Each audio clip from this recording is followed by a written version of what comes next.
Week 1 of college football, my second favorite weekend on the sports calendar every year, second only.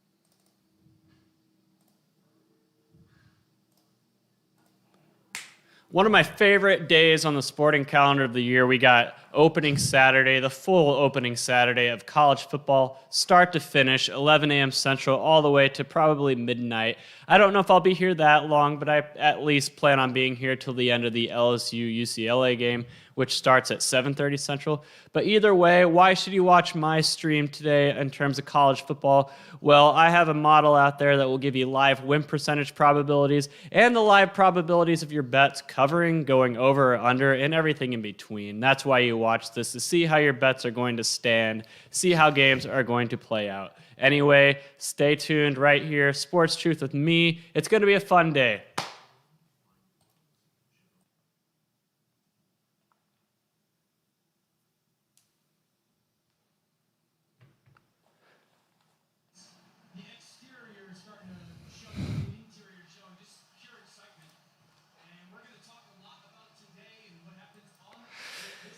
All right, I apologize. I'm scrambling a bit to get everything set up because you run into like so many technical difficulties when I have this complex setup I have. So let me get everything going here. Let me get my dashboard up and running, which I added a new feature last night. So I started a new Twitter account. Hopefully they don't ban this one. All right, I need to get all this going here. Yep, I was scrambling to get this done. All right, so I need to get this. So I had to paste some things in, so this should be good. So I think I just need to update this right here. And the file is, I want to say, this file. How's everyone doing? Yeah, there's a lot going on.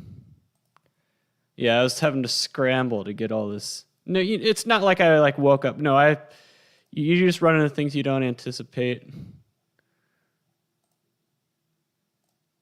Let me make sure. I'm sure there's going to be bugs, guys. Just bear with me. All right. Especially with as many games as we have going on right now, there's going to be some errors as I get started, but once we're up and running, we should be good. Like I said, this is the first full Saturday, so there's going to be some, I'm sure I need to change some, okay, UL at text. Yeah, some of the ESPN changes the abbreviations on their API, so that's usually what throws some errors. So they have UL instead of ULL, which is what it was. So I need to go through and fix those right now. Now what do we have?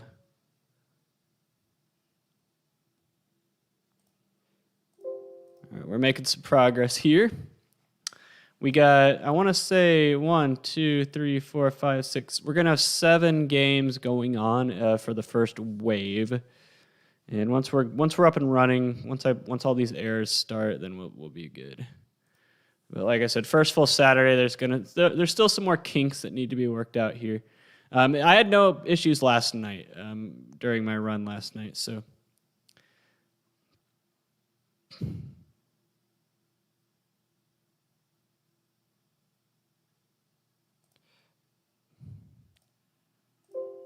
Okay, I know what's going on. All right.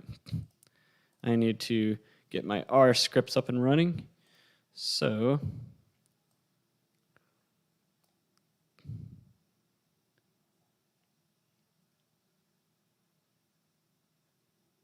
forgot how I did this. Yeah, I think I only won 1 bet last night. I went 5-1 on Thursday, but I think I just went 1-3 last. Charlotte was the only one I had.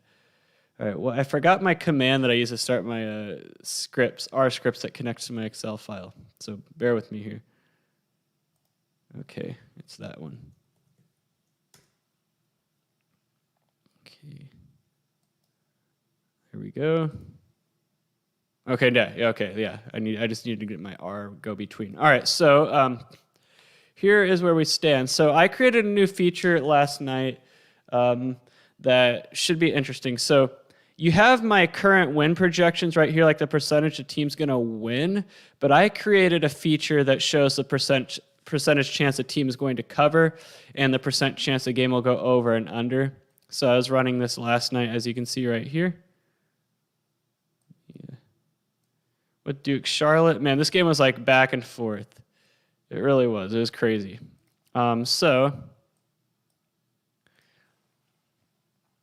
How are you doing? Your car's extended warranty. So last night in the fourth quarter, 7:13 to go, and Charlotte was 1st and 10 on the Duke 48-yard line. Charlotte had a 90% chance to cover, and the game had a 1% chance to go over. So you're probably wondering why I don't have that in the dashboard. It's too resource intensive. It takes about 15 seconds to calculate these things because I have to dynamically fit the models for the percent chance to cover and the percent chance to go over and under based on what the spread and the over and under is. So I can't do that for every game. Like I said, it takes about 15 seconds to get the data back. So I could show you how it. Am I really echoing? I don't see why. I only have one audio device on. All right, yeah. So let me show you how it works. So Michigan is marching upfield right now. They're going to be faced. So they're second and 8 from the Western Michigan 25. So let's use this as an example. So I click this button right here, feed. And so say, hang on a sec. Say some of you got a spread at 16 instead of 17.5, right? So I'll change this to 16. So what is the percent chance that Western Michigan is going to cover a 16-point spread at this point? Well, I click this send button, and it goes over to R, right? And so then it starts running that R. And so it'll play a beeping sound. And whenever I hear that beeping sound, that's when I know the model is finished running. And then I click this receive button, and it will update. Okay, there's the beeping sound. And there we go. So as of right now, Western Michigan's chance to cover is 77.5, a 16-point spread, and 52.3% for it to go over 67. So what if you got Western Michigan plus 18.5? Let's just do this an example, right? So that way you guys can say, hey, I actually have this line, and I can run this for you guys to see how your bet currently stands, which is helpful. Because remember the Boise game the other night? We were like, Boise plus 5.5, what's the percent chance that's going to hit? Well, that's what we can do. So just waiting to hear the beeper sound. Whoop! Oh, what the heck? R encountered a fatal error. Are you serious? Oh, crap. Well, that sucks. That sucks. Michigan just scored, by the way.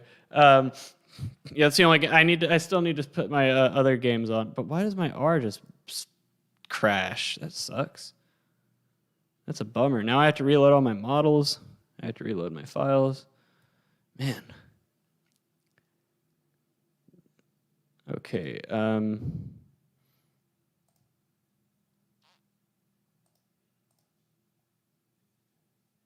going to unload some of these models. Okay.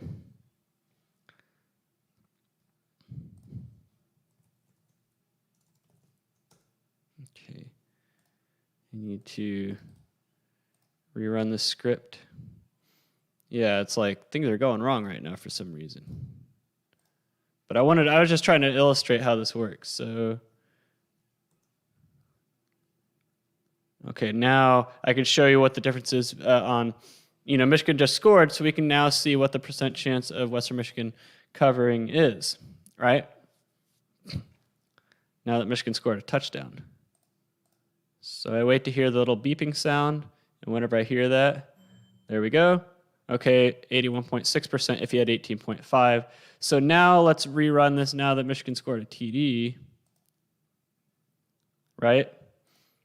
I click feed, and now what's the percent chance Western Michigan covers? What I have them at 17.5. So now let's see how the percent chance changed now that they're down 7.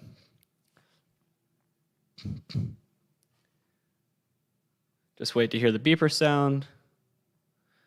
Like I said, I can't do this for every game on the dashboard because it's just, like I said, like it's taking, what, 15 seconds or so? Okay, now I click receive. Okay, their percent chance to cover now dropped to 63.5% from what, like 80? So yeah, so that's the whole point. That way, if you guys want to know where your bet stands, just let me know. I will run that for you guys. That's why I'm here. All right, but so I need to get my streams going. So I only have Western Michigan on that TV, but I want to change it to Penn State, Wisconsin. It's just I already had ESPN on when I turned the TV on, so I'll put the Western Michigan game on another screen. But I want my main screen to be Penn State, which I have. All right. And then DirecTV stream going up here. Why is it making me sign in? I click stay signed in.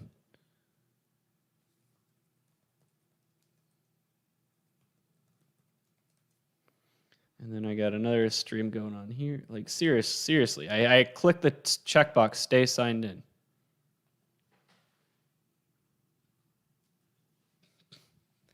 All right, I'm going to put Western Michigan right there. And then what other games should I have on? Options. You want to know the chance of ULM covering? See, that's why I'm here. You have them at 31. Well, let me update this, get the most recent status. So let me change that to 31. So based on 3rd and 7 at the UK 29, let's check it out for you. I will get that for you.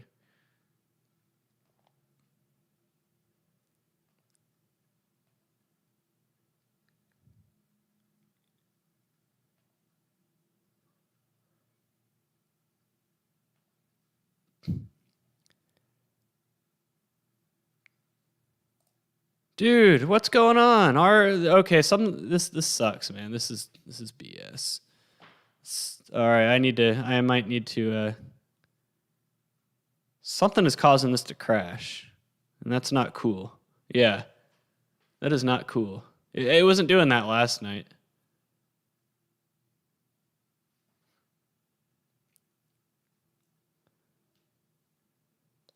It was not doing that last night. Come on, R. What are you guys doing? Seriously. This is BS.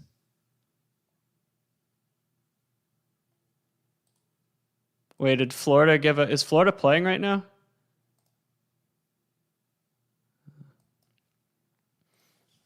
If it crashes one more time, I might have to figure something out. You know, a reason I think it might be crashing. I think I know why it might be crashing. I think I have an idea.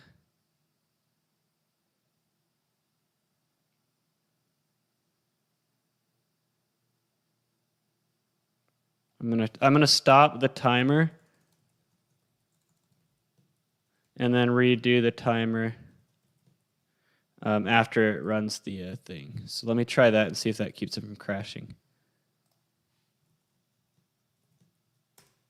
Okay. Did Tulane just score a touchdown? They sure did. All right. So let me give you that ULM thing. I like R better for statistics.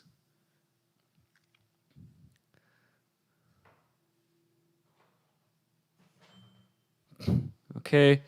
Your chance of Louisiana Monroe covering was 93.5%, but I think that's a little high, just to let you know. It's probably a little unreliable this early. Rutgers got a safety. Okay. By the way, I put a drive expectancy column right here to show like what the current expected points to be scored on the drive is. So how did Tulane do it? Did they just like march downfield or what? Oh, they got an interception. That's why. Okay.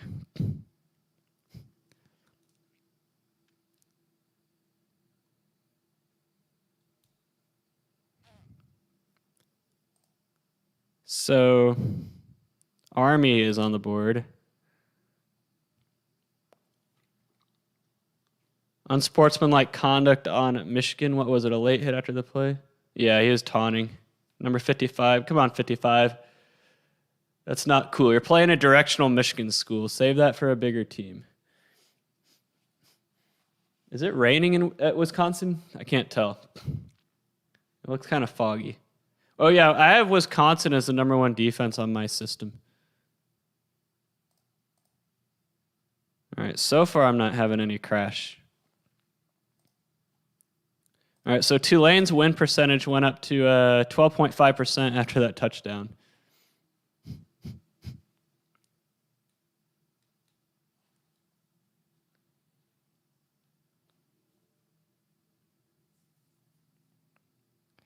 And Oklahoma's current margin is 18.3. I think.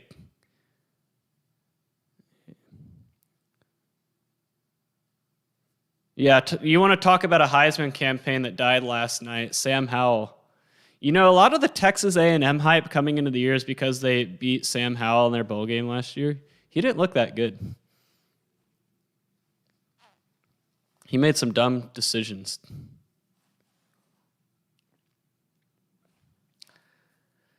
Man, I rode my bike this morning.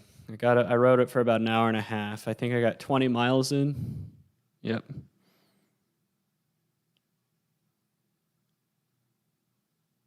$19.44 miles, 885 calories burned. It was just an easy ride, nothing hard. Yeah, I have Wisconsin's defense is the real deal. Indiana, Iowa. Well, I scroll down here. It looks like it's going to be close. I have it at 24-21. So there's not a lot of value on any of those things. Wow, nice catch by the Western Michigan receiver. Did anyone see that?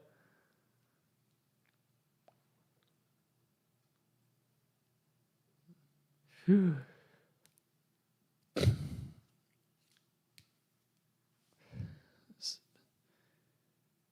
Yeah, Zodwick saw it. That was a nice catch. Now they're threatening. Let's see if Western Michigan's win percentage chance went up after that big catch. Hasn't updated yet on my API, but at 15.3 before that play. Okay. It went up to 18.2%, and the margin went back down to 9. All right, no crashes. No crashes. I think my solution might have. I don't know. I haven't ran a real-time percentage estimation though since that crash. So, but I think stopping the timer helps.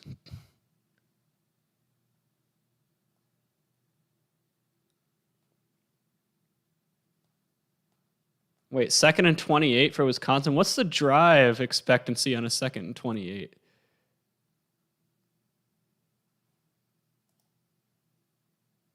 Well, I don't think we'll know. I think something's weird on this TV right here. It's like so far behind at first, and then like I have to change it, and then when I change it, it goes back to like real time. That happened the other night during that Ohio State game.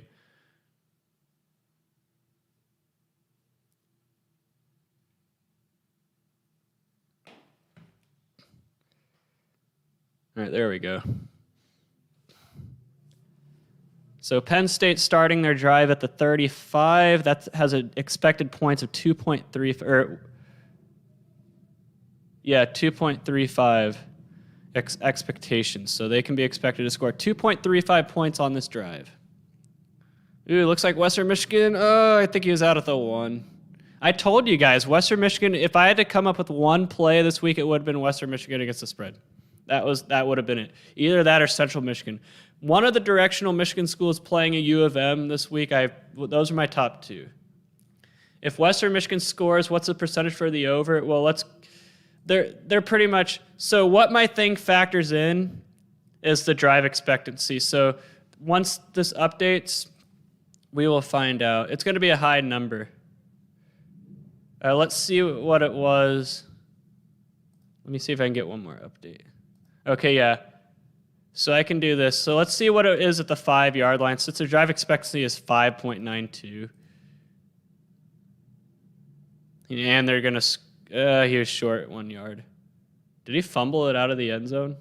But, all right, so let's go ahead and send this over and see what we got. First and goal at the Michigan 5. Yeah, that taunting was stupid. I told him, I hate when players taunt against schools that they're overmatching. Like Michigan, if they're playing like Ohio State, yeah, that's fine. But against Western Michigan, no. All right, 84.4%. And also the over is 61%. Over 67.5. Win percentage, 20%.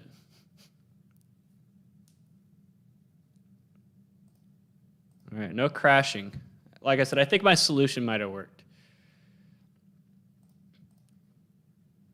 And West Michigan is in for a TD. Do I have them on the money line? I do. I actually have Western Michigan at plus 625. I do. Yeah, my model has Central Michigan winning outright. It does. I don't know if that will happen. That might be too optimistic, but I don't think they're being respected. Missouri's not that good, and Central Michigan's decent from what we know of them.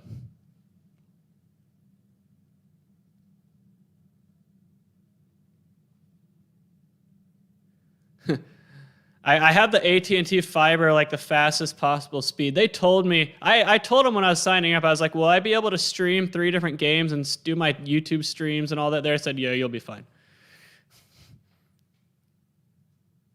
Yeah, Oklahoma.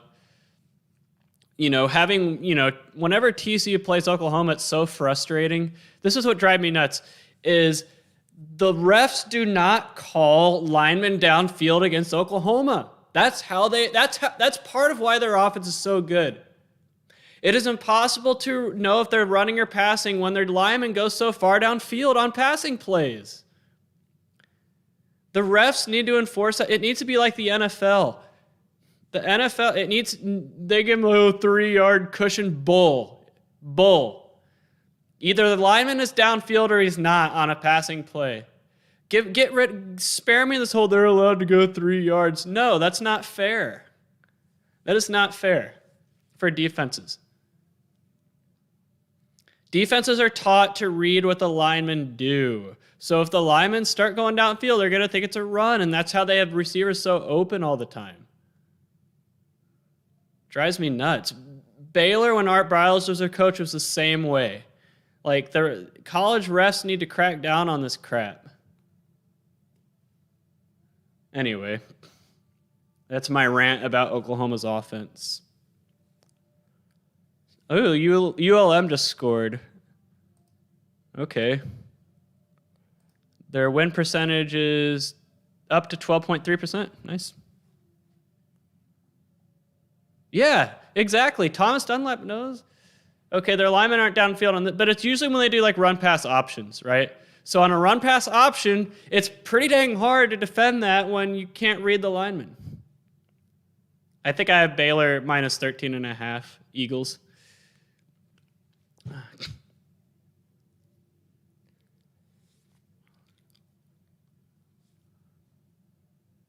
right, Western Michigan's win percentage chances, 16.6%. Oh, yeah, they were calling it on UNC last night. I'm like, good.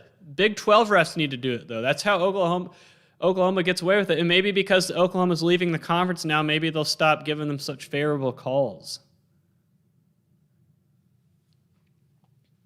But yeah, it drives me crazy.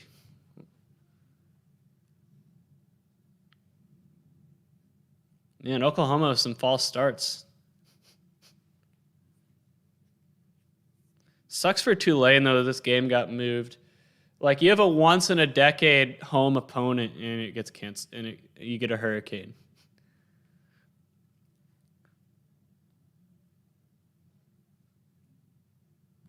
All right, 3rd and 8. What is the drive expectancy on 3rd and 8? It's still 4.74, and they're going to get it. Yep.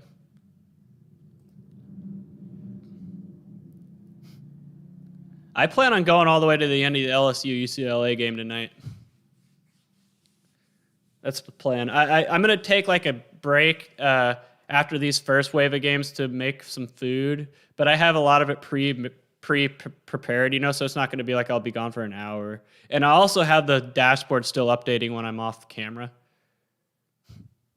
Yeah, I'm hoping that's the case, Thomas Dunlap. Ooh, kick return for Michigan. Where's the flag? Block in the back. Block in the back. Did they not call block in the back? Am I the only one who saw that? Refs? Block in the back.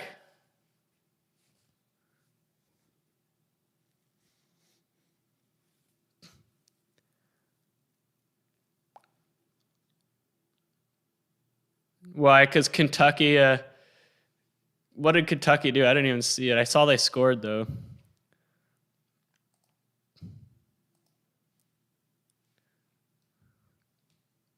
So let's check the models. So I actually updated my website this morning. So the top performing model right now for the overall is the combo, which is interesting. So there's two columns. You got the all overall and then keys. So I would ignore keys for now. It's still a little early for that, but the combo is the best performing.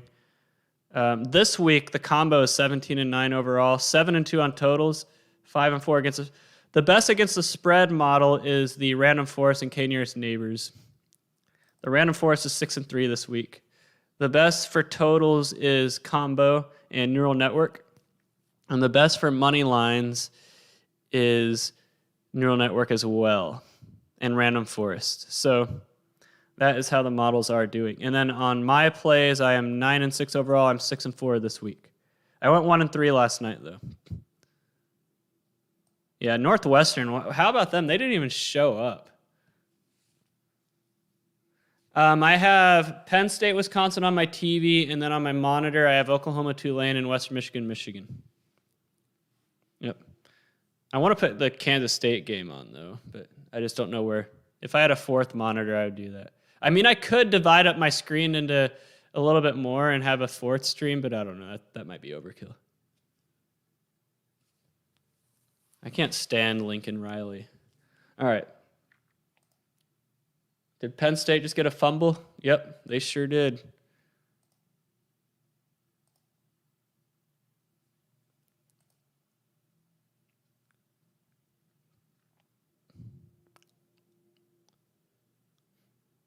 All right, 3rd and 15 for Michigan. Their drive expectancy is now 2.71. They ran a draw. They're going to kick a field goal here. The drive expectancy on 4th down is going to be 2.38. Western Michigan's margin is now down to 7.4.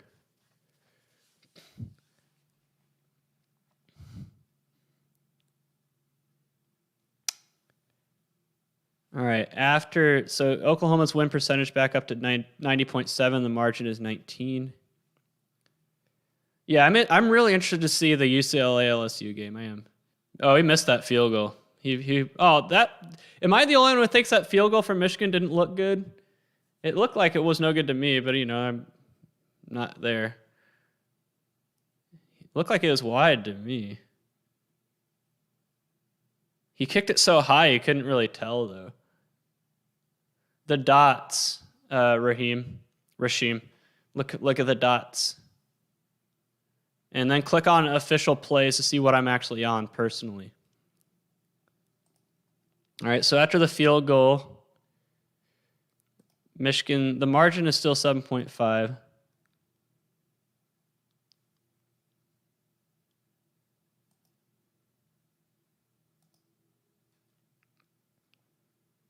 All right, so they're reviewing the fumble in the game. So Yale Monroe, their cover chance is pretty good right now. What about totals? Let's look at some totals. So I have the over in the Oklahoma Tulane game, over 67.5. Let's check out the live total projection on that one.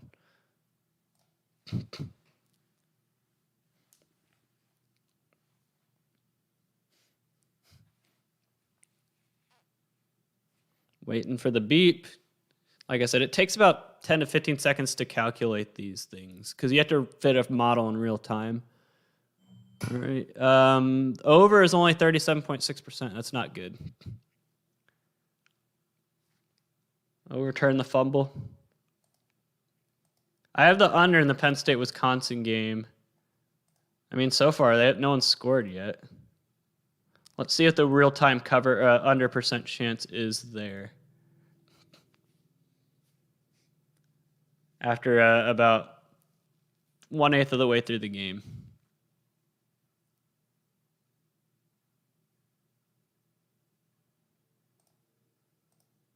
Still calculating. There we go. Under is 88%. That's good. All right. All right. And what are the other stats? Penn State has a 33% chance of covering the 5.5. Wisconsin's win percentage is 80.9%. Interesting. Awesome. All right. Let's see. So I have a Twitter account now, guys. Go ahead and give it a follow because I'm going to be go ahead and look what I posted last night. I just, I haven't advertised it until just right now. You have Oklahoma spread at 31.5? I mean, my pregame projection was at 24, so that's probably influencing it a lot. If the game was played in New Orleans, it was at 20. Looks like Michigan. Oh, wait, never mind. It's a replay. They're showing a replay. All right. First and goal at Stanford 6, so Kansas State is threatening. Kentucky's chance of covering right now.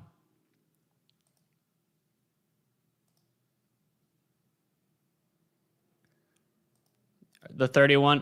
Do you want me to run it for a 31.5? Or what spread do you have?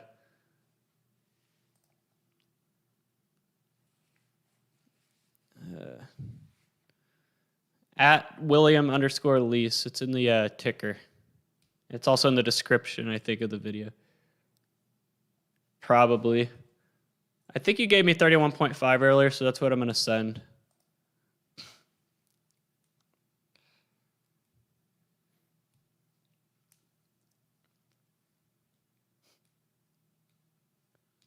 Oh, man. Tulane's offense looks fine. Looks pretty good. I mean, they're moving the ball. That's the thing. TCU, whenever they play Oklahoma, their offense always sucks, no matter how bad Oklahoma's defense is. No. Okay, I don't know why this is happening. I guess my fix wasn't a fix. Man, I need to figure that out because this is like a feature I was so excited for. I was so excited for that feature, and it's causing my R to crash. Makes me mad.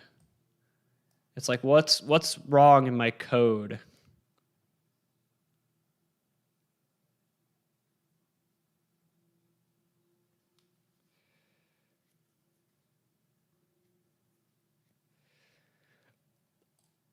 Something's wrong in my code.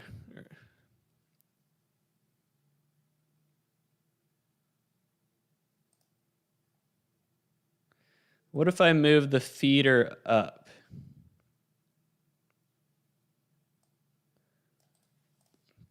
I'm just probably rearranging deck chairs on the Titanic, but oh well.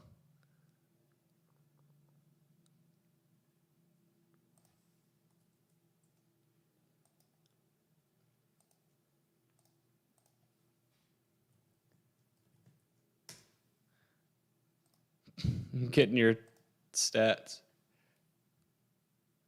Value and Rice money line game. I like Rice. I have Rice on the money line at 800. I do. I give him a 20% chance of winning. Yeah, well, the thing is I clear the memory out after I run it. 95.4% chance for UL Monroe to cover 31.5. That was before their touchdown, though. Yep. Yeah. Okay, that time it ran once before crashing. Maybe I shouldn't run the garbage collection command.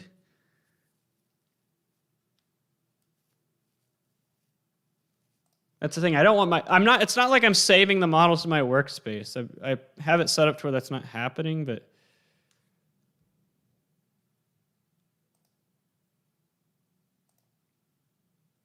All right, 2-lane. All right, well, moving the thing up to the top didn't help.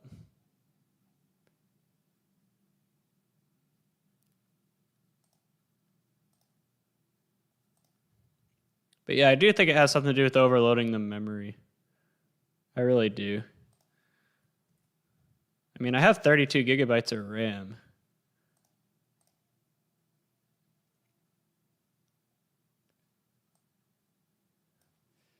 Maybe I'm running GC too much.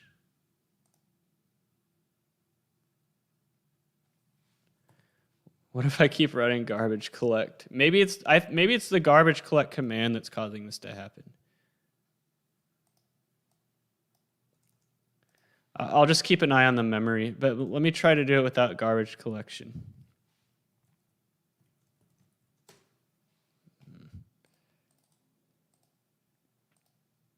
Yeah, the OU defense does not look good at all. Okay. I want to see if it crashes. Yeah, I have 32 gigabytes of RAM. I did that on purpose. Yeah.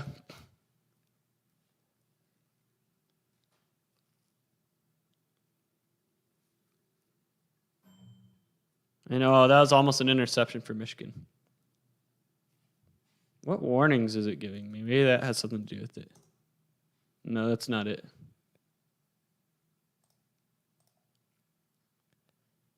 All right, well, anyway, let's see what 2-lane's win percentage is at now. It went up to 15.3%.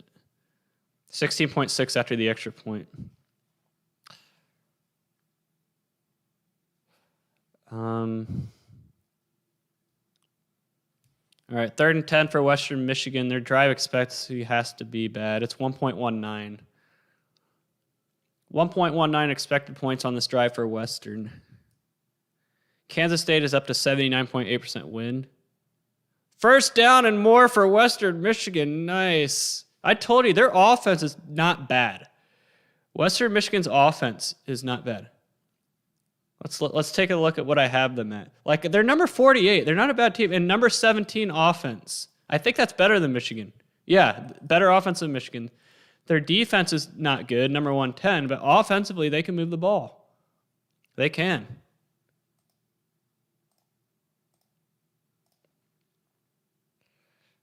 Yeah, how do you get up after that? That's what I want to know.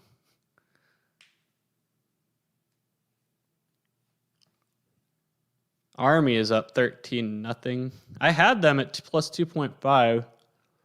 Let's check out Army's win percentage percent chance to cover that 2.5.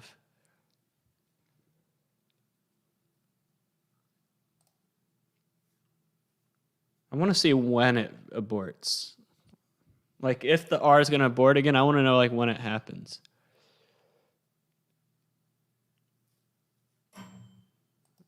All right. 70.4% chance to cover the 2.5. Not bad. That's the thing. You know, you got to manually...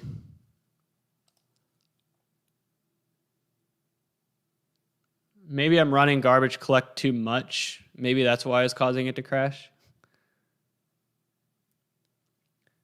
What if I did a separate timer to run garbage collect?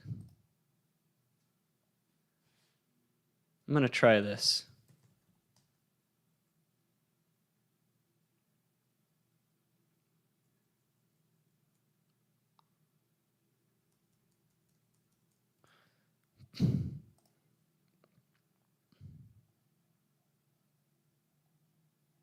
Oh, it's because I was already running garbage collect after I do the feeder.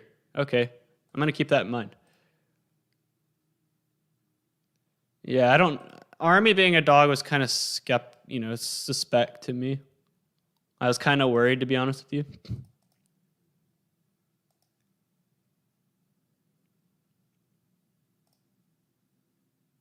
All right, I want to see ULM's percent chance of covering again.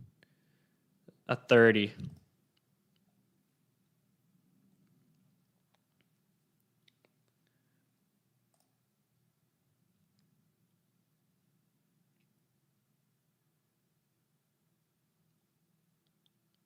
it going to crash?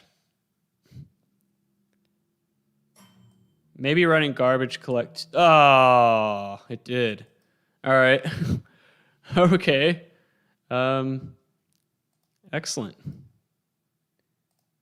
Well, at least ULM has a 90% chance of covering. Man, maybe I'm running garbage collect too much. Maybe I need to run it manually. I'm going to figure this out before the end of the night, why this is happening.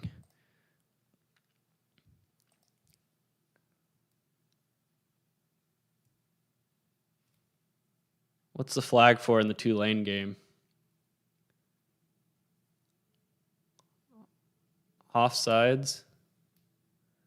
Yeah, it looks like the overs. I have it at 74.8. Yeah, Tulane's not going to be able to stop Oklahoma's offense. All right. The great mystery of why we are crashing. Maybe I just need to get rid of my GC commands.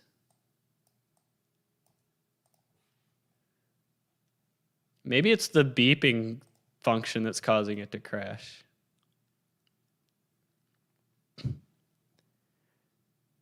What if I change this to 2.5 seconds? Where else am I running garbage collect?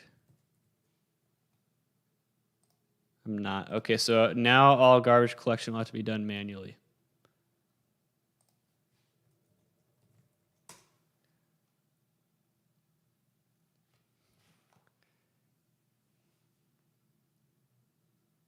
There's a box at the top on the navigation bar at the top of the website. Let me show you. Just click on this right here, official plays, and you'll get your answer. All right.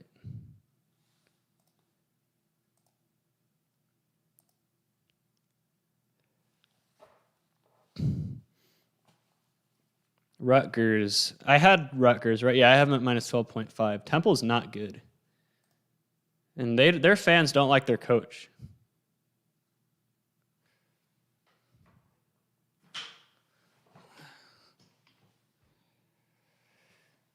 All right, Wisconsin looks like they're slowly moving the ball downfield.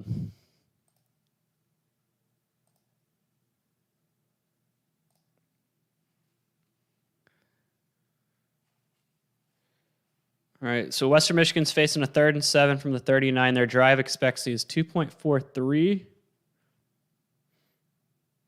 I want to check this one out in depth. Yeah, I made a disclaimer. I usually make a lot of plays in week 1. That's not the norm. It's just something I do to kick the season off. Are we going to crash?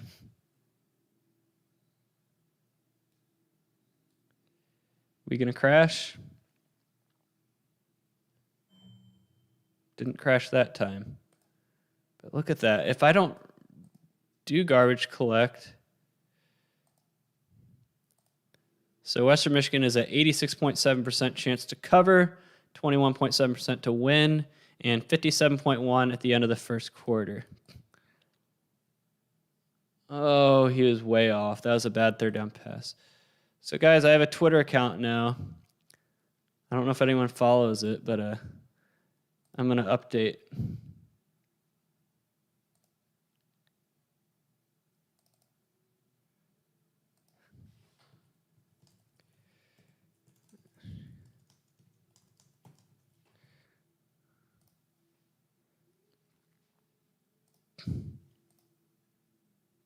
Yeah, 12-0 is such a Rutgers Temple score. I'm not surprised at all. Man, that drive started with a lot of promise for Western Michigan. Did they overturn that touchdown for Oklahoma? Oh, did he fumble the punt?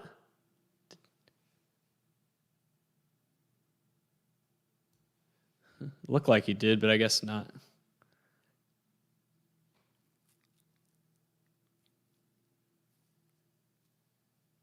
See, that's a reason I don't like. I just couldn't imagine standing all game like these Michigan fans are doing.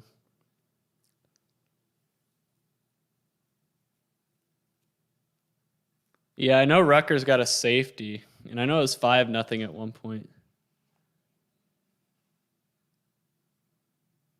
Appreciate. Yeah, I just created it last night. But that's what I plan on using it for, to give out updates like that, you know. Here's what this looks like now.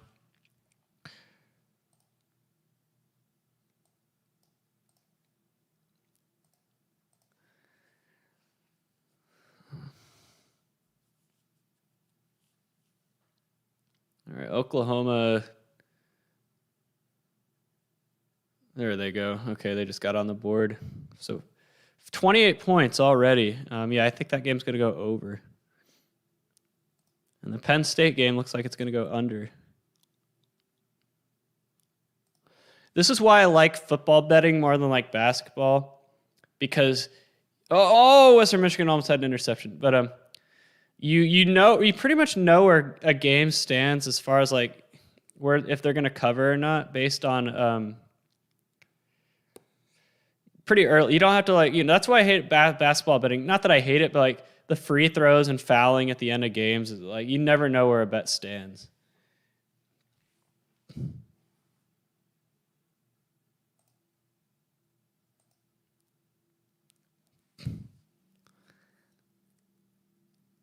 So I have over in Western Michigan.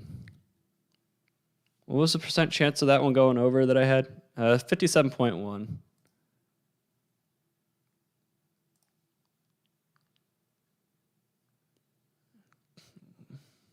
Yeah, I just don't know if Western Michigan's defense is good enough. Wow, that was a one-handed catch by that Michigan receiver. Wow. Nice. But are they going to call offensive pass interference on him? Man, nice one-handed catch.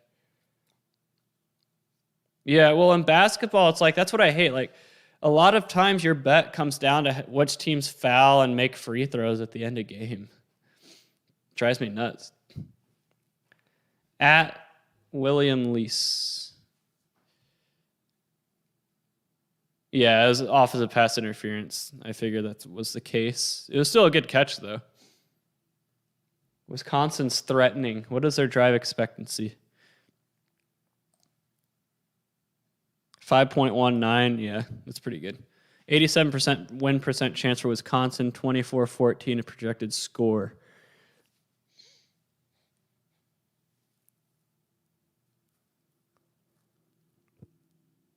Man, the Kansas State quarterback trucked that Stanford player on that touchdown. 3rd and 18 goes nowhere for Western Michigan, or for Michigan. Yeah, I remember that too, Thomas Dunlap. It happened in the Texas-TCU game last year too. TCU was up 33-29 at the end, and they snapped the ball out of the end zone on purpose instead of risk punting at the goal line. Yeah, and it caused the game to go over 62. They mentioned it on the broadcast.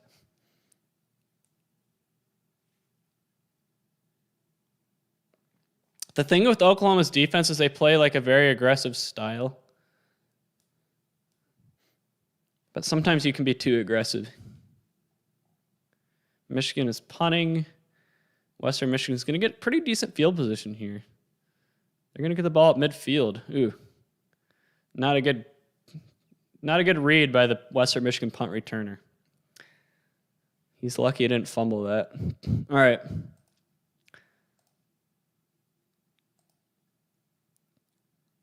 So at the end of the first quarter, where do we stand with this game? Are we going to get a crash?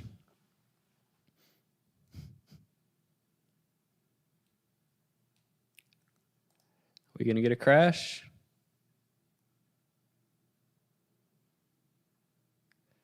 Yeah, so it fits two models in real time dynamically. Jeez, there's so much garbage memory though. I don't get why that happens. That is where we stand. So I'm going to post that to Twitter too.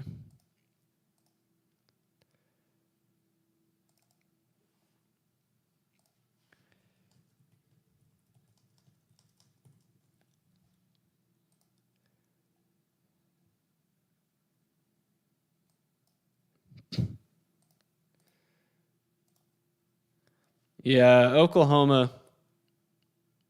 Man, that Tulane player should have caught that. But yeah, their defense does not look impressive, which is weird because my model is pretty high on their defense. They were. What did I have them at? I mean, number 7. So they're pretty high on their defense.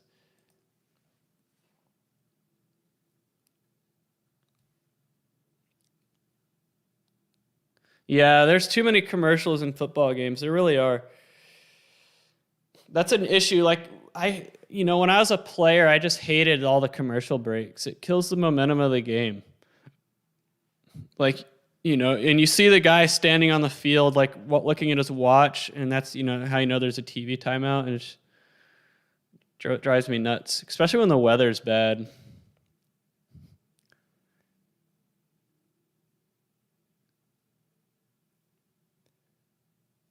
Screen pass. I mean, the screen pass was the right call, but it was just defended well. Hold. So yeah, hold. I'll explain what that means. So it pretty much multiplies your expected return on a bet. So if you bet Penn State money line, your expected return is minus 63 cents for every dollar you bet. If you bet on the Wisconsin money line at 227, your expected return is 25 cents for every dollar you bet. It uses these percentages of each of these bets hitting to calculate what your theoretical hold is.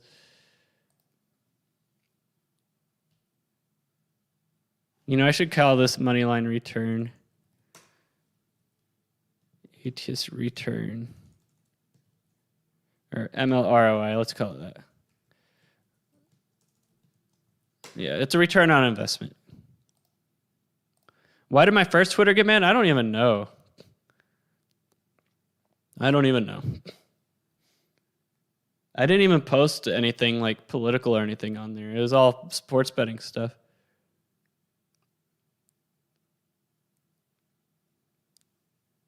I did follow political people, though. I didn't post. It was probably about who I followed, probably. And liked. Also, yeah, I liked and followed political things. I didn't post about it, though. But yeah, it was probably about likes and follows. Yeah, I think the under in the Penn State game looks decent. And it'll be even more decent if Wisconsin gets a field goal here instead of a touchdown. But I think they're in 4-down territory, to be honest with you.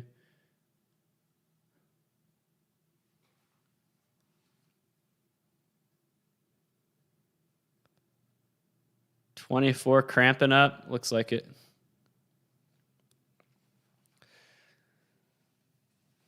Did Wisconsin get a first down there? It looked like they did. Yeah, I didn't ever use my Twitter account to post political things. I never did. So I don't know why they banned me based on who I followed and liked and things I liked. I guess that's why.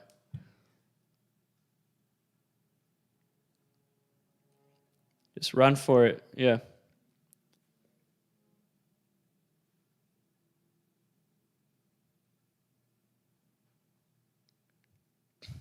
Pittsburgh minus 38. Yeah, I think I might have that too.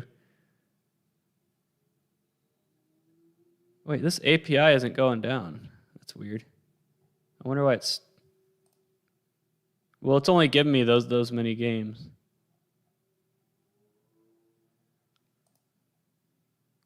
That's weird. I did not. Yeah, Bear. I don't start using keys until week 2. That's why I have so many week 1 plays.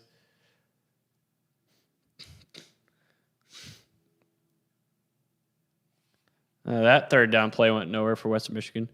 All right, so this is a problem. It's not giving me enough lines here. Like in college basketball, it went all the way down. So let me figure out why.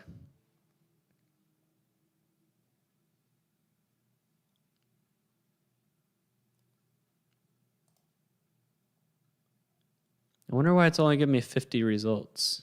Does it limit? Maybe.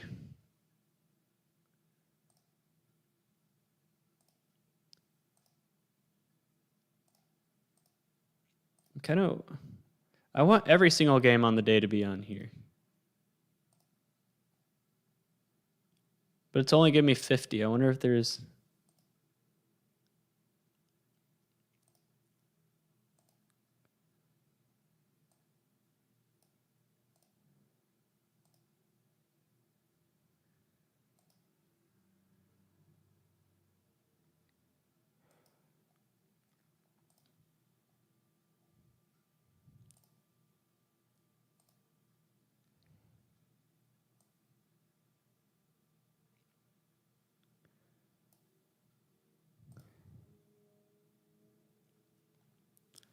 wonder why it's only returning 50. That's kind of... Keys are how much off the spread of my model projections need to be for me to bet it.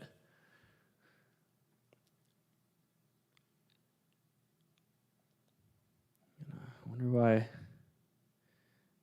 I'm going to Google that. Like, why is API only returning 50 rows?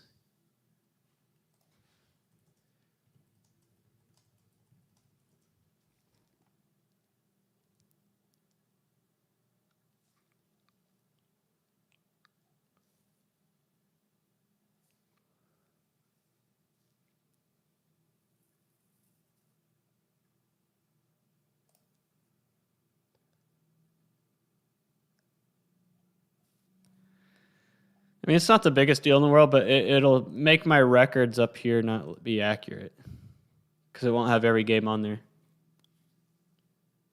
Yep, field goal's good for the under. I'm fine. Oh, they blocked a chip shot. Wow. Wow. All right. Even better for the under. Although I do have Wisconsin minus 5.5, I think, so I need them to score eventually.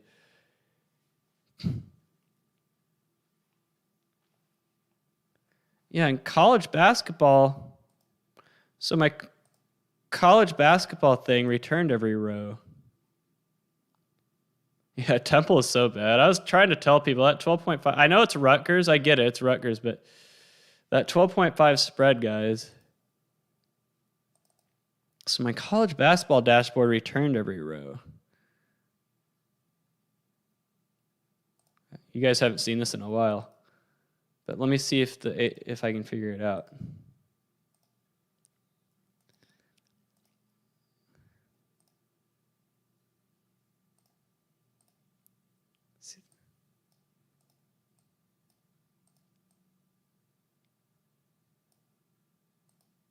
What if I change the limit to 300?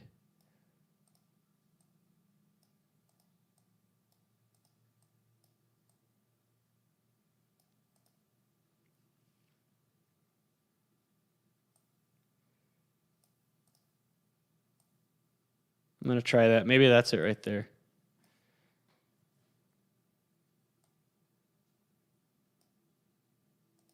It's worth a shot.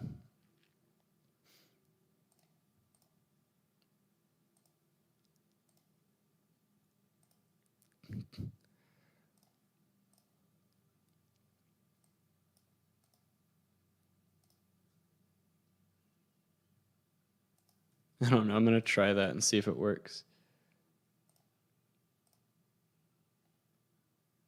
Oh, it worked. It worked. It worked. Guys, it worked. Wow, that was just a shot in the dark. Uh-oh. Now I'm getting error messages, though. One step forward, one step back. Okay, Middle Tennessee's abbreviation is wrong.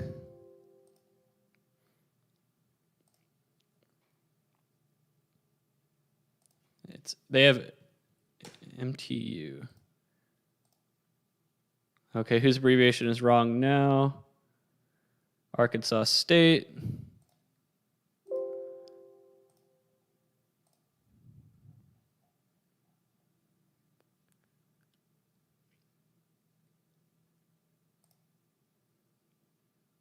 Wait, what do they have it at? Arst? I have it at Arst.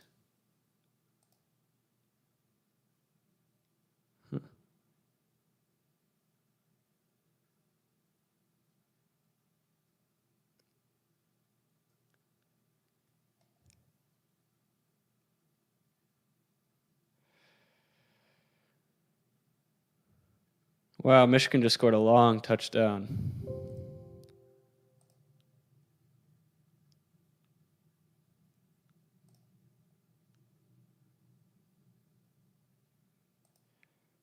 Why is it giving me an error message for Arkansas State? I filter out the FCS games anyway. That was a long touchdown for Michigan.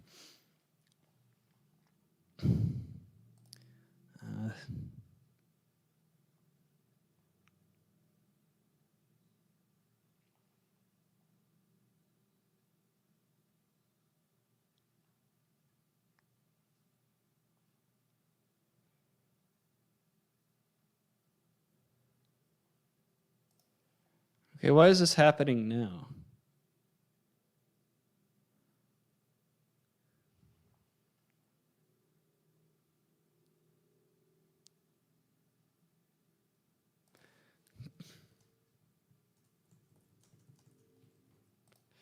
I don't know. Worth a shot. This doesn't make any sense.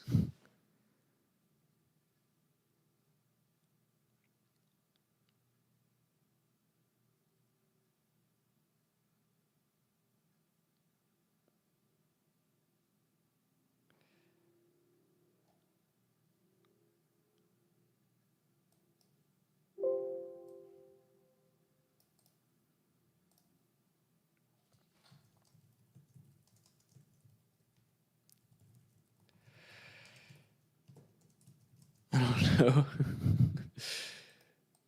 I told you guys, it's the first full Saturday. There's going to be bugs.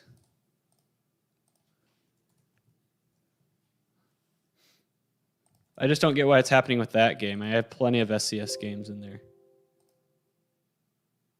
There we go. All right. It worked for now.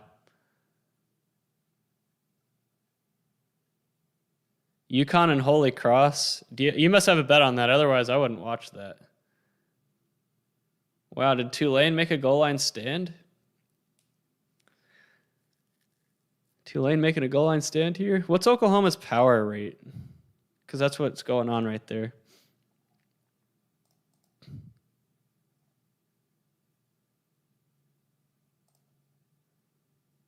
$13. I do. That's the thing. This is the first time in 11 years I haven't been there. I didn't want to do the mask mandate. Sorry. That's why I didn't go. No mask mandate for me. All right, 4th and goal for Oklahoma. Let's see what we got. Drive expectancy is 5.34.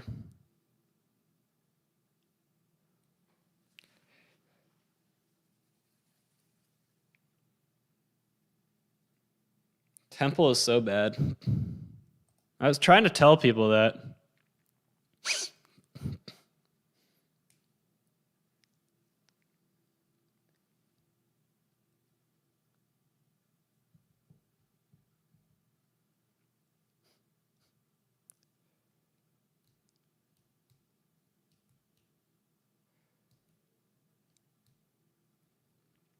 Haven't had any crashes lately. And Oklahoma's in.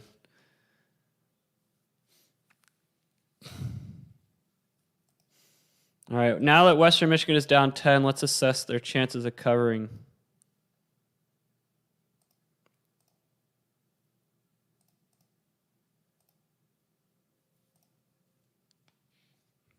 My favorite play was Western Michigan and Central Michigan.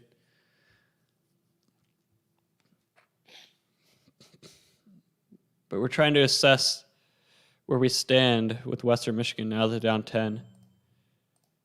They're down to 61.7% chance to cover.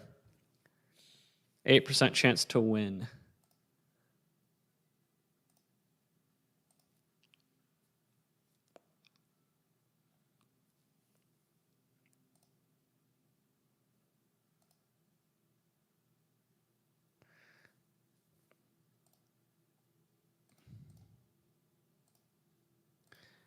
Oklahoma's win percentage chance is at 93.8% now. All right, Wisconsin's still at 81.4 to win.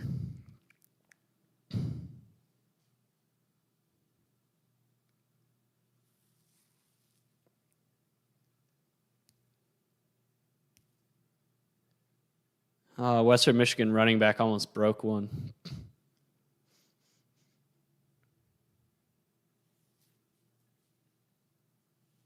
Army. I told you, I don't see why Army was an underdog, to be honest with you.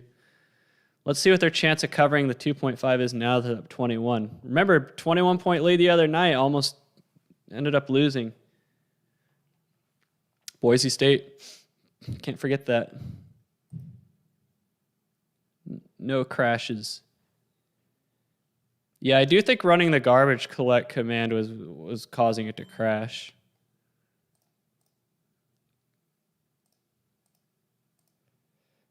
83.1% chance to cover for Army.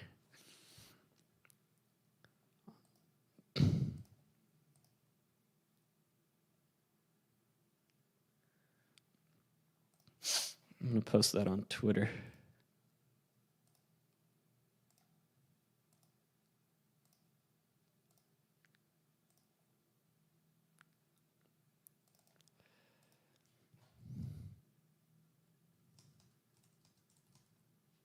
Wait, what was the number? 83.1.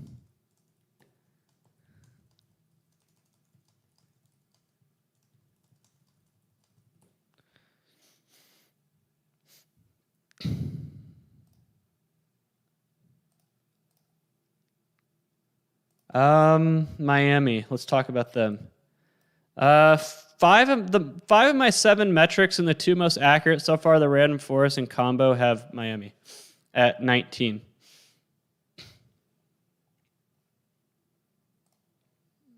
Yeah, Wisconsin's getting some push.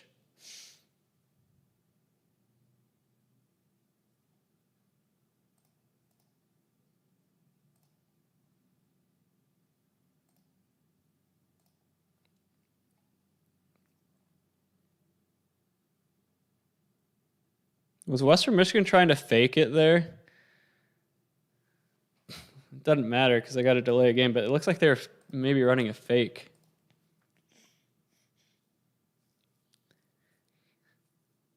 All right, K-State's up by 14 now. When the possession arrow changes, I'll do an in-depth overview of that.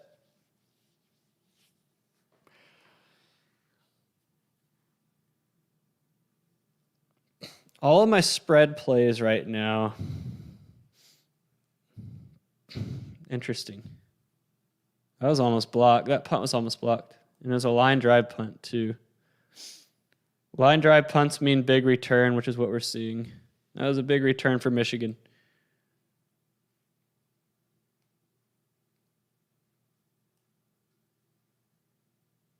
Is the guy hurt?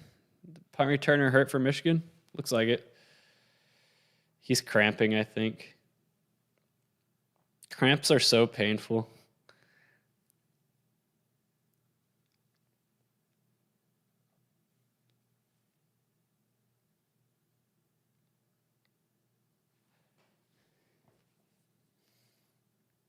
Geez, these 4th downs for Wisconsin are not working out tonight. They're not doing well in short yardage situations. Their power percentages. Let's take a look at what their power rate is. I have it at number 22. I mean, they're not horrible. Oh, fumble for Tulane. They just fumbled the ball right to Oklahoma. Ooh. And the Oklahoma players are acting like they did something. No, that was just the quarterback flat out dropping it. Yep. Flat out dropping that. I hate when like the players celebrate, you know, like they did that. That was just a flat out drop of the ball. You didn't do anything.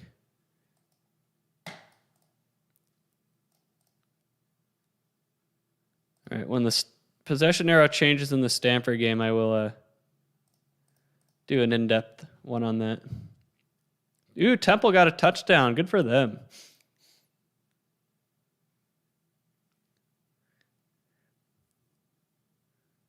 Good for them.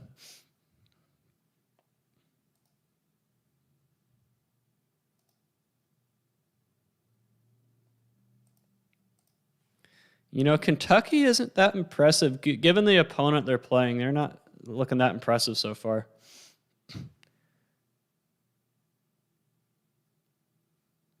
Yeah, that's what I'm worried about Wisconsin. I don't think they're running enough play action. They need to run play action on these short yardage downs. All right, I'm going to run an in-depth analysis for this game.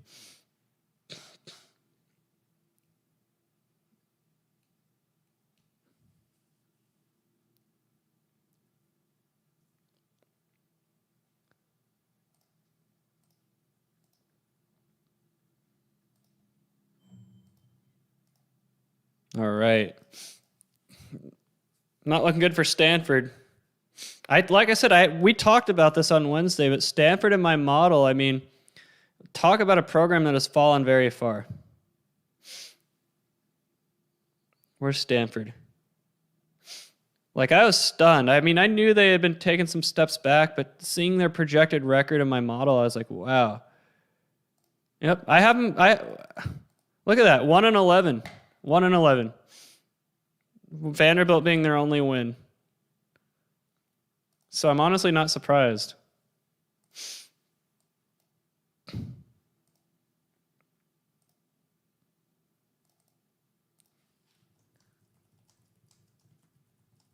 Not looking good for Stanford backers.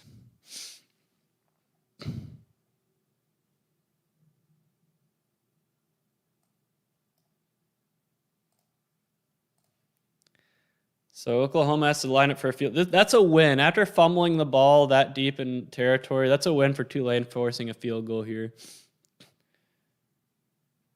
They're only down 10. I mean, I don't think Tulane's going to win. I don't. But covering the 31.5 is what I'm interested in. And I think Michigan, like I said, I don't think Western Michigan's defense is very good, and they're not scoring enough to be able to compensate.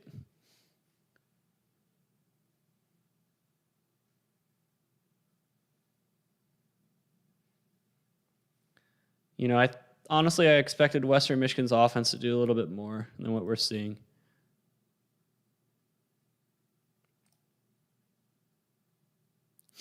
I still have their projected score at 28.4.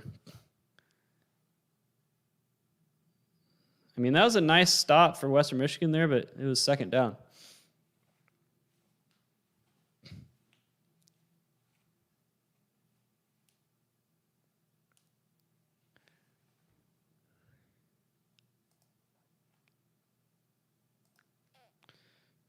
Western Michigan's score dropped to 26.3.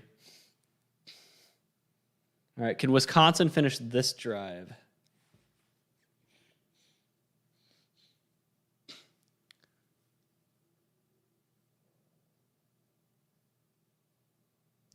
Michigan touchdown.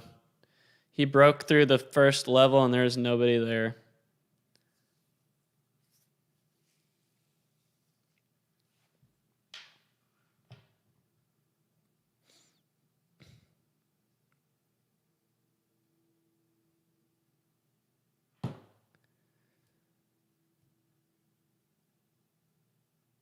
Yeah, just not enough play action from Wisconsin. That's my issue with what I see from them so far.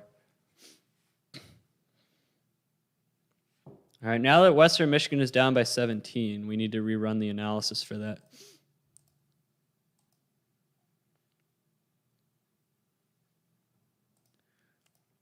When the possession arrow changes, I will do just that.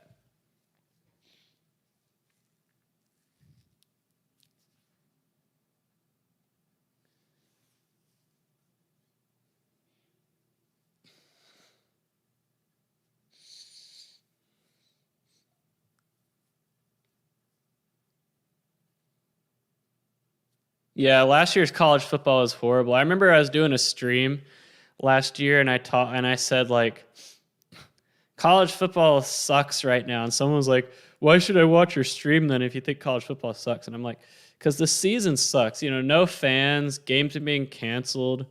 It was horrible. Like, the videos I was doing for college football last year were token videos. I did them because I felt like I had to. The overplays I have are Oklahoma and Western Michigan. Those are the two overplays I have right now. I need Western Michigan to score more to cause the game to go over. I mean, I have it at... Wait, what?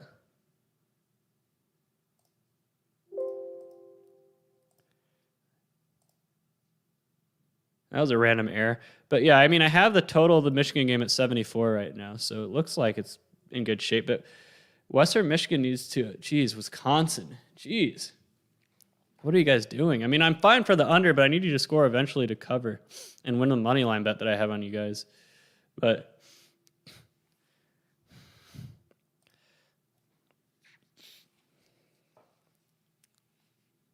Yeah, Stanford, that program's fallen so far. I mean, will they ever fire David Shaw, though? That's a question. They've just taken so many steps back.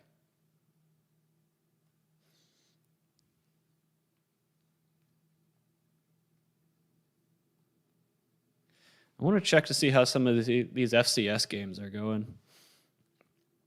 Not that I care, but...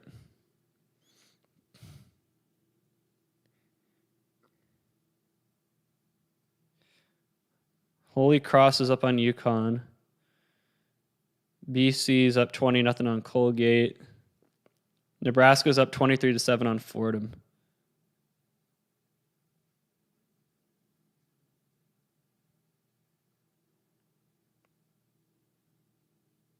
Are there any fans there? I want to watch this highlight to see if there's any fans there.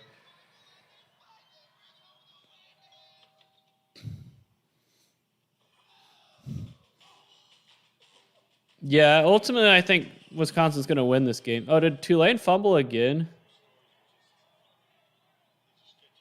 Jeez, that quarterback is just a fumbling machine.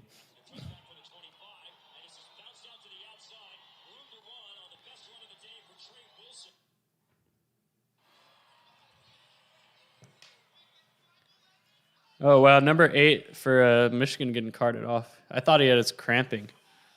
Guess not.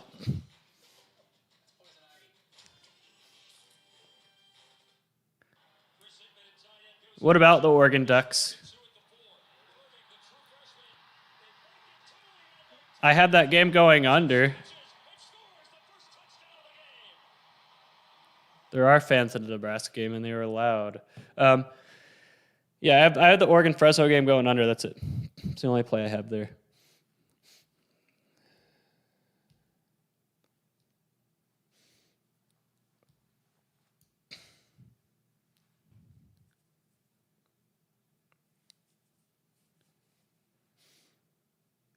Western Michigan, 7 first downs, but that's the thing. They might be getting first down, but they're not getting enough explosive plays. That's the difference in this game. Oh, at Tulane, you got to intercept that ball. You got to intercept that. I mean, I have it at 39-21. That's pretty the Oregon-Fresno game. I don't have an ability to do pregame cover odds, unfortunately. I haven't programmed that in yet. Oh, Western Michigan. See, those are the plays you guys need to make, Western Michigan. You need to make those plays. Yeah, I would have to. I haven't programmed doing that pregame yet. Why does it add up to 99.9%? It's just is what it is. I don't know.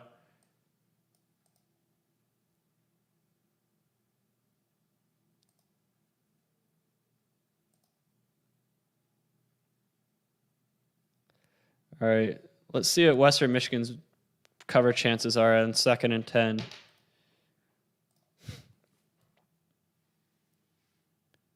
Oh, man, their quarterback's starting to be inaccurate. He had a guy. If he makes an accurate throw there, that's a huge gain. Could have been a touchdown.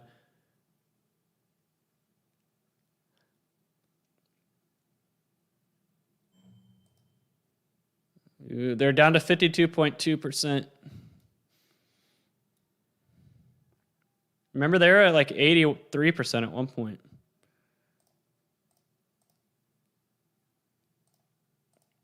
Yeah, Nebraska's playing a body bag game, and I was surprised. I didn't think that their fans would show up for Fordham, but I guess they did because they were pretty loud on the highlight I watched where they scored a TD. Man, that Western Michigan player just got blasted. Yeah, pass interference, yeah. Man, the Western Michigan quarterback just got destroyed. Thankfully, pass interference is going to extend that drive for them. Oklahoma settle for another field goal? I mean, that's big after Tulane, gave them 2 free passes. That's big.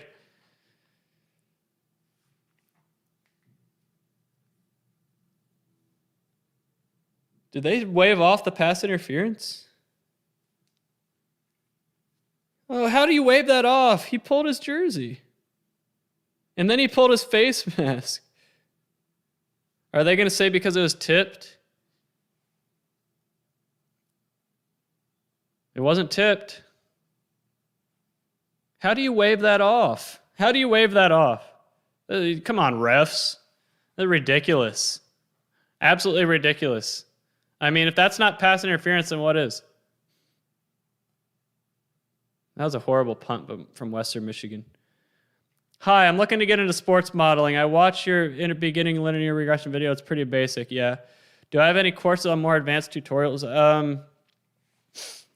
That's the thing. There are websites you can go to learn these things better than I can teach. Let's put it that way. Data Camp is one of my favorites. I like Data Camp a lot. If you're okay with paying the $150 subscription fee, which is annual, which I think it's very worth it, then that's where I would go to learn these things.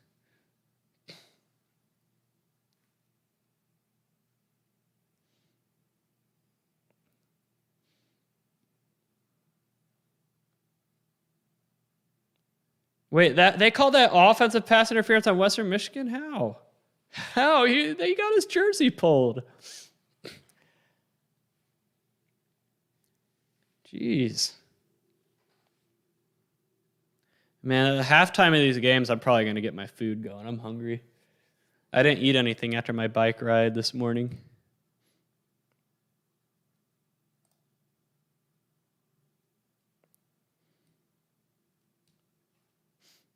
All right, halftime.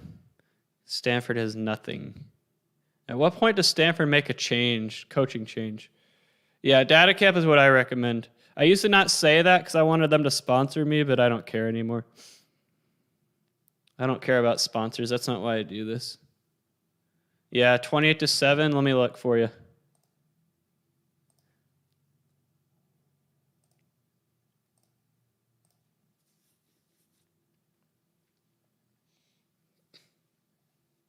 It's a great question. Appreciate it, the Better 101.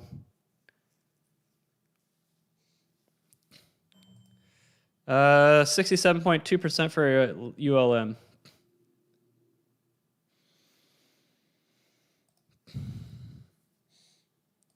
The most accurate modeled right now is the random forest, which was the most accurate last night. So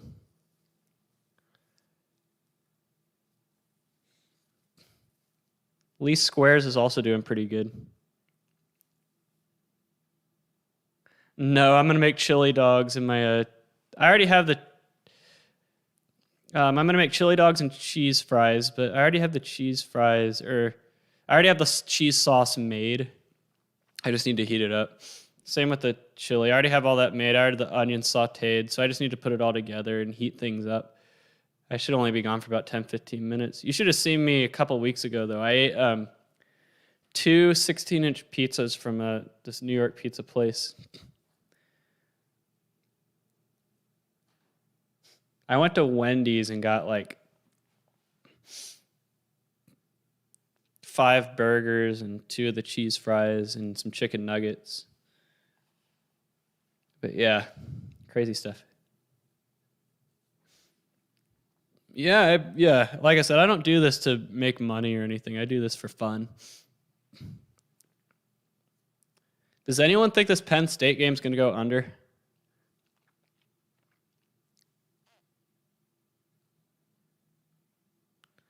Yeah, I knew Western Michigan's defense was bad, but I thought their offense would be a little bit better than this.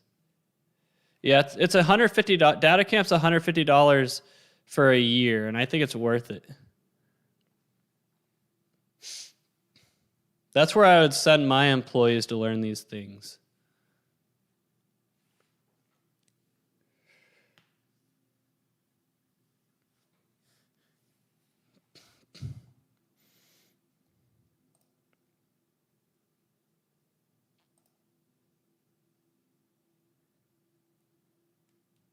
Yeah, it's slipping away from Western Michigan. I mean, they could still cover, but offensively, they've been disappointing outside of that first drive.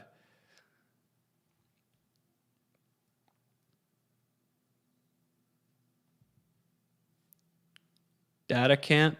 The Learning R series is good. Like there's like Become a Data Scientist with R or something like that. I think that's a good one.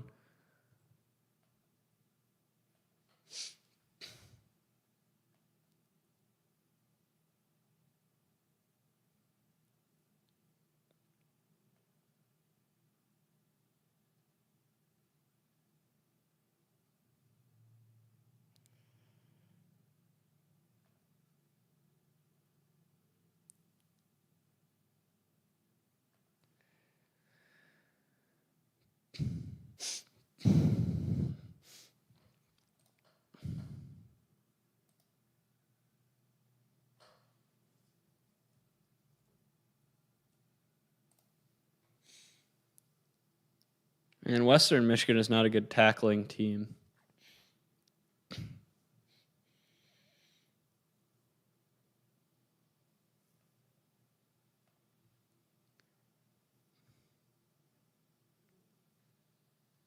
Man, that Penn State player just got. He has to make that play.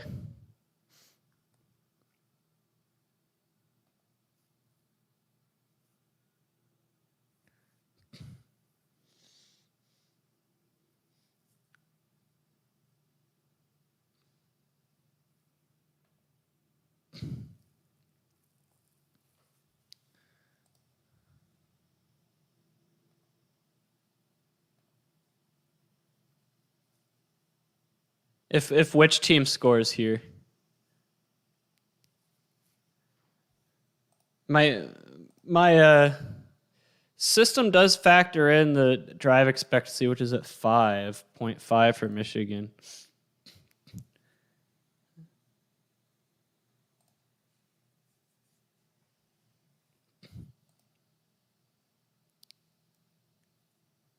Michigan's getting very close.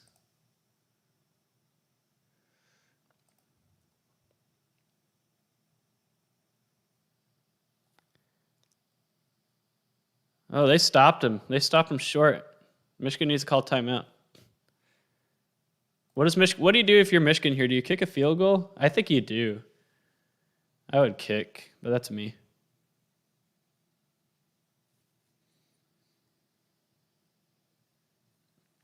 I mean, I had the pregame score for Penn State, Wisconsin at 27-17, so this is going to be a low-scoring game.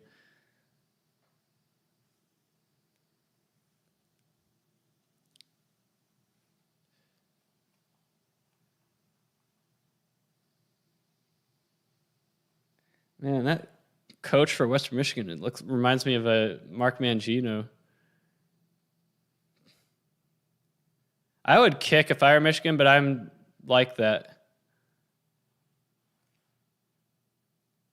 Yeah, it looks like they're kicking.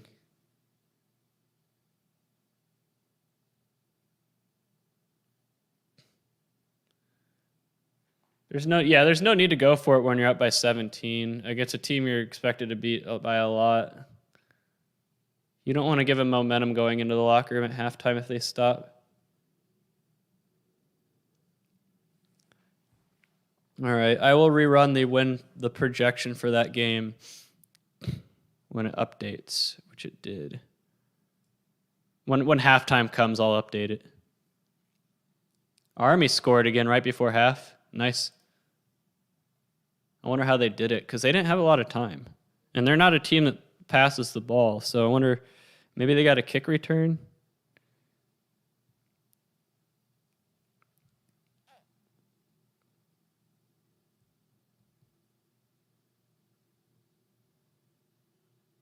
It doesn't even say how they scored.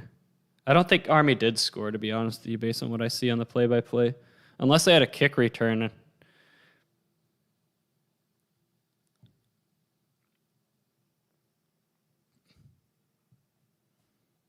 I like R for statistics. Python's better for general use programming, and Python can do a lot of data science and statistics and everything. It can. But I prefer R for statistics.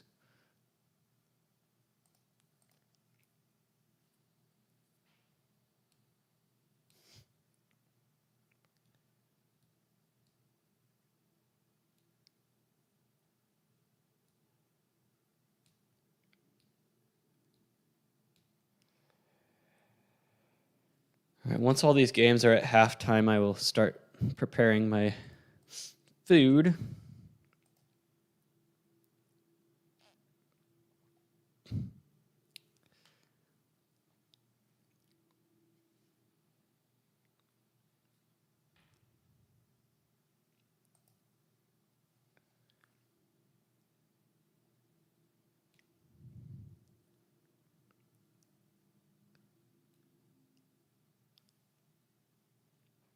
And Oklahoma might have just got another one.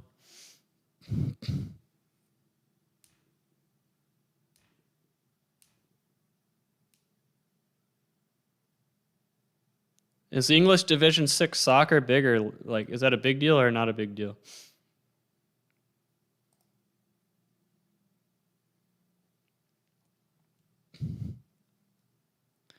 All right, let's check on this.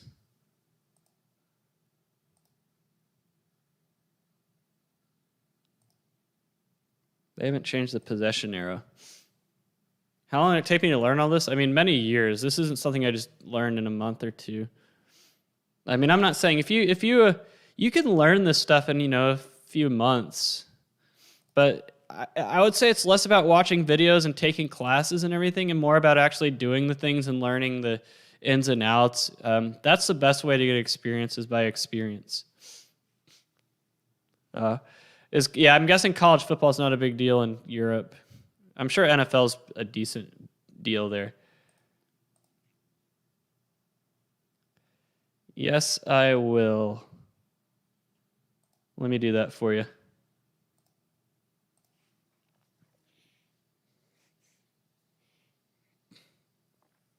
I'm guessing it's going to be close to 50-50 in my opinion.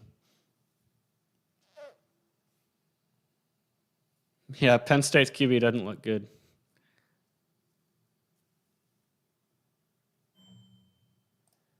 It's still at 20. It's 21% for Oklahoma now. I think that's pretty pessimistic. It should be higher.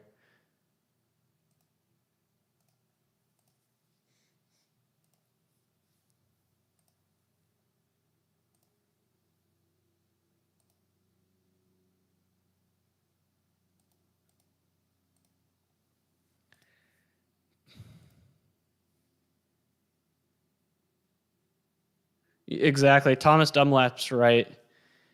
It'll go in one. Learning this stuff will go in one ear and out the other if you don't know like what problem you're trying to solve.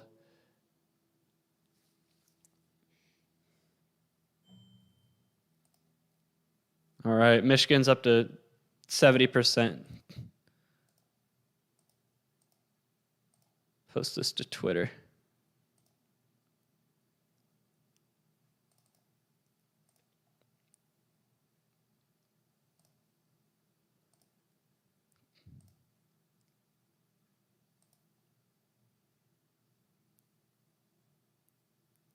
Did Army really score at the end of the half? I don't think they did. I think that's wrong.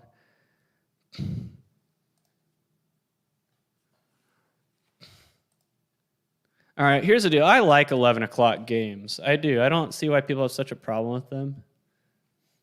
I mean, yeah, night games are fun. Don't get me wrong. Like, my most memorable games at TCU were night games, but there's nothing wrong with 11 o'clock games. Especially if you're a Big Ten school. Well, the problem with 11 o'clock games for schools in Texas is it's so hot in September. So Army did score.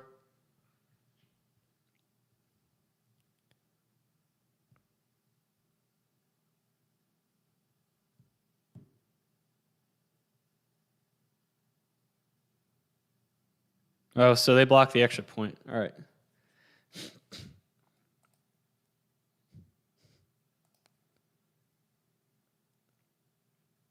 All right, I'm going to go start my... How am I going to do this? So I need to cook the French fries in my air fryer. I need to heat up the chili and onion mixture I already have for the hot dogs. And I need to heat up the cheese sauce. So let me go start my air fryer real quick.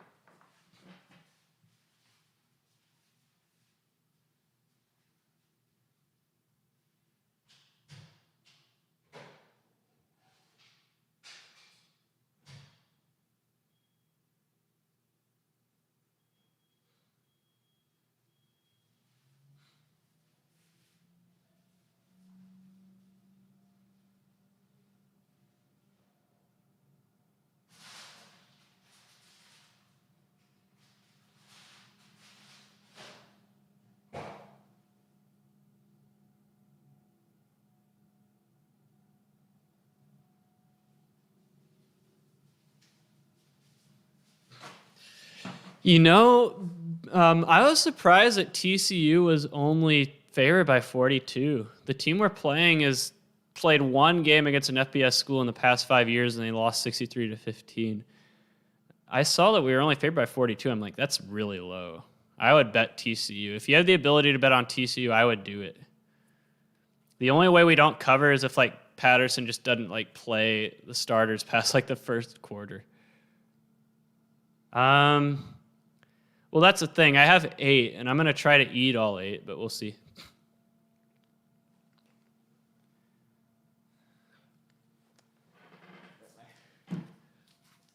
TCU hat.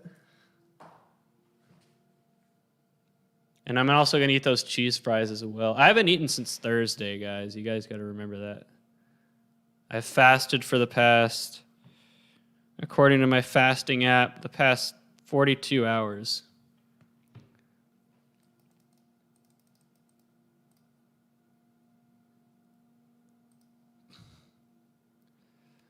Tulane has a player named Phat, P-H-A-T.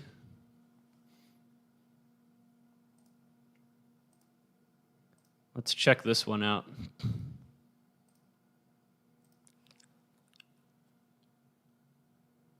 Ooh, that's targeting on Oklahoma. That was targeting. Man, that Tulane player doesn't know where he is right now.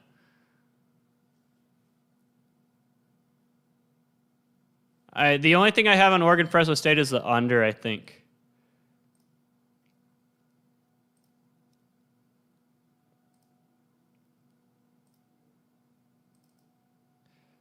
Yeah, Tulane QB just got, man, that looked bad.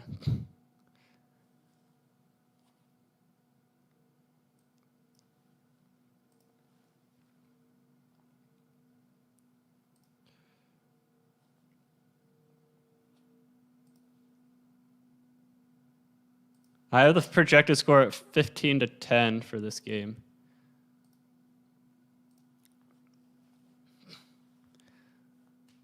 For those of you just watching, the reason I do this separate is because it takes about 15 seconds just to do one game. And also it was crashing my R earlier. Ooh, we got a 50-50 spread chance here.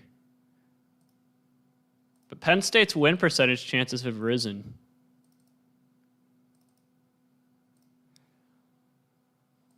The pregame was what? 20%, and now they're up to, 25%.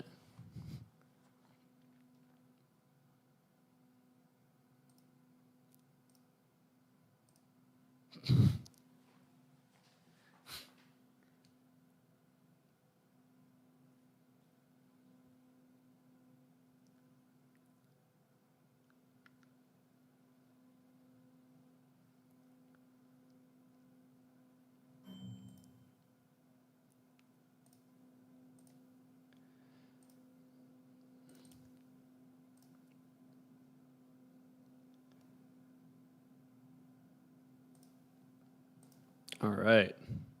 Did I post the Penn State-Wisconsin one? Yep. I just want to get all these halftime estimates out.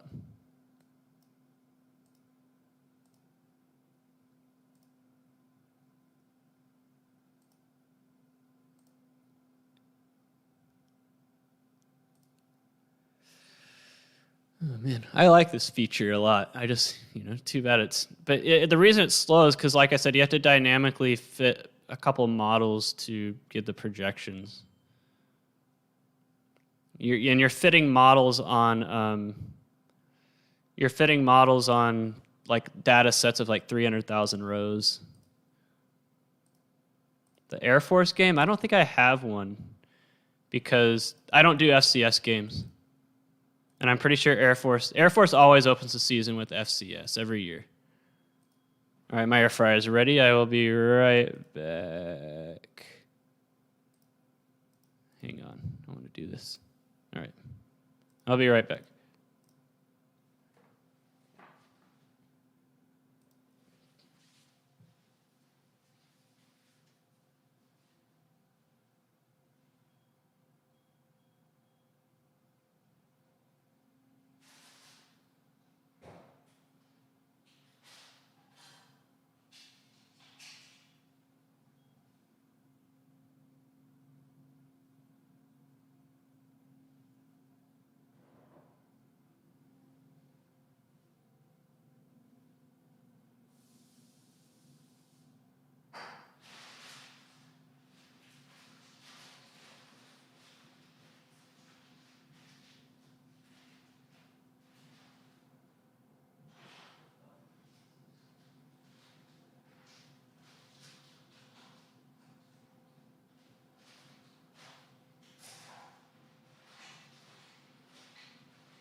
Man, it sucks how I spent all this time cleaning my kitchen and it's gonna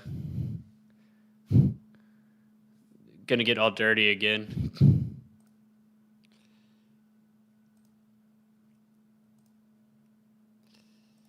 It sucks. Is Oklahoma threatening? Looks like they are. Or no. Tulane has the ball again.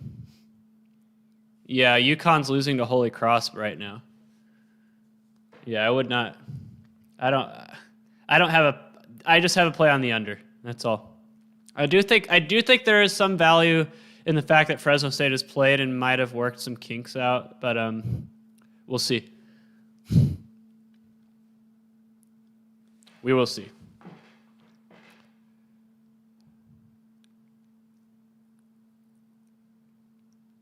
Is Tulane even going to try to score? Oh, they're in Oklahoma territory. Their drive expectancy is 2.7. Yeah, Holy Cross. I think last time I saw it, they're up by 14.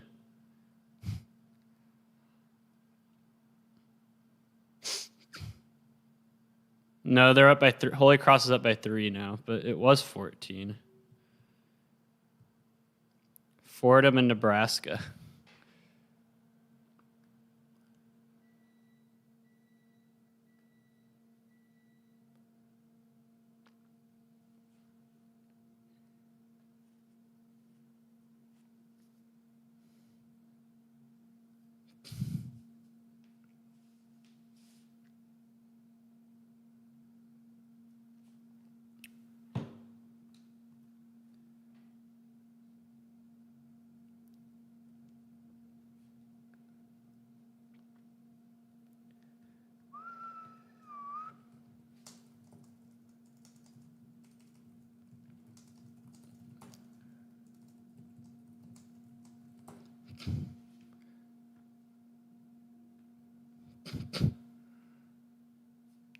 All right.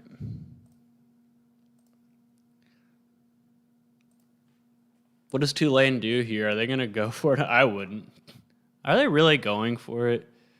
See, this is stupid. Oklahoma's offense is capable of scoring in 35 seconds. I'm sorry, this is dumb. Yep. Oh, and now he fumbles it. Great. See, that's why you punt it there, Willie Fritz. That's why you punt it. That's stupid. I know you're down 20. I get it. I know you want to be aggressive. I get it. But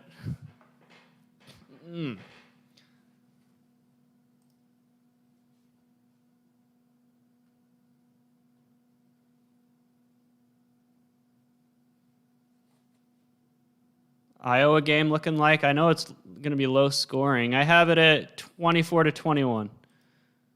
It's going to be very close. I don't have any play on that game. Nothing. No total, no spread, no money line. I wouldn't be surprised if it looks like this Penn State-Wisconsin game with the low scores.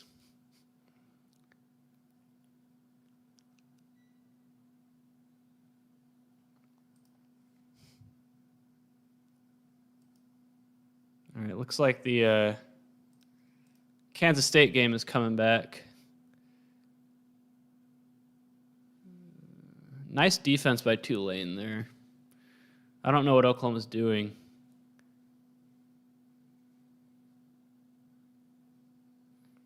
What channel's the Stanford game on? Fox Sports 1? Looks like that game's not at halftime anymore.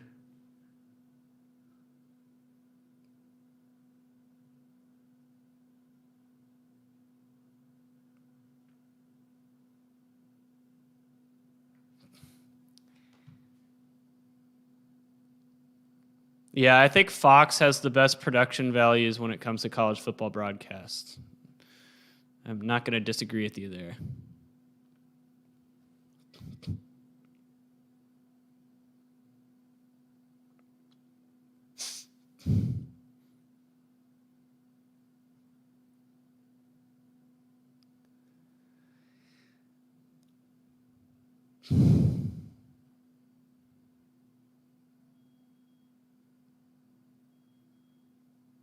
All right, I need to go flip my fries. I'll be back.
I'm hoping that cheese sauce I have melts.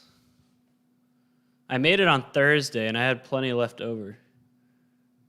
But it's, I've had it in the fridge for the last 2 days, so it's, not sauce right now.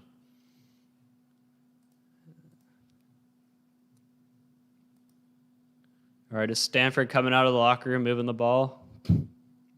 Looks like they are. I don't have any play on that Stanford game. Oklahoma lining up for another field goal. I think my model drastically underestimated Oklahoma's offense. Wow, this is a 56-yarder. Oh, he's going to be wide. He made it. Wow, nice. 56-yard. Nice.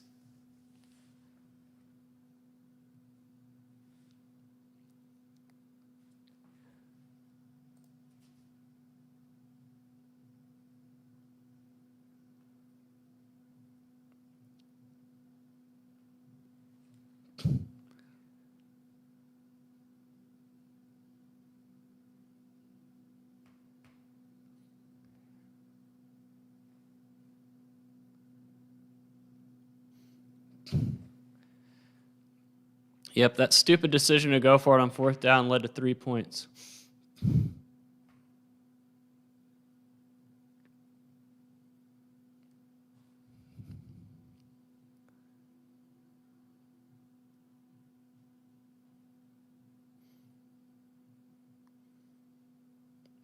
All right, who is getting the ball to start the second half here for Western Michigan? I want to say I'm on UL Lafayette, even though I'm not confident about it. No, I have the over in the UL Lafayette game, no spread play.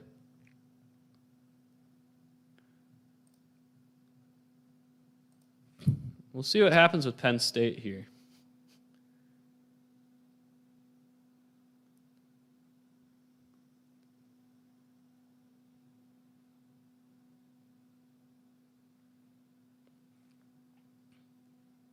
All right, it's the second half where things start to get more fun with this right here, because you see those wild swings like last night in the Duke game.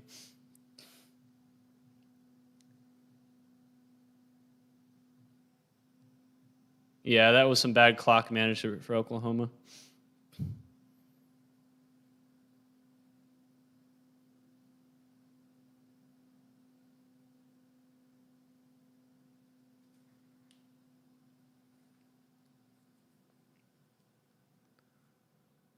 So Western Michigan, let's see if they can make some halftime. Like I said, their offense was disappointing. I thought they were going to at least, I thought they'd at least have 14 or so. All right, my fries are done. I will be right back.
Ta-da!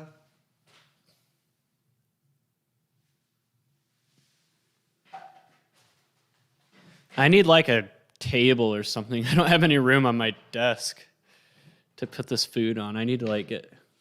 Do I have like a side something to put this on? Hold on.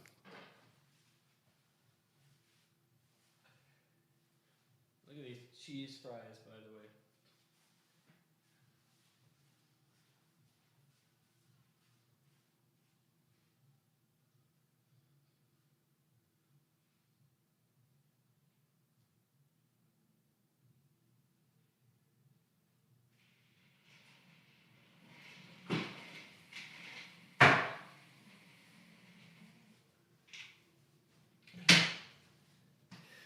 I just brought this like chair in.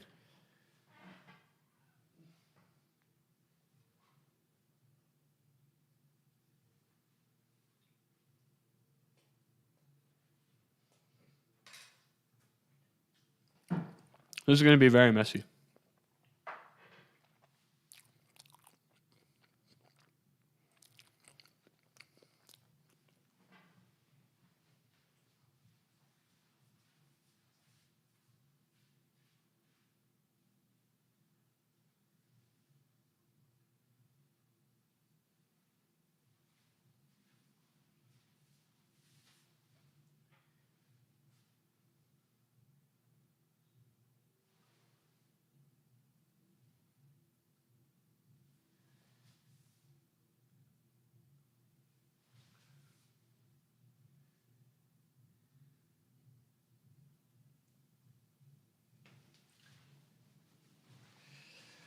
Was the Arkansas game started yet?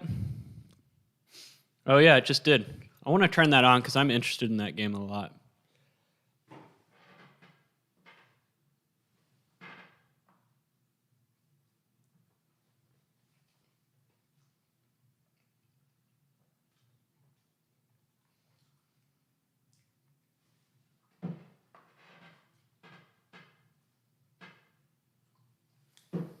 These are really good.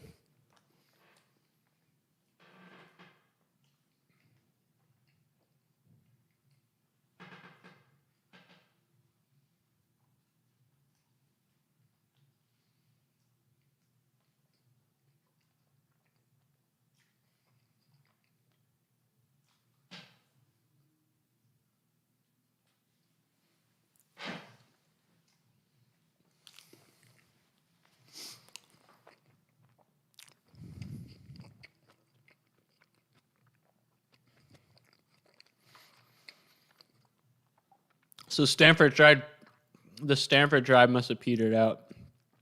What channel is this Rice game on? I'm kind of interested to see how that starts. Let me see if it's got to be like SEC Network Alternate or something. Probably nothing I get. Yep. Penn State's on the board. If I were Wisconsin, I'd get kind of worried. Their offense can't finish drives. Yeah, ESPN Plus. I have ESPN Plus. I'll turn that on in a sec.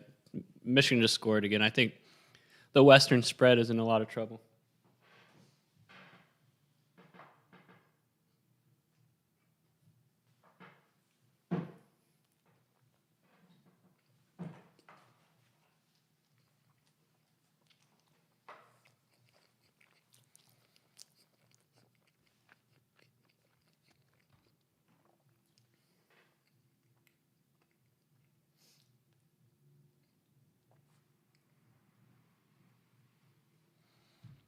I'm going to turn this Western Michigan game off.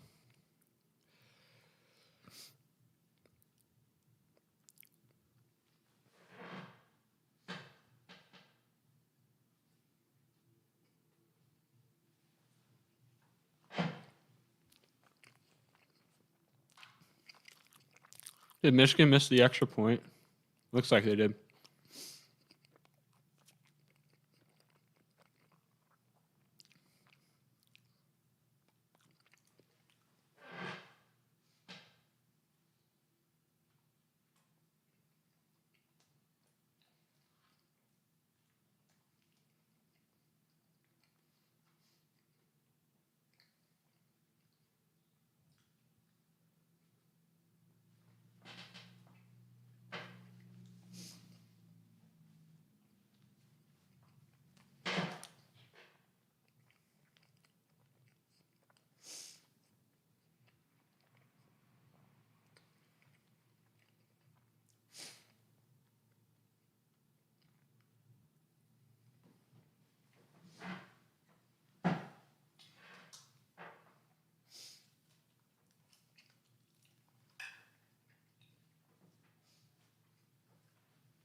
I'm glad the cheese sauce reheated well.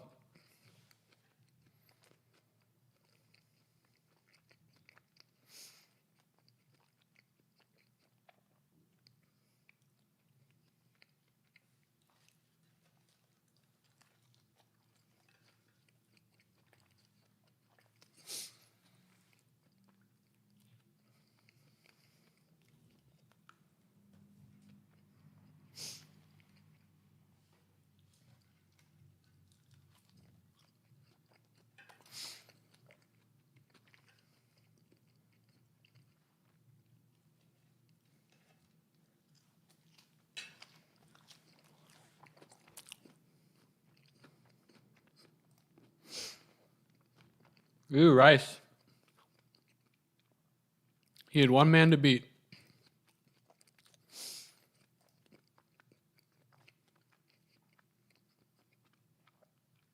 Temple's on the board.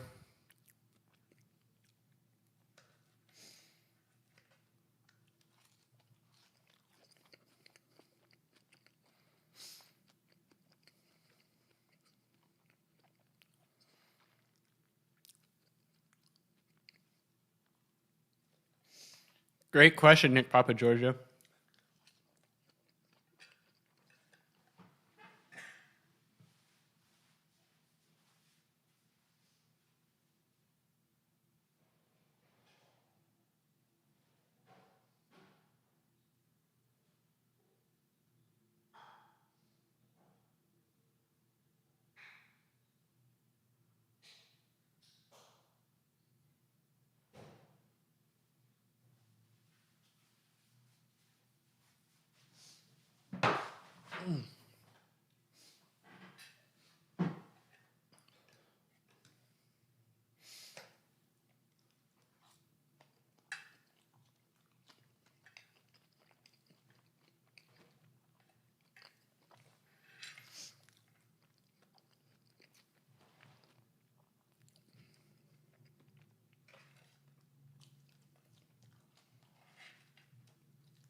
Yeah, Penn State's definitely in better shape. Rutgers still at 79.5% to cover.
I learned that baseball is very tough.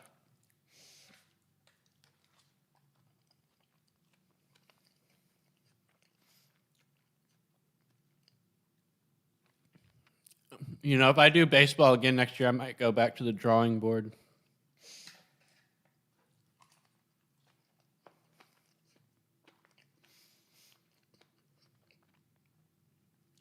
I just don't know if my preseason estimates were accurate enough.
Yes, the model. I created this model this year from the ground up.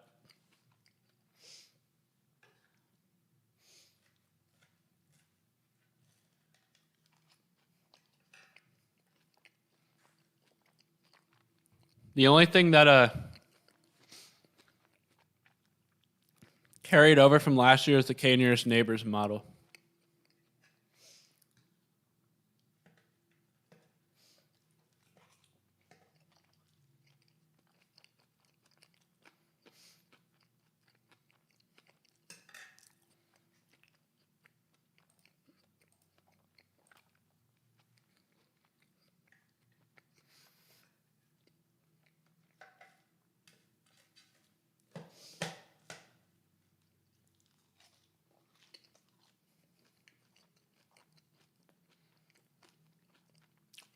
I have Rice money line at 800.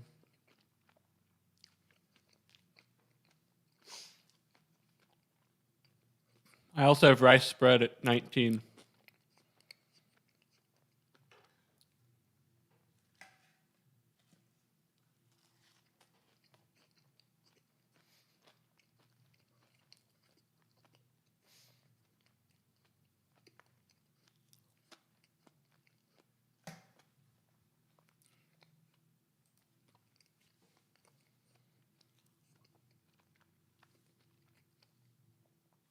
Now Wisconsin's in the red zone.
I'm trying to watch the Rice game, but it's buffering.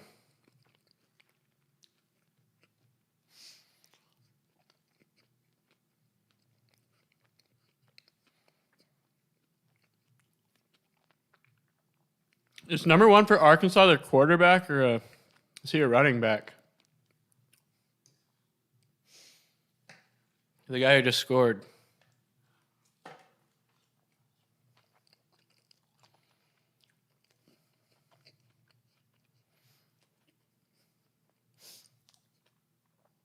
That was a good catch by the Wisconsin tight end.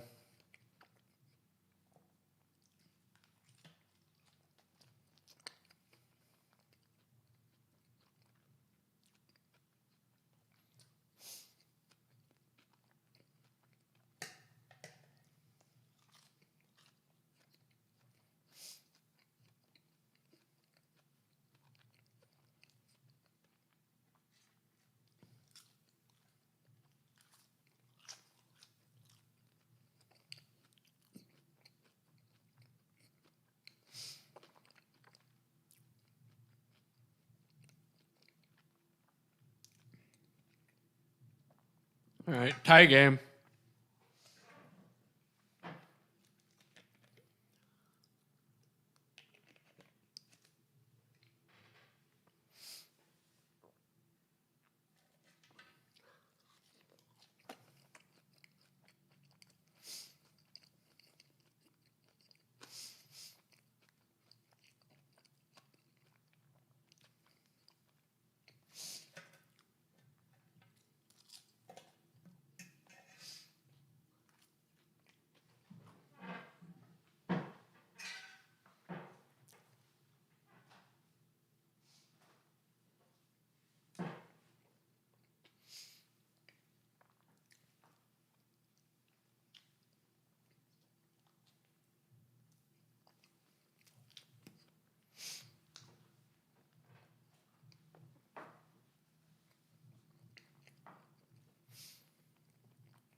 Anyone seeing this commercial right now on Fox?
Mm-hmm. Yep. Humera.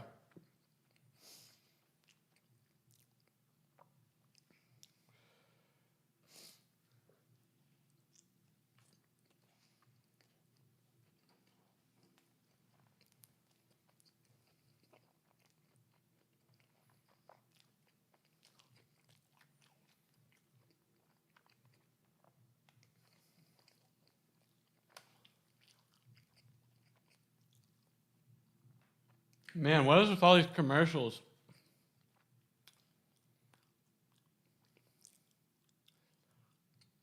This PNC Bank commercial is even worse than the Humera commercial.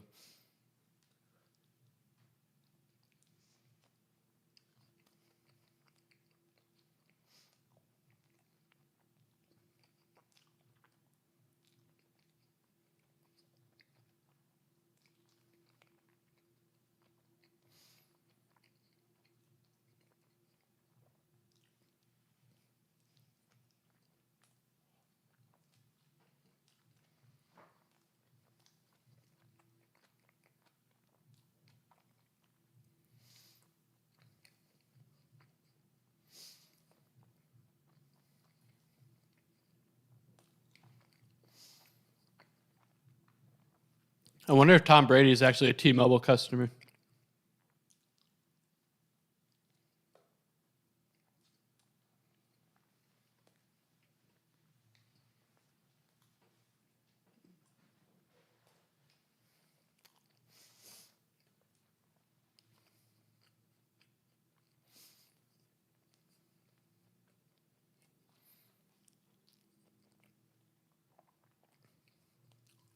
They scored on a run, but it was set up by a one-handed catch by their tight end.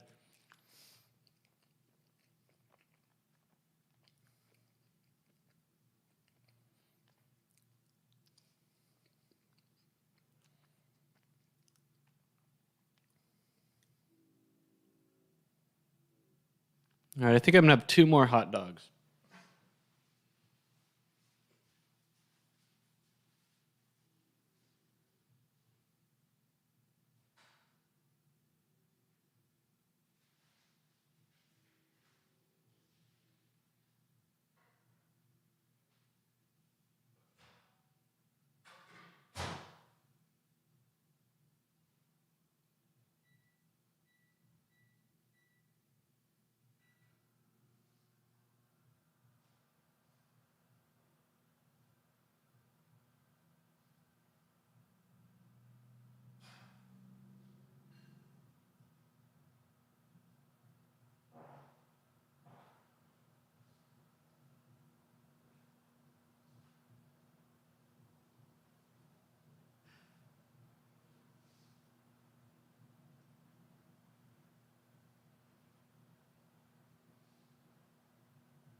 My kitchen's back to being a mess after I cleaned it up yesterday. All right, Rutgers scored again, which is good.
My kitchen's a mess.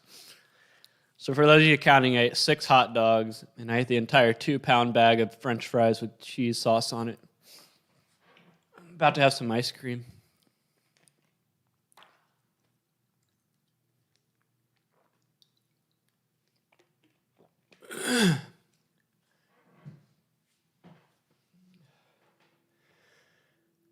Oh, he missed it. He missed that field goal. He missed it. It was right. It was wide right.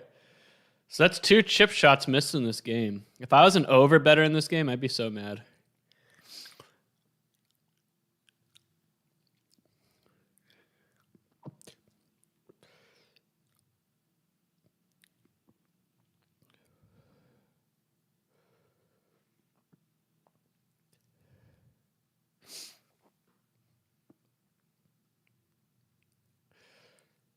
I filmed a video explaining how Eagles 0-1, but I haven't uploaded it yet because I haven't finished editing it.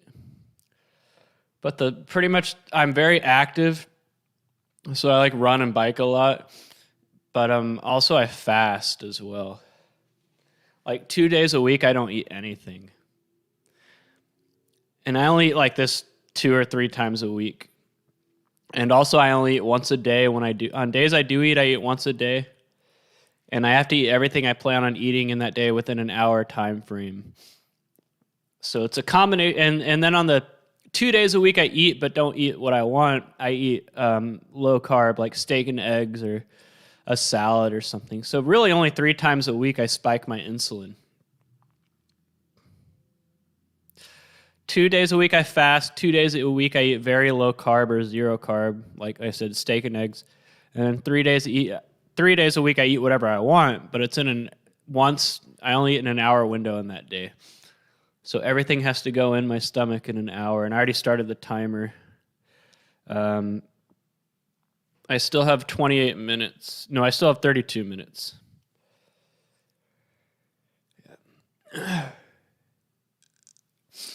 No, you gain weight not so much by overeating, but by spiking your insulin too much.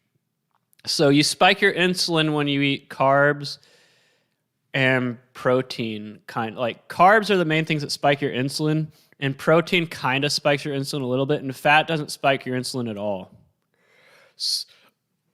So really, I only eat carbs 3 times a week in an hour window. So I'm only spiking my insulin 3 days a week. But then you have the people who eat 3 meals a day and a bunch of snacks. I mean, that have carbs in them. They're spiking their insulin, between 3 and 6 times a day, depending on how many snacks they eat. That's like 18 to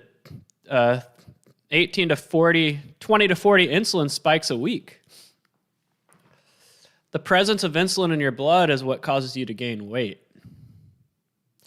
And if you're like me and I only spike it 3 times a week, then it's hard for me. But also, I'm very active. You couldn't just eat like this and not be active. Like, that's part of it too. I probably burn about 4,000 to 5,000 calories a week from just running and lifting and biking.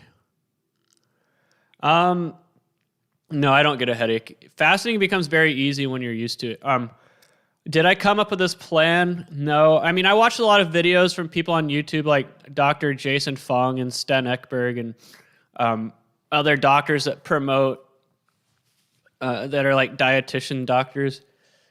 And I kind of was like, okay, I'm going to combine fasting, 1 meal a day, a ketogenic diet. I'm going to combine those 3 things. And it's worked for me so far. My weight's actually gone down since I started doing this. I can show you guys on my calendar. So I started, whoops.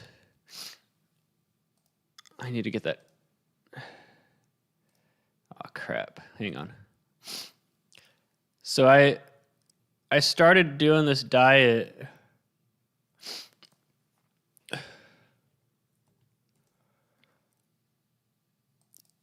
about right here, and you can see it's trending downwards. See? It's trending downwards. So it's definitely worked for me. But like I said, you have to be active and you have to stick to it. Like my nephew's birthday party last weekend, I ran a half marathon last weekend, so I went to Waffle House afterwards. And then later that night, I went to my nephew's birthday party, and I had cake and ice cream and all that stuff. It kind of threw me off a little bit. But like I said, eat once on days you do eat once a day. And 2 of the 5 days a week I do eat. So basically, I only eat 5 times a week within an hour. So 2 of those 5 days, I eat like a very low carb. Like usually it's steak and eggs or a salad of some sort that has no carbs in it. And then 3 days a week, I eat whatever I want. Like I said, a couple of Mondays ago, I went to a New York pizza place and ate 2 large pizzas. And yeah, so and they were big, 16-inch pizzas. But I had to eat it all in an hour. But it works for me. I don't know if it would work for everybody else. But like I said, the core concept of it is limiting the number of times you spike your insulin. So if the presence of insulin in your blood is what causes weight gain. Man, this SEC network stream is horrible. For the Rice-Arkansas game, it sucks. I'm going to watch something else. All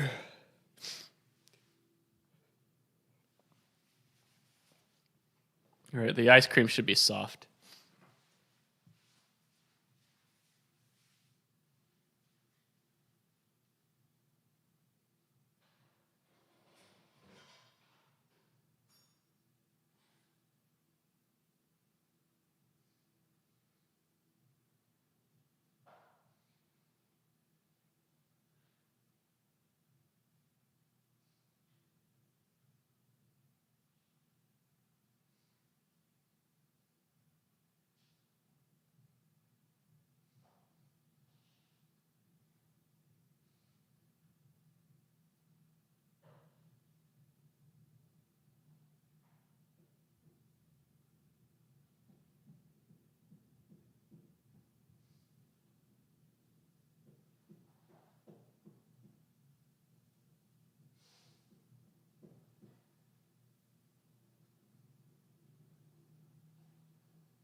Man, this coconut cream pie flavor of Bluebell is like one of my all-time favorites.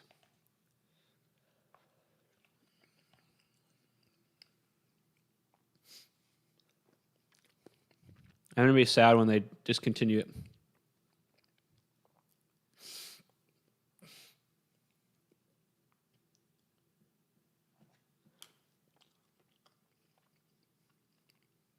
I haven't been very active this week, though. After my half marathon, I was like, I'm going to take a week off. So the only physical activity I've done this week is ride my bike a couple times. I did a 20-mile ride this morning, which is pretty easy. To be honest with you, it's not that hard.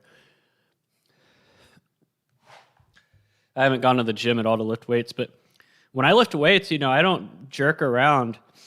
I'm not like those gym bros that, take their time, and I lift with a purpose. All right, Tulane just got a 2-point conversion.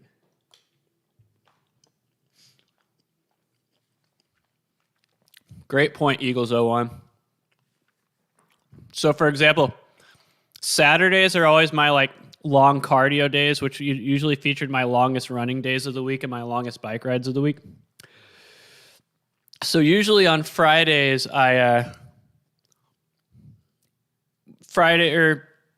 Fridays are usually my big feed day. So I'll eat a lot of carbs the night before to give me the energy. But yeah, I always eat carbs before my hardest days at the gym, like leg day, and before my so I time my 3 days a week. I do eat carbs before my hard, cardio or gym days. Because you're right. Otherwise, you won't be able to perform. Man, Western Michigan disappointed me today.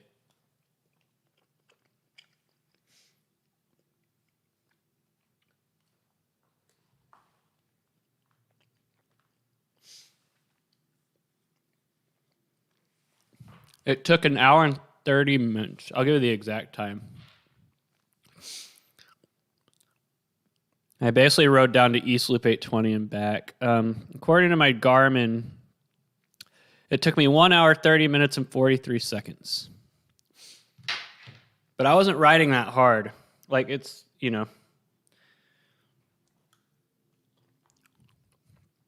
My long running and biking days, my pace is pretty slow compared to what I can normally do. But when I'm in the gym, I lift 4 days a week. I do high intensity, high volume workouts. I don't put a lot of weight on the bar. A lot of the gym bros care more about how much they can lift, which is fine. I used to be like that too, but in the gym, there's 2 ways you lift. You lift for strength or you lift for size. Lifting for strength is lower reps, higher weight, and longer rest times. That will get you stronger, but you're not going to really get that much bigger. 3 years ago, I could bench 300 pounds, but I looked like a cancer patient. I was tiny.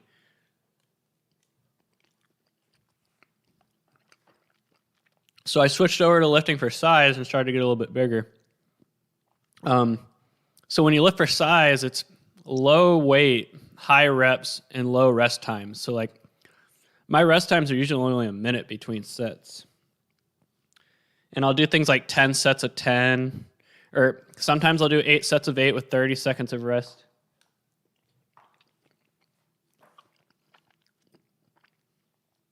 So, the weight is lower, but what makes your muscles grow in size is time under tension. The longer you keep your muscles under tension, the bigger they'll get.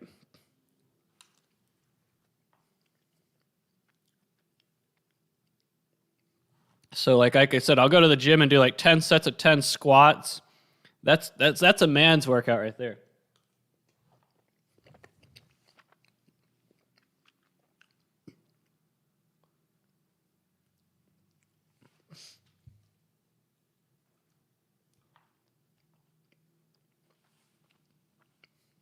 Yeah, Western Michigan, very disappointing today.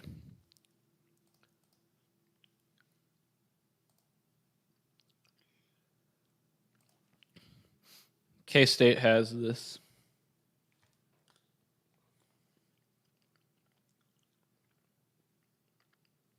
Man, that ULM Kentucky game is right on the 31.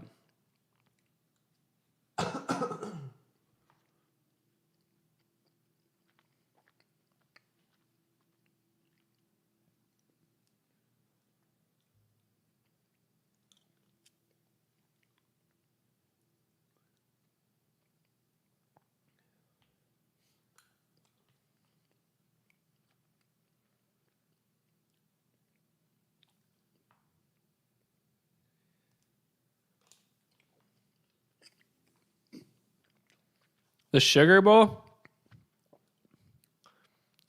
I'm going to be a homer and say TCU against Texas A&M.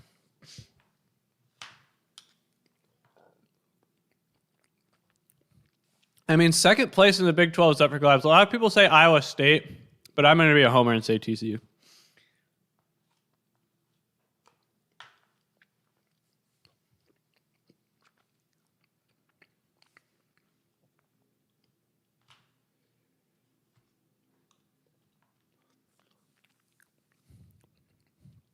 Although I could see Texas A&M doing what they usually do and ducking. So Texas A&M refuses to play Big 12 teams in the state of Texas. They do. They have rearranged bowl matchups in the past to avoid playing Big 12 teams from Texas.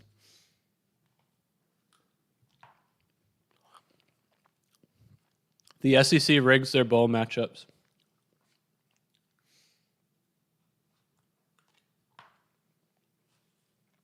Texas A&M's the only former Southwest Conference team we haven't played since the conference broke up.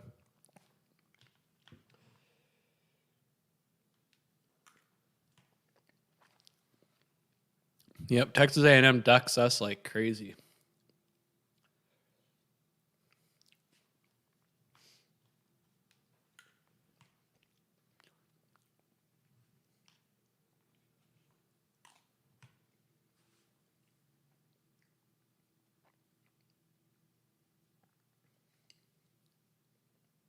Anyone else think Army's going to cover?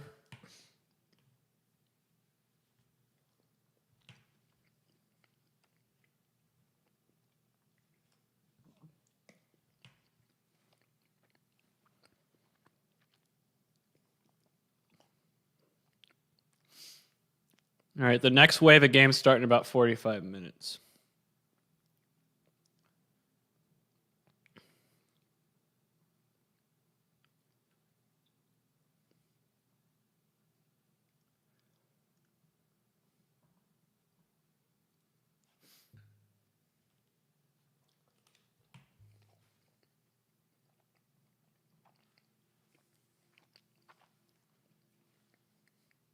Is Wisconsin going to do their stupid jumping around crap? Yep. They did that at the Rose. When we played them at the Rose Bowl, they didn't play the jump song before the fourth quarter, but their fans did it anyway. It looked so stupid.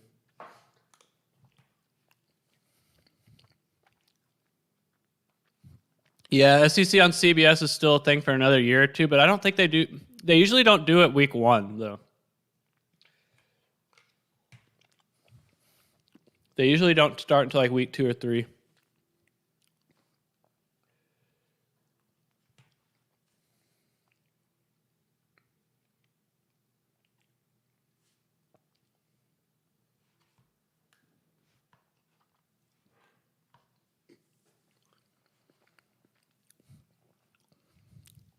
Yeah, they did it to silence at the Rose Bowl.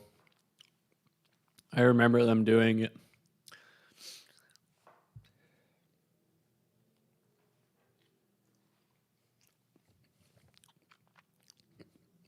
I wonder if they still do it when they get blown out. Like if they're losing like 37-0 right now, it makes you wonder how many people would still be there to do it.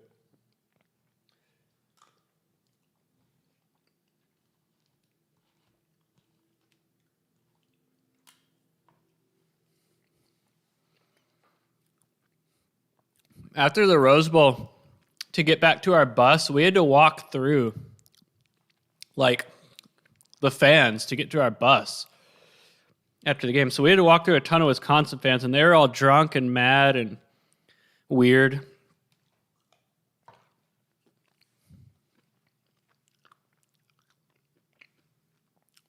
The Super Bowl for college football.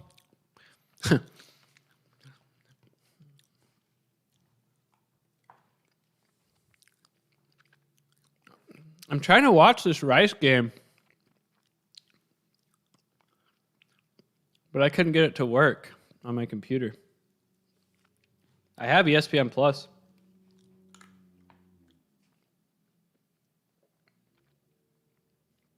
But yeah, Super Bowl for college football. I mean, there's a boring answer and there's like a dark horse answer. Like the boring answer would always be Alabama and probably Oklahoma. If you're looking for dark horses, though,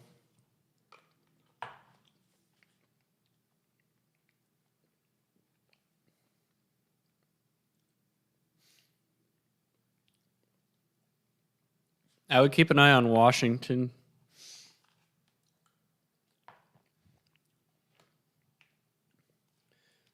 Like, Wisconsin's defense is really good, but I just don't know if you can trust their offense enough.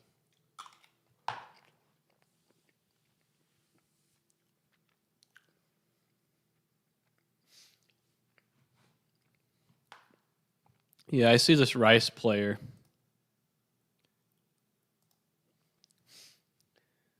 Oh, yeah, Rice has real good field position. So Rice's head coach was Stanford's offensive coordinator. So that's why they run this like power I set. If there's a position that Rice can recruit, it's definitely offensive line. And I know Rice's coach said he wanted to turn Rice like into like the Stanford of the South or something. I mean, their academics are about the same. Rice is definitely the top academic school in the state of Texas and probably the region. Like, what better academic school is there in the South than Rice?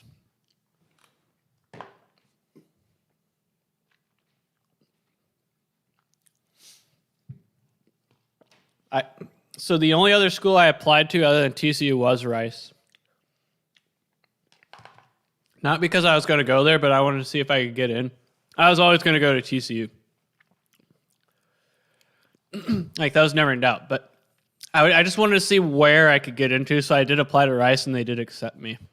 Even though I wasn't even in the top 10% of my graduating class. There's 667 kids in my graduating class, and I was number 99. So you're probably like, so how'd you get accepted to Rice? Well, getting a perfect score on your ACT will do that. I got a perfect 36 on the ACT. There you go. My GPA sucked not because I wasn't smart. I mean, I probably had one of the highest IQs out of every one in my class. It was because I just didn't care. Like, I was so smart, I didn't have to study. I didn't have to do homework. And I cared more about my sports than academics. I could have blown that entire class out of the water if I applied myself. I do regret not trying harder, though, because I could have used more scholarship money. No, I only had a partial academic. If I had better grades, I would have got a full academic.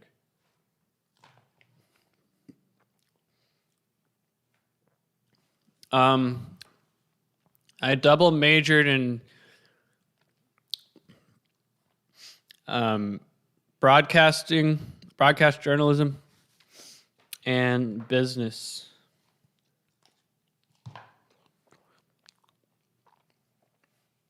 But the business classes I took, I had a heavy emphasis on business analytics, which is how I got a lot of my statistical background.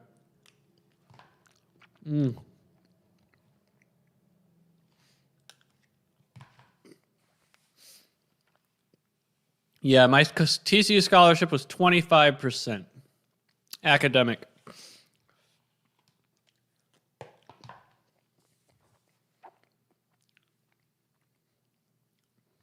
But the thing is, when I was playing football, I wasn't allowed to be on that because otherwise it would have counted against our 85 scholarship limit.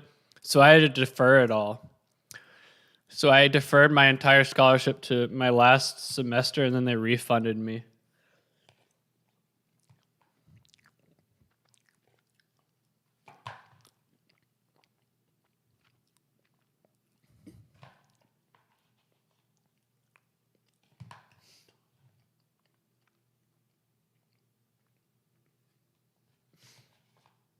Yeah, journalism was a really easy major.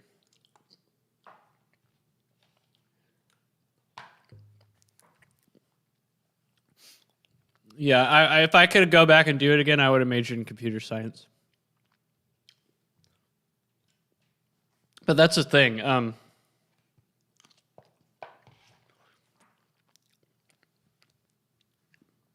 Journalism school is a joke.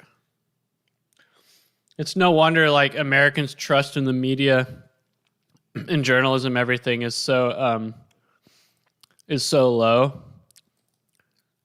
Journalism professors are bottom of the barrel.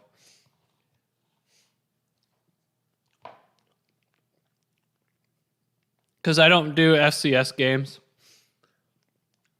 Liberty's playing Campbell, and Campbell's FCS.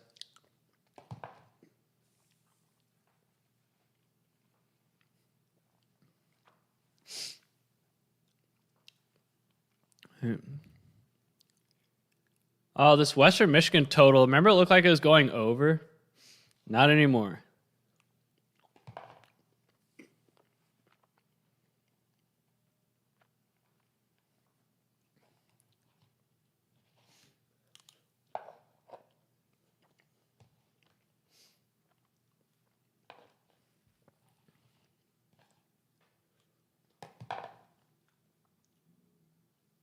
Uh-oh, Penn State. That was really bad angles for Wisconsin. Yeah, journalism professor, it's I don't get why journalism's such a popular major. If they told people what the average reporter makes at a TV station, I bet most people wouldn't major in journalism.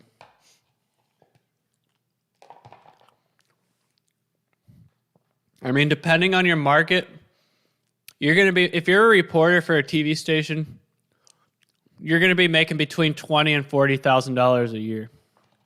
So, like, why would you go to school to make that kind of money? And you know why reporters are paid so low?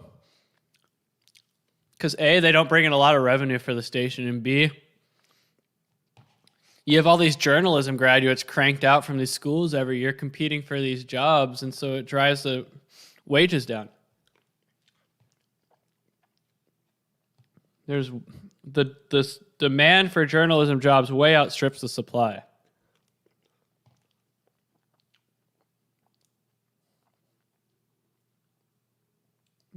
Penn State's moving.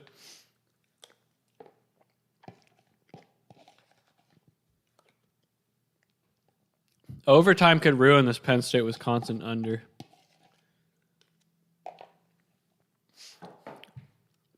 Liberty offense should just still be pretty good relative to their competition. They just play a weak schedule. That's their problem.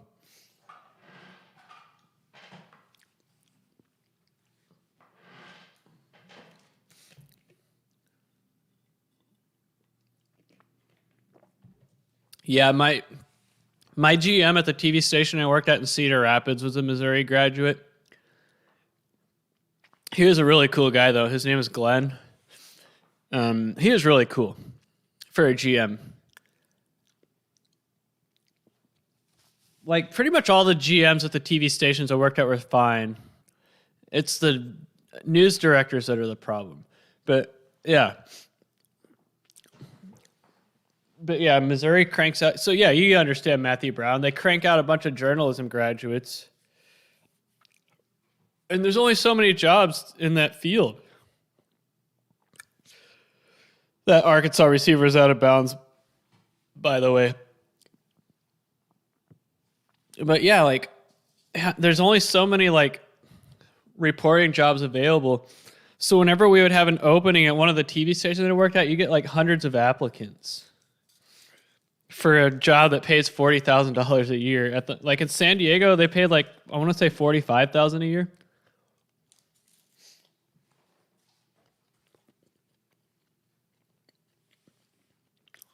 I made over 3 times that in my job.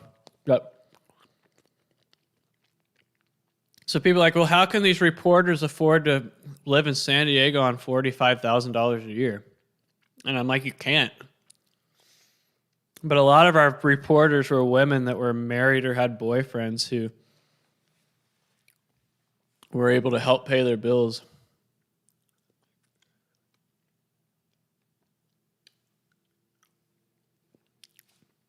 Yeah, news directors are just people who are like, they're pretty much like the leaders. They head up the news department, right?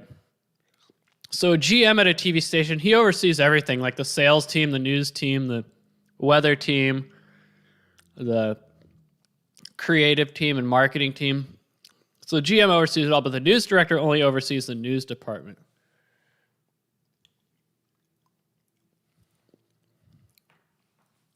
Yeah, Eagles 0-1. I'm surprised you're working tonight. Like, it's been a long time since I had a job where I had to work on Saturdays during college football season.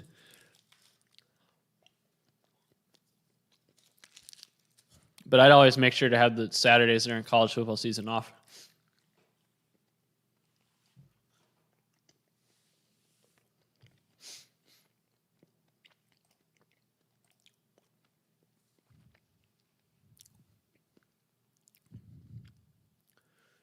It's like people who schedule weddings on Saturdays in fall during football season.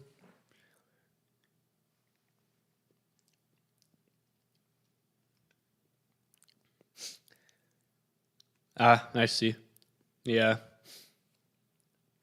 I mean, when I, worked part-time at a bar, I'd always take the Saturdays off. I'd ask them off for a lot in advance. But some days I would go in anyway because the games that night might have sucked.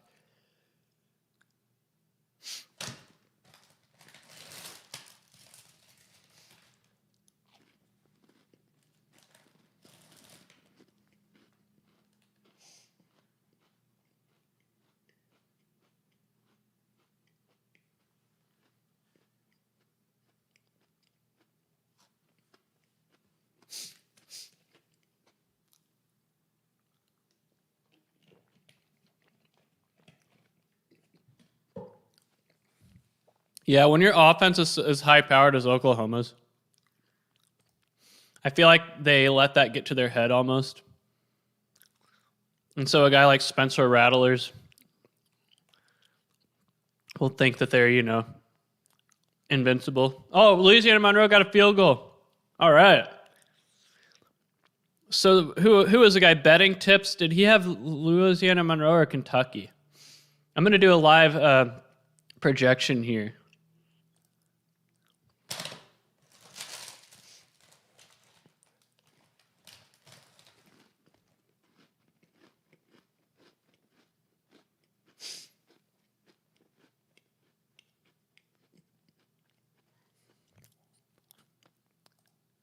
Eagles 0-1 in the sales department. I would say 90% of the sales department were conservatives. But I would say 98% of the news department was liberals. Only 35.8%.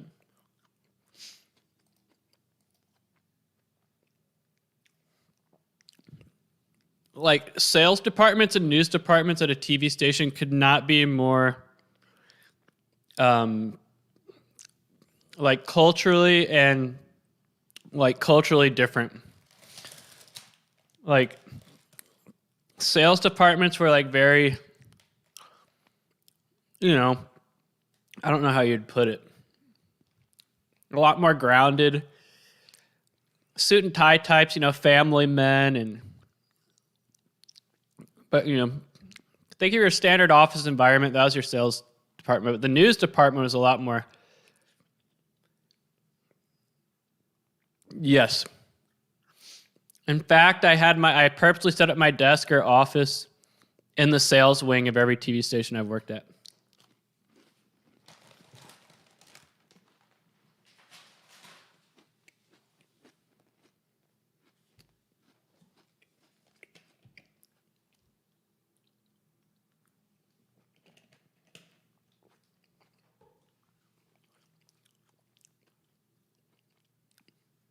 Like all the people I still keep in touch with from the previous TV stations I worked at were all in the sales wing. Like I don't keep in touch with anybody who worked in the news wing. The news department at my job in San Diego tried to get me fired. They like launched a mutiny against me. They tried to get me fired.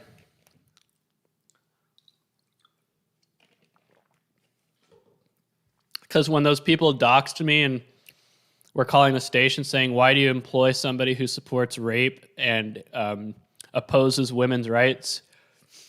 The people fielding all those calls to the station that day were the news team.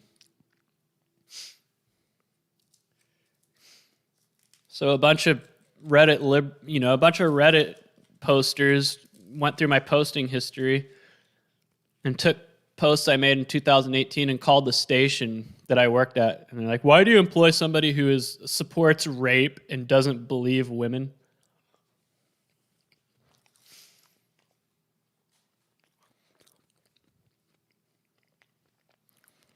I ended up getting suspended for a week.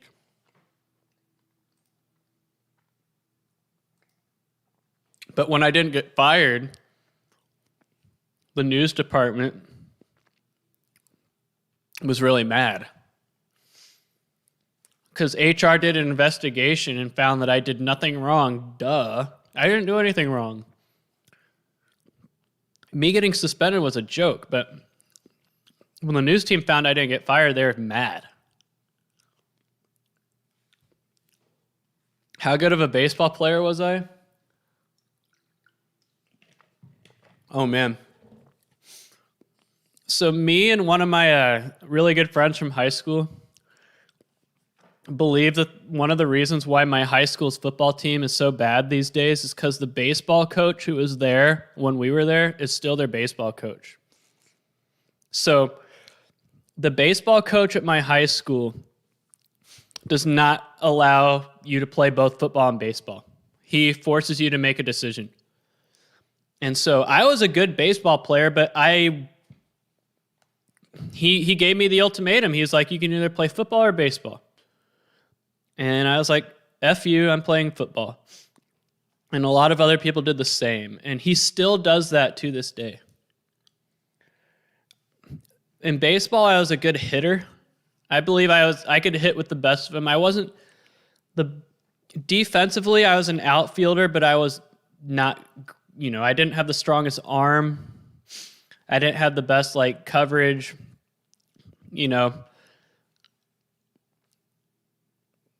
but I could hit very well. But anyway, I never know how good I could have been because my high school baseball coach wouldn't let me play unless I quit football. Yeah. So yeah, that Eagles 0-1, that happened maybe 6 weeks before we got sent home for COVID. So that 6 weeks between that happening and COVID, that was an awkward 6 weeks at the station because the news department hated my guts. All because a unsuccessful cancel culture campaign was executed against me. Did Rice just fumble the ball? Yeah, Tulane's making inroads here. By the way, that touchdown made the game go over, so official over in the Oklahoma game. I wonder what Tulane's win percentage is after that.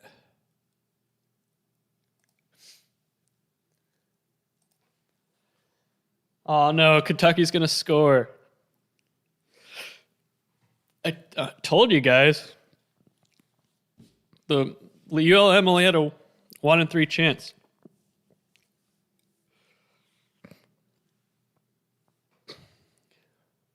No, I was only a wide receiver.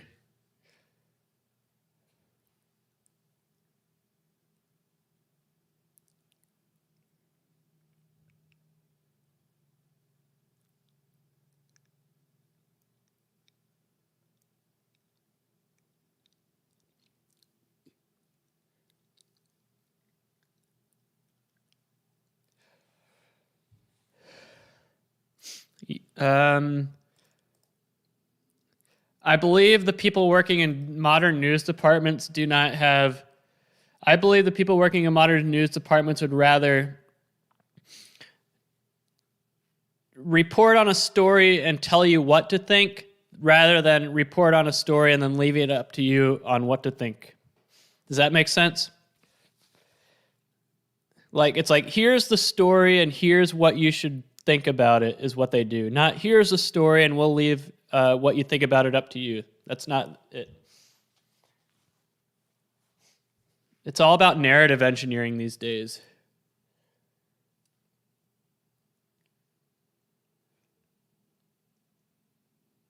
Oh, Penn State player dropped it. Yeah, grub warp. Like, why did Kentucky even try to... That's my question. Like, did they try to run clock or were they playing aggressively on offense?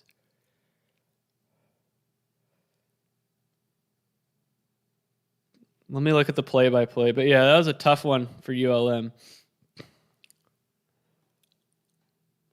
So looking at the play-by-play, oh yeah, they were throwing passes and oh yeah. But it was with their backups, but still. So ULM pretty much has a minute, which it's not going to happen, guys. Yeah, that was brutal.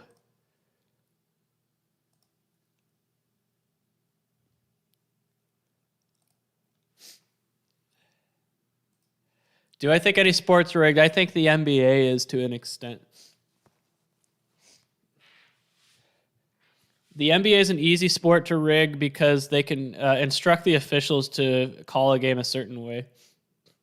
How fast could I run the 100 meters? Not fast enough. Thomas Dunlap is absolutely right. If you control the opinion of your audience, then you can... you are absolutely right, Thomas Dunlap. Yeah, I couldn't run the 100 meter that fast. What was my favorite route to run as a receiver? That's a great question.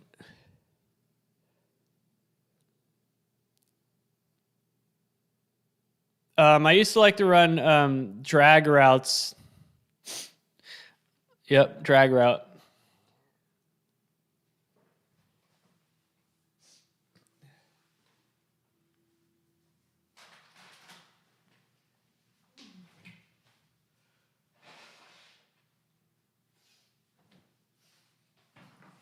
Yeah, yeah, working in TV, there's a reason I didn't want to go back to the industry. Like, I built up 10 years of experience in TV and I quit. I did not go back. I could have.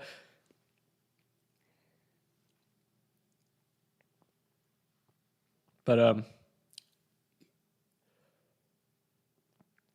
Thomas Dunlap is absolutely right. Narrative engineering is the name of the game in today's news department.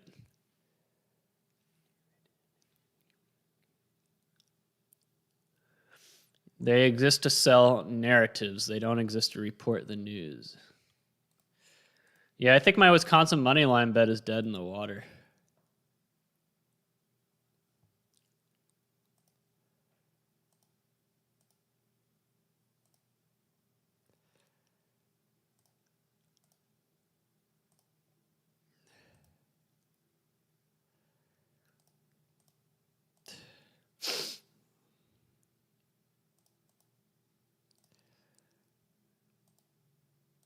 I'm in consulting.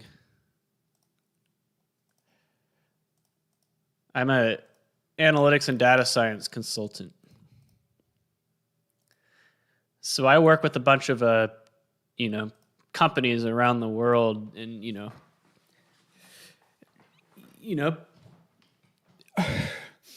a lot of marketing and advertising consulting.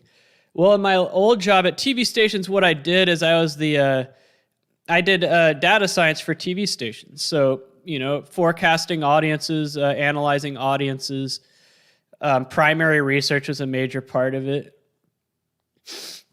So I existed to grow my role at TV stations was to understand the market and grow the audience. So you do a lot of primary research and focus grouping and surveys, and that was primary research. And then you'd forecast, you'd cluster, you'd segment the marketplace. It was all about growing audiences, and that's what I was tasked with. But it seemed like all my recommendations were ignored. Yeah, I work from home now.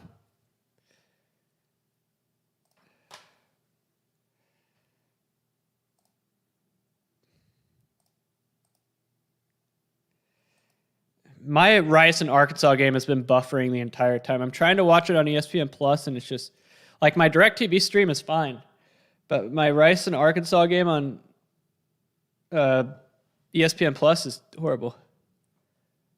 Penn State money line I had at 185. If this game goes into overtime, and then that would be a bummer. But yeah, Spencer Rattlers doesn't look that sharp today.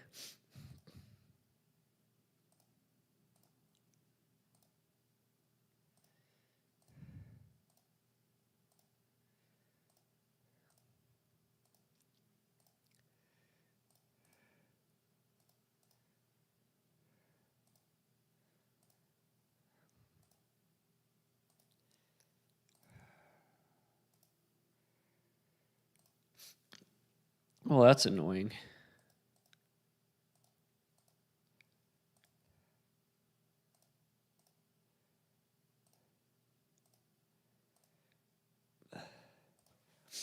Man, that extra point miss.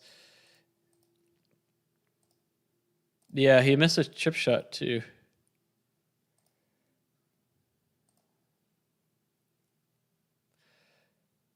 Rice on third down. Oh, he has room. He has room. And he got late hit out of bounds. Late hit out of bounds. There you go. All right.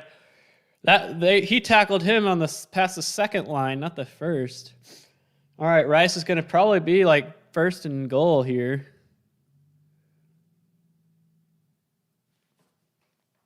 But yeah, I work from home. So that this setup I have that I'm streaming with, it's also my home office setup. I have a 43-inch monitor that I can divide up into sections. So I got the dashboard down here, I got the chat right here, and I got two games off to the right on the right side of the screen. No, I don't do tennis.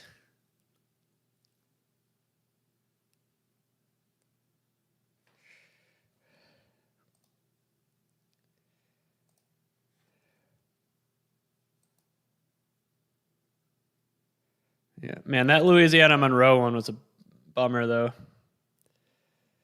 So Western Michigan and Michigan is at 61, so one more touchdown and it can go over.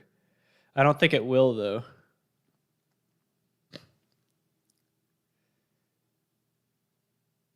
Man, Rutgers scored 60? Jeez. I knew Temple was bad, but I didn't think they were that bad.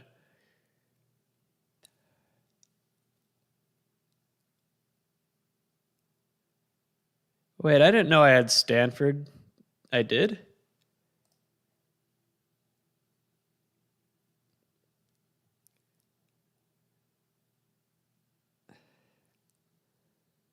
I didn't have Stanford, did I? Where are they at?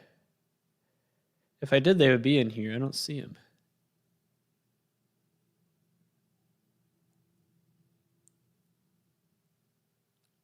Hang on. Yeah, I don't have Stanford. Then why are they showing up as a... Official play.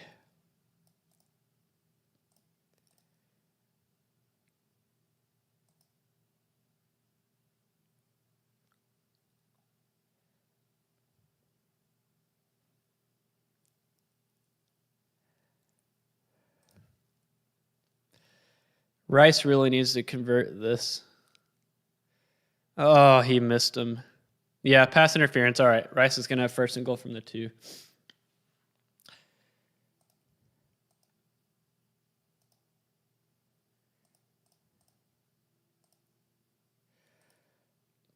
For some reason, it's counting Stanford as an official play, and when they're not.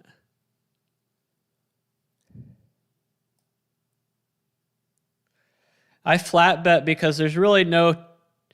I've learned that if you try to stake your bets based on how much of a... Ooh, interception by Tulane. But if you try to... and he fumbled it back. Oh, and Tulane player got it. But if you try to stake your bets based on... how much of a perceived edge you have, I find out it usually doesn't work. So I just go, do I have an edge or not? And I leave it at that.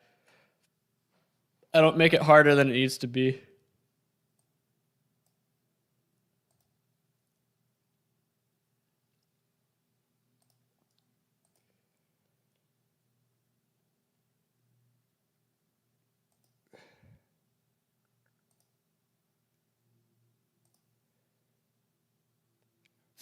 I did not bet on Stanford, but it's saying I did.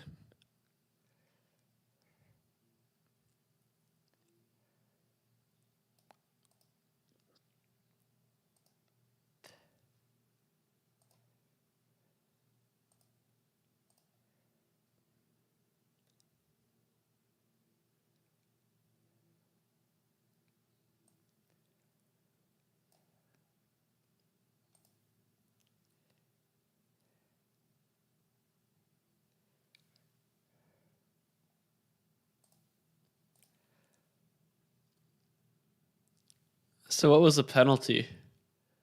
All right, Rice just scored.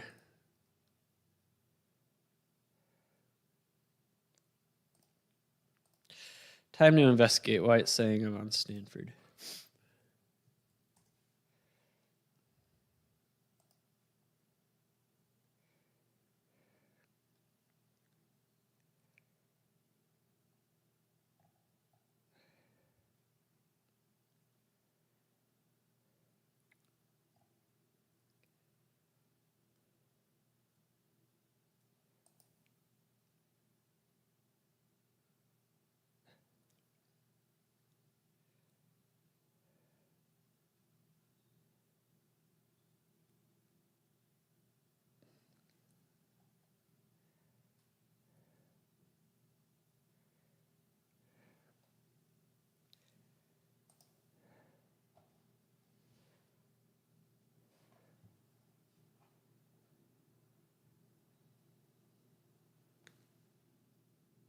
I know why it's doing it.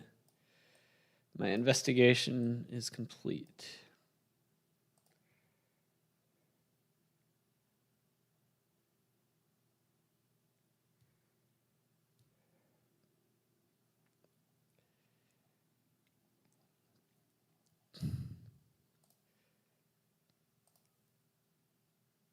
There we go. All right. Oh, they really called pass interference on Tulane? That's like the last thing I would have guessed. Ooh. That Wisconsin quarterback just got rocked. Oklahoma just missed their kick? Looks like he did.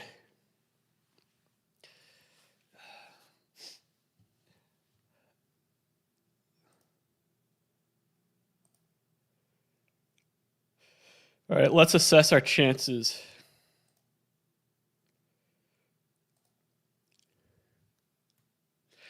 Anybody have any other requests for live cover percentages or live total percentages? I will field them now.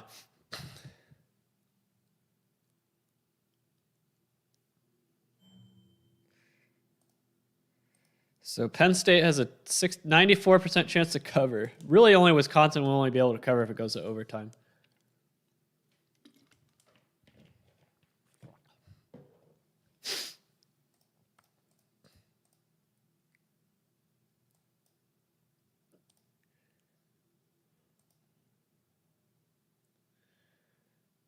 4-1 on totals.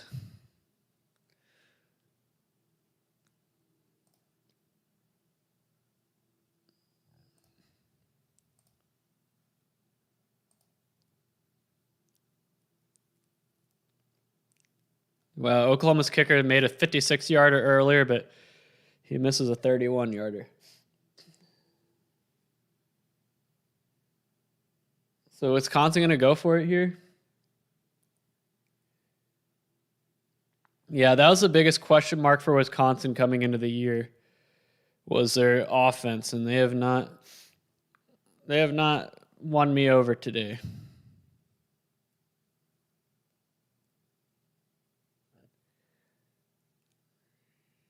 Is Oklahoma ATS above 1%? I would be very surprised if it is. Let's check. That's why I'm here.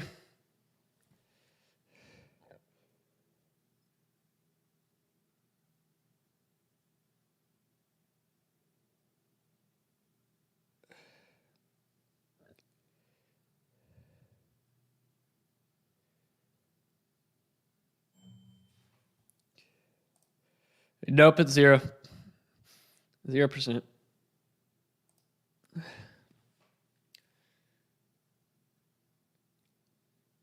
For some reason, though, it says the total is only 73%, but it's already gone over.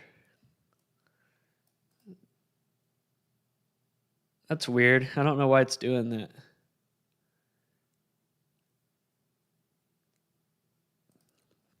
I need to figure that out.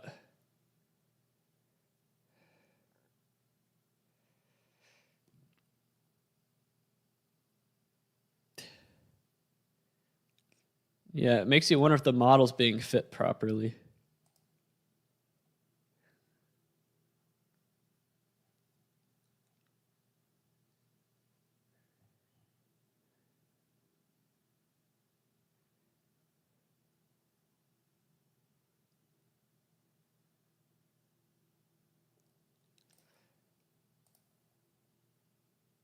Rice's chance of covering up is 10-7.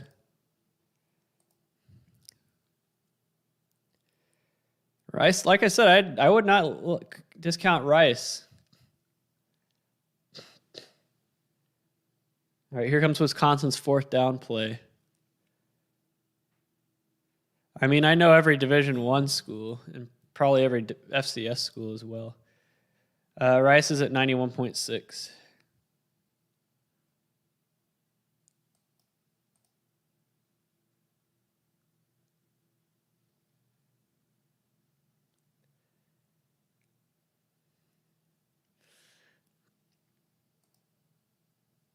You know, I wonder if it's feeding there. That's weird how it had the Oklahoma. It wasn't at 100%.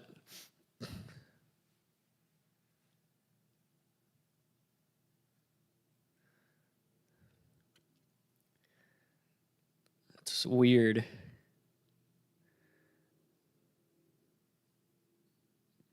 WNEU, I don't think that's a. If it exists, it's a Division III or something like that.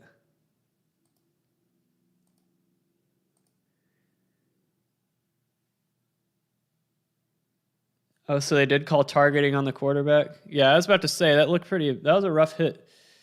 I don't know if it was targeting, though.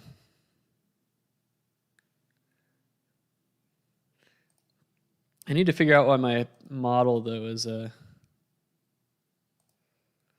That's weird. You think it would be 100% over?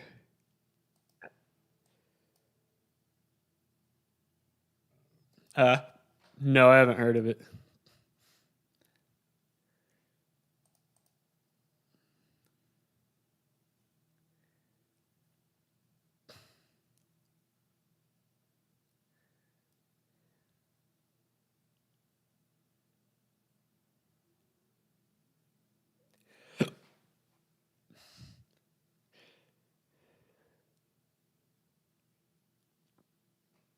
You know, I think I know why it's. Yeah. That's something I'll have to fix off camera.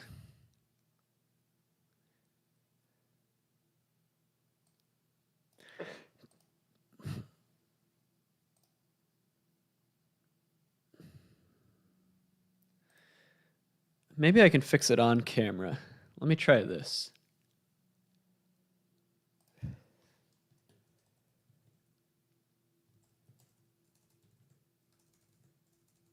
I'm going to try to fix this on camera.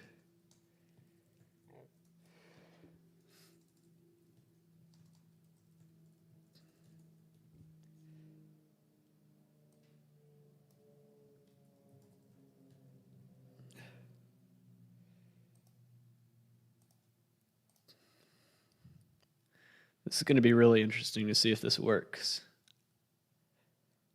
Because it would show a flaw in how logistic regressions work.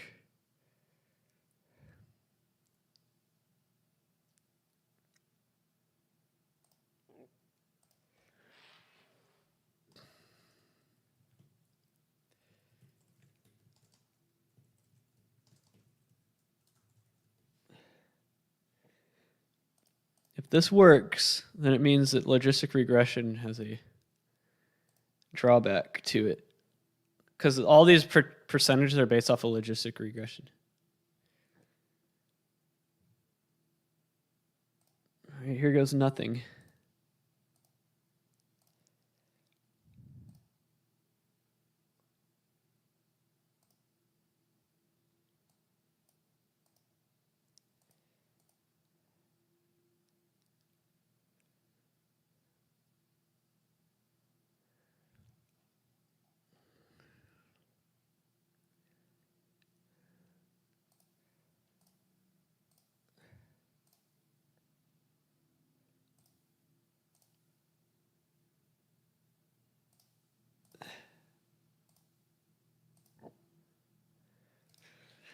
If it doesn't show it 100%, then I don't know what the deal is.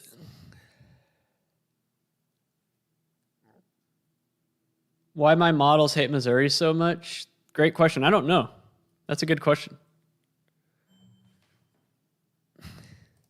That didn't work. Huh. That is crazy.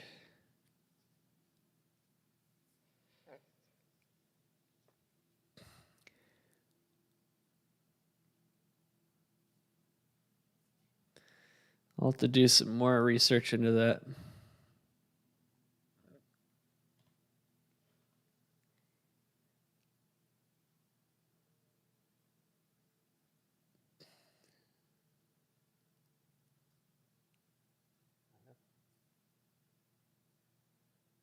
Man, what a catch by the Wisconsin receiver.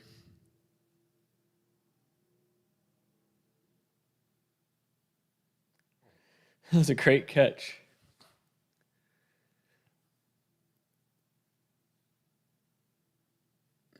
No, betting tips. I don't ban any. Oh, did Wisconsin just fumble? No, I don't ban anybody betting tips. Unless you're like really annoying, but that never happens. Tulane, they're not done yet.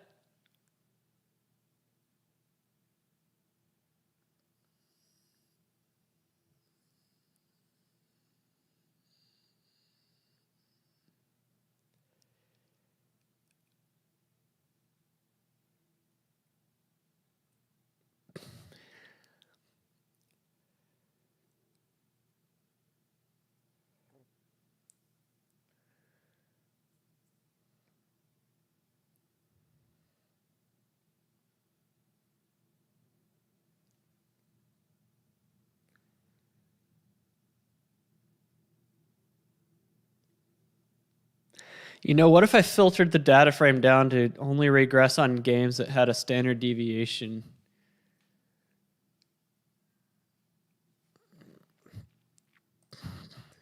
That might work.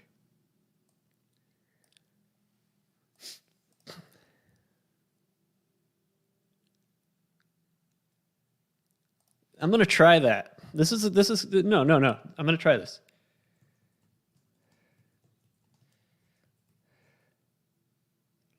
What would the standard deviation be, though?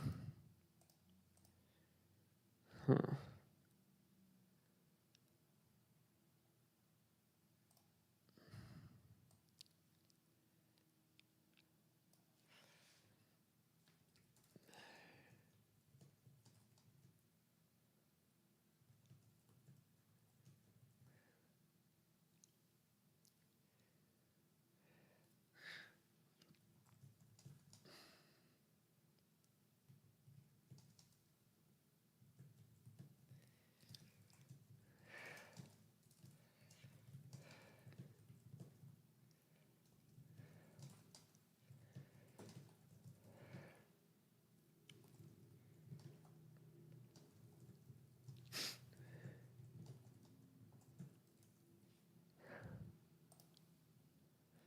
This might work.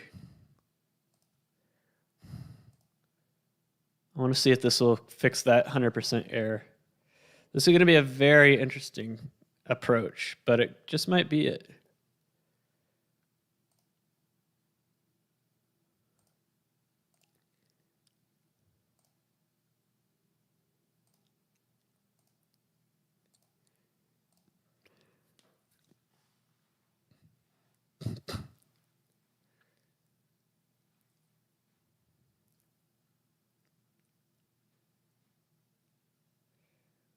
What was Rice first half money line?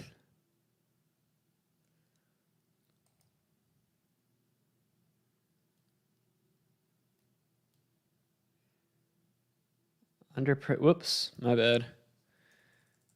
There was an error.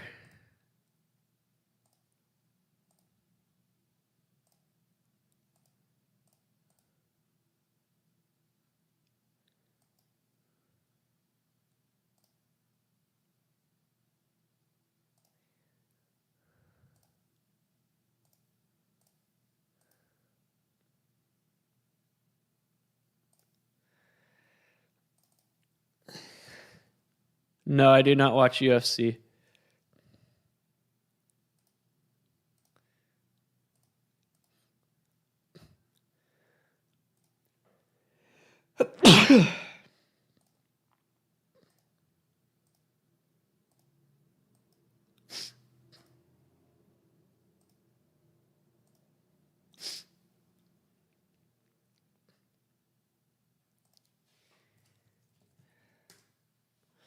All right, let's see if this fixes it.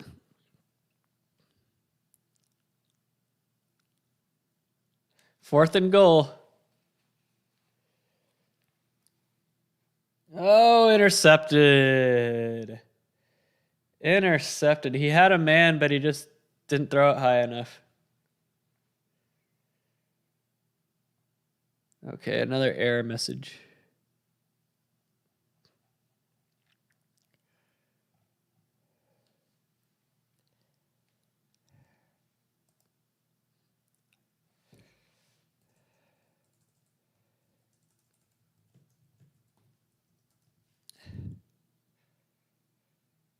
Wisconsin had a lot of hype coming into the year, guys. This is a big deal if they lose.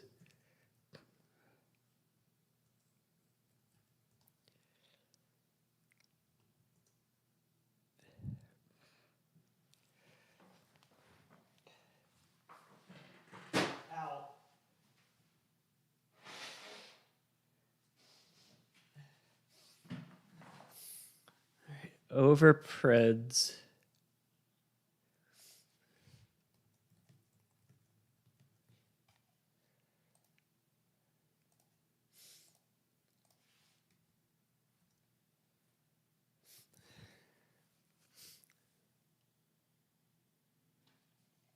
Whoops.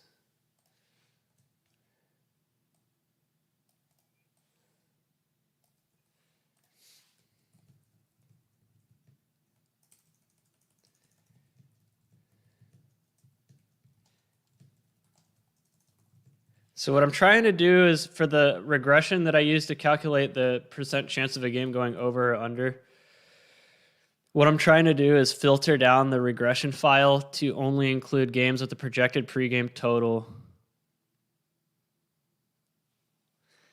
of that had a standard deviation of 1, plus or minus 1 of the projected total pregame, but something's not right.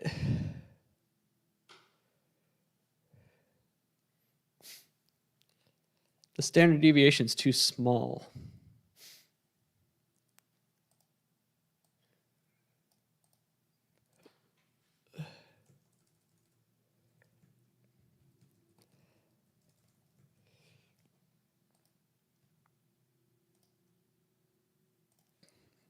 Yeah, Wisconsin's offense was always the question mark.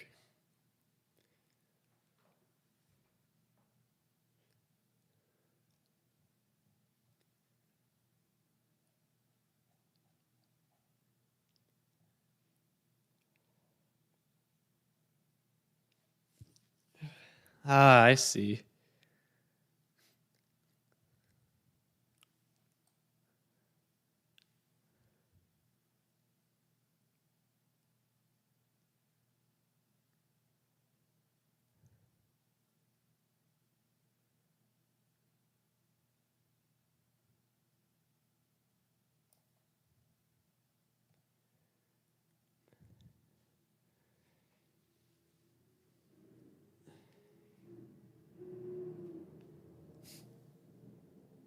I know why it's the over-under thing's not working. Because I predicted the wrong.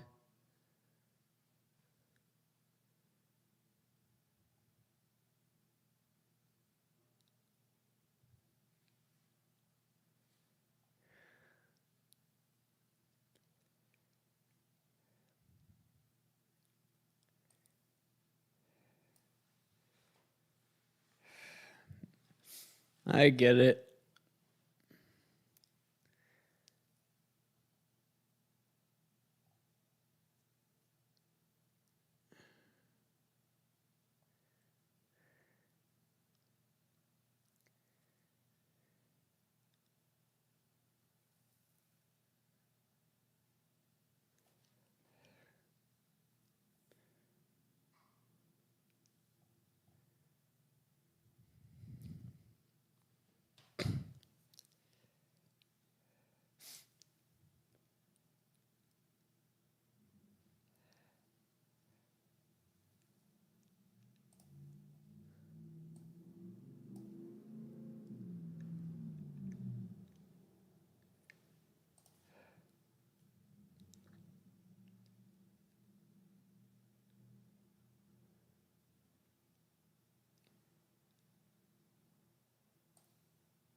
Man, it makes me wonder if I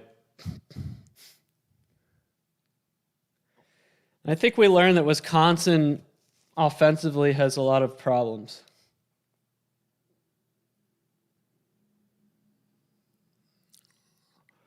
They're an efficient offense, but they're not explosive.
And it looks like my live over percentage model isn't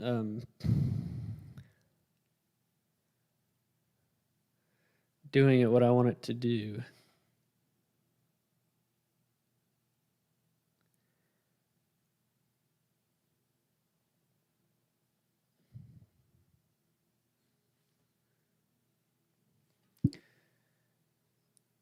I'm trying to think if it's something I can fix real quick. I don't think it is, though. It's a problem.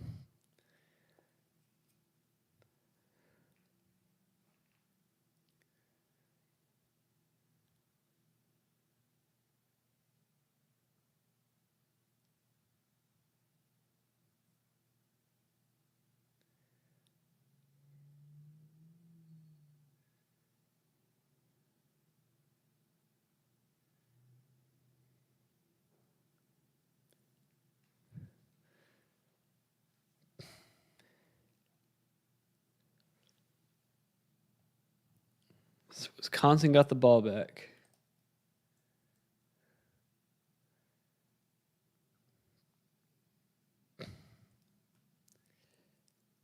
Isn't there a way you can normalize the file to where it only includes in the regression a 50-50 split? I think that's one way you could do it.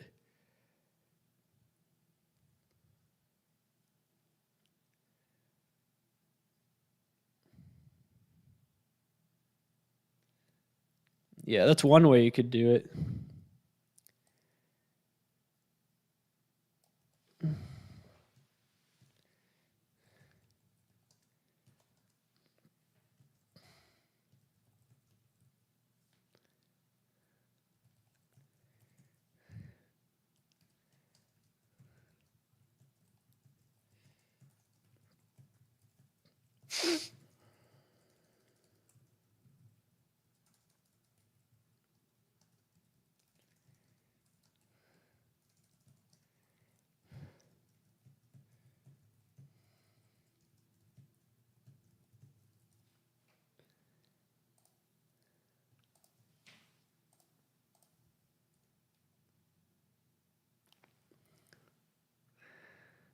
I mean, Tulane put up a good fight. Let's call it for what it is.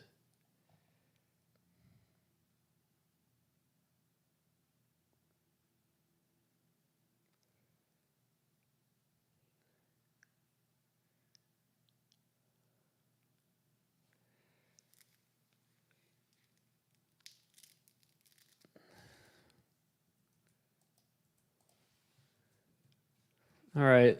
That Miami game should be starting. But I'm going to keep the Wisconsin game on just until.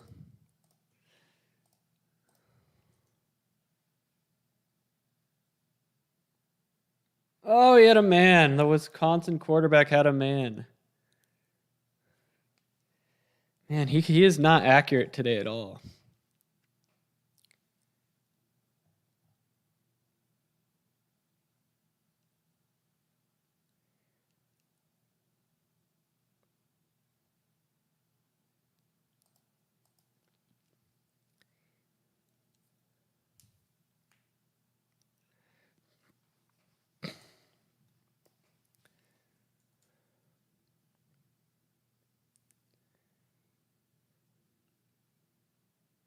He was getting sacked.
Intercepted again, man.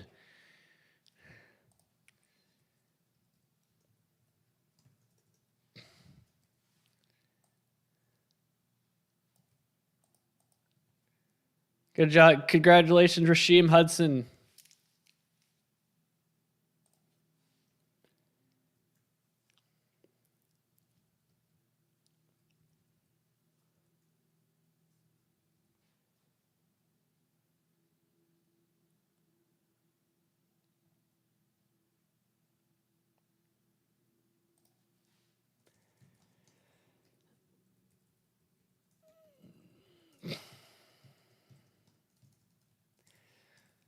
Wisconsin with expectations. Losers.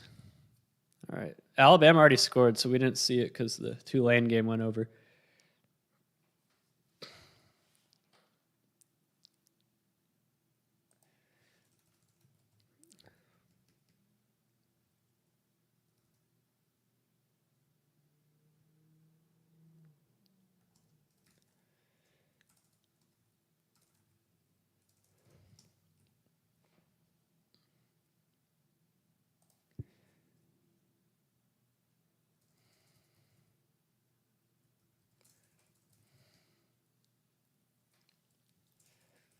I don't know if this will fix the problem, but it might make it a little bit better.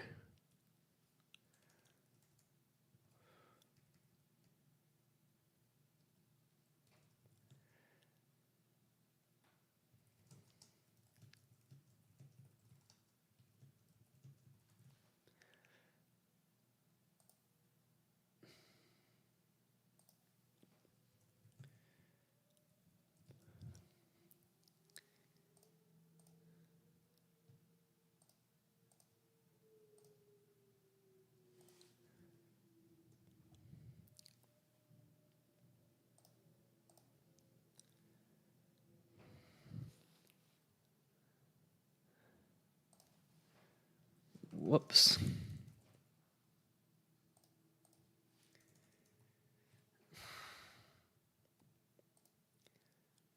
Yeah, Wisconsin quarterback did not have a good day today.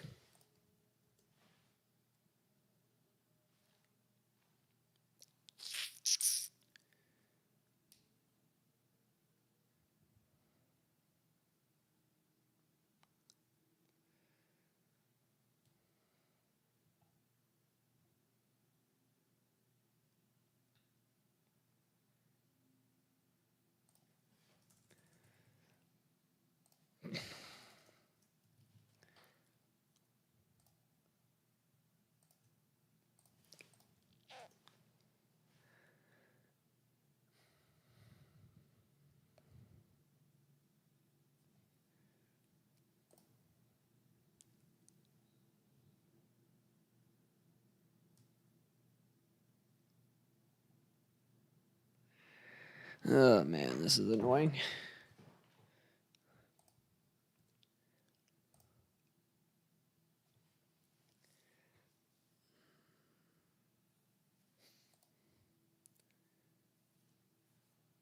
Miami's punting. Didn't De'Aaron King guarantee that Miami was going to win?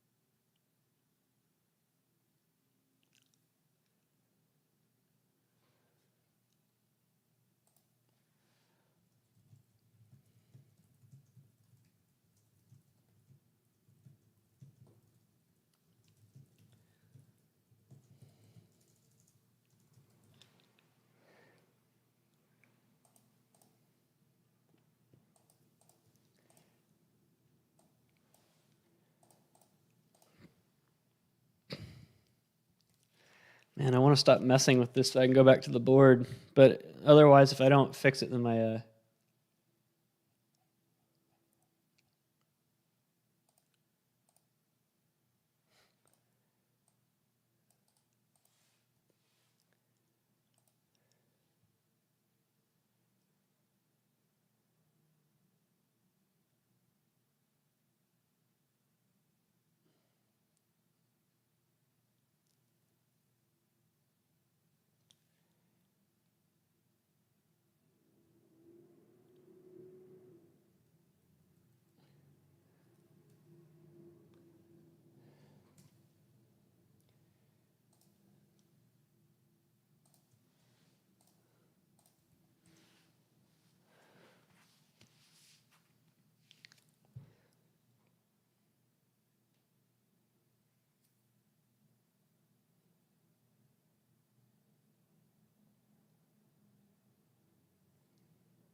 I can't get this figured out.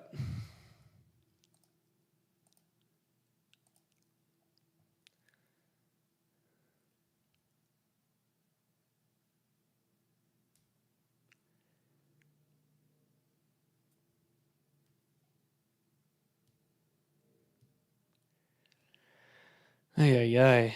I am stumped.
think I got it figured out.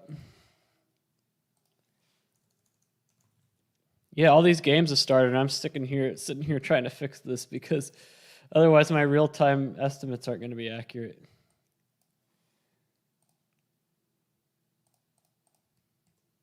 Hopefully, if I don't get it fixed soon, I'll just forget about it, and we'll just have to go with the flawed ones. Okay, there we go.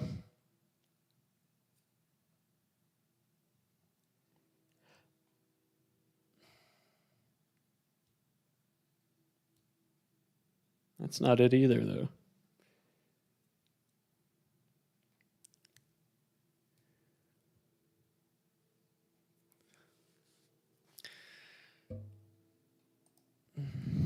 I did the opposite of what I was trying to achieve.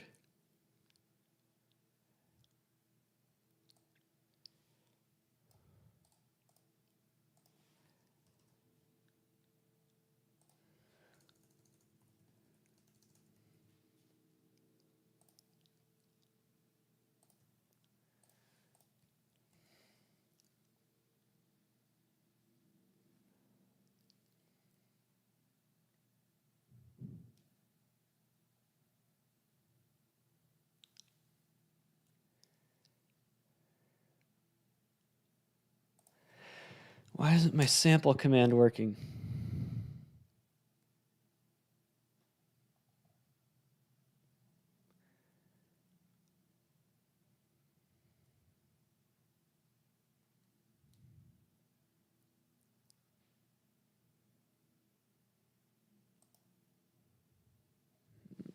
I know why.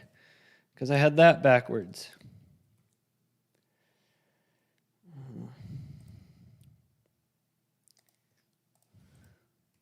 If it was that simple all along, I'm going to be so mad at myself. Sometimes the errors that you waste the most time on are the simplest, but that wasn't it.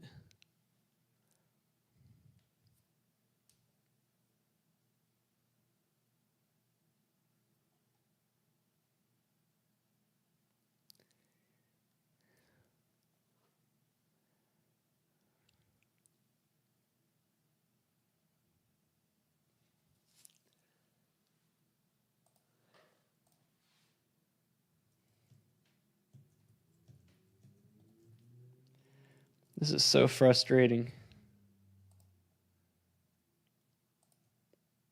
No, this is R.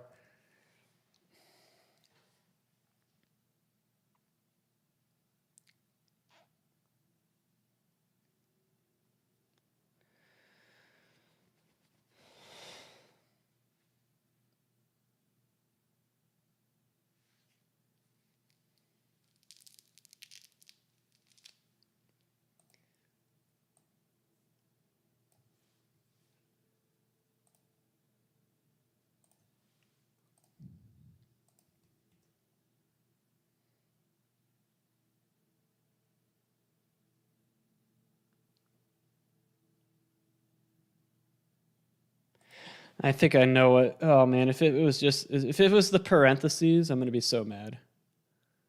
If it was the parentheses, I'm gonna be so mad.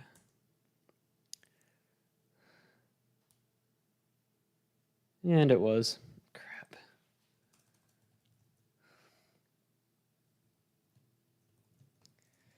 That's what it was all along. It was the parentheses.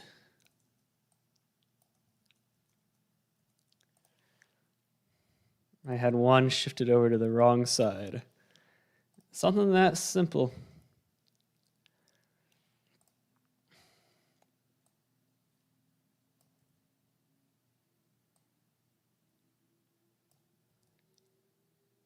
Yeah, if else is going to be in every programming language.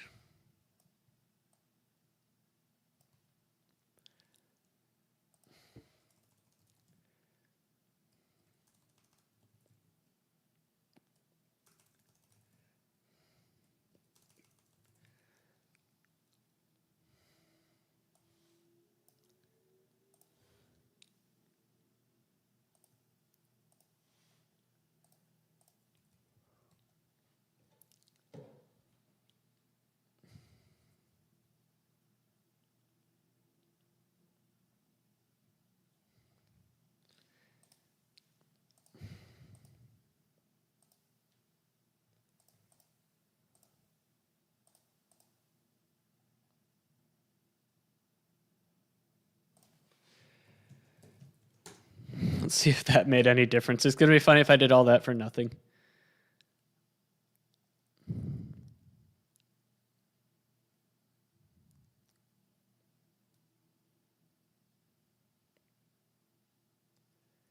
But I remember having the same issue in college basketball.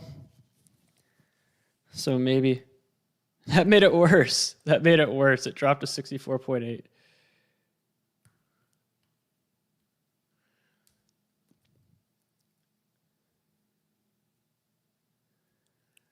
That made it worse. Dropped to 64.8. Are you kidding me?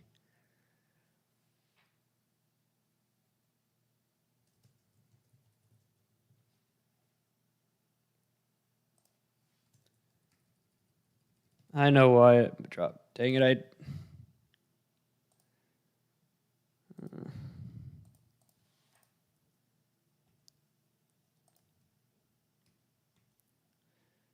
R Python.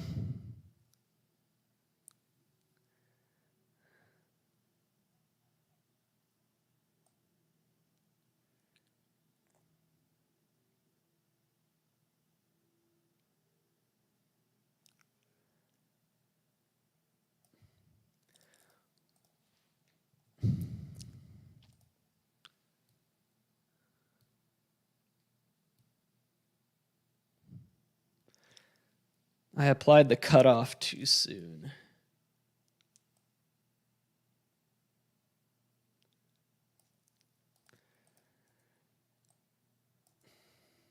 Rice touchdown. They're going to be up by 10.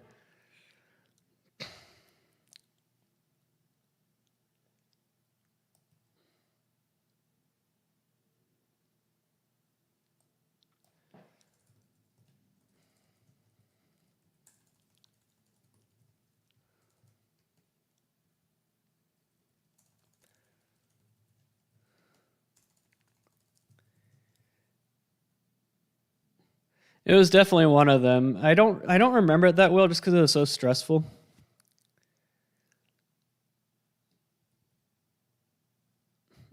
Like, it was so stressful.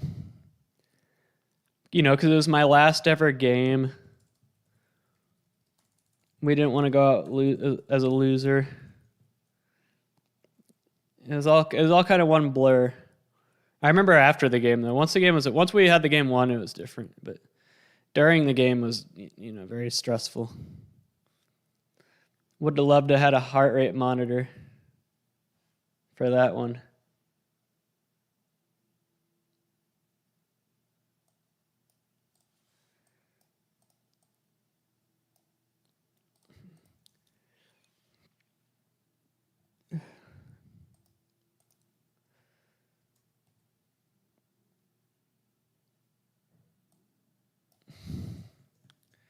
All right. Let's see if applying these weights at a different point will make it better. No, that's the thing. I remember after the Rose Bowl, we went back to our hotel and we had dinner, and it was like fajitas or something like that.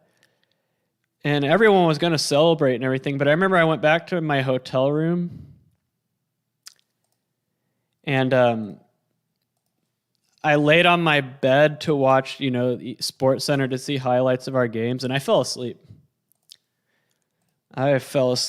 So I did not celebrate that night. But you got to remember, it was a very long and stressful day. But I remember I had called some people to go celebrate with them, and I just flat out fell asleep. Simple as that.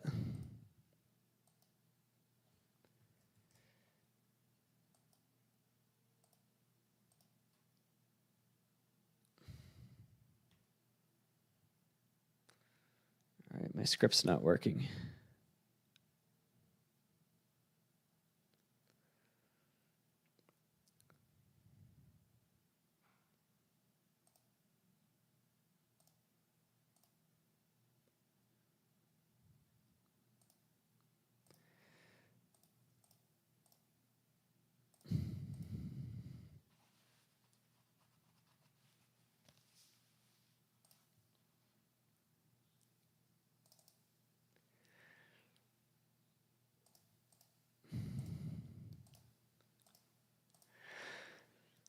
This is it right here.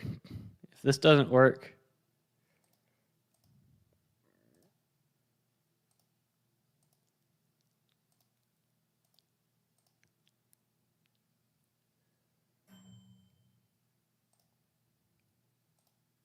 nope.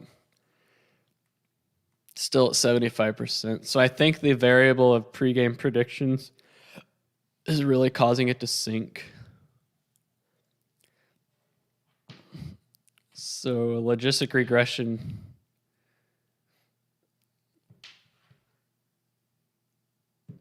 Might not be it. I'll have to figure that out tomorrow. All right, let's get back to this. Gives me something to work on tomorrow. All right, Iowa's up 14-0.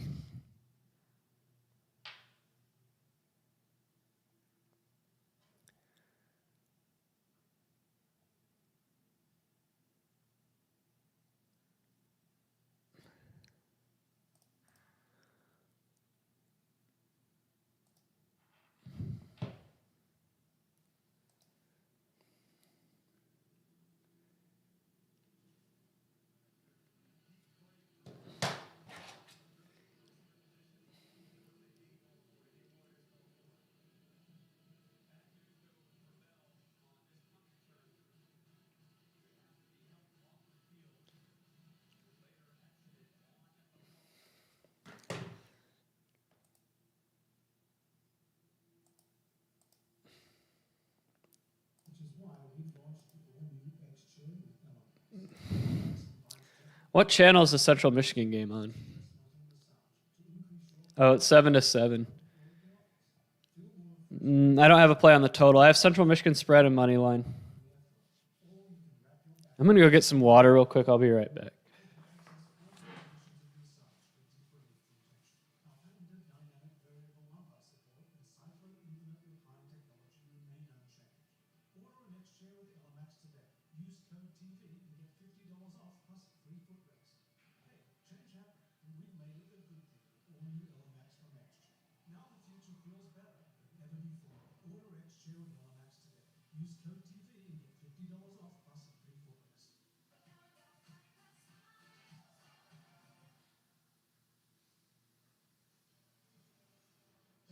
Pays off for West Virginia. The spot on the field was overturned, so West Virginia gets the first down, no fourth down. Man, I spent all this time yesterday cleaning my kitchen, and now it's all messy again.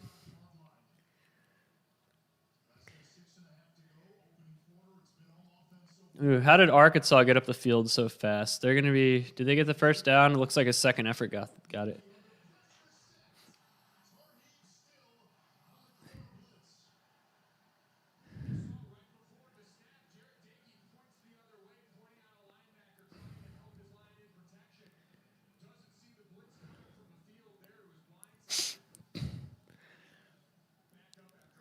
Man, you think Rice could have got a shutdown drive after that, but no. They let Arkansas go all the way up that fast.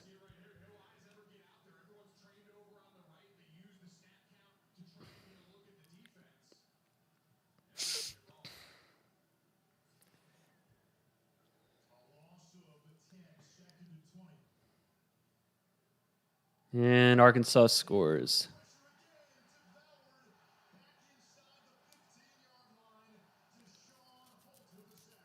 Man. Here we go again with my broadcast being really far behind.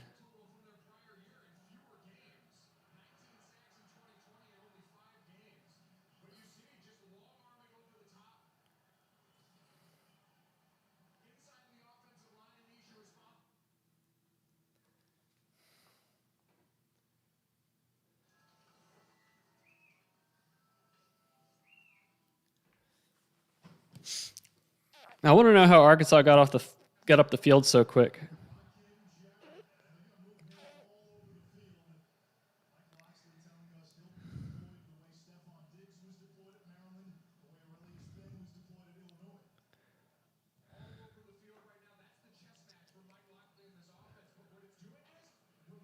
Fresno State and Oregon are tied? Wow. What channel's that game on? I was so wrapped up, Pac-12 Network, I don't think I get that channel. But I was so wrapped up in trying to fix my live total projection model.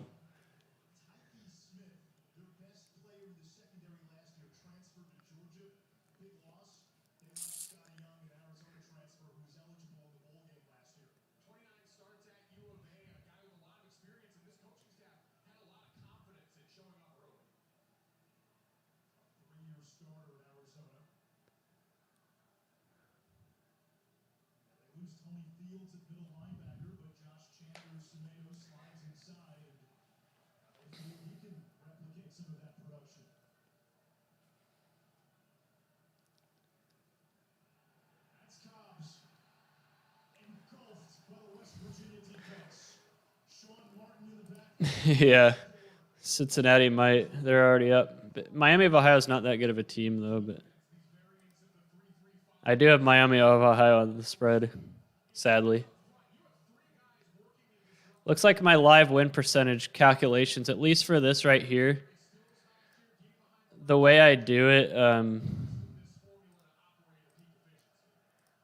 needs to be redone, and I'm not going to do that on camera.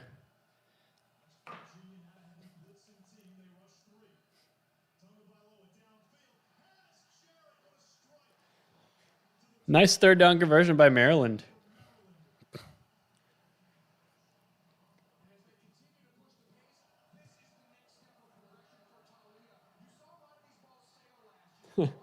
If we made the national title game against Alabama, I wouldn't even care if we won or lost.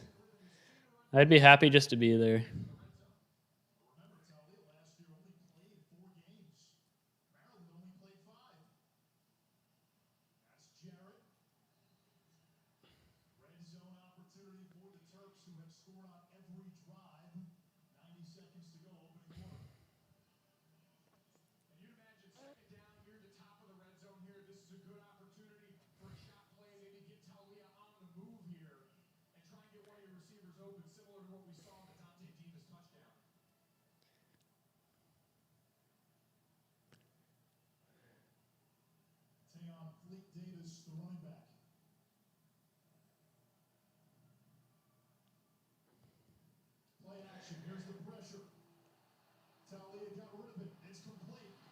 Maryland just scored.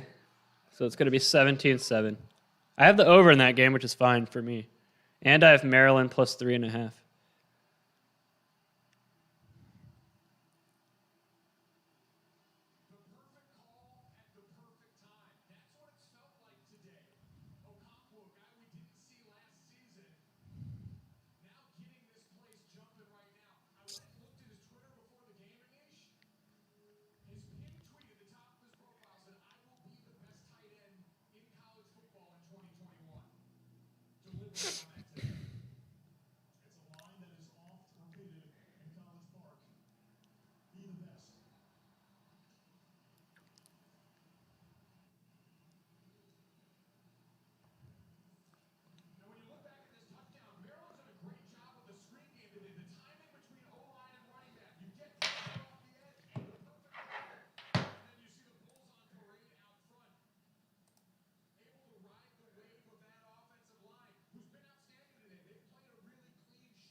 Ooh, what a catch by the Rice receiver, number 88. Did anyone see that? Man, this Rice team, I'm telling you. I was telling you guys on Wednesday, watch out for Rice. I guess no one listened to me.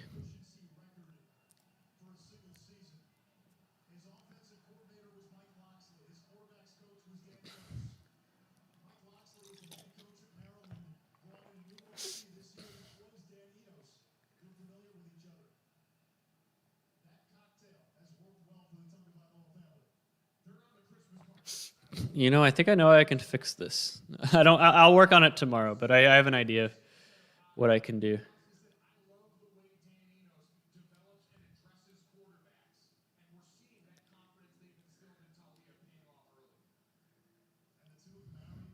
I'll do it tomorrow. But I have an idea of how I can fix it. All right, so Alabama 10-0 into the first quarter. I don't know why people thought Miami had a chance in this one.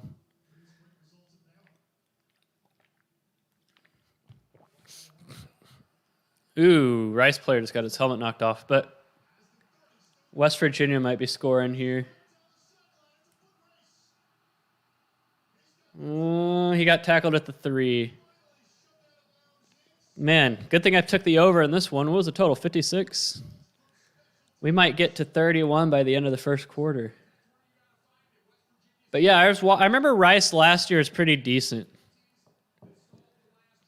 You could tell they were improving.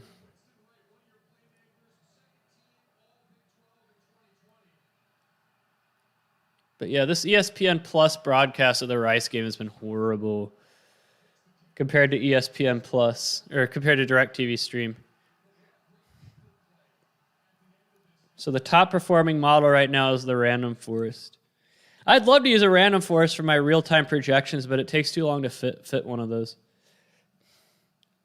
That's why I use the least squares, because it fits very quickly compared to the others.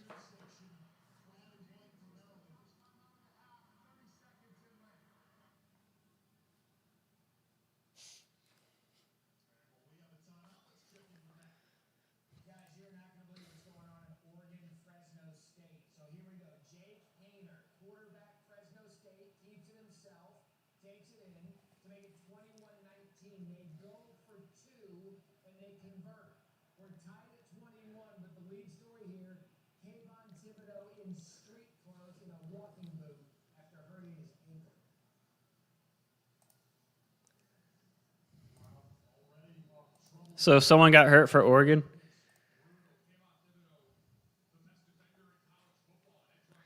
Yeah, I was saying Oregon and Arkansas are looking forward to next week. There's a number 88 again. Oh, I thought he had a catch.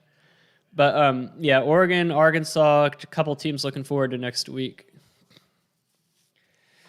One of the teams I thought was really going to regress this year is Indiana. And at least so far I was right. No, I didn't play with Jalen Reagor. He was way after me. My last game was January 1st, 2011. I think Rager's first year was 2017.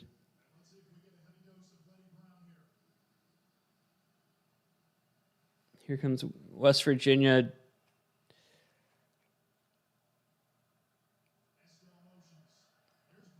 They ran a belly for a touchdown. So it's going to be 31 points, and it's not even the first quarter yet. So it looks like that over is going to happen.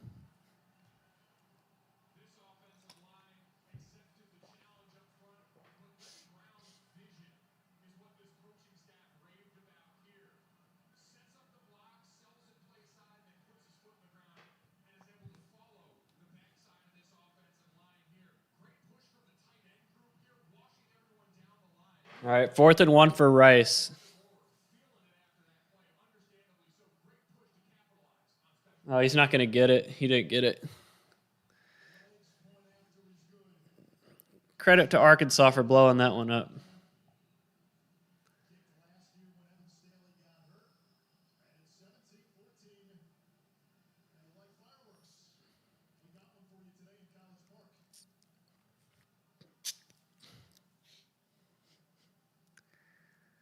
I graduated high school in 2006.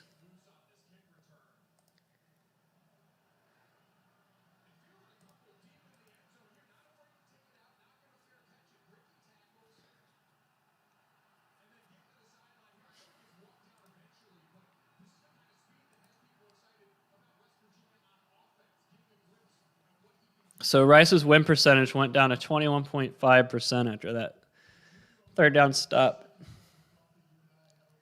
What happened to Oklahoma? Their defense was not good.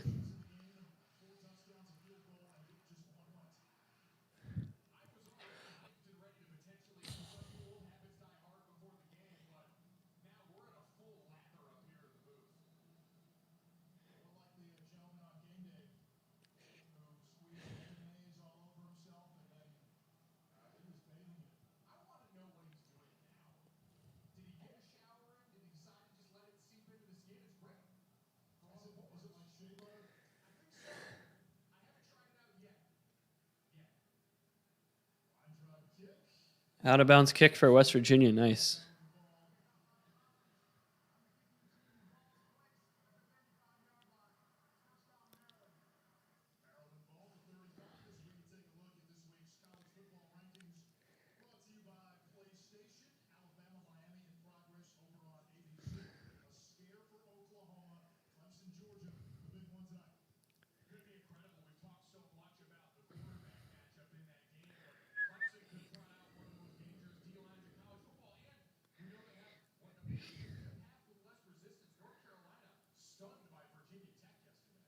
understand Howell is back and expectations are high, but that's a football program that hasn't had a target on its back in a long time. You go into Lane Stadium, it was loud, it was noisy. It's playing on the road again. That's something teams will have to adjust to after last year. No, I mean, my baseball model, I never really gave it a chance. But no, it did not perform the way I wanted it to perform. If it had been performing well, I probably would have given it a chance, so to speak. But I could tell after a few weeks that it wasn't going to yield any dividends.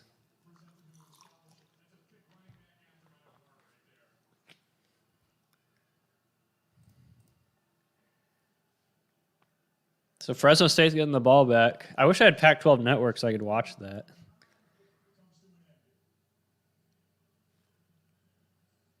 Yeah, Navy has really fallen pretty far, and Army has kind of filled their vacuum.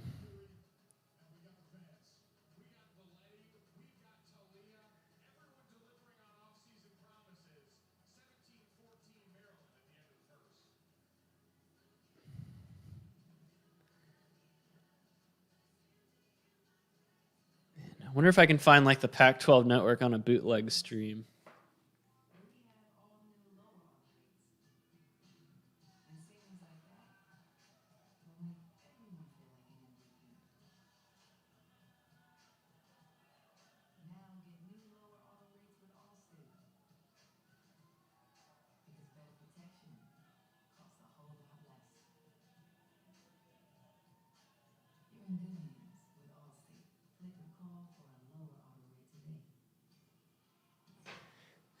If anybody has a link to the Oregon Fresno State game, I would be satisfied if you put it in the chat. I think I'm on Oregon State. Stream to watch in Google.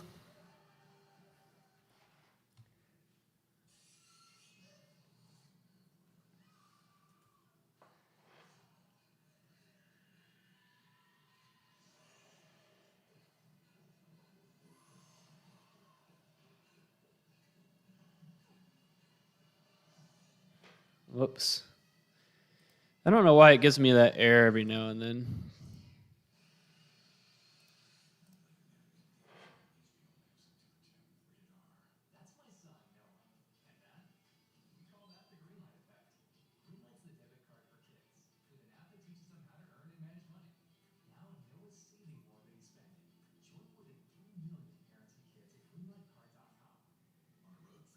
I feel like the stream to watch page is going to give my computer AIDS.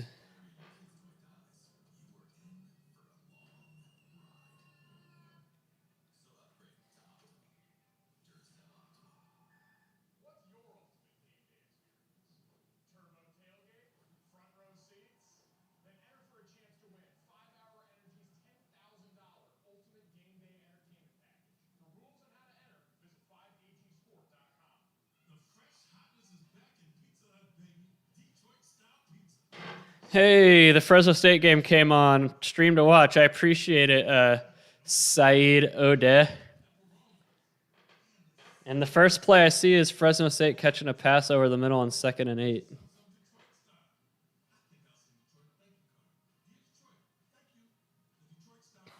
Hey, it worked. I might, that you had to go through a lot of sketchiness, but eventually I got to where I needed to be. I told you guys Miami didn't have a chance. I told you guys. I had the over, but Alabama might need to get that over by themselves. All right, this is getting annoying. I have to turn this timer off.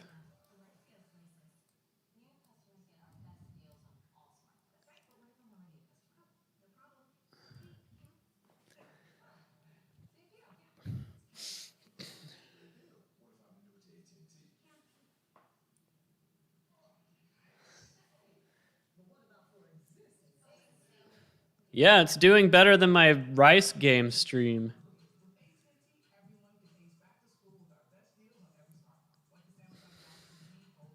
Some bootleg streaming website's better than ESPN Plus that you have to pay for.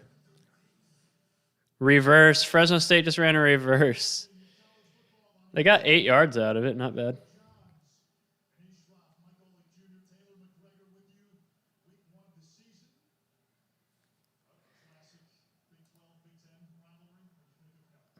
Why does that keep happening? There must be an error in my R.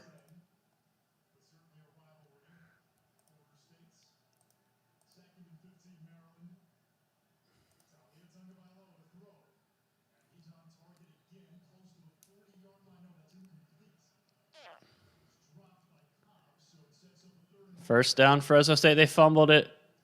So do they give him forward progress, or do they give him where he picked up the fumble?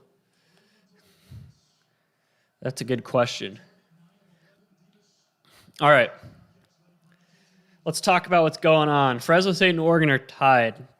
I was telling people I didn't really have a read in terms of that game. Anything but the under, which I have, which, you know, my current projected total is 58.5.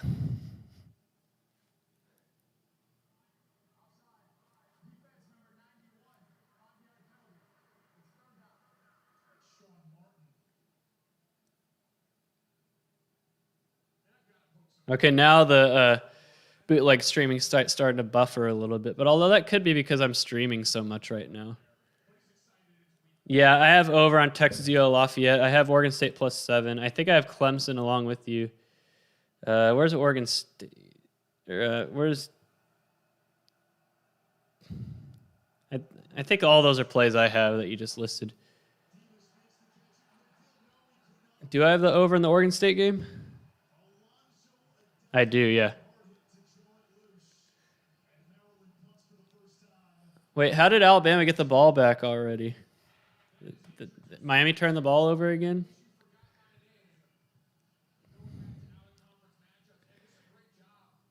Is Derek King going to transfer out again? That's all he does is transfer.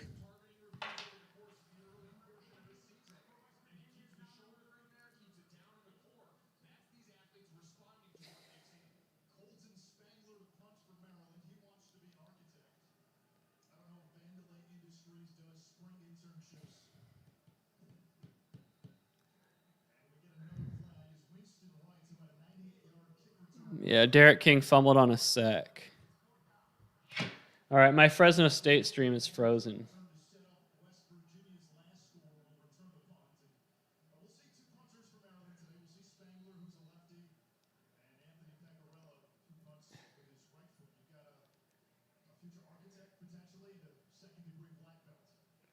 You can. I didn't know you could play totals in FCS games.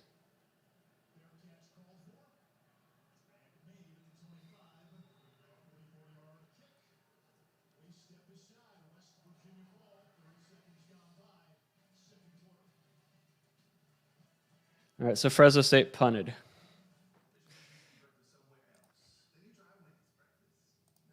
Okay. I don't know. Fresno State win percent at 19%.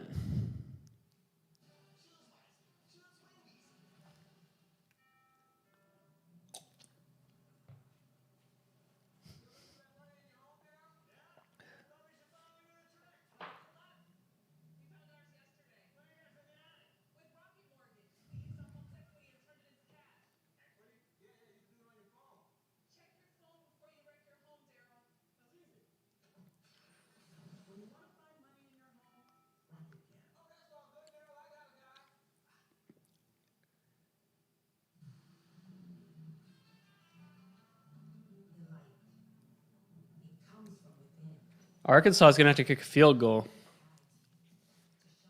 And, okay, Alabama field goal, not a touchdown.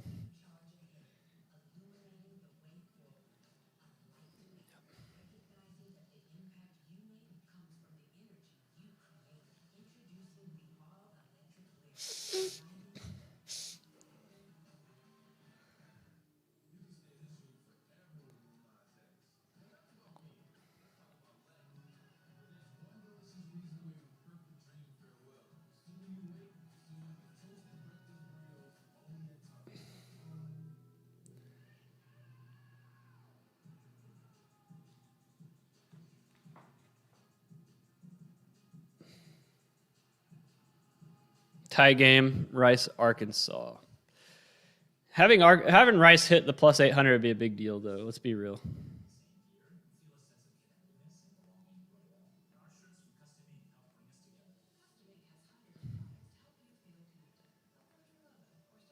Fresno State money line was also plus 800.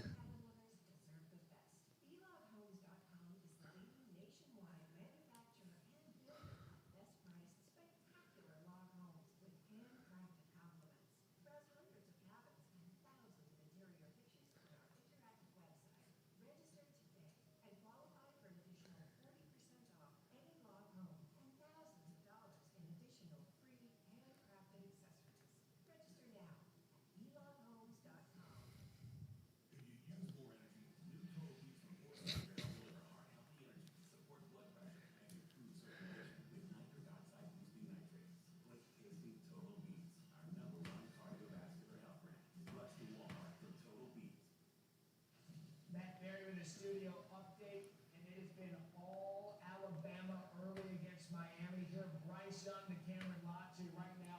If I was an Alabama fan, though, wouldn't you get bored after a while? Like, wouldn't you get bored? Alabama replacing superstars and first-round picks on offense. Alabama bringing back the juggernaut of the defense there. Nick Saban getting back to his ways. I don't know. I just feel like being that good every year would be boring after a while. That's Lenny Brown. Third reception for Brown. Finally brought down by Nick Cross. A gain of 19 yards. Today, the 52nd meeting between West Virginia and Maryland. The Mountaineers lead the all-time series, and they've won 9 of the last 10, but haven't played in 6 years. The consistent formula has been rushing. In the last 10 games versus Maryland, 6 times they've gone over 200 yards, with 3 times over 300. Lenny Brown, you expect them to try and get that again today. Lenny Brown. If Tulane lost that game, Oklahoma did not win it. Let's be real. Tulane turned the ball over too much. Their quarterback pretty much gave them, like, 2 of the fumbles I saw from the Tulane quarterback weren't any doing of the Oklahoma defense. He just flat out dropped the ball. Flat out dropped the ball. West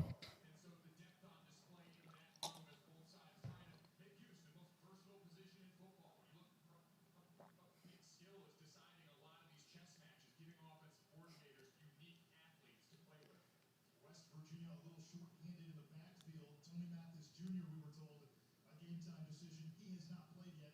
Brown has every carry. Yeah, I don't like neutral site games either. I hate them. Bowl games are fine, but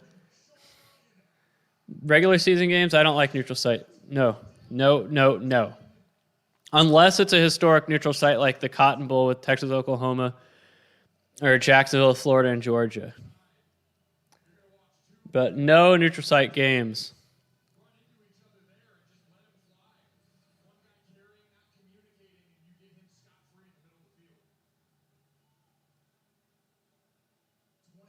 Catches a season ago for Ryan. They did. The Oklahoma offense did not look as sharp as they normally are. Direct snap to Brown. Up the middle, brought down by Rogers. The athletes on the edge for Maryland defensively today have shined through. Chame, Rogers, Okonkwo. You've seen them stress these tackles for West Virginia, get upfield and make some plays in that time. Does anyone here work at Taco Bell or Burger King? Fresno State and Rice money line live. That is a play of courage, I can tell you that.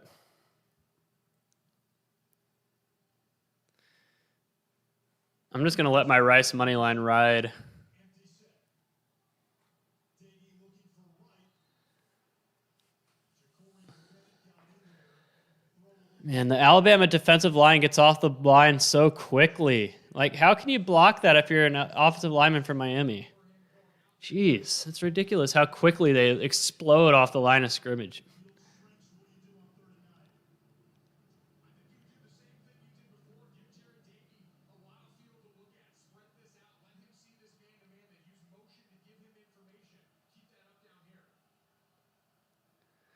There's no way that Dubai commercial is real. Has anyone seen that Dubai commercial they just showed in the Arkansas game? No way. That had to be a green screen. I mean, obviously it was a green screen. But still, like, it made me want to throw up just looking at that commercial.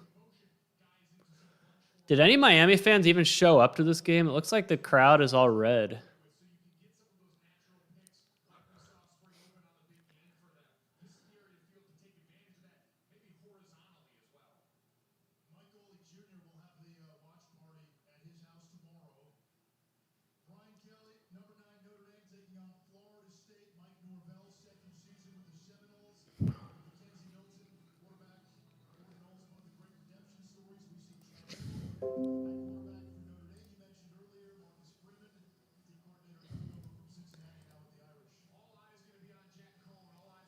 Wait, did Fresno State just recover a fumble? They did. They recovered a fumble in Oregon territory. They're on the 27. Yeah. And they just ran they got a nice 5-yard gain on first down after that. I'm telling you, Fresno State, I agree. They played UConn. I was like, UConn's terrible. I wouldn't worry about that. But I'm going to say this. I did not buy into the Oregon hype coming into the year. I don't think Cristobal is that great of a coach. And I think Oregon is... Let's face it, they're getting a lot of hype because they won the Pac-12 last year. Won in quotation marks.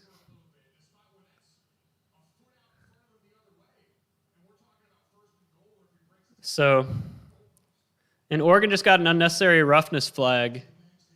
Did I ever play against Alabama? No. We almost did, but no. We didn't play against a single SEC team when I was at TCU. TD, West Virginia. Yeah, we played against a power conference school from the Big Ten, Pac-12, Big 12, ACC. But yeah, we didn't play any SEC teams. When do my week 2 picks go on? When I get to it. Probably tomorrow or Monday. No, I'm going to wait till Tuesday because I want to get the Labor Day game in. So yeah, it's going to be Tuesday this week. But on normal weeks, it'll probably be Sunday or Monday.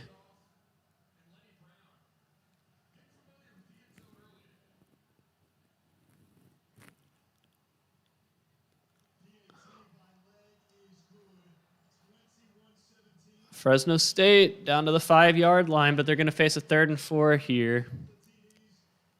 No, it wouldn't have been a body bag game because we would have played Alabama if they didn't put a second back on the clock in the Texas-Nebraska Big 12 title game. No, I bet we would have been probably 14-point underdogs. But no, we were ranked number 3. Alabama was number 1, Texas was 2, and we were 3. But we needed Texas to lose. All right, so Fresno State win percentage is up to 29.6%.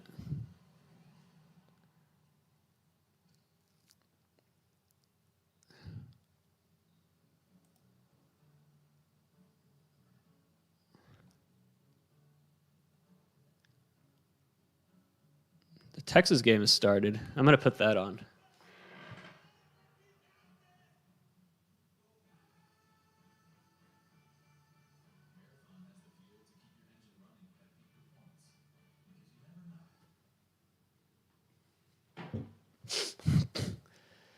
The Central Michigan-Missouri game slowed down a little bit.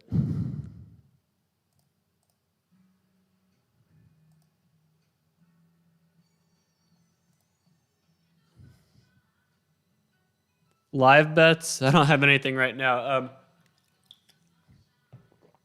I was telling people to play Rice live.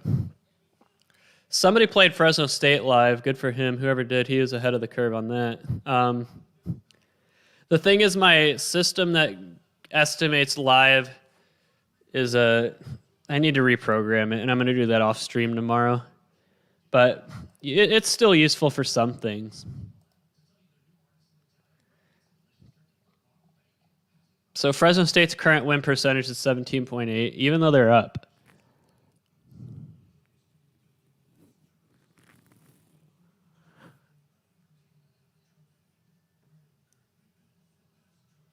Does Cincinnati have any chance of getting into the playoff? No. And I say that not because I'm opposed to Cincinnati, but more the fact that I don't see Alabama, Ohio State, or Clemson losing. So that means they'll need teams in the Pac-12 and the Big 12 to lose, which probably will happen. But I just don't see it.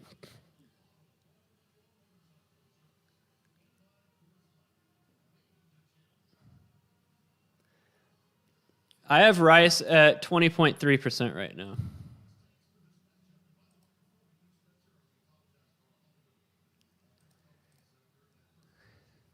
Cincinnati might get that over by themselves.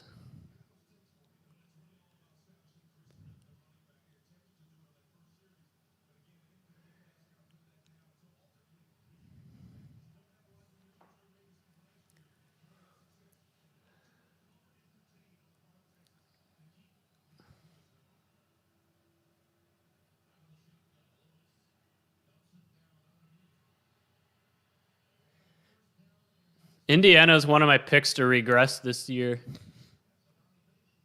No, I don't think Cincinnati can compete against any of those three teams. I don't. Now, it's really all comes down to Notre Dame. If Cincinnati beats Notre Dame, but if they don't beat Notre Dame, it doesn't matter. But with the way Indiana's playing right now, as I speak, I just don't know if beating Indiana would be enough to move the needle. But it doesn't matter. They have to beat Notre Dame. So Cincinnati pretty much has a one-game season, but then they need to hope the Big 12 and Pac-12 champs have a loss and that there's not a second SEC team or a Big 10 team that has one loss that has a better resume. Yeah, I remember betting live during college basketball. It was a pain in the butt. I won a lot of money off of it, though, but it was easier to get second half bets down because then you weren't up against, it wouldn't close on you. You had time. So I pretty much just focus on second halves.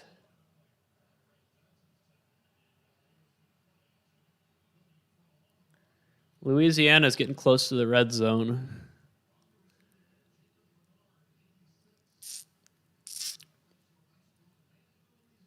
Man, just really bad tackling from Miami. Wow. Like he turned like an 8-yard gain into a touchdown because bad angles and bad tackling. I can't tell if the roof is open or closed in the game Alabama's playing. I think TCU should have been favored in the 50s. I was surprised that number is at 42. I said this earlier, but the only way TCU doesn't win by 50 or more is if like Coach Patterson literally calls off the dogs at halftime and then just runs up the middle every play in the second half. This is definitely one of the worst FCS schools we've played.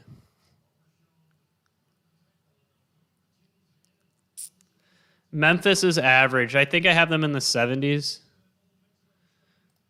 Let's see. Yeah, Memphis, I have them at number 66. I have them going about 8-3 or so. They don't play Cincinnati in the regular season.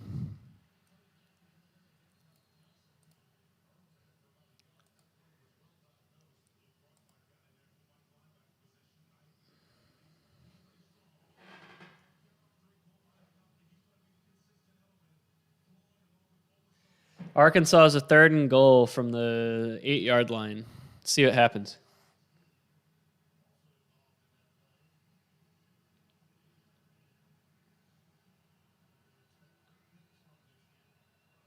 Looks like a play action 4th and goal. Is Arkansas going to kick it? I would. Why wouldn't you kick it? Pass interference. Are you kidding me? That was pass interference? What a joke.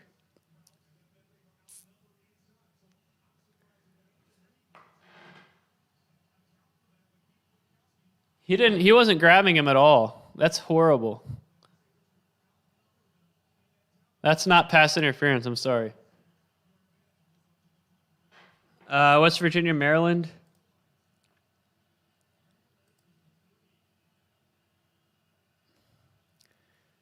I have 45.3% or 50-50 on wins. West Virginia by about 1.4.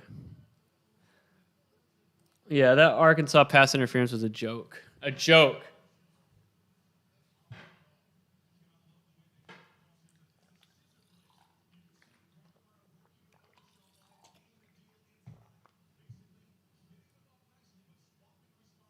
Third and 10 for Oregon. They didn't get that first down. Good on the Fresno State defense. Good job.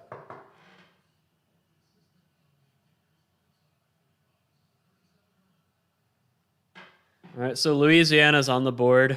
3-0.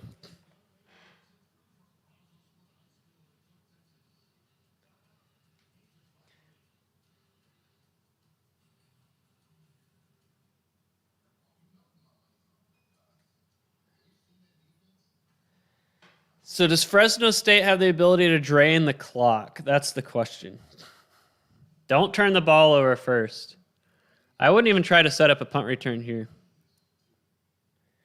Yeah, good idea. Good idea for the punt returner to not field that one. Did they just... So it looks like that punt landed at the 1 yard line. Lucky punt for Oregon.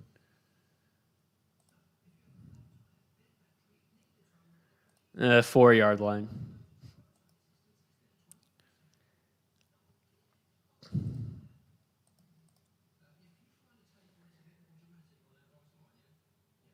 A lot of commercials going on right now.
Yeah, Rice, Moneyline Live. I have him at plus 800. I just don't know if they have enough left. We'll see.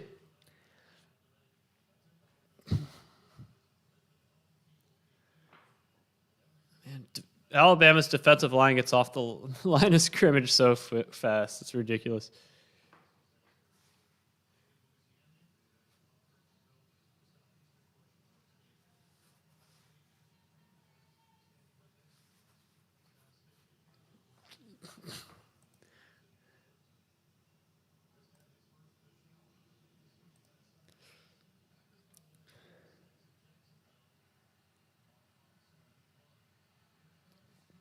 Yeah, my pick coming into the year for team that was going to regress.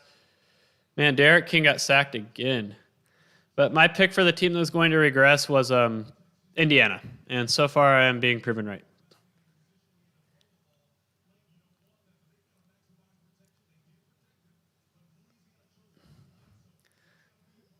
They play, I don't think you can infer that much against those abbreviated self-contained schedules from last year.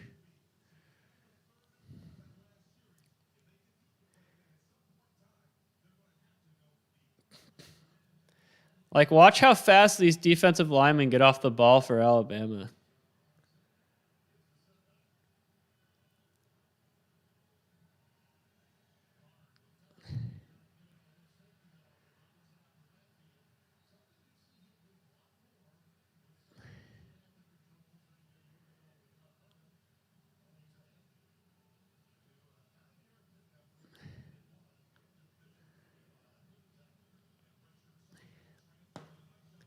What team did I pick to improve? Arizona State.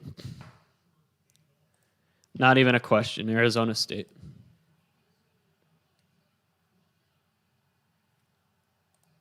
We'll see if I'm right. They looked average the other night against their FCS opponent. Why is Miami punting? All right. I want to see some of these FCS scores. Air Force always opens the season against an FCS team and usually blows them out, but not this year. They're only winning by 21.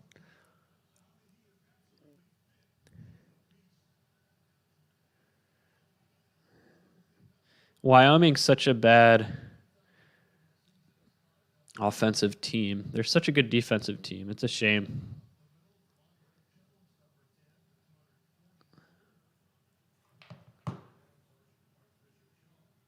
All right, does Fresno State have the ability to run clock here? Or is it too early to run clock? I think it is, but their first down play didn't work. Run for it, Fresno State quarterback. Get that first down. Put your head down and get the first down. Oh, he fumbled it. He fumbled it. Jeez, was he down, though? I think the quarterback was down. Quarterback was down.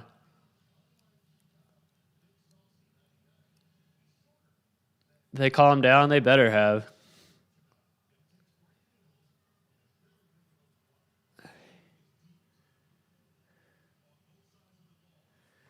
Man, that Rice player just got blown up.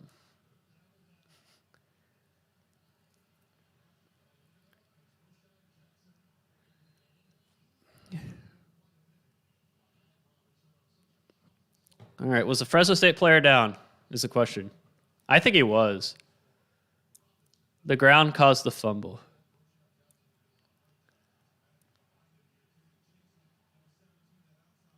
No, yeah, his knee was down. His knee was down. The person doing the replay for the Pac-12 is doing it wrong. His knee was down.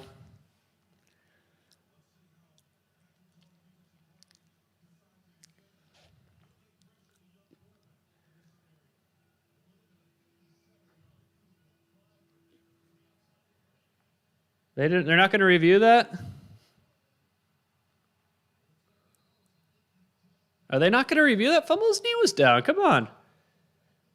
Unless they already reviewed it. I mean, I don't have the volume on, but geez. Pretty sure his knee was down. What do I know?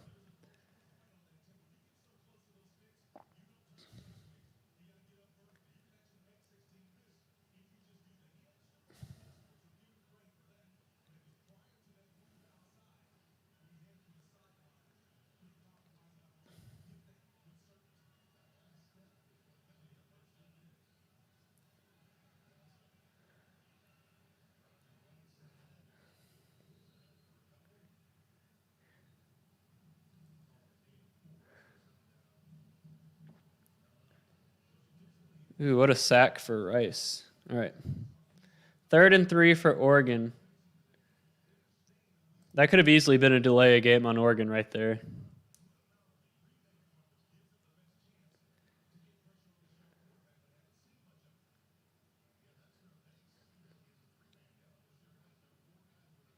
Fresno State's run blitz did not pay off there on 3rd down. Too aggressive. Sometimes you're too aggressive.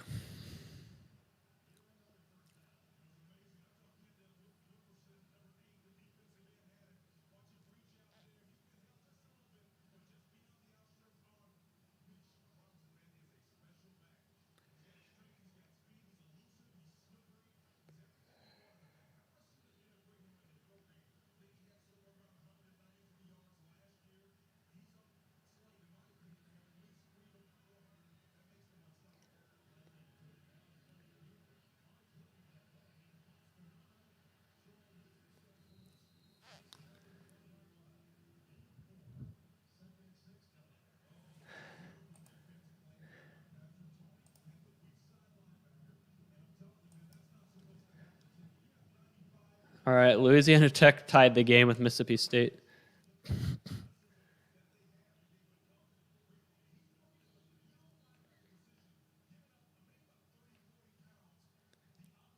Jacob Sermon's a quarterback for Central Michigan. No, I didn't even know that. I forgot about him.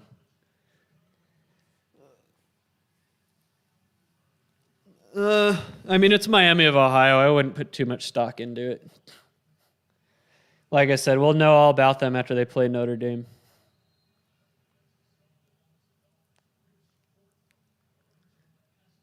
I still can't believe that Fresno State call was a fumble.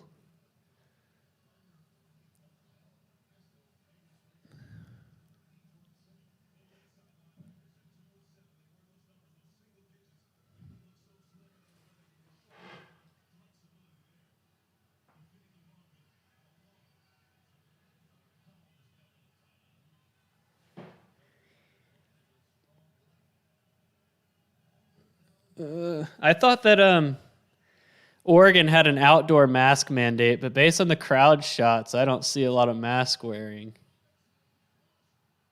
There goes a touchdown for UT. Man, Fresno State should have intercepted that.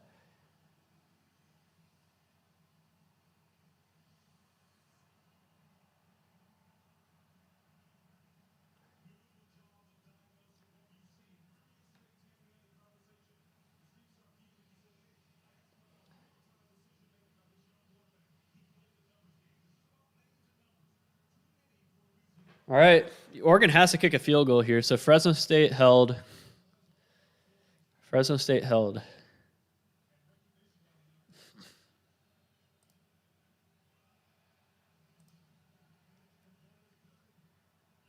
All right, tie game, 24-24.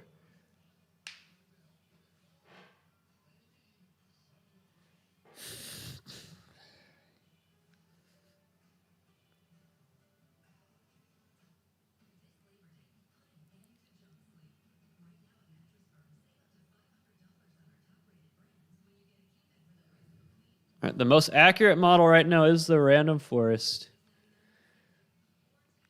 thanks to its 12-5 record against the spread. The most accurate on totals is the Gradient Booster. Most accurate on money lines is also the Random Forest. The least accurate model right now is the K Nearest Neighbors.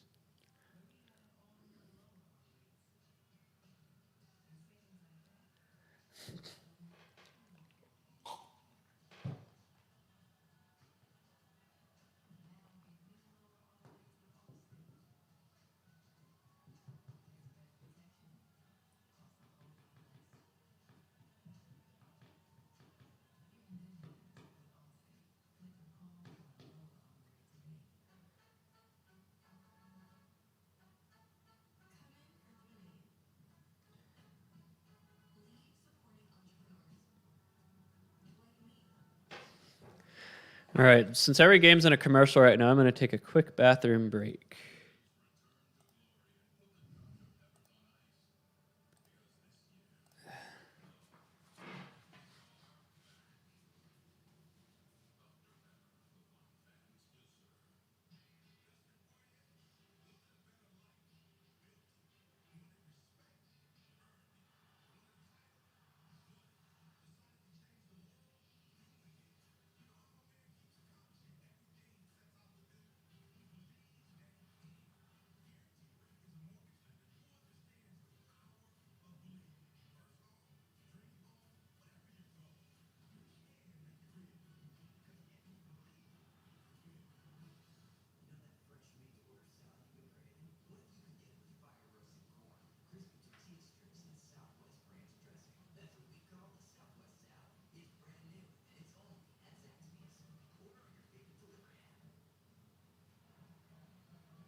Marshall minus 20.5 live.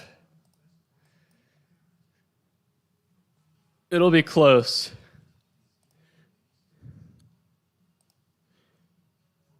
I have it at 18.7 right now, so probably not. First down Rice and targeting. Is that not targeting? Yeah, they threw a flag. They're going to at least review that for targeting.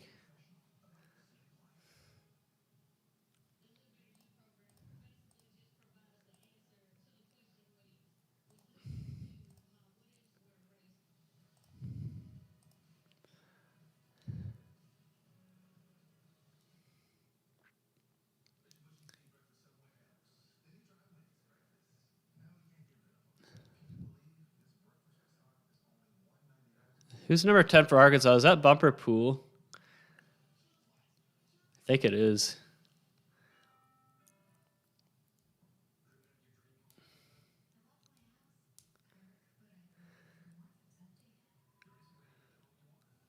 Yeah, that's a textbook target, I think.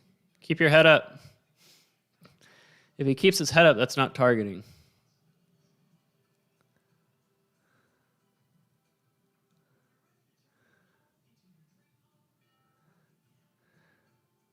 Like all the Arkansas players were like looking at the ref to see if he's going to throw a flag.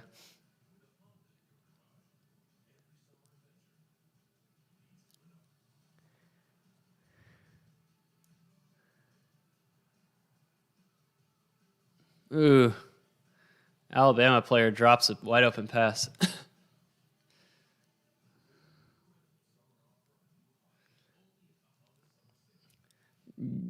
Rice was on about the 25, their own 25, but if this is...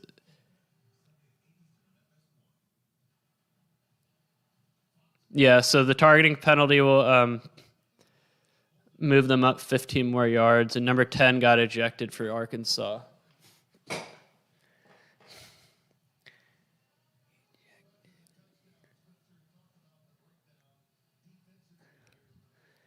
So now they're going to be at about the 40.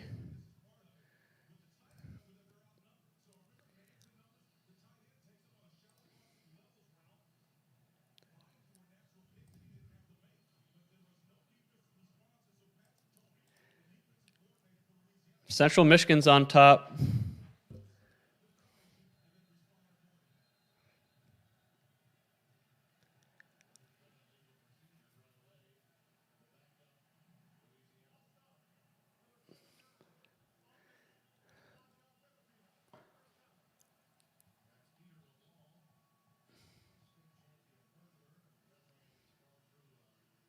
Number 10 for Arkansas is trying to say he hit him with his shoulder. No, he didn't. I mean, I'm not saying he did it on purpose, but keep your head up and it's not a targeting. For Pitt and UMass, where is it on my board? I don't even see it on my board.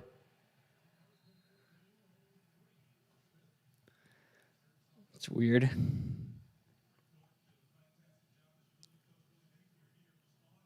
I wonder why it's not on my board. Is it on the API?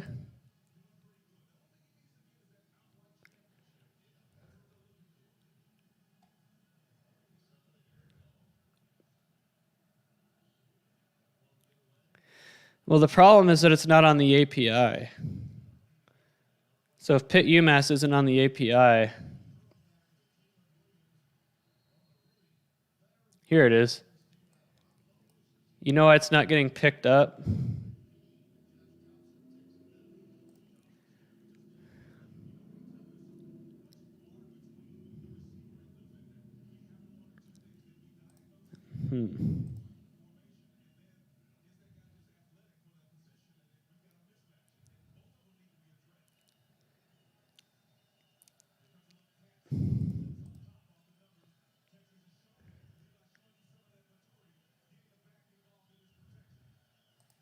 I think I know why it's not being picked up.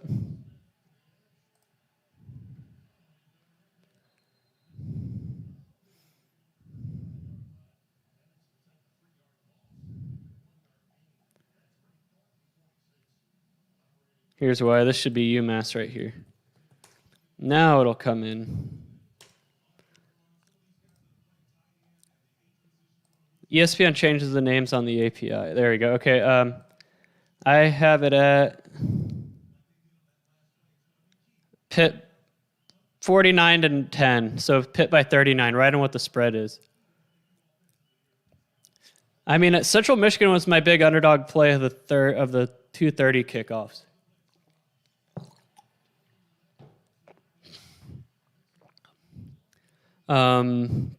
As far as games that haven't started yet,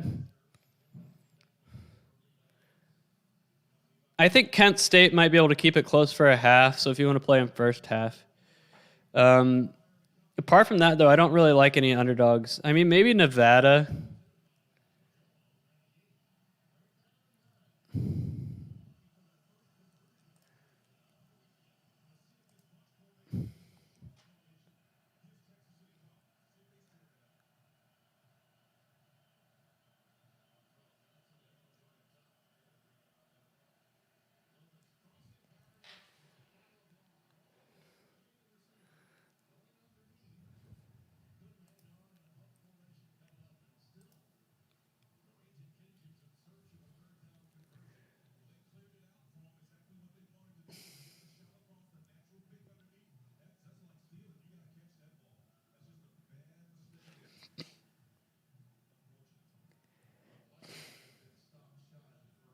Yeah, I have him at plus 350. You got a pretty good number. You must have taken him live.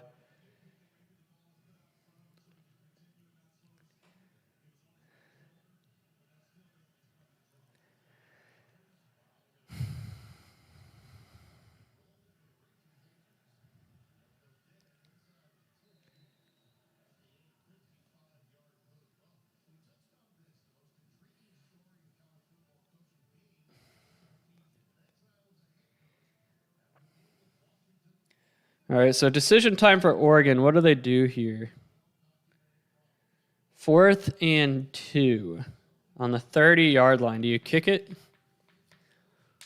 Or do you go for it? That's a long field goal. Man, that's a tough decision. You're damned if you do, damned if you don't.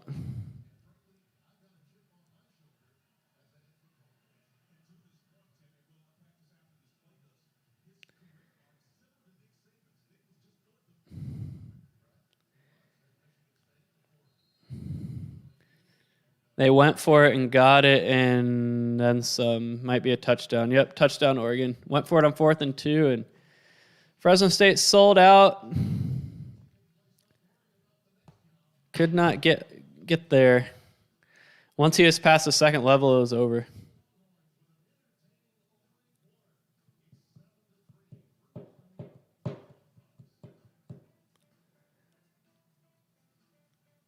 That was just bad option defense right there. Very poor option defense.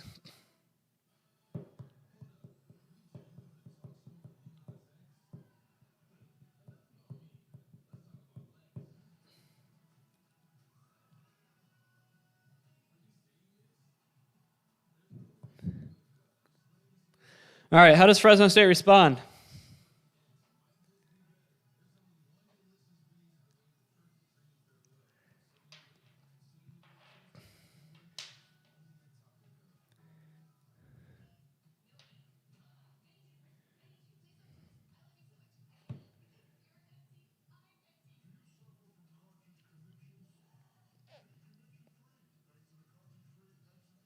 Man, is there a commercial that Shaquille O'Neal will not do?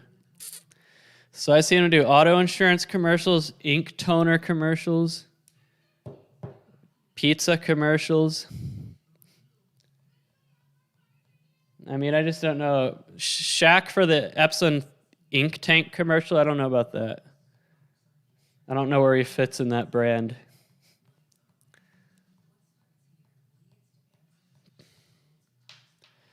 All right, Rice needs a stop. And Arkansas runs the option for a first down and more. Looks like, yeah, this game's over. Arkansas player scores a touchdown on the same option play that Oregon just scored on. That game should be over. All right.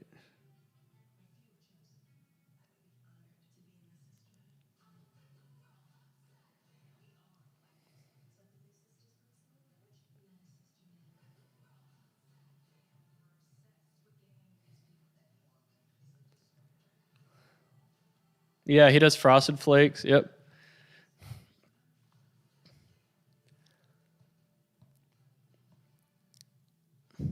The Rice plus 800 money line was fun while it lasted, but they should still cover the 19 unless they turn the ball over. If you're an Alabama player, how do you commit a pass interference with 5 seconds to go in the half? Why would you do that? No, I don't think Miami will be shut out.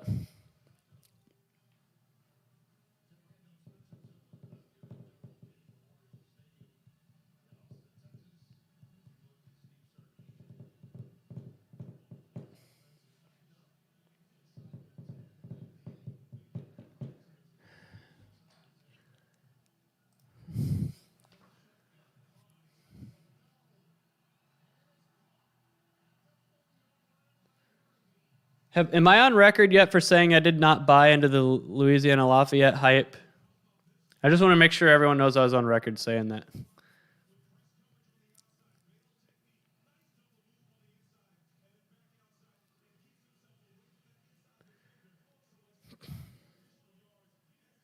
And Fresno State quarterback just got dropped.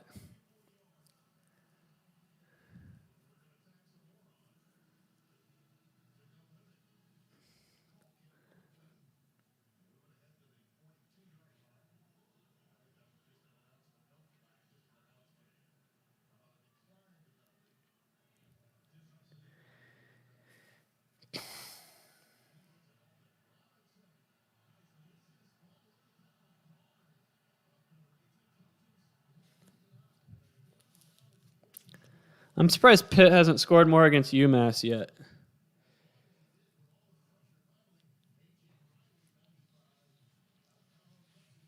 Oh, man. So is Fresno State going to go for it here on 4th down? Miami will not be shut out, by the way. Field goal to end the half. Manny Diaz is going to overtake Brady Hoke as the chief clapper. All he does is clap.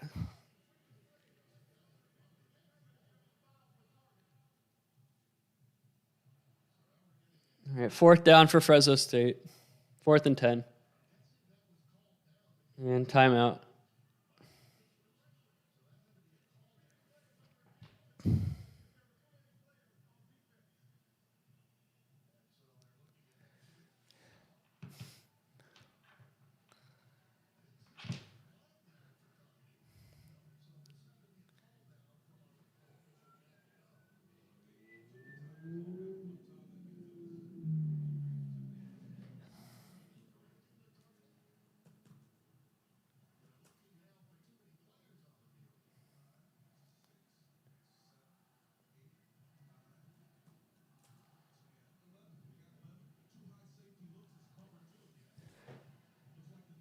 Yeah, like Duke, Kansas.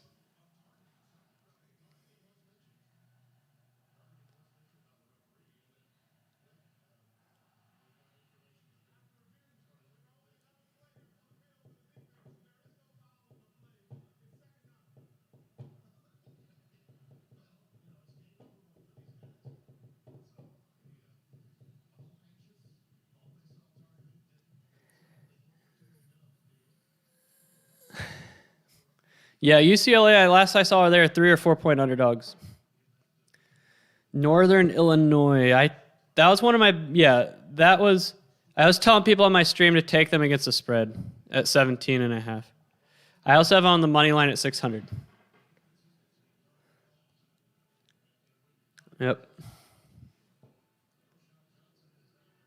False start on the Fresno State 4th down attempt. They're pretty much doomed.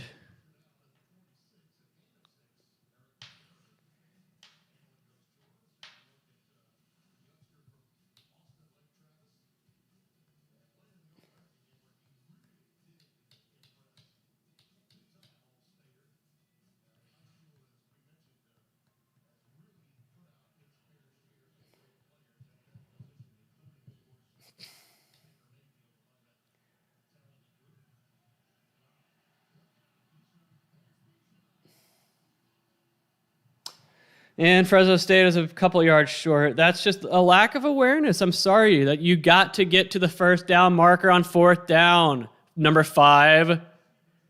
How do you not know where the first down marker is on fourth down? Number 5's like, oh, you gave me a bad spot. No, that's on you for not getting to the first down marker. That's on you.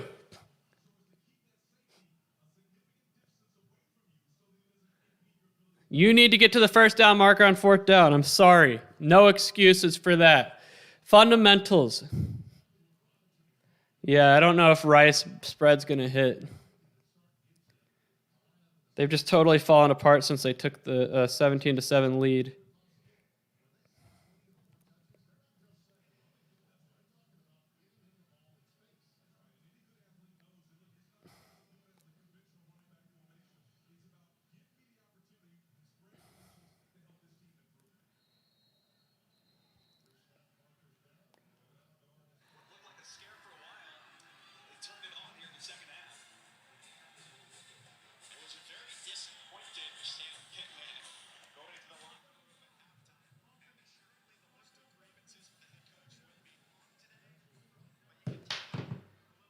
Yeah, I said that Nevada is the best team in their division in the Mountain West, but I think Cal's defense is going to be too much for them. But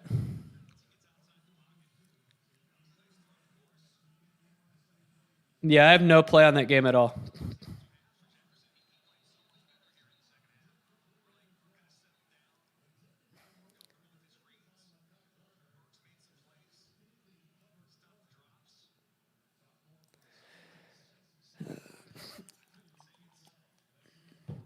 That West Virginia game is going to go over by itself. Wait a second. Hold on. USC has a kicker named Parker Lewis. USC has a kicker named Parker Lewis. That is awesome. I wonder if anyone ever asked if he can lose. I would ask him that. All right, so Fresno State and Oregon. I just think not enough time left for Fresno State.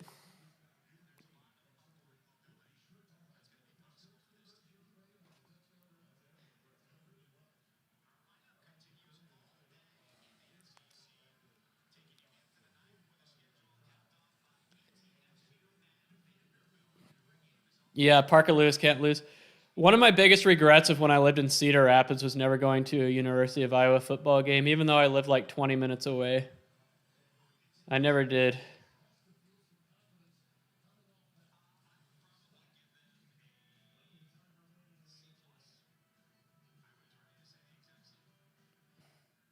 Oregon got the first down. That game's over.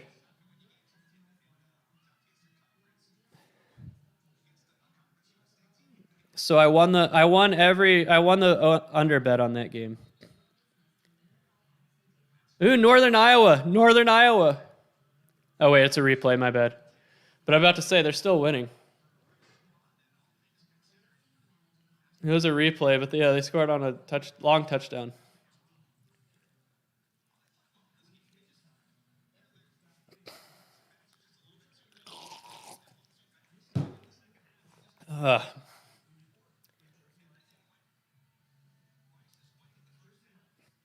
The random forest is still the most accurate model today. Missouri tied the game. That's a bummer.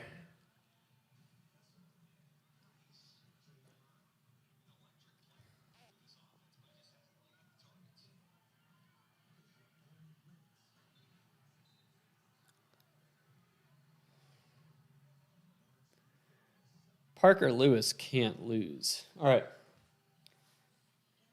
Texas just missed a field goal. Iowa, yeah, I told you guys Indiana was going to take a step back this year. They played a self-contained Big Ten schedule last year. A self-contained Big Ten schedule.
I don't like that stat they're giving away on Fox right now. 7,200 snaps returning. What's the context?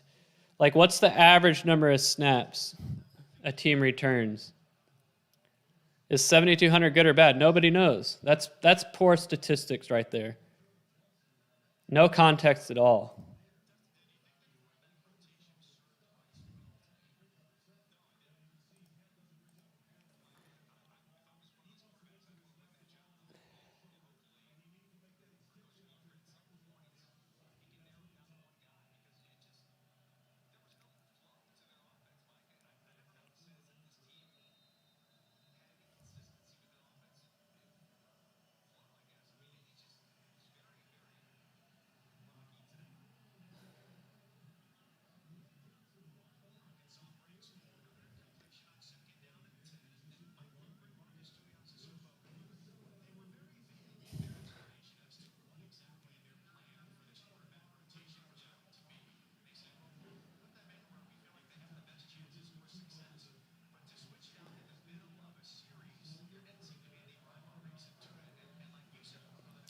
Yeah, Iowa State always struggles against Northern Iowa, and so does Iowa. I don't know. I think the state legislature of Iowa makes them play, but it seems like Northern Iowa always plays them close. Both of the Iowa teams.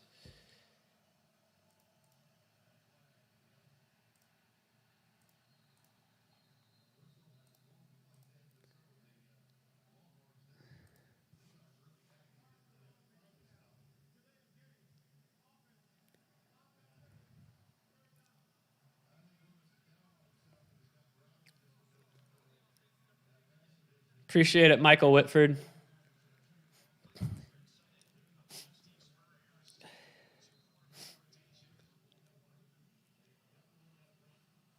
Does anybody here work at Taco Bell? Anyone in the chat?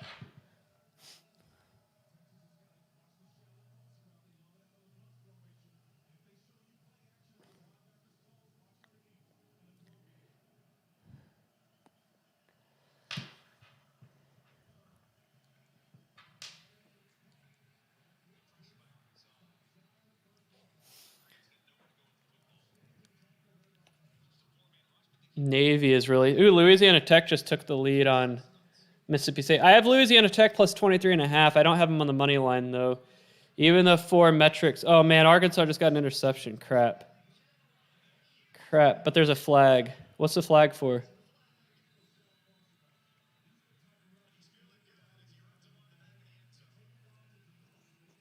What's the flag for?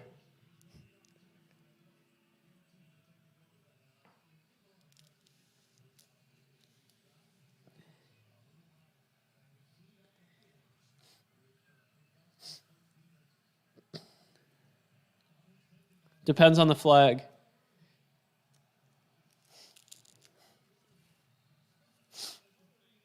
Offensive holding, penalty decline, crap. As long as Arkansas doesn't score a touchdown.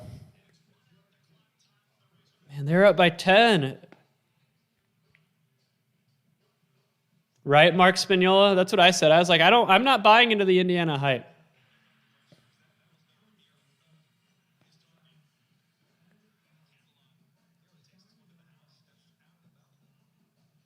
Northwestern is another COVID-19 wonder. They look like crap last night. Like I said, those self-contained schedules, man.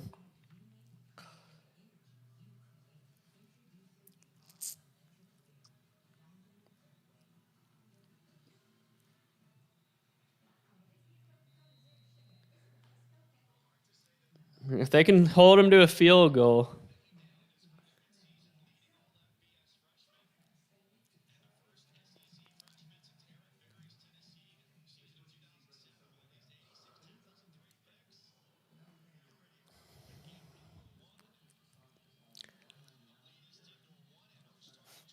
Well, they got a first down stop, but they need 2 more.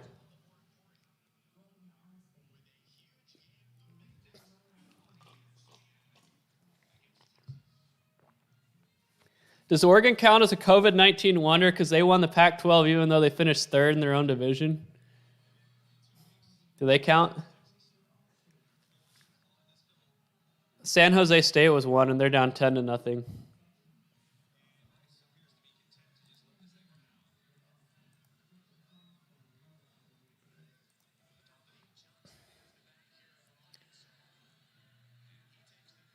Okay, so we're going to have a 3rd and 4. 3rd and 3 for Arkansas here. Here's the question, though. Say Arkansas gets a first down here. Do they just start kneeing it? That's what I would do.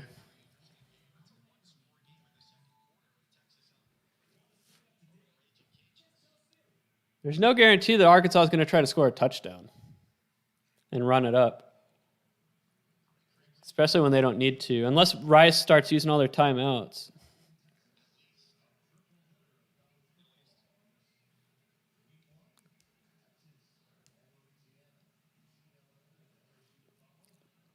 That's what I'm looking at right now.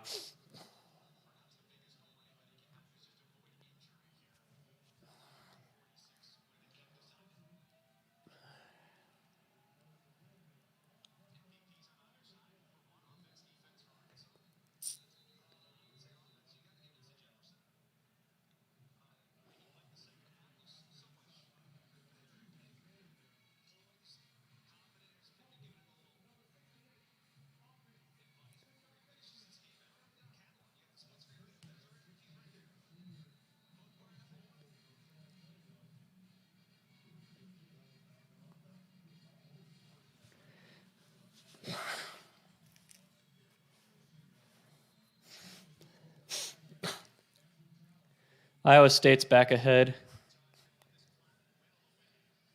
Yeah, I think Arkansas is just going to go for the first down. Yeah. As long as Rice keeps Arkansas out of the end zone on this play, I'm good. That's how I see it.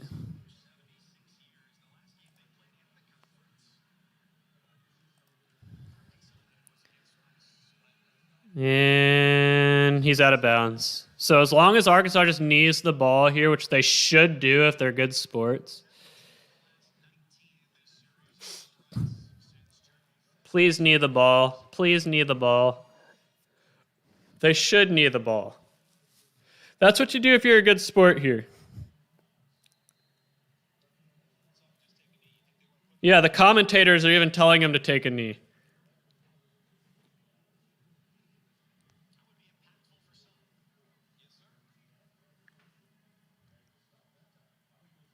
They're not in the victory formation. They're running a play. Dang it. They're going to score, aren't they? Yep, they scored. Classless pieces of crap. There's no need to run a play there. None.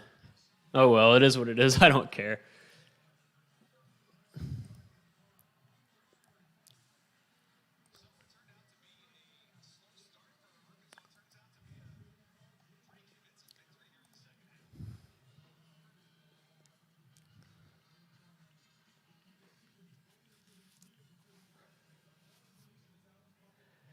That was a tough one. You almost never... That situation happens a lot. So yeah, that situation happens a lot, but I would say maybe like 1 out of every 50 times you'll see a play actually run there.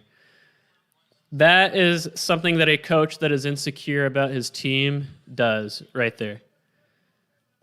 An insecure coach runs a play there. Like, Nick Saban would have needed the ball there. Most coaches that I know that are good would have needed the ball there.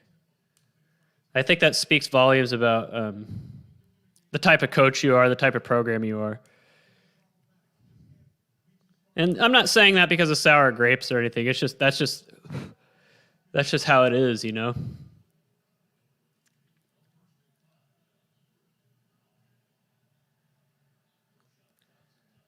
I mean, I've seen that situation play out so many times over the years, and you almost always see the ball in need.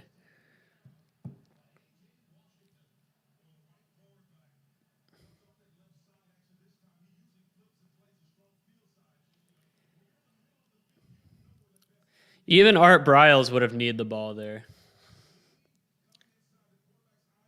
All right, I'm going to go refill my water bottle. I'll be right back.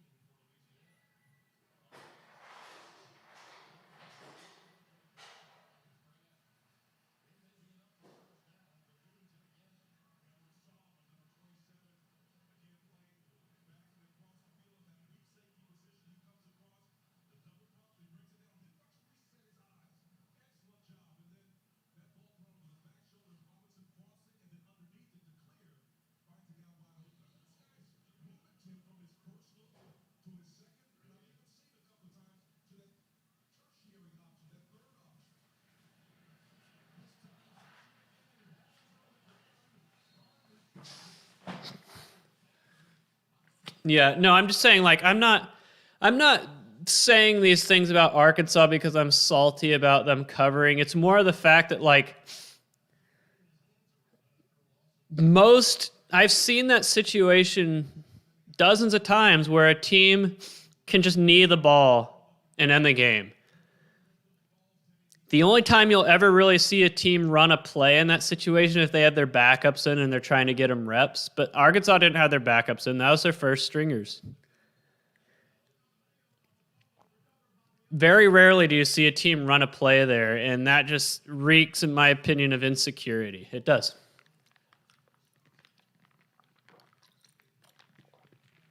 And poor sportsmanship.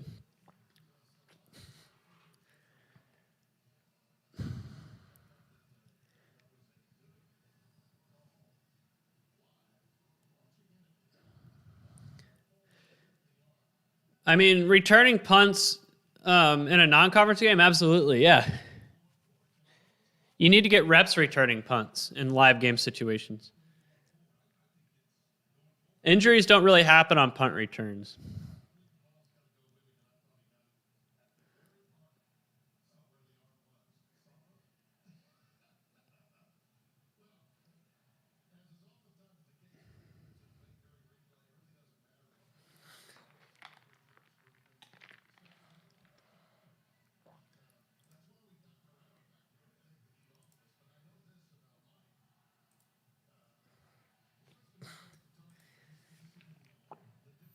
I remember there was a game, I think it was 2019, where I had Rice spread against Texas.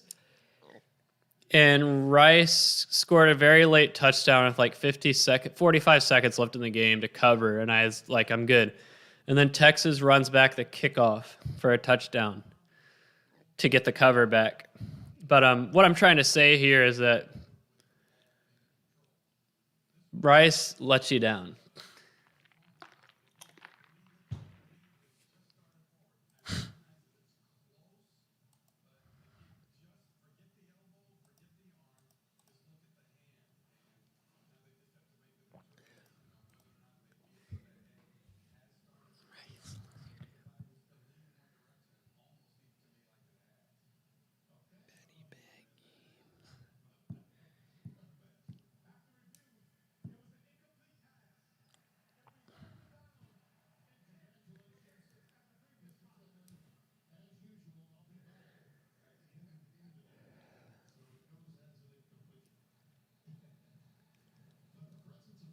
Alabama's defense is just too fast. They're too fast.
I thought Steve Sarkisian was some kind of like offensive mastermind.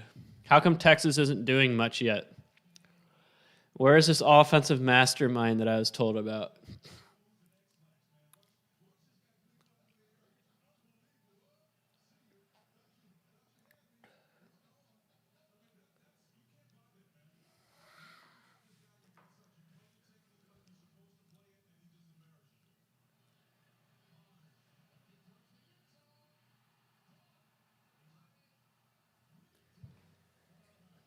Yeah, I mean, I anyone who says Jim Harbaugh should not have played that guy who got hurt today is an idiot.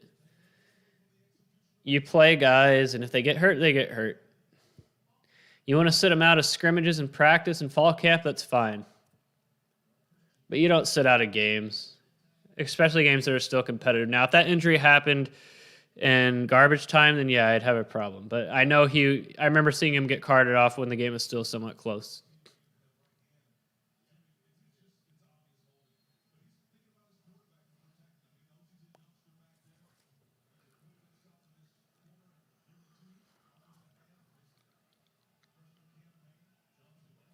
All right, Miami's starting to move the ball a little bit.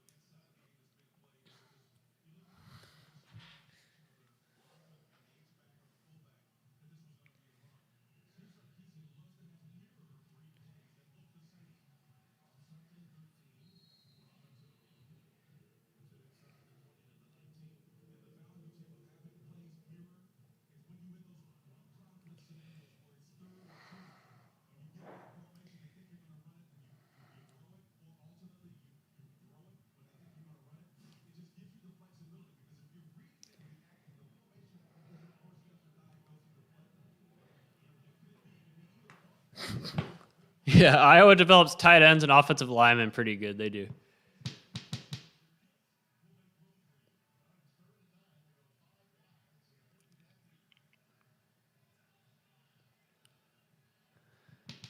Northern Iowa's threatening. Looks like Texas receiver, if you just go straight up field, you score a touchdown there. All you have to do is go straight.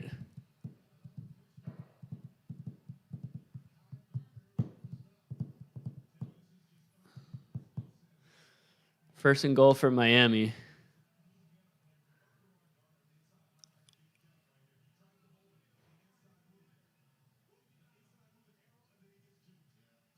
No, I wasn't calling you an idiot. I was just saying, anyone who tries to give Harbaugh a hard time about that.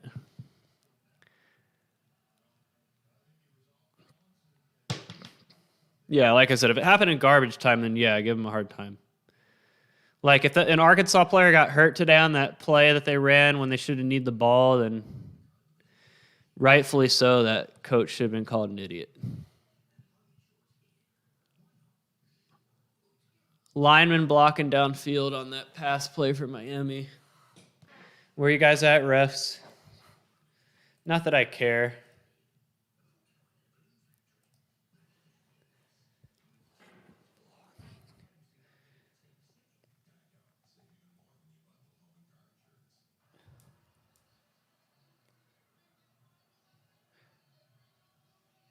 Random Forest is the only model that is up right now.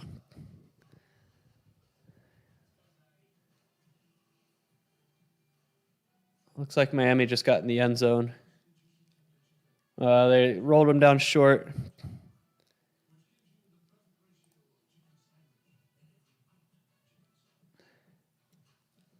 Fourth and goal. They're going for it. I don't think he got it. He didn't get it. Nope, he didn't get it. He did not get it. Northern Iowa ties the game. I'm telling you, Iowa State always struggles against UNI.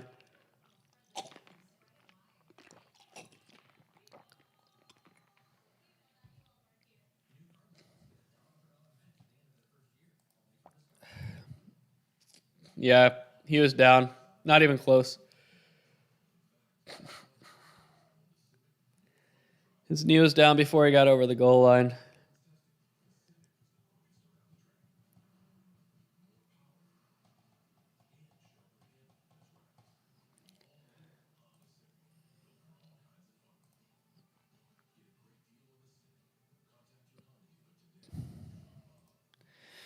Ugh, man, that was a hard one for the over. I needed that Miami touchdown for the over.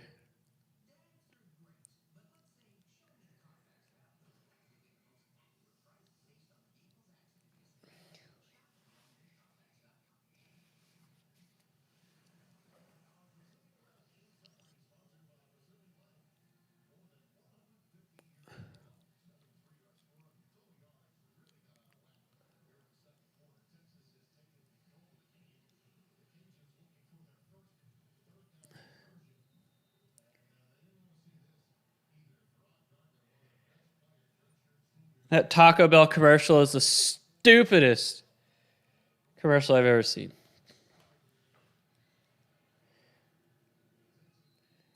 Like, I do not understand why these people who produce these commercials feel the need to have everybody wearing masks in the commercials. I don't. Like that Taco Bell commercial, I just saw everyone was wearing a mask in the commercial. Like, why? Why?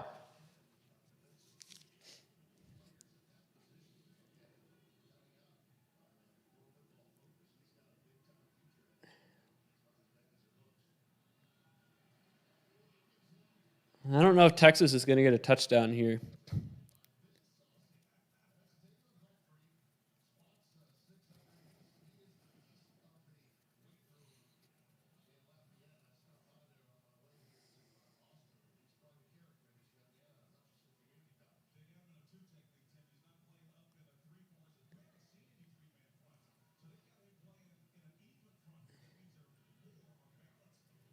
Yeah, obviously, but it's stupid. I'm sorry.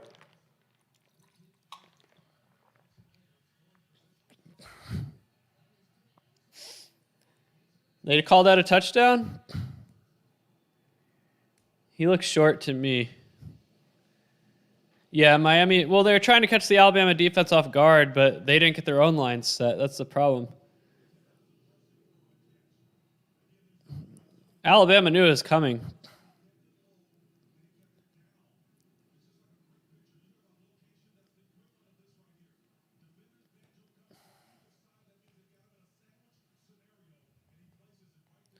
Dr. Pepper Fansville commercials? Yeah, I agree. Especially because they have a quarterback who's never taken a snap in college football before endorsing their Dr. Pepper product. Stupid.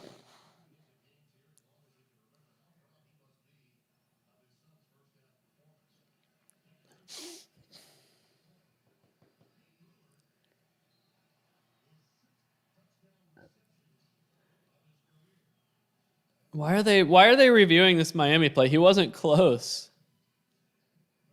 He was not close.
I hate the transfer portal. I hate it.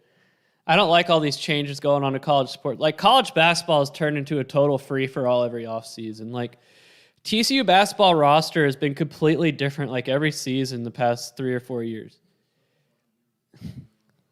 You know, you have too many players just going all over the place thinking the grass is going to be greener, and the grass is not always greener.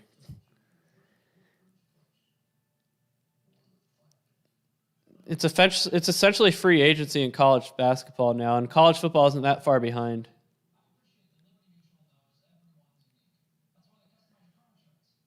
Are they going to call intentional grounding there on Alabama? I would. That's intentional grounding in the end zone, in my opinion. That's a safety. I guess they're not going to call it. Yeah, Penn State's definitely going to spike. I had Wisconsin going undefeated in my model, and Alabama might just have a 99-yard touchdown pass. That's good for my over.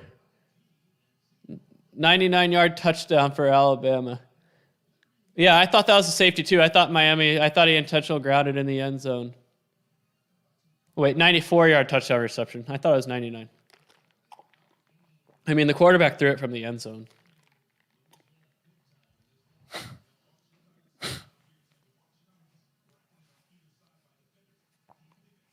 Yep, number 8. Number 8 did not stick to his man. Braden Heisler is right. Money ruins everything. Like, if I was in charge of the NCAA, what I would do is I would, like, redraw the conferences every 2 years. I would do it like Texas does high school sports. Like, the commission that runs Texas high school sports is called the UIL, and every 2 years they redistrict, right? So they set the conferences every 2 years. I would do the same in college football. Like, if you have enough attendance and enough scholarships, then you're in Division I, and then the NCAA sets the conferences every 2 years based on geography.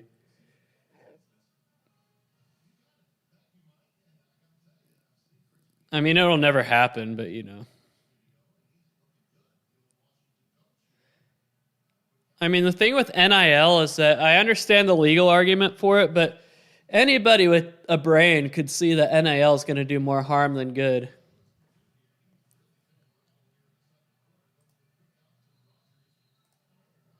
It doesn't take much to notice that. Like, is there anyone who thinks that NIL is going to do more, you know, not cause a lot of trouble and problems?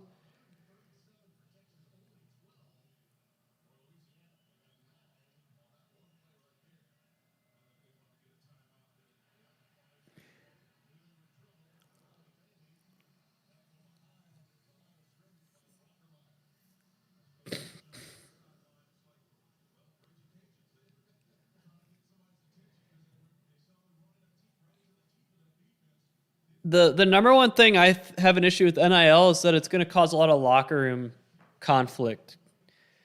The locker room culture is going to take a hit. You know, it's going to cause division and strife in the locker room.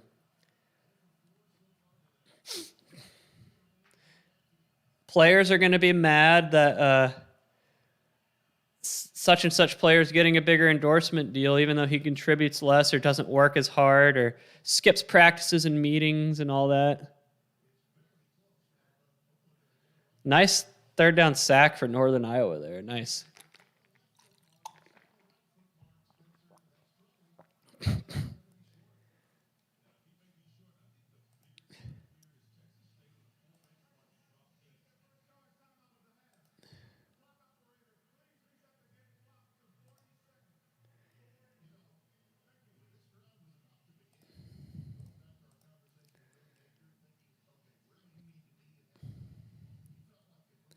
Indiana with a field goal. Nice. Oh, yeah, high school football. It's going to trickle down to high school football as well. I mean, Texas high school football is weird. So it's a weird state. Like, in most states, the private schools are the powers when it comes to football. But in Texas, the public schools are good and the private schools are irrelevant. So public schools in Texas are not allowed to recruit, but there's some schools in Texas that do recruit anyway. They just, like, use loopholes to do it. And, yeah, that's the next logical step. If these public schools are willing to recruit in Texas high school football, they're probably going to be willing to pay players as well.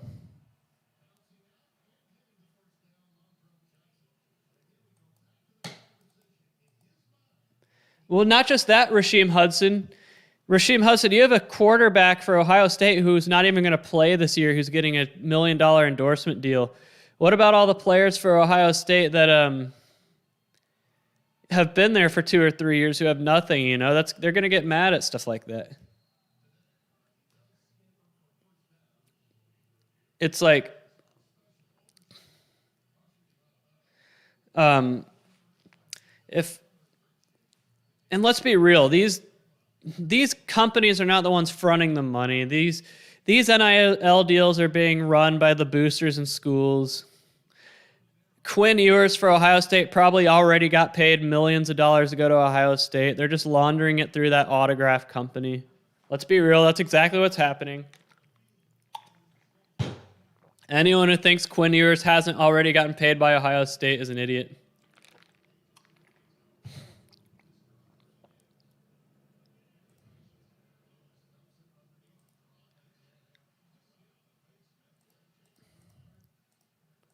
The band. No, I don't think they'll ever get paid. And there's nothing stopping a band member from getting an NIL deal. But for me, this is a scenario I posed. So, say the people like me, right? The walk-ons, the scout teamers. What if the scout teamers went on strike, right? What if the scout teamers are like, you guys can't prepare for your games without us, which is true. Football teams cannot prepare for games without their scout team. So what if the scout team is like, we're just as valuable as the guys who play on Saturdays. We just don't play on Saturdays, but we're still very needed during the week. What if they all banded together and like, we want to share the pie, right? Now, here's the deal though. I think the reason that might not work is because there is no shortage of men who go to these colleges that would be glad to be a scout teamer for free, right? That's why I think it would ultimately fail. However, you can't just recruit a bunch of guys to play scout team like that. I mean, if all these scout teamers went on strike, you got to get a bunch of, guys in to take their place who you got to run through NCAA compliance, you got to run them through physicals, you got to get them equipment, you got to see if they're any good or not, you got to run them through tryouts. So it would probably take a week or two to replace them. So if these scout teamers went on strike on like a Tuesday before the first practice of the week, you're not going to be able to replace them that quickly. So anyway, it's an interesting concept.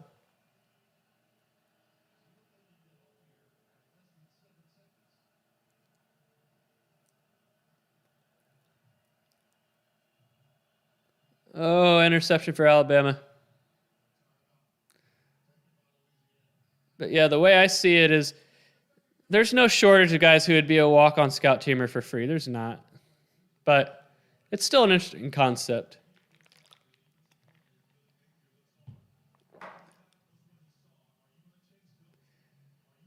But not all scout teamers are walk-ons, though.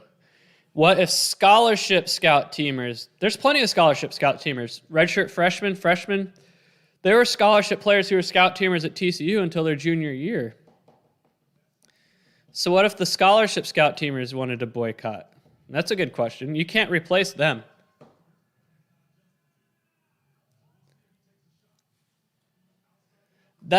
Alex Train, I think if you take NIL dollars, you should forfeit your scholarships. That's my opinion. It should be one or the other. Either you get your school paid for, or you can go the NIL route. You can't do both. I think that would be a great compromise.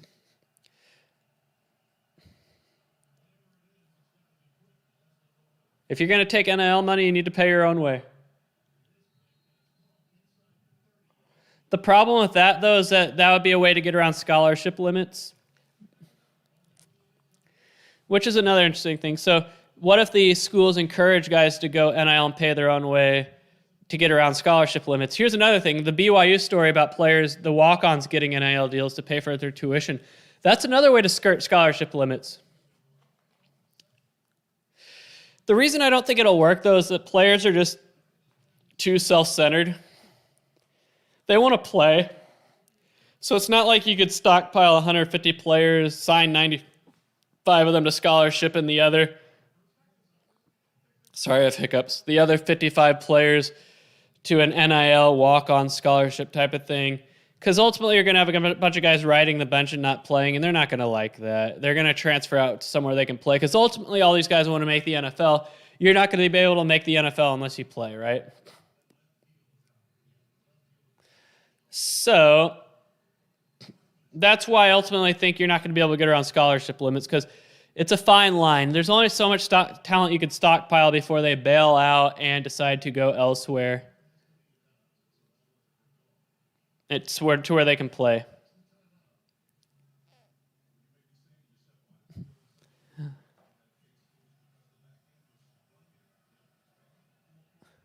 I remember they used to tell walk-ons like me at TCU to stick it out to your senior year and you'll get put on scholarship your senior year. What usually happens is that they put a bunch of the walk-on seniors on scholarship at the end of the year if they have enough scholarships available, which they usually do. Because you have guys quit or get hurt, but they didn't have any available my senior year.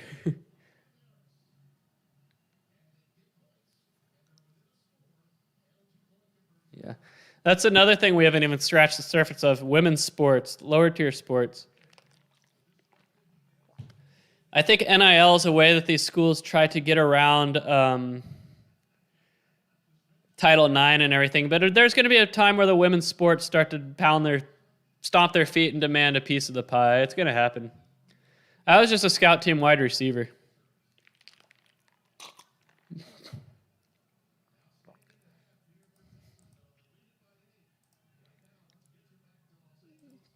And honestly, I wasn't a very good scout team wide receiver.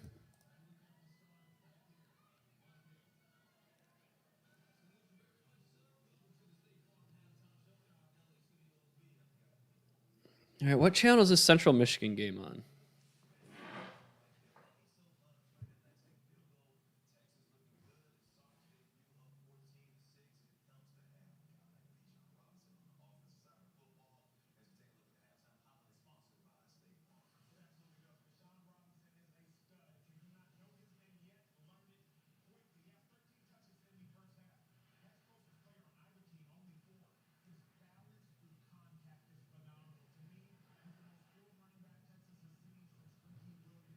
SEC Network. Yeah, Miami tackling is terrible. But remember when Derek King guaranteed that Miami was going to win today? I do. This is a beating that can destroy a program like Florida State was destroyed after losing to Alabama badly in 2017. If anyone remembers that, they never recovered from that loss. That's why it's so dangerous to play Alabama in game one. Think of all the teams that Alabama has played in game one the past few years. It's always at a neutral site, but Duke, Louisville, Florida State, none of those teams ended up making a bowl game. Getting beat this badly in game one it derails your season. And if Miami thinks they can compete with Clemson after this, well, okay, 4th and 1 for Central Michigan. Or wait, no, for Missouri. For Missouri. He didn't get it. Intercept. Oh, Central Michigan player intercepts that. He takes it to the house. He dropped it. Still, it was a 4th down stop, but man, he dropped a pick six. Central Michigan, oh man, and he dropped a pick six. Oh, that would have been huge for my money line bet on Central Michigan. Man, there's nobody between him and the end zone if he catches that.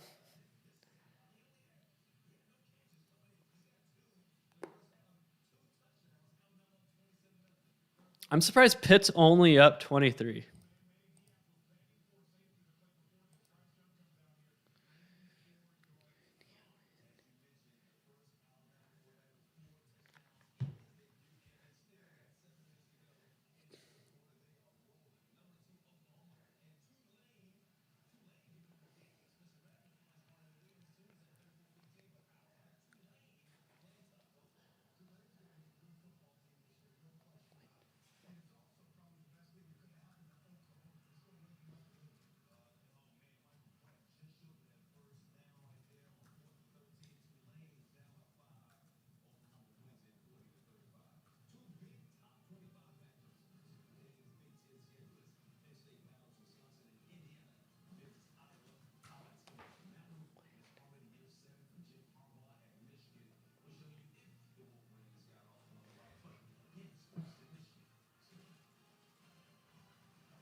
Oh, man.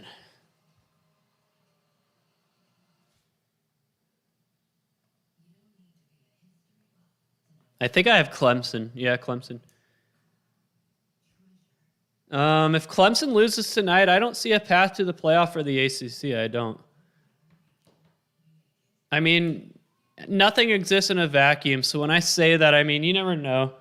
Every league could have multiple lost teams. You never know what will happen, but it would put them at a major disadvantage. But ultimately, I don't see the Pac-12 champion being undefeated. But it definitely opens the door for a team like Cincinnati or a second team out of another conference like the SEC. Oh, man, the Central Michigan quarterback just got blown up. Man. No, it does not. No injury accounts.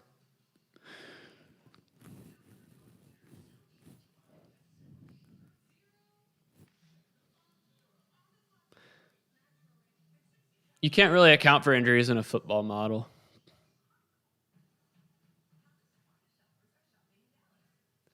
Man, this West Virginia game might not go over. Remember, they scored 3 points since the first quarter. So the defenses have kind of got it together. Oh, daylight for Central Michigan. Daylight. Keep going. All right. Toss play for about 50 yards. Nice. Nice, Central Michigan, nice. That was just a simple toss play on 2nd and 17.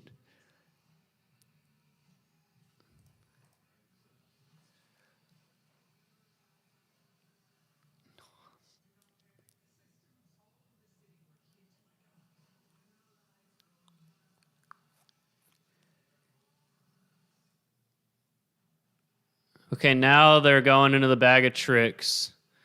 Central Michigan bag of tricks. He overthrew him. That trick play worked, but he overthrew him. Oh, man. That was your shot, Central Michigan, and you blew it. He had a man.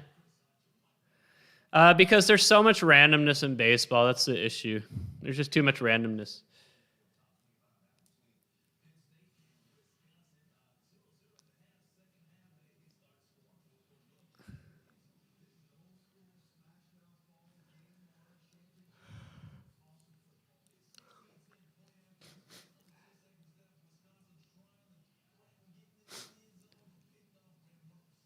All right, Central Michigan's facing a 3rd and 5 from the 30. Probably 4 down territory, I would guess.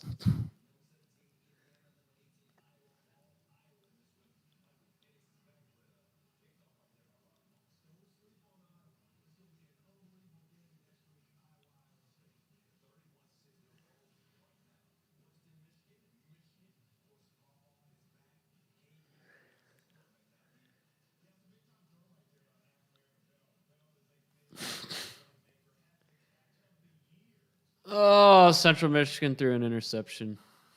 Ugh. That was just a bad throw. And remember, that quarterback that threw that interception right there was a 5-star recruit originally. He must have wound up at Central Michigan for a reason. Although, he intercepted the ball and ran out of bounds inside the 5, so it's pretty much like a punt. Yeah, he ran out of bounds at the 4-yard line. He would have been better off. I don't know. They would have set up for a field goal. So I guess I don't blame him for intercepting that, but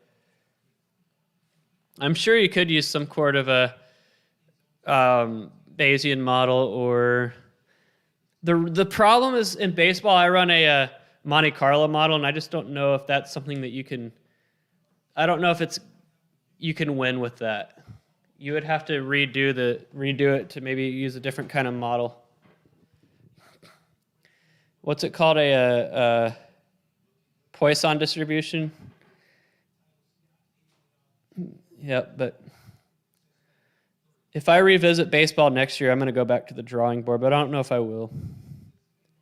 But I probably won't do a Monte Carlo model anymore.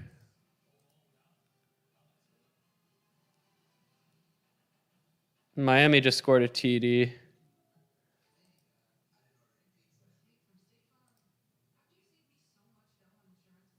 Man, remember we thought this West Virginia game was going to go over? Yeah, that's the thing. I don't see how Miami rebounds after a game like this. Like, how do you rebound?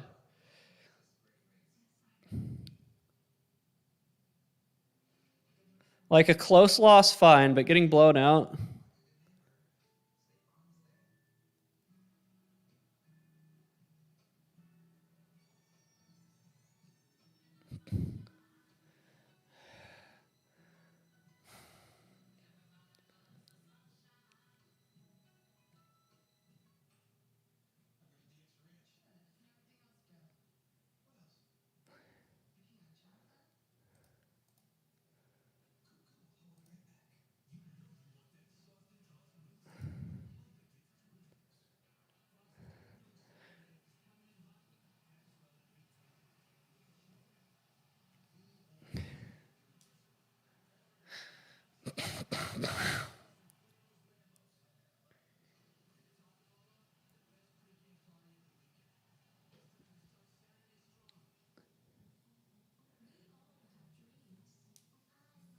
You schedule a game like that for exposure, recruiting and all that, but you hope you keep it, you hope you don't get blown out. That's the downside of scheduling a game like this, is getting blown out.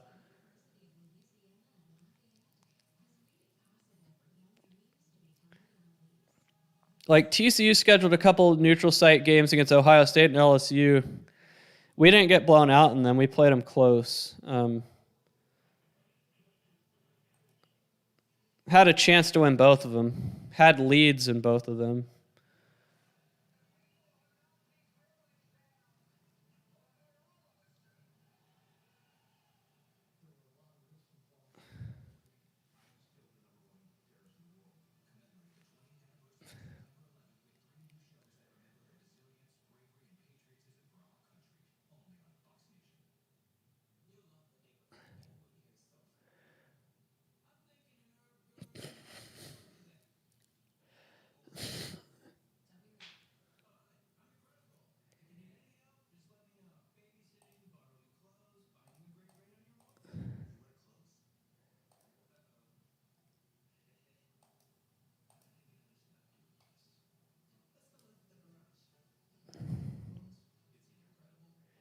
Yep.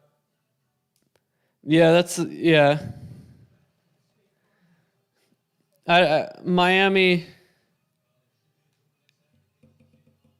Yeah, I saw that with Central Michigan. But Miami, I probably wouldn't have scheduled in Alabama if I were them. But they get paid money to do this game. It's all about money in the end.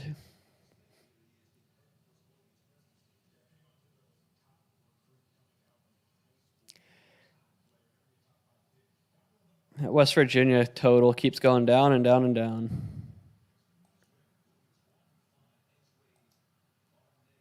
Oh, yeah. Remember, Florida State getting blown out by Alabama 4 years ago killed their program.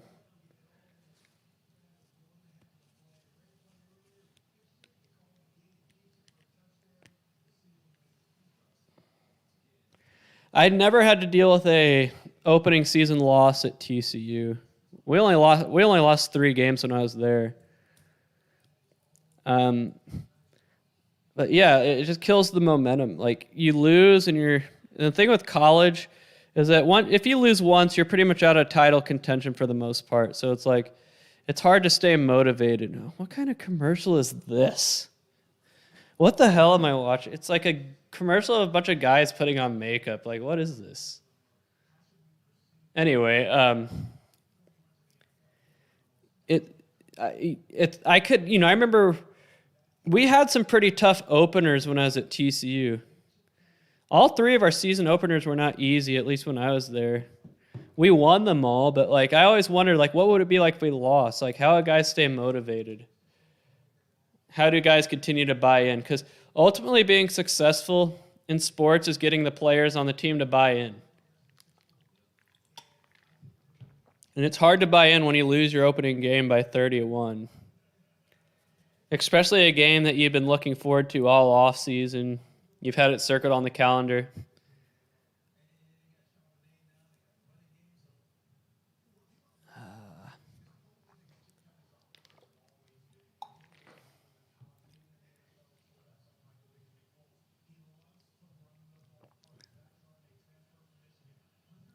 Yeah, that looked pretty bad for number 13 for Central Michigan.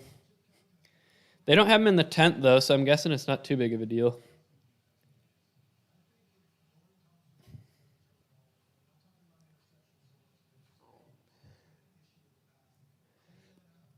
The highest ranked opponent we played was, I think the best team that we played when I was at TCU was Oklahoma in 2008, easily. That was that Oklahoma team that was scoring 1 million points a game. Sam Bradford and DeMarco Murray. They beat us 35-10, but this might sound like a homer thing, but it was closer than the final score. They pretty much had like 3 plays that we whiffed on. They had 2 touchdowns where our cornerback tripped in coverage, fell down. They hit on a couple tunnel screens that went for long touchdowns, but we sacked Sam Bradford 9 times, and we held him to a season low in points. Like 35 was the least amount of points they scored all year. I mean, our offense was just horrible that game because Andy Dalton still hadn't found himself yet as quarterback at TCU. We just couldn't really move the ball that much. But defensively, I thought we played as well as we could against an offense like Oklahoma's that year. Miami just got a fumble.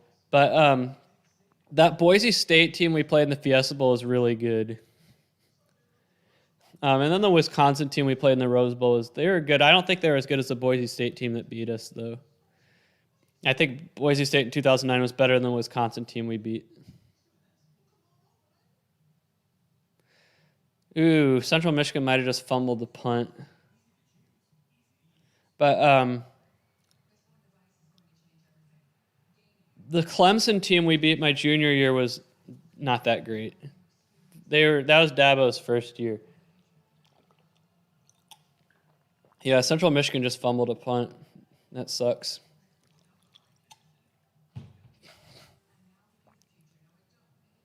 Yes, they should expand the college football playoffs. Man, Central Michigan with a great defensive series, and then they do that.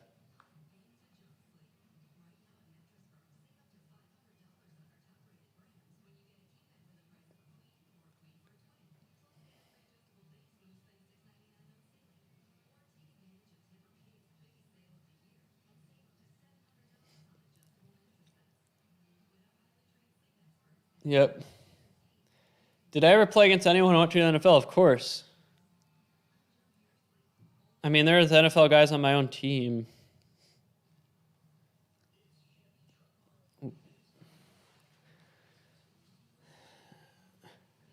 J.J. Watt was on the Wisconsin team that we beat in the Rose Bowl.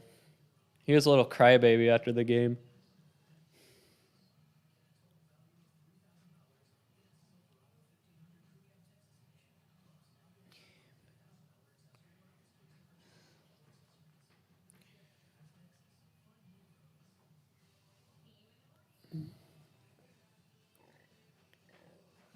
There was a picture on me on the front page of the newspaper in Madison, Wisconsin, showing me celebrating in front of J.J. Watt.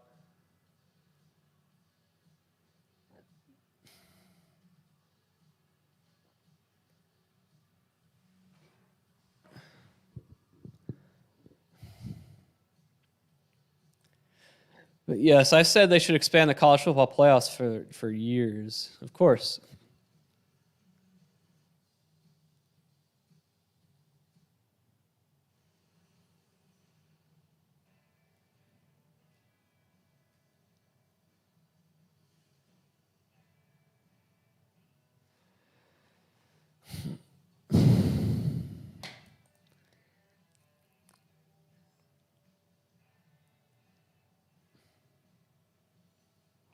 So they're reviewing the muff punt.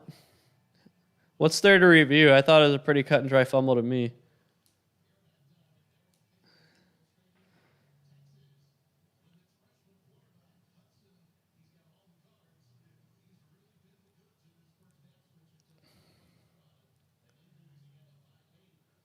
What's there to review? Oh, I see. Yeah, they're saying if the returner had possession in the pile, and I think he did. I think they stripped it out of his hands while he was in the pile, but I don't see how you can prove that. That's the issue. I just don't see. I don't see them being able to prove that he lost the ball in the pile. Maybe they can.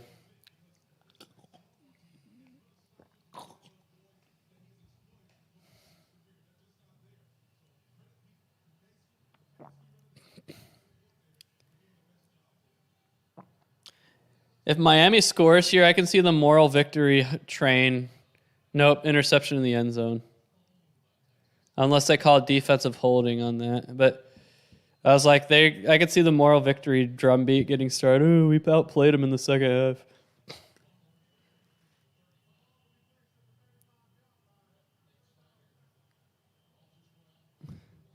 Yeah, according to that camera angle, the Central Michigan punt returner had possession of the ball when the pile started, but I just don't see how you could. Okay, they turned it over, so Central Michigan's getting the ball back. I guess they did have evidence. I mean, he had possession of the ball when the pile started, so they're saying, yeah, that was defensive holding probably. But yeah, I could see the Miami being like all moral victory. Oh, we outplayed them in the second half.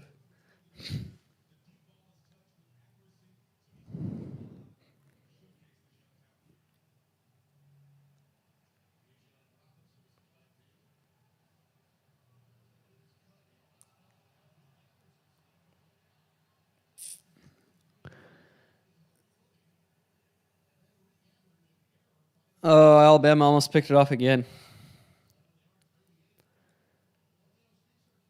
Yeah. I don't have the volume on, so that's what they're looking at to see if he was out of bounds.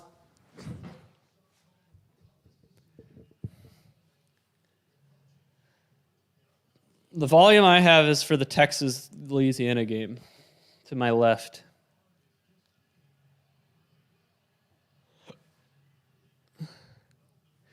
Where is offensive guru Steve Sarkisian at? And Central Michigan gets sacked.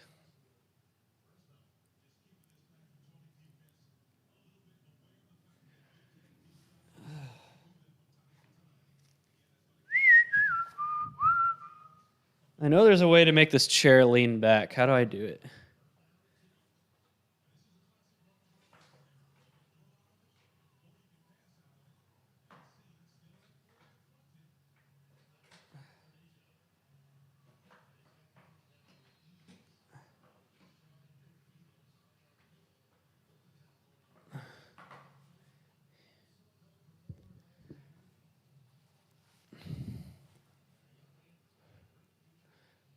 Man, that was a total train wreck of an offensive possession for Central Michigan after getting that call overturned.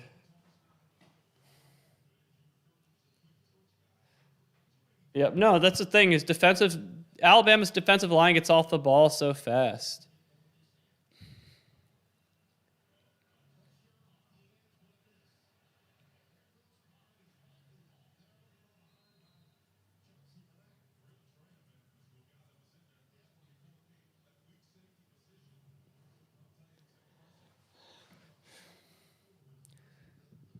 Charleston Rambo plays for Miami now.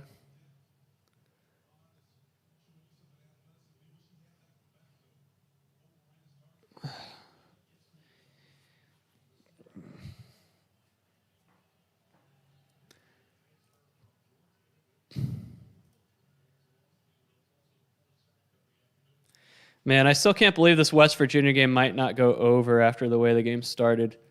They were at 30. Wasn't it 20-17 at the end of the first quarter? And they scored 3 points since then.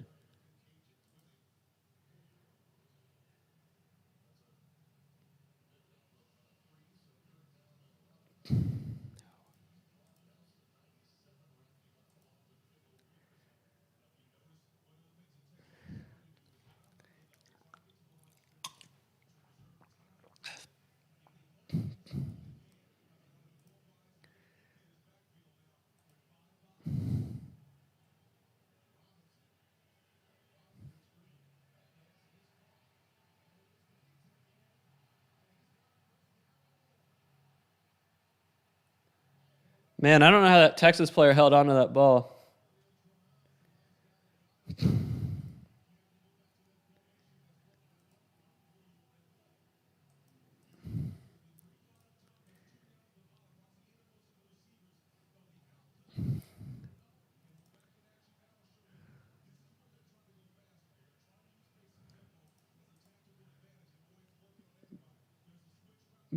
Alabama minus 29.5. I have it at 26.2. I'd probably lay off. All right, Texas is now about to go at 15. Like I said, I did not buy into the UL Lafayette hype coming into the game. I did not buy into their hype at all. Weren't they another one of those COVID teams? COVID miracle team?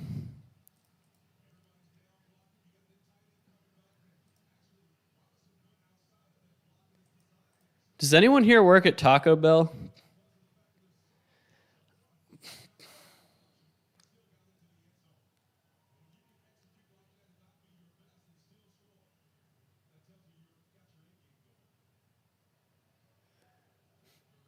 Oh, Missouri had a guy. Missouri had a guy. If anyone saw that, Missouri had a guy.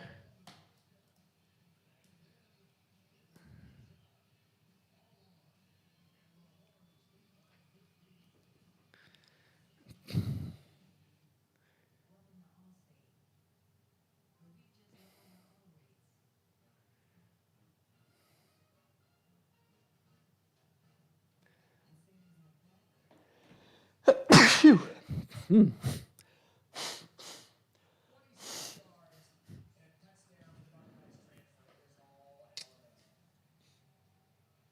right, well, Maryland's in West Virginia territory. We'll see what happens.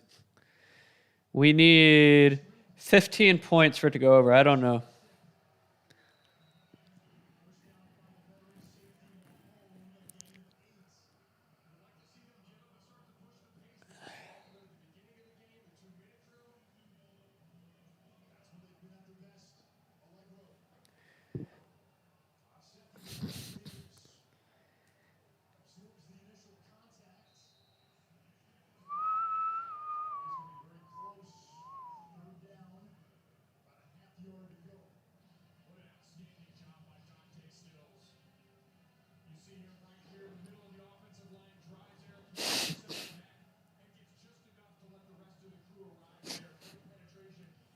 Are they really going to call defensive holding there on Central Michigan?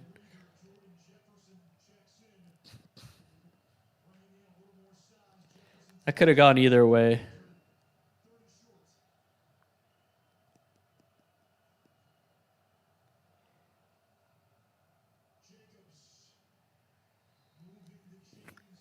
Well, if Maryland scores here, they're going to go for 2. And then if West Virginia scores a touchdown, they can at least push the total.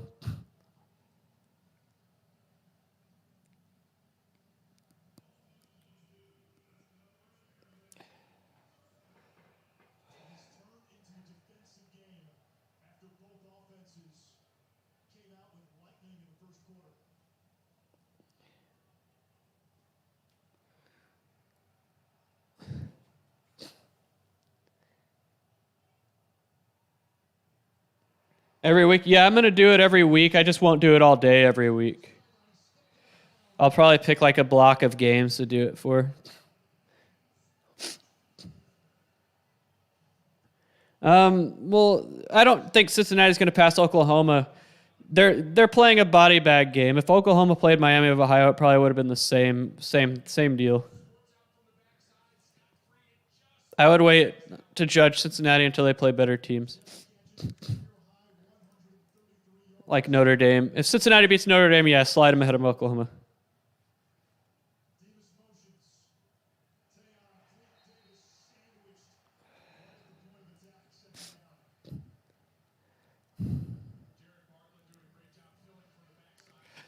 Man, that pit cover is going to come down to the wire. The random forest is still the most accurate model. I'm going to use my stand desk feature. My back's kind of starting to hurt.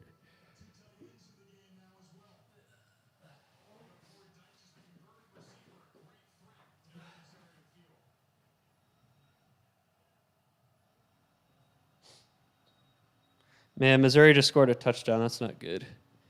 At least for my money line bet. All right, how do I do this?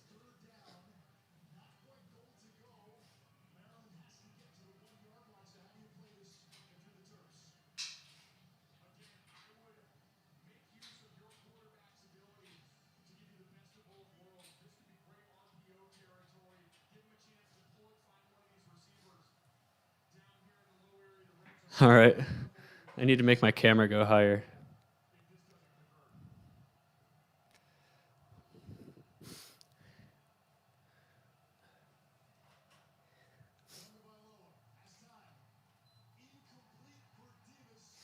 I don't think my green screen can go high enough. So maybe if I lean over like this.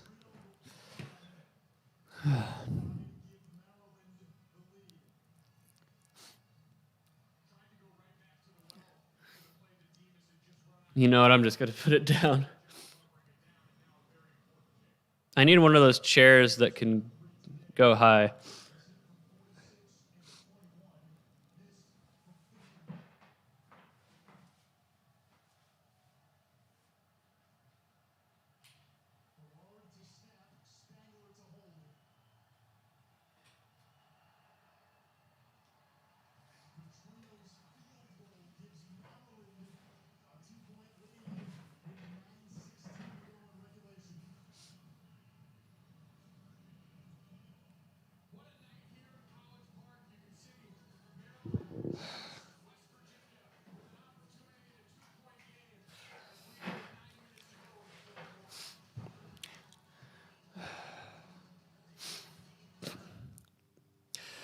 Yeah, backbreaker for the Central Michigan money line after that.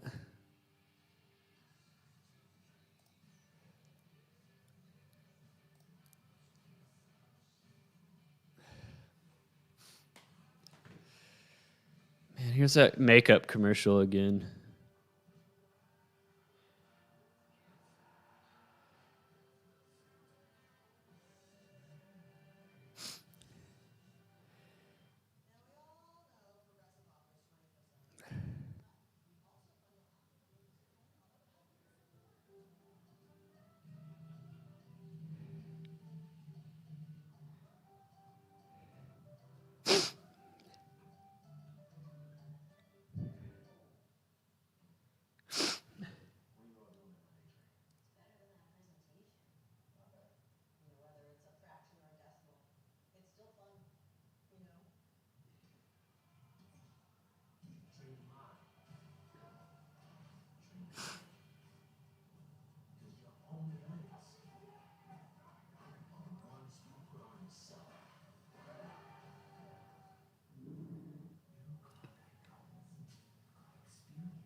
I need 13 more points in the West Virginia game. I just don't think we're going to get it.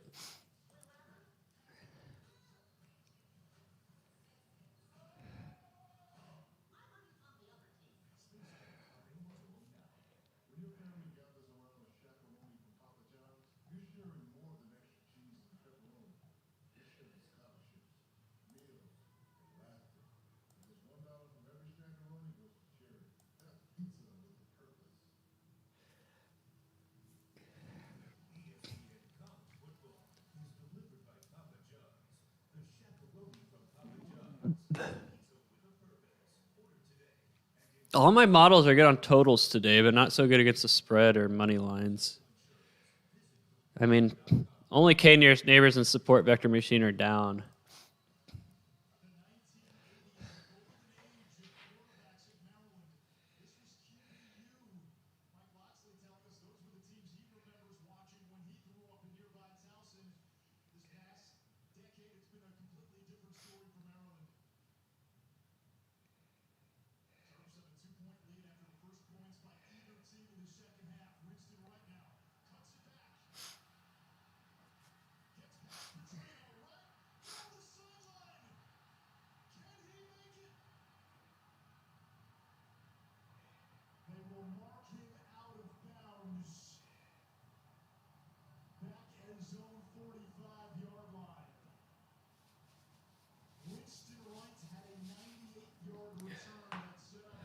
I appreciate the super chat, Mark Spagnola.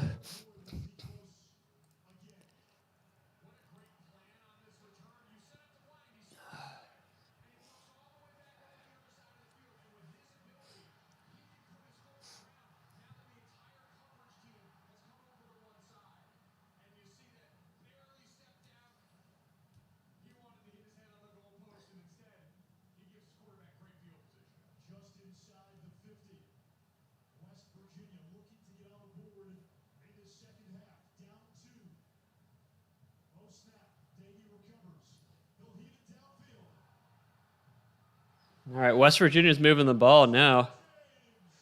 Maybe this game will go over.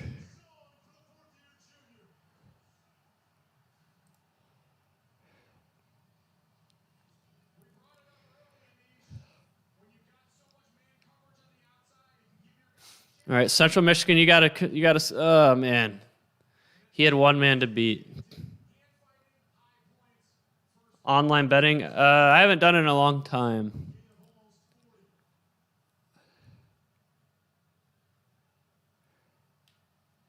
Louisiana Tech's about to expand their lead. I never thought Mike Leach was going to work out at Mississippi State, by the way. I never thought it was a good hire. He's not a cultural fit for the SEC.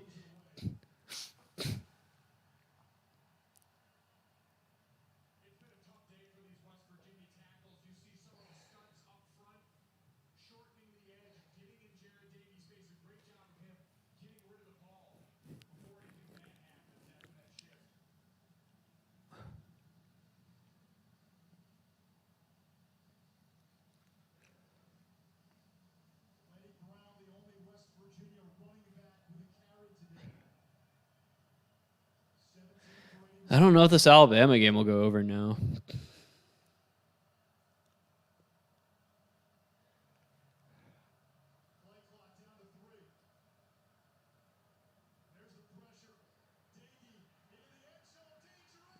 West Virginia throws an interception in the end zone. That's not good. I mean, it's good for my Maryland spread bet, but not for my over bet. 4 turnovers for West Virginia.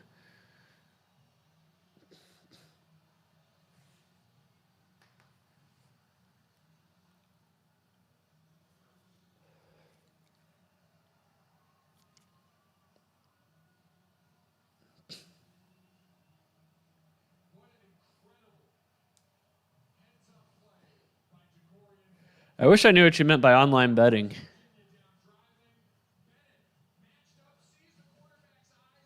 Yeah, West Virginia quarterback forced that ball.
Penn Station subs, East Coast subs. I already ate. If you guys saw me eating on camera at around, I don't know, 1:30 or so. No, I don't live in Las Vegas anymore, so I can't use those apps. Oh yeah, there's no doubt in my mind that Bryson DeChambeau takes steroids. There's no doubt.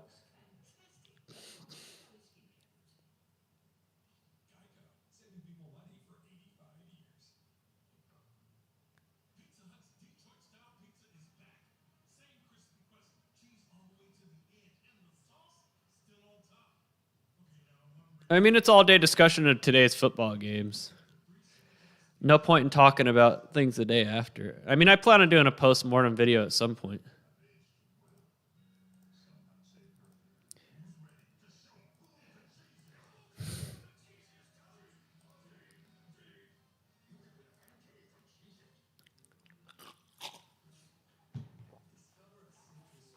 So Louisiana Tech settles for the field goal.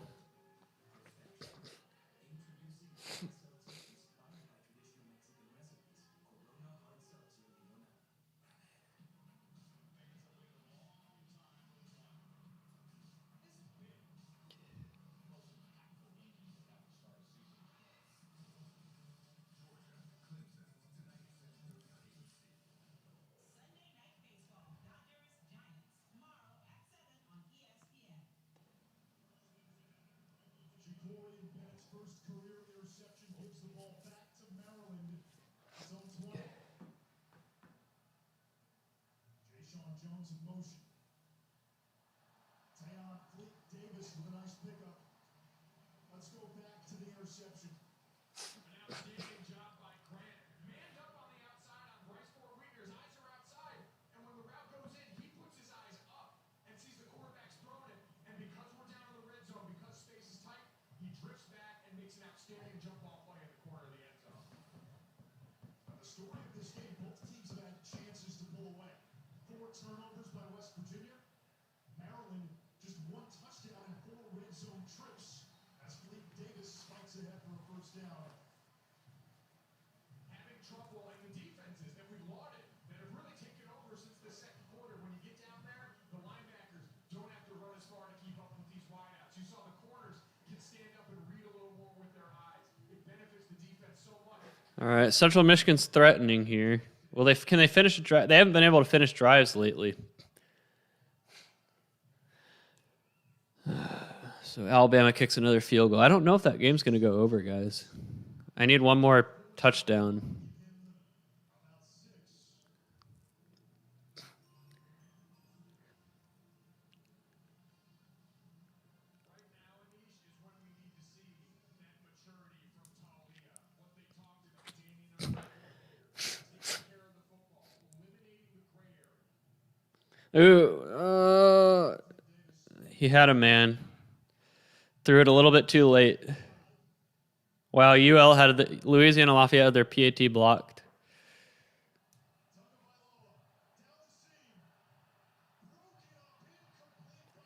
Maryland's quarterback floated that ball just a little bit too much.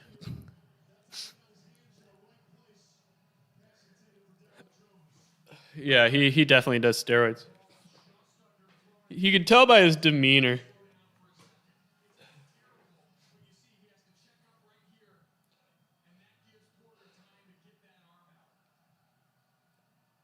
dad, Dell Sr., played 8 seasons in the NFL as we come up on 3rd and 5. His guy, number 7, soloed up. 133 yards receiving today. Wide open for Maryland. Wide open. So I just need another touchdown for this game to go over. Man, he was wide open.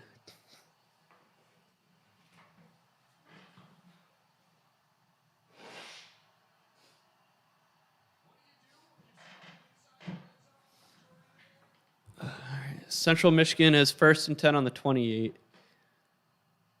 But how is that not defensive holding?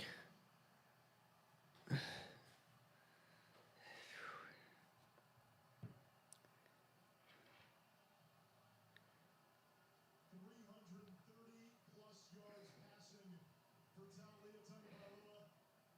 3 TD passes. 60 yards to Rakim Jarrett. All right, at least the Maryland spread looks good, but I need the over. 6:25 to go in regulation. Rakim paid in full. Here's the question, though. Will Cincinnati just run out the clock? If they do, Central Michigan, come on. They're going to have 1st and goal. If they do, then I can get this total to flip in the Cincinnati game if they just run the clock out and don't try to score. But we've already been burned once today on... Oh, never mind. The game went over.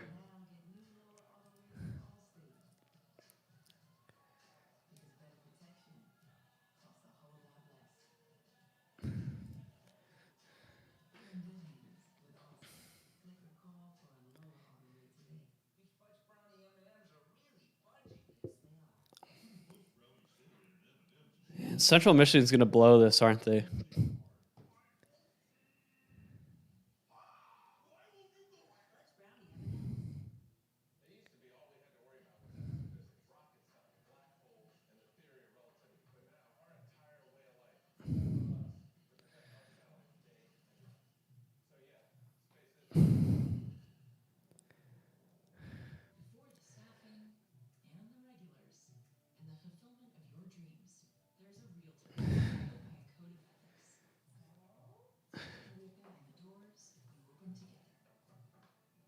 Oh, man, that Central Michigan quarterback took a hit. He's not getting up.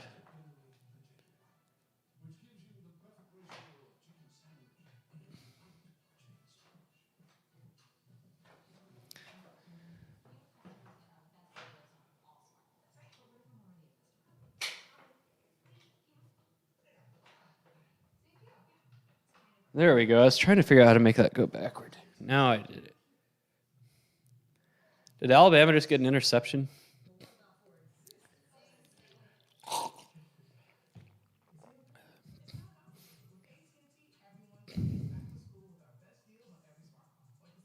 Well, that's the thing. TCU, Derek King was actually committed to TCU. He was committed to go there, but we had him signed as a wide receiver. He decommitted and went to Houston because Houston told him he would be able to play quarterback for them. So that's why he decommitted from us.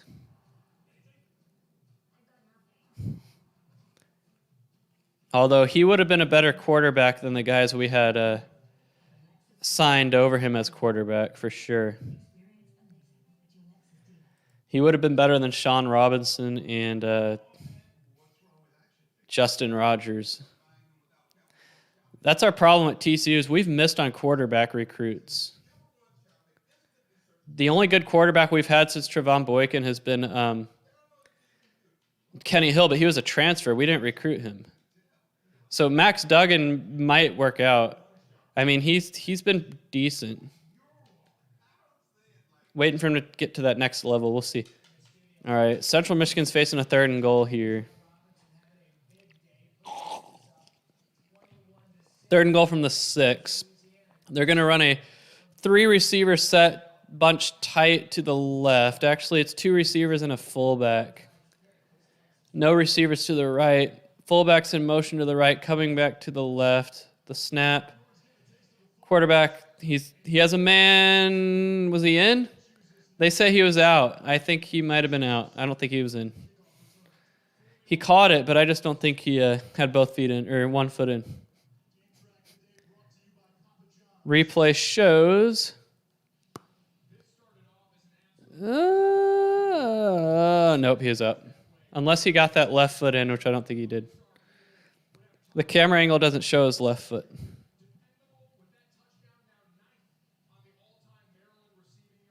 Oh, his left foot might have been down, but the camera angle doesn't go down that far. I don't know. If there's another angle, then that shows his left foot, but that's a problem. The camera wasn't pointing down enough to see the bottom of his left foot. We need another angle. Okay, here's another angle.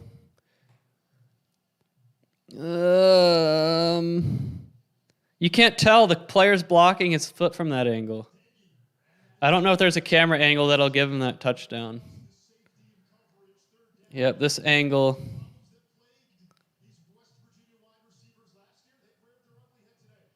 I think his left foot is down. I think his left foot was down, but the camera only shows the upper half of his left foot. It doesn't show it against the turf. Here's another angle.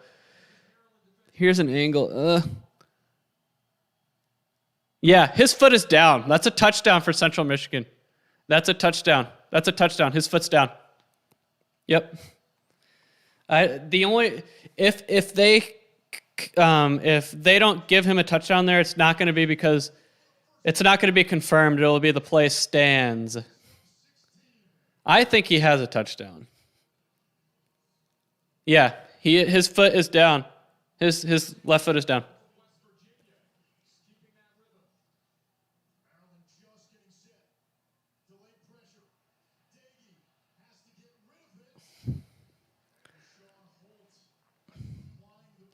It's going to be interesting to see what the refs call here, because if they uphold the call on the field, I can see, and I'm not going to say, oh, how did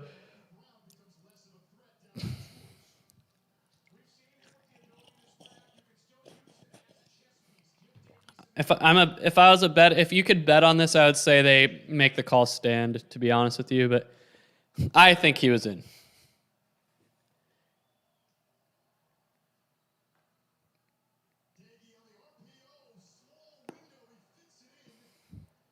Oh, they gave him the touchdown. All right.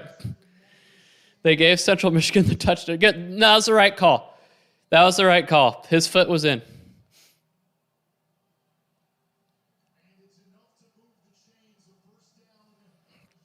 Is Butterteeth McElwain not the coach at Central Michigan anymore? I don't think I've seen him once in like a crowd shot. I call him Butterteeth McElwain.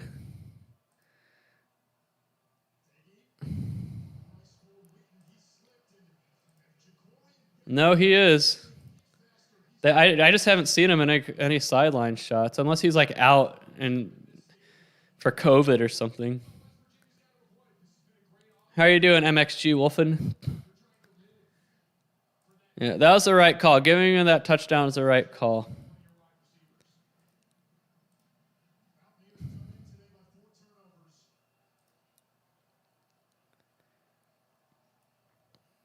So it looks like Cincinnati did try to score there. Not that it mattered.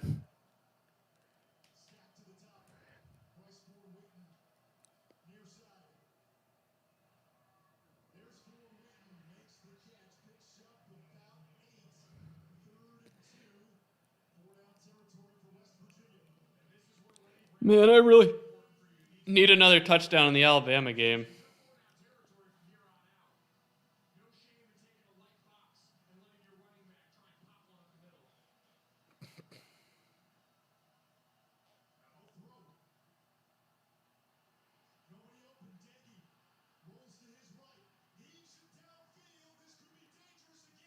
Man, so Louisiana Tech was a plus 1,300.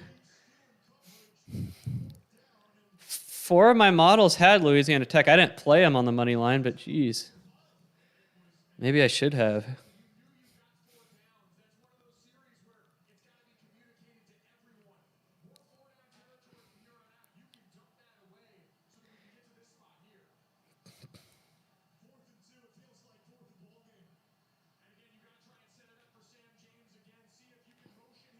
Fourth and 2 for West Virginia here. I need this for the over.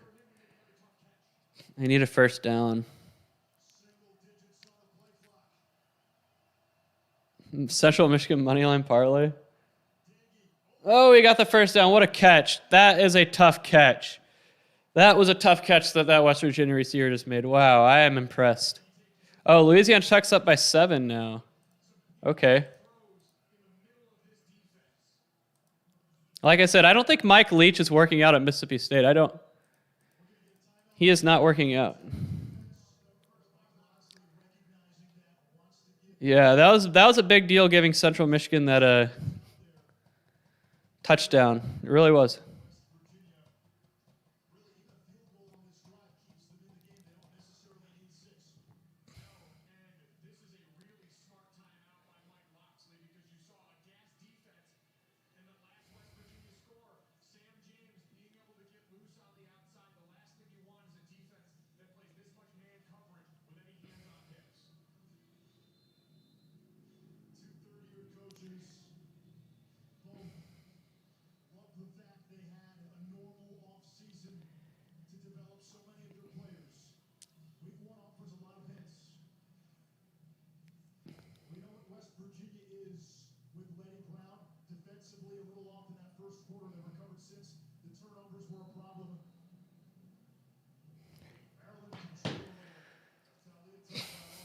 All right, if West Virginia scores a touchdown here, I'm fine with that.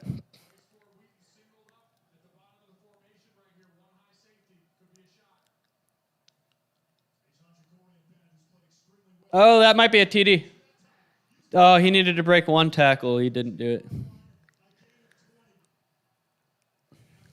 Look at this. The random forest today is plus 18 units if Louisiana Tech holds on. Every model is profitable as of right now.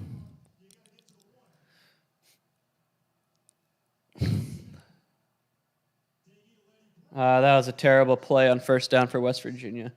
That's the thing. I can't afford a field goal. I mean, a field goal might not be the worst thing in the world, but touchdown would seal the deal.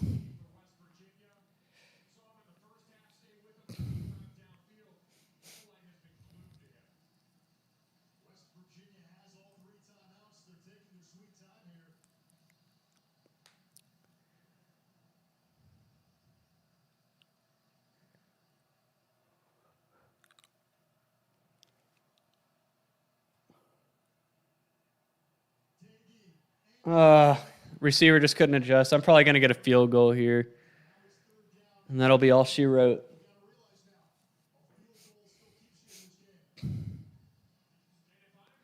I mean, I came into the day 6-4 on the week. But I'm 13-15 right now as of how things stand. Yep. That's the thing. I don't have live betting and second half betting to bail me out in college football. Yet, anyway.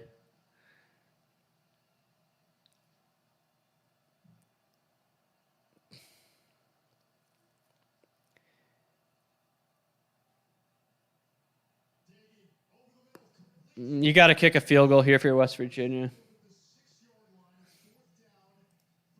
I don't see why you...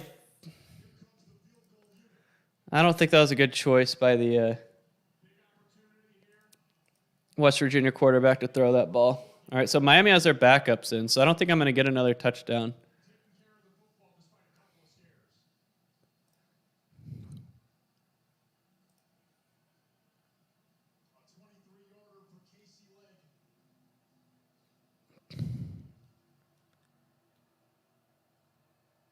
Central Michigan's defense is just not getting it done.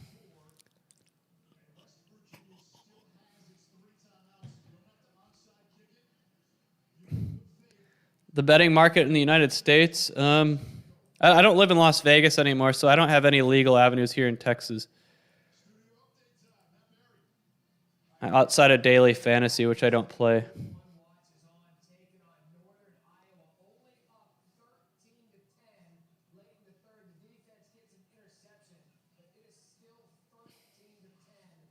I don't get the Iowa State hype. I don't. Yeah, they're opening new states for betting, but where was I going with this? They've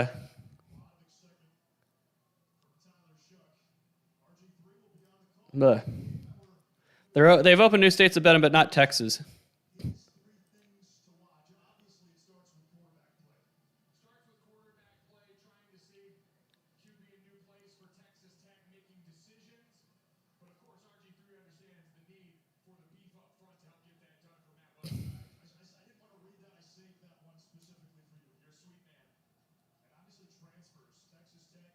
Wait, RG3 does ESPN now?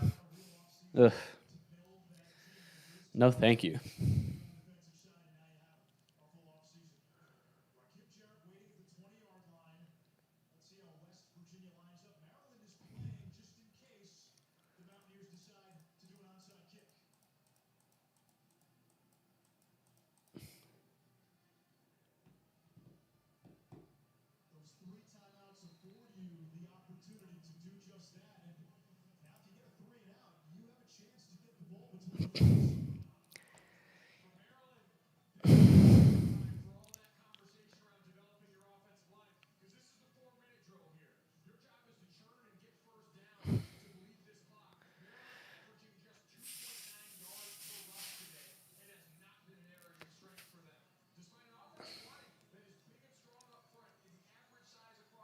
All right, 3rd and 9 for... Oh, give me a break.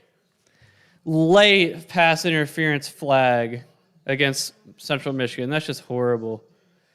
Uncatchable ball. Uncatchable ball.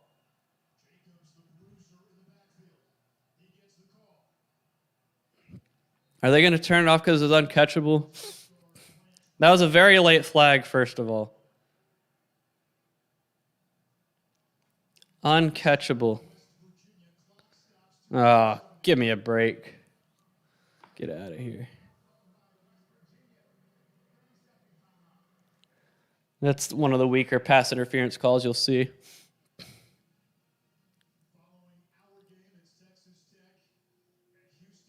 He didn't even, that was not catchable.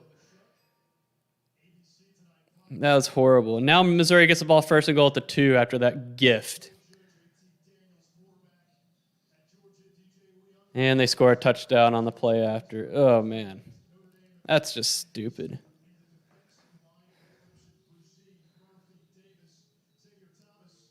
What a gift of a pass interference.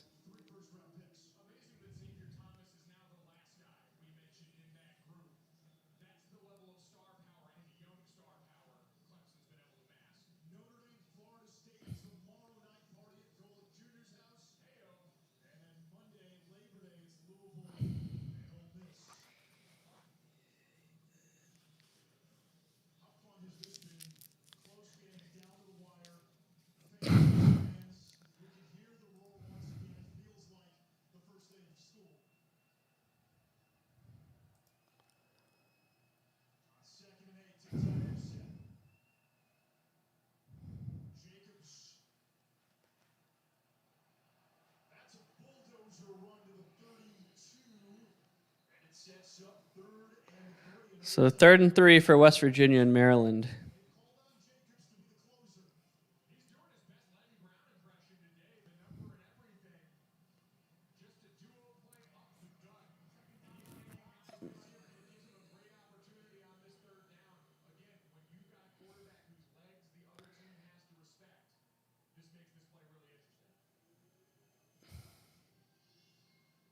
Well, it really comes down to this for West Virginia. If they can get a stop, they'll get the ball back.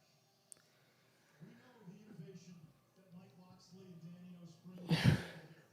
3rd and 3 with the Mountaineers having that timeout. Is this necessarily a 100% run? I would think so. I'd love to see. I mean, we've seen the Andy Reid Yeah, Clemson and Georgia is the top game of the week. to get out and make the right decision here. If there's any guy, it could be Tua, the RPO potentially.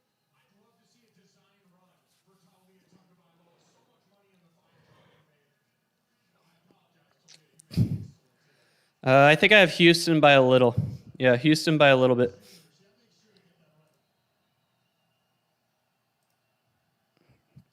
Not because Houston's a good team, more because Texas Tech is bad.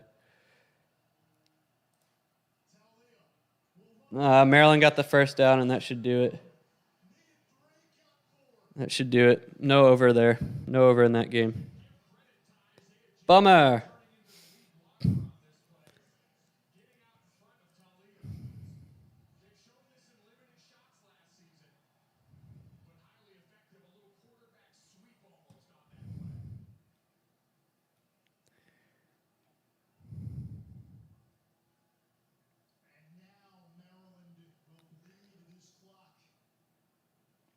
I'm not going to get an over in the Alabama game either. Jacobs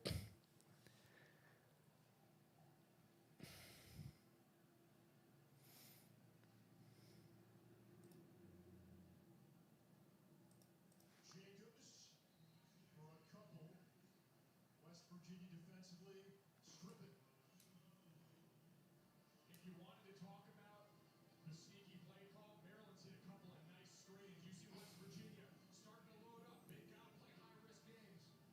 Trying to get bodies into the backfield here. They wanted to really hit them where it hurts, but this is that attitude drive that I'm sure Brian Braswell, the new offensive line coach at Maryland, has been preaching to this group up front. Tayon Davis in dispel Isaiah Jacobs. Who picked up quite a few tough yards for Maryland today.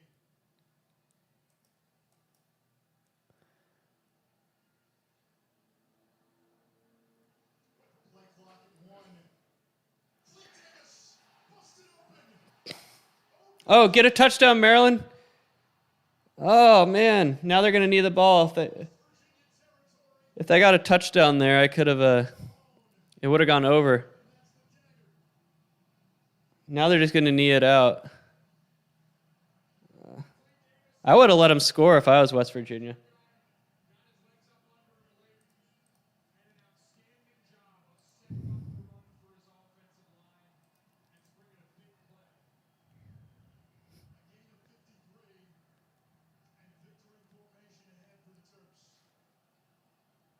There was so much talk of what Maryland had in the box this season.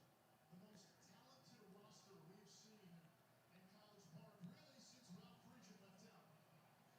Where he won 9 games, was ACC Coach of the Year, and then told, see you later. And then it's been a coaching carousel. Quarterbacks have been inconsistent or injured. A lot of that centered around Talia Tagovailoa, the excitement around this program. But Mike Locksley, we know he's an ace recruiter. He's brought in talent. What does this week 1 win mean for Maryland? It's a payoff on the investment. When we talked to Mike Locksley, he said, when you see the new $150 million facility, everything that this program has done for them, he said, I look at this as they've made an investment in us. Now we got to go out and pay the dividends. That tone set from the top down by a man who cares about this. I can't believe that game didn't go over after the first quarter.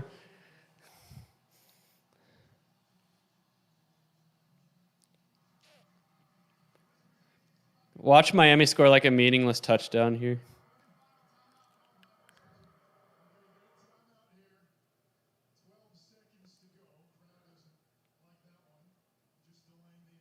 Horse collar.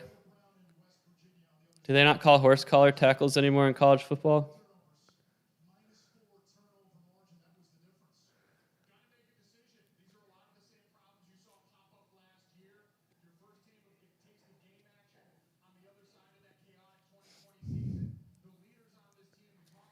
All right, so Alabama, Miami didn't go over. West Virginia, Maryland didn't go over. As soon as this game ends, we'll get it to Mark Jones,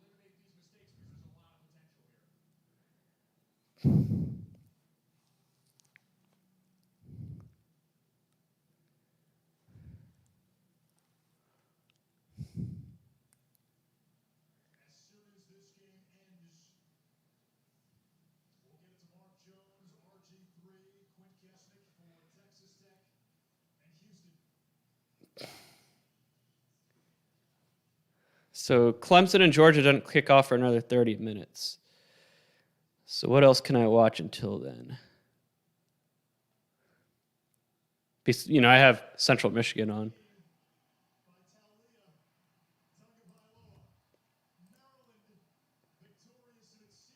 This Texas game could go over. And if San Jose State could score a touchdown, I'd feel better about their plus 15.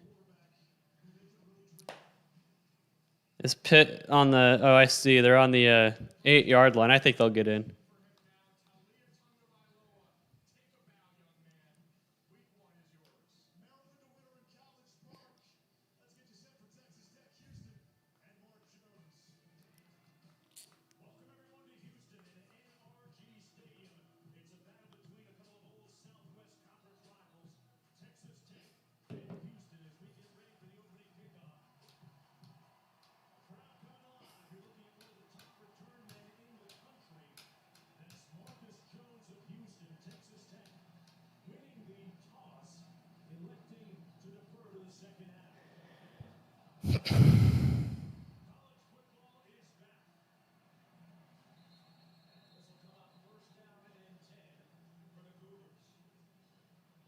I have Texas Tech, Houston here. Central Michigan, who the plus 13 is slipping away for them. Their offense is not doing anything, and their defense.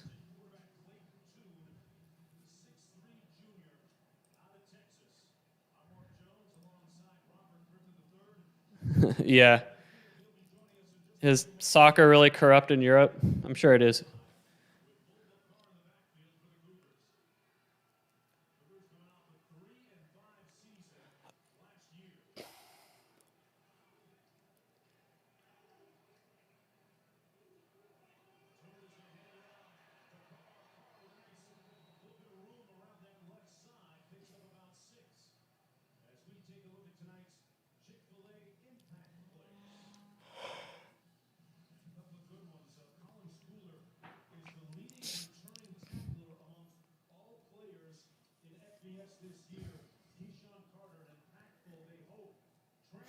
So I need 10 more points. No, I need 11 more points in the Texas game for it to go over. So 2 more touchdowns.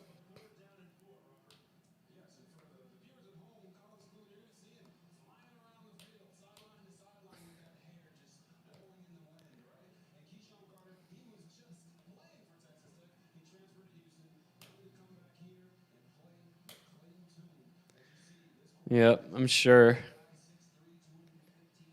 All right, Texas Tech and Houston. I have Houston going undefeated if you do the straight up method of predictions.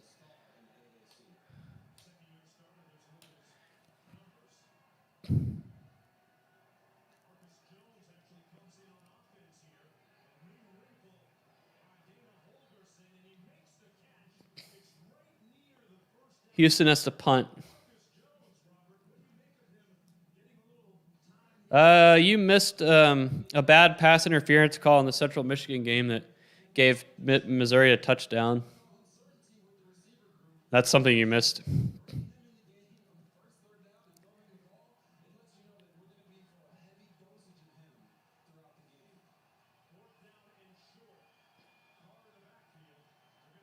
Why is Houston going for it on their own side of the field?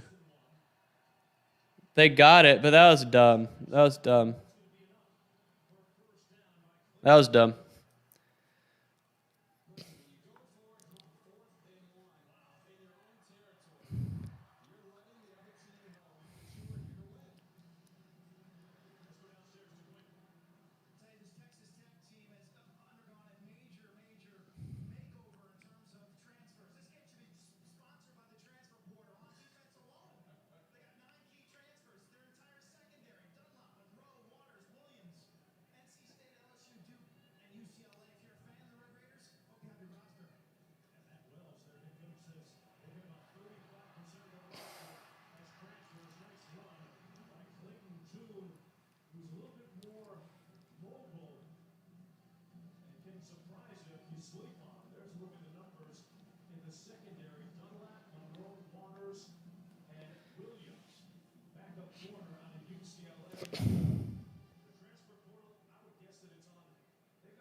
I agree with you, Damon Forbes. Parimutuel style would be a good way to bet on sports. It would be an interesting way to bet on sports. Ooh, Texas Tech had an interception. They dropped it.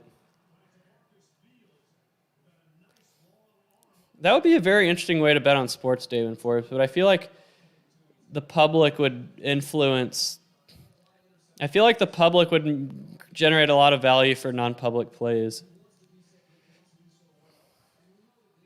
Because really how parimutuel betting works at the horse track is that people just herd towards the public favorite horse, so to speak.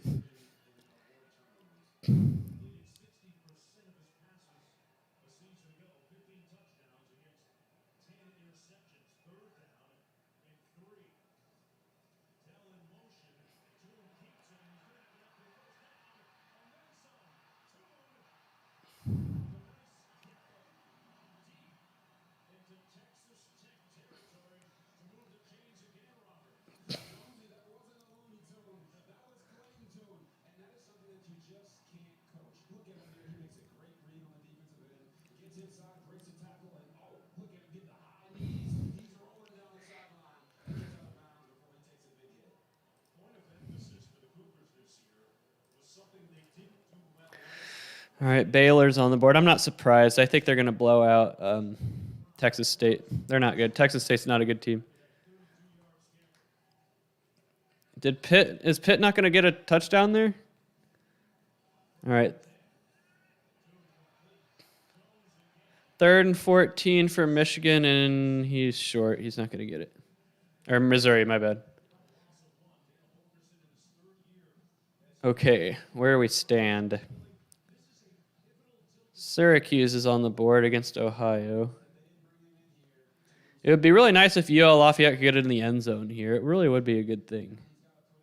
Yeah, I have Texas Tech and Houston on 2, while we wait for the Georgia-Clemson game. Yeah. Casinos do take sides sometimes. Not always, but they do.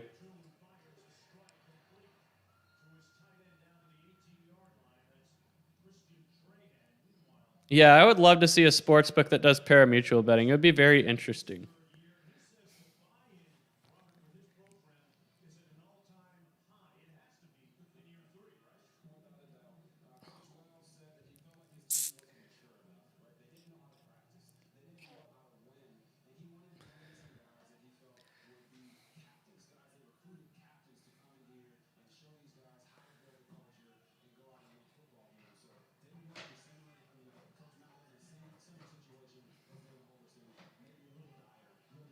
All right, UL Lafayette's in the end zone. All right, I finally figured out how to make this chair stay this way. All right, I just need one more touchdown in the Texas game, and I'm good.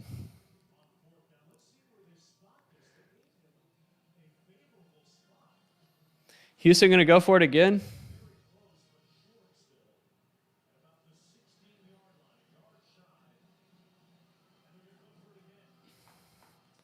Playing with fire. Oh, San Jose State got a TD. Awesome. Awesome. I needed that for my plus 15. Awesome. I mean, 12% is not that much higher than what the sports books take.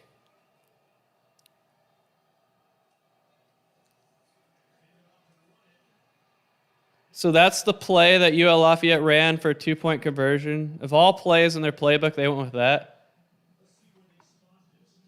And they threw it to John Stevens Jr., who was a transfer from TCU, and he didn't go up and get it.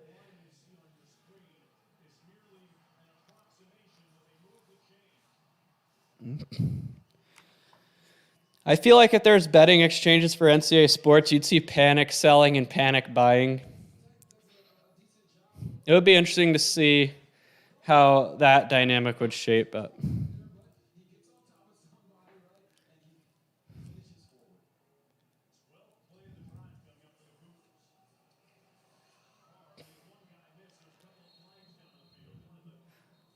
Mississippi State's coming back, guys. I mean, the plus 23.5 is set, but that money line at plus 1,300, I wouldn't count your chickens yet. What channel is that game on?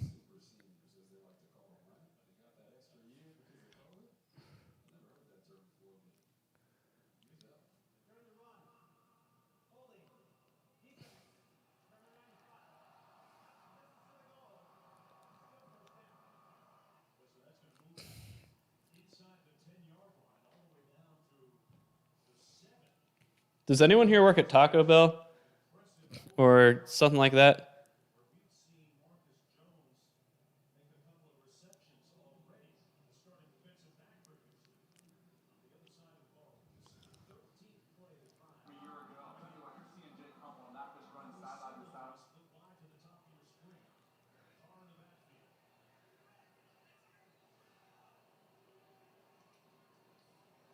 Oh, it's on ESPNU.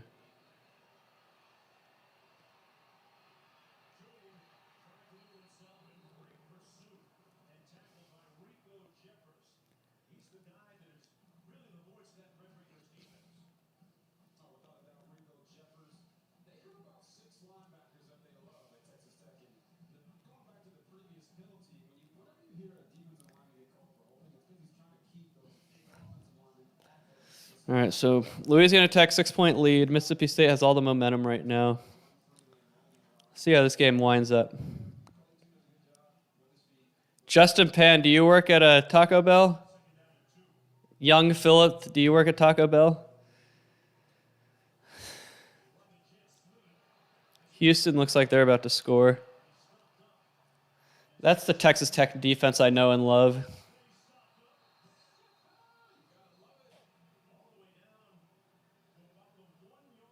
Oh, what a catch by Central Michigan receiver. Diving catch, 40-yard reception. I mean, it got them. They were on the 1-yard line, so now they're on the 41, but that's a big deal. And it was pass interference. They pulled he still caught that ball even though his jersey got pulled.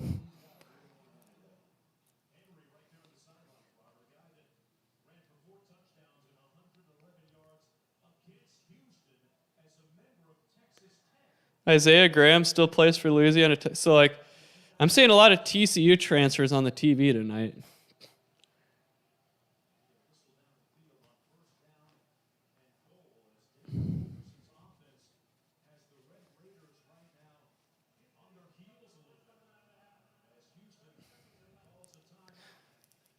Does anyone know anyone who works at Taco Bell? You know what I've noticed is like every fast food restaurant these days has now hiring signs out, like all of them. Fourth meal. I haven't seen that ad campaign for Taco Bell in a long time. Fourth meal. That's an old ad campaign.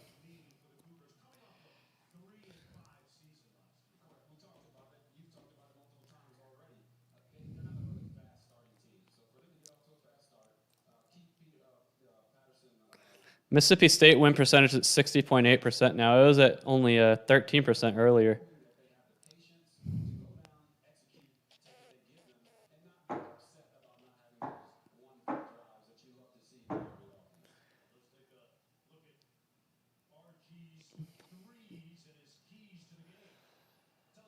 RG3. I would rather listen to anybody but RG3.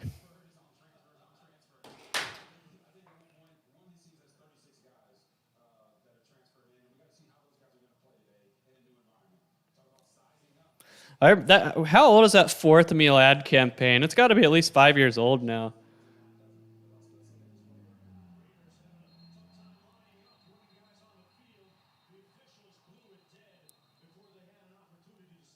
So Texas Tech just wasted a timeout.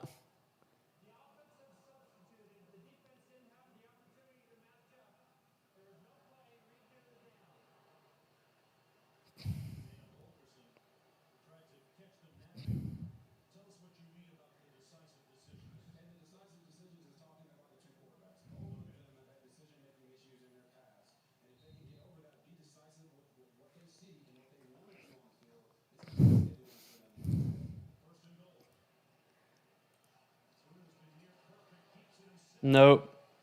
No touchdown for Houston there. Yeah, the nacho fries commercials are. I've never had the nacho fries before. By the way, whoever needed that Pittsburgh touchdown got it.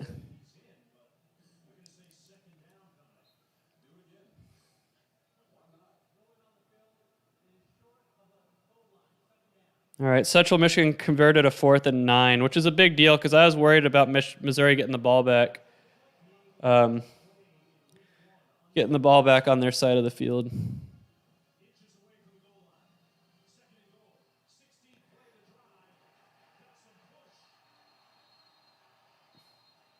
Man, U of H cannot get a touchdown. I'm going to laugh if Texas Tech makes a goal line stand here. Okay, they gave it to him. The rest gave it to him.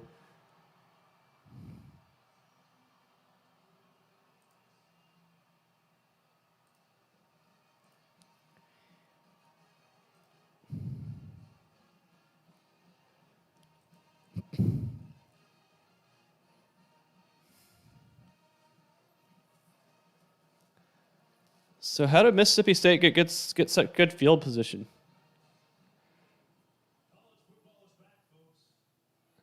Right, MGX Wolfen, that happened to me earlier on stream. I had a parentheses in a wrong place, and it took me like 30 minutes to figure it out.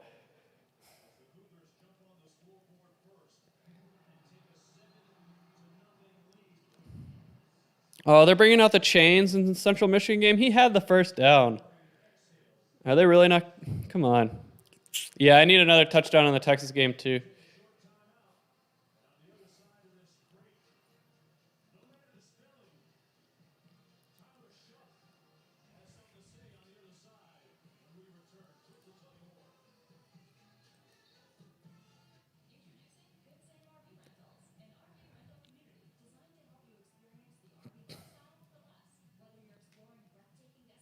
Oh, they did not give him the first down. They did not give Central Michigan the first down. These refs are just... I would review the spot. I thought he had it. I mean, I didn't even think they were going to measure it. They gave him a really bad spot.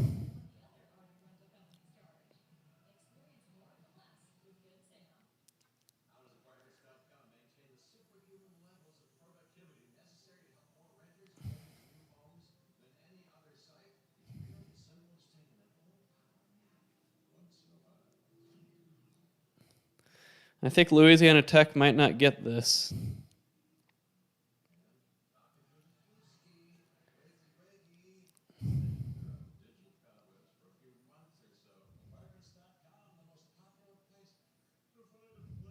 Nice. Pinnacle API. Oh, so they ended up giving Central Michigan the first down after all. I was about to say that was not even close. The fact they brought out the change is a disgrace.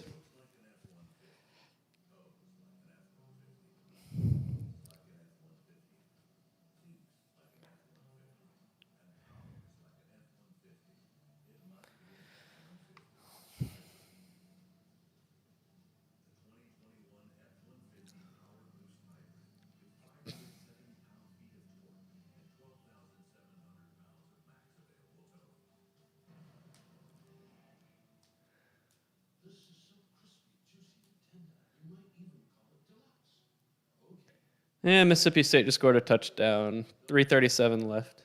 So they've completed a 21-point comeback.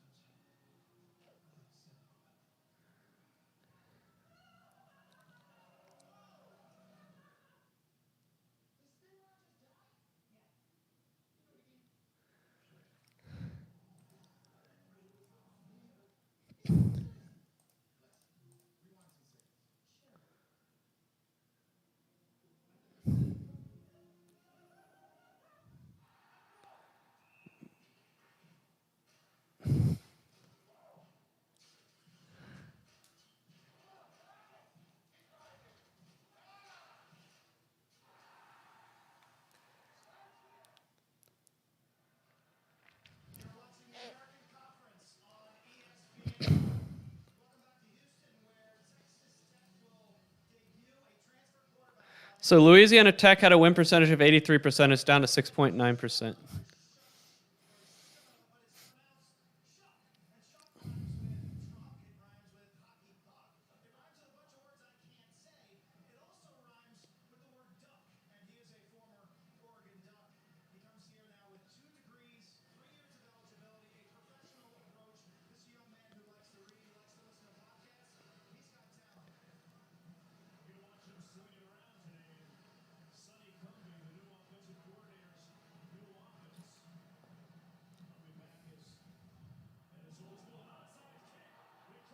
UH just did an onside kick and got it.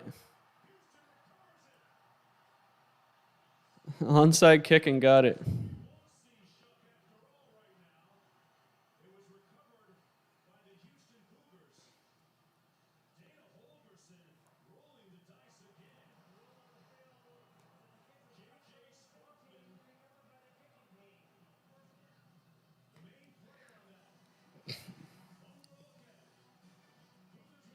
They just got a really lucky bounce. That was just a really lucky bounce for Houston on that onside kick.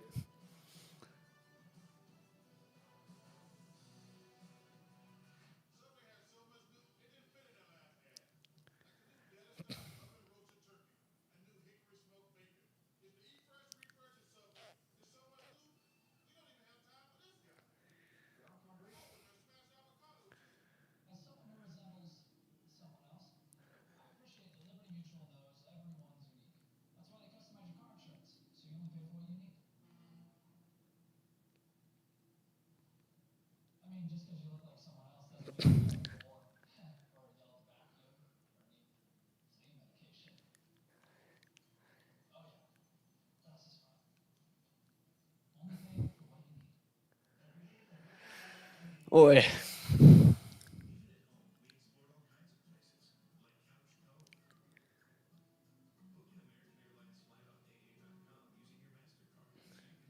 Man, these Central Michigan receivers are tripping over themselves every play.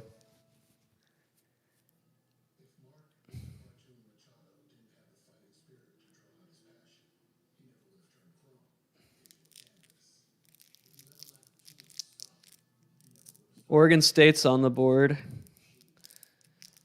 Armani Rogers is the quarterback for Ohio now. Man. Like I said, the transfer portal has everyone going everywhere. Because Houston recovered an onside kick. Oh, they kicked a field goal in the Texas game. I needed a touchdown.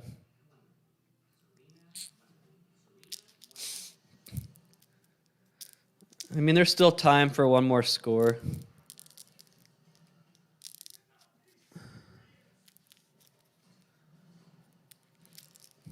Sucks if you had Louisiana Tech plus 1,300.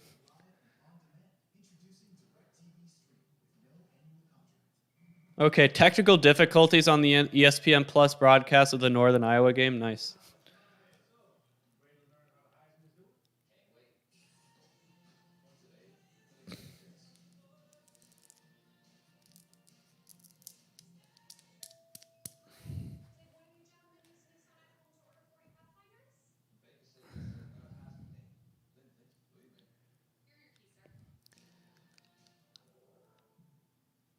All right, Central Michigan has a 1st and 10 on the 30.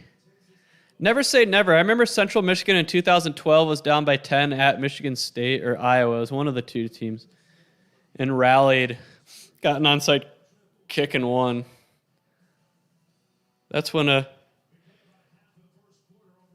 Butch Jones was their coach, I think.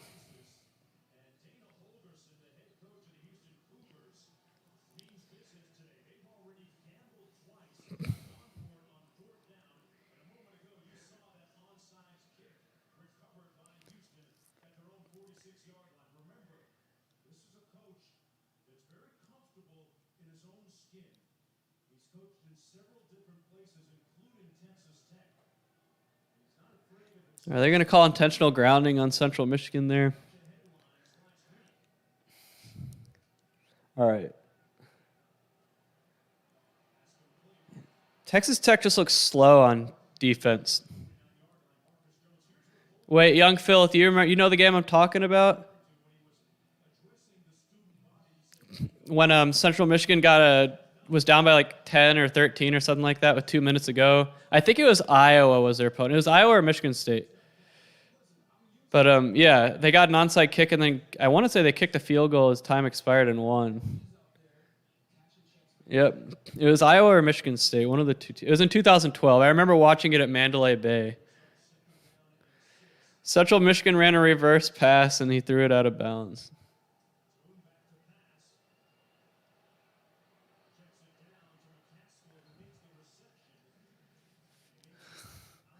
This is going to drive me nuts, so I'm going to look it up. So it was Michigan State. 2012. I want to say it was on September 8th, 2012 was the exact date. Well, let's see if I'm right.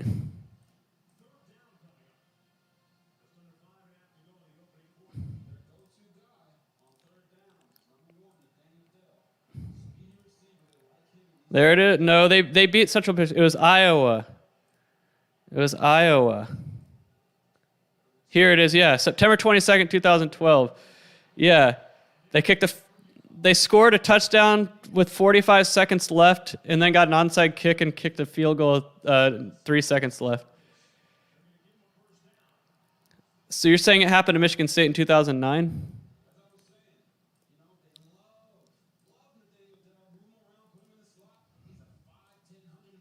Here it is. So they did the same thing to Michigan. Oh, they did. They scored a touchdown with 32 seconds left. And then, so they did the same thing twice in 3 years. What are the odds? What are the odds? So Louisiana Tech's going to be facing a 4th down here.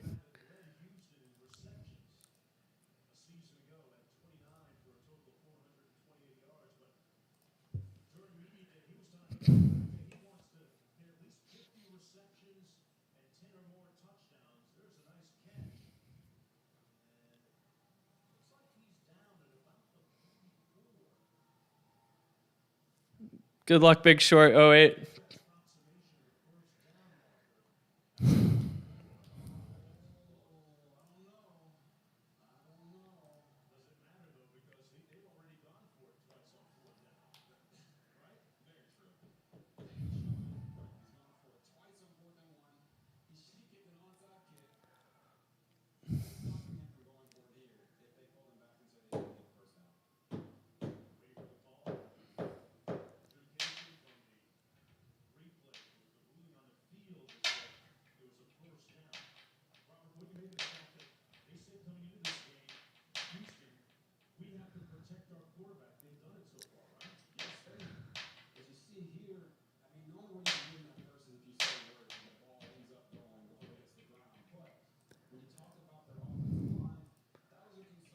Yep. All right, so 4th and 5 for Louisiana Tech. This is going to be the ball game right here. I need one more touchdown from the ULL.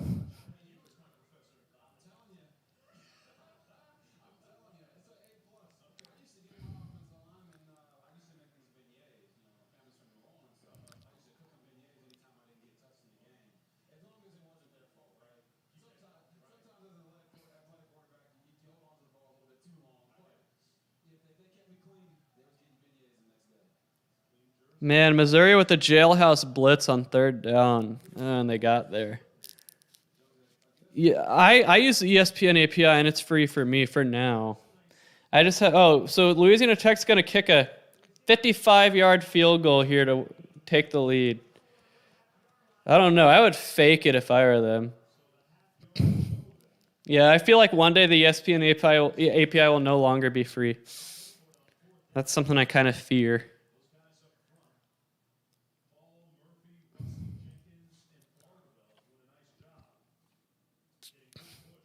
Central Michigan lining up for a long 51-yard field goal. Looks good to me. He made it. Central Michigan made it, so they can still get an onside kick here. You know what worries me? This happened to me twice in 2019. Missouri returning the onside kick for a touchdown and blowing my Central Michigan spread. Texas Tech's offense has not been on the field yet.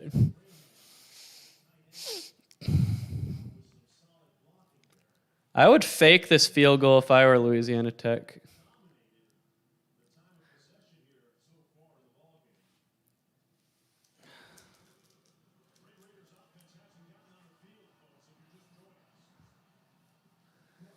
All right, Caesar Barajas for Louisiana Tech. Did the Louisiana Tech player jump a false start?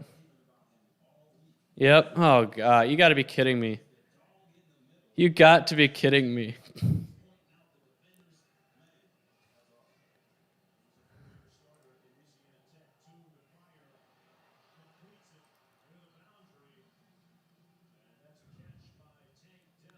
Did Louisiana Lafayette really fumble the ball? Dang it. Oh, that game's not going to go over.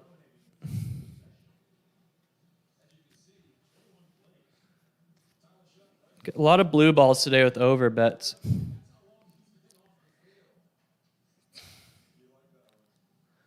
So Central Michigan decided to kick the ball off instead of onside.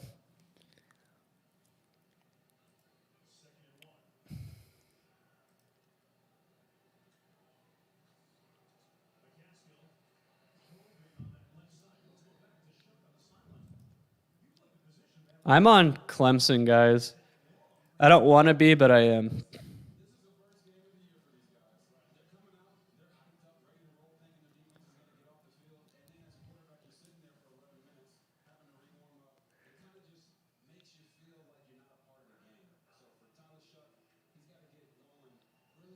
False start for Houston. So now Louisiana Tech has to do a 4th and 10.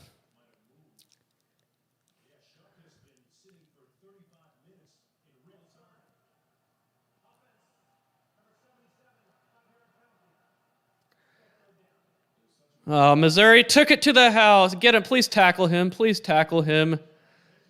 Please tackle him. Oh. Oh, man. Please knee the ball out, Missouri. Oh, man. He almost took it to the house on that run.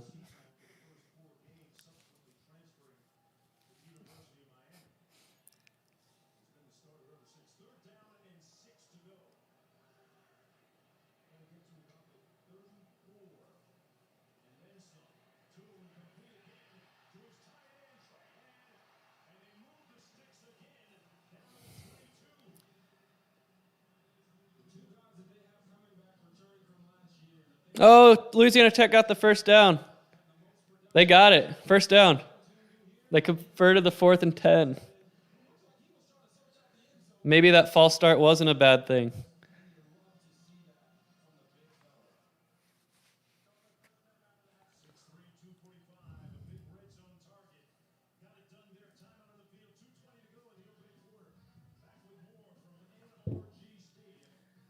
Man, this Texas Tech defense is terrible.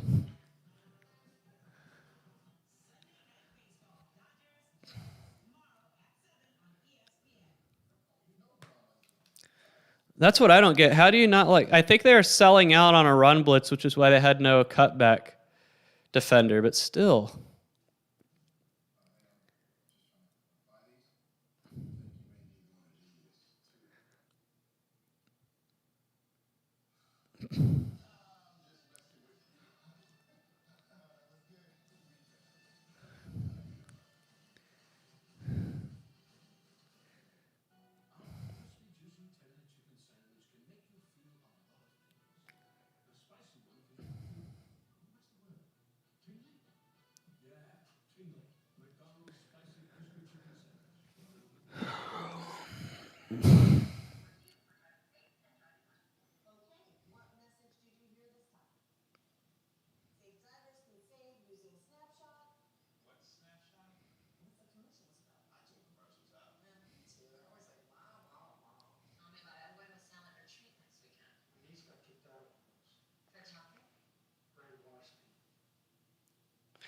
Houston's run 22 plays and Texas Tech has run 0.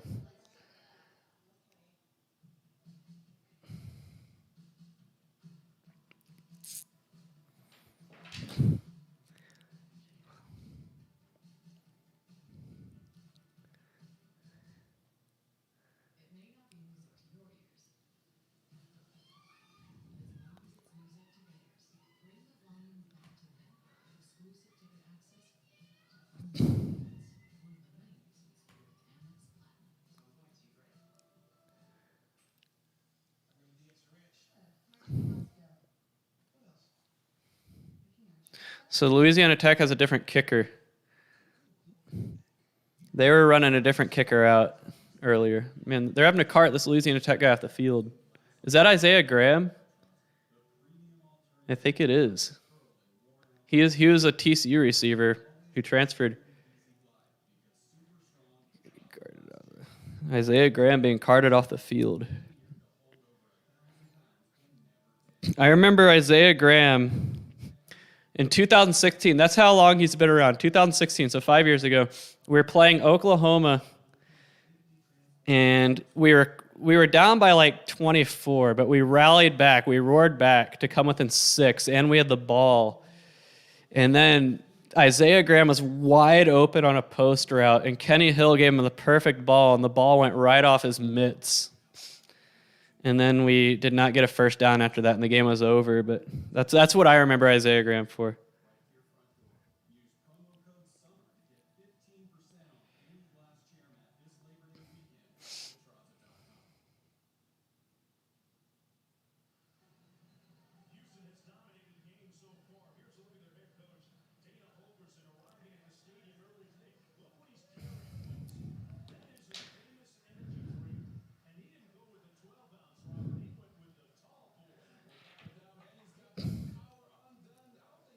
Missouri just made a field goal, so that ends any hope of Central Michigan winning, but at least I know I'm going to get the cover unless something drastic happens.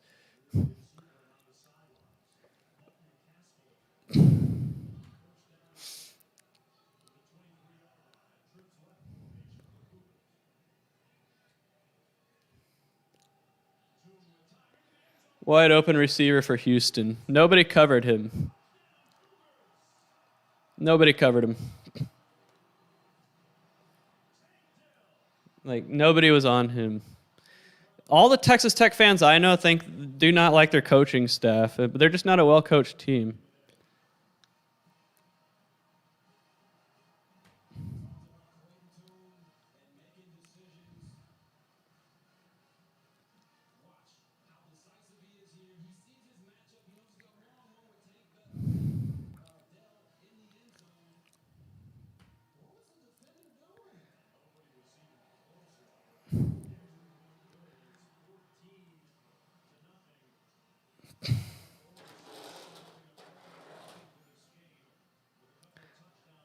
All right, this Georgia game, what TV can I put it on? I'm going to put it on my main TV.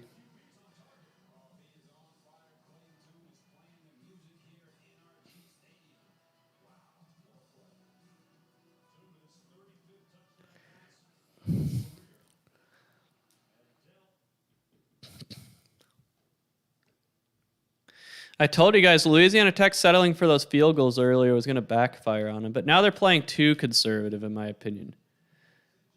They are playing too conservative. Who is the coach? Skip Holtz, come on. Come on.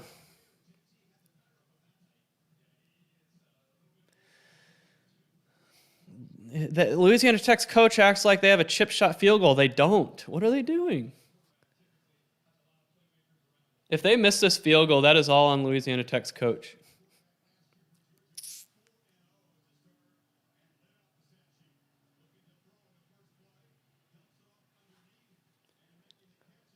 I mean, the Louisiana Tech coach pretty much settled for a 48-yard field goal. He's like, I don't need to get any more yards. I can waste this last minute of regulation and run 2 running plays that go nowhere so I can kick a 48-yarder. That's pretty much what he did.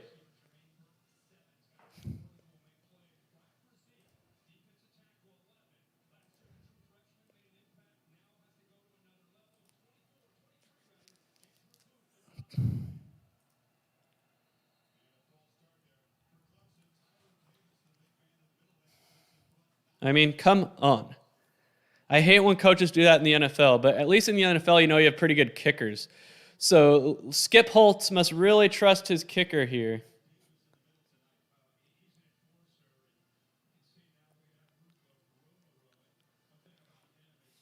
Skip Holtz must really trust his kicker.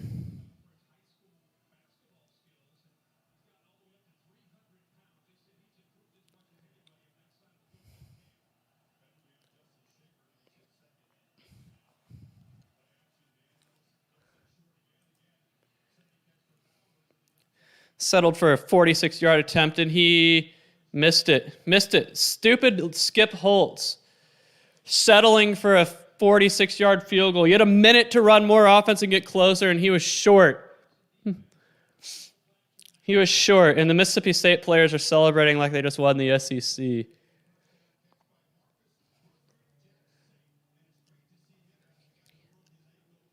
Skip Holtz, you idiot.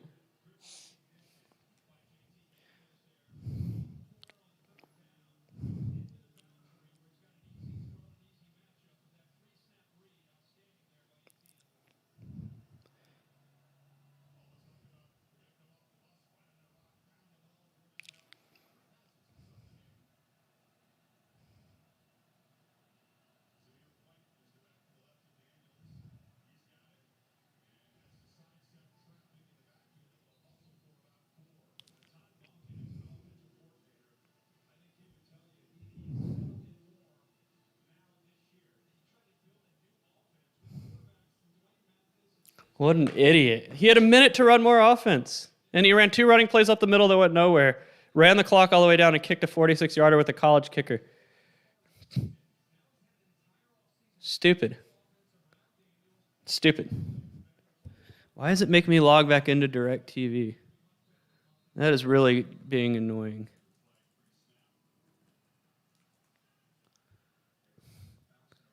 Stupid Skip Holtz. I mean, I didn't even have a money line. My bet won. But still, I'm just mad from like the sake of, that's just stupid. Why is it not letting me log into DirecTV stream?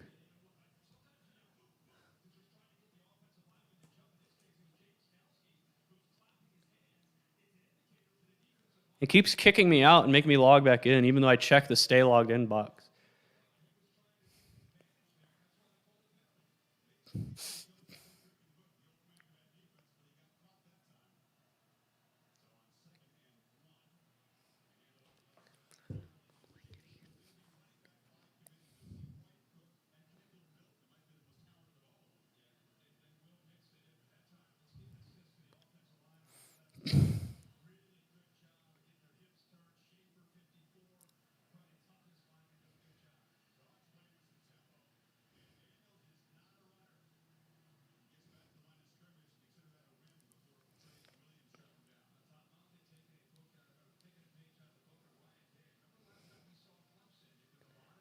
Fourth and 19 for Louisiana.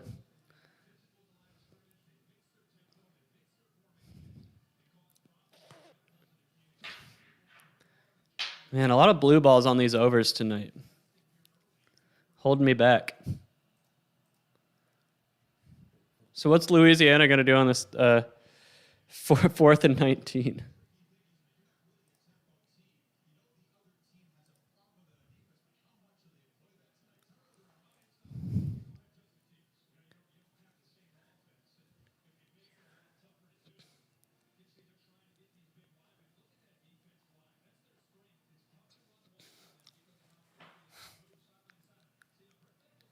Fourth and 19. Let's see what they have drawn up.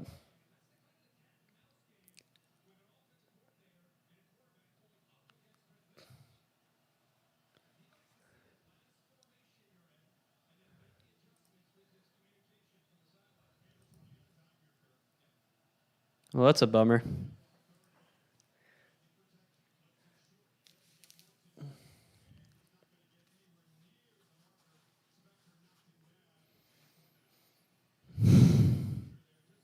Yeah, I don't know what we'll see for Clemson on offense, to be honest with you. Going to be interesting. All right. What other games should I turn on?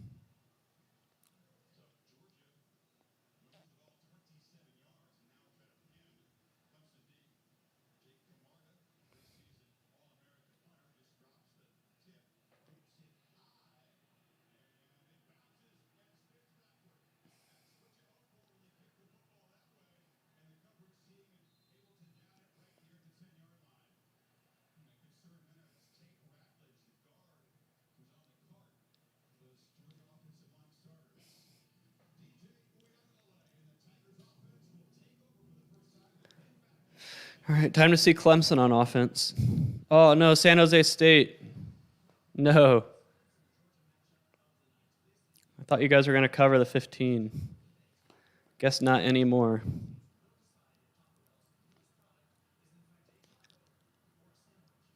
All right.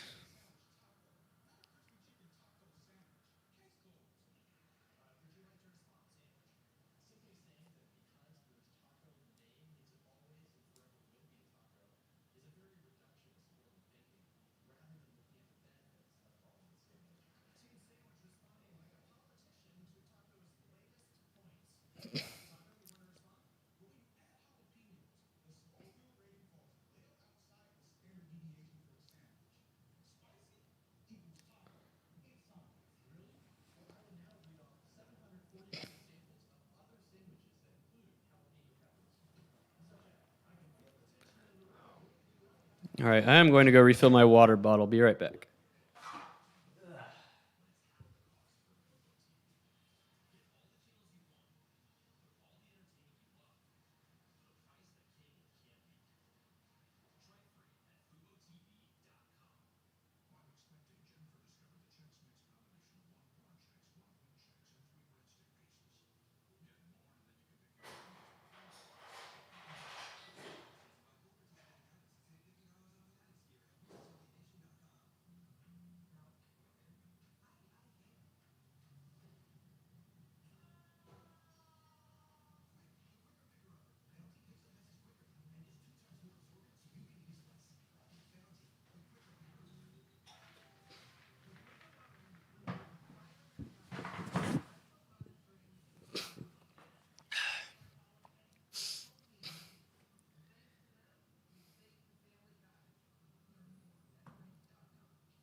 I feel like we've been the victim of a lot of backdoor covers today.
All right, Texas Tech is threatening.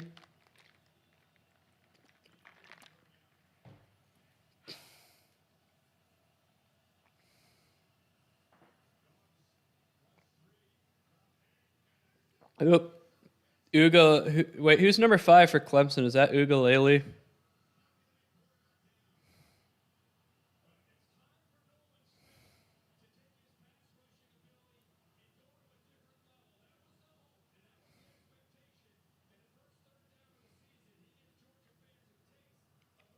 It is Ugalele.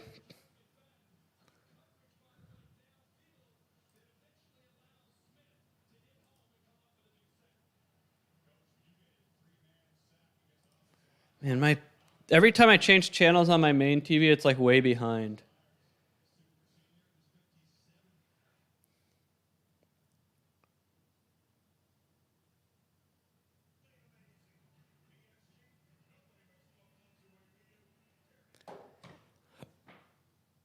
Florida's defense being bad. Well, we're not going to figure out if they're any good against Florida Atlantic.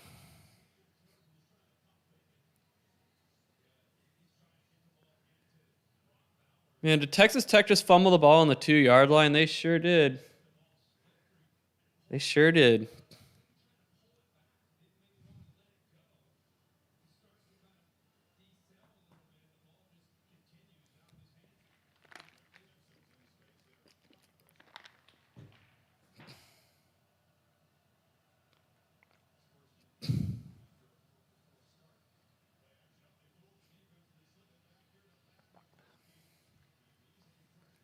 Yeah, Florida Atlantic isn't going to tell us much about the defense for our friends at Florida.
Texas State took the lead on Baylor. Wow. Baylor's not good, guys. They're not a good team.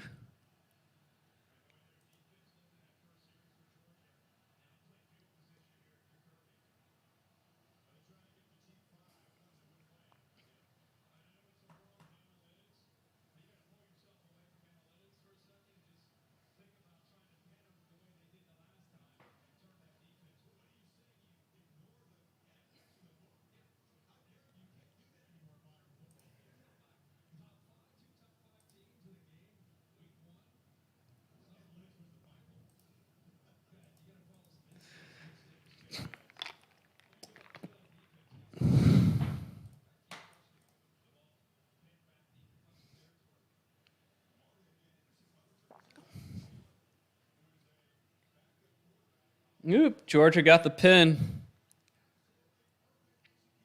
Got the pin they needed.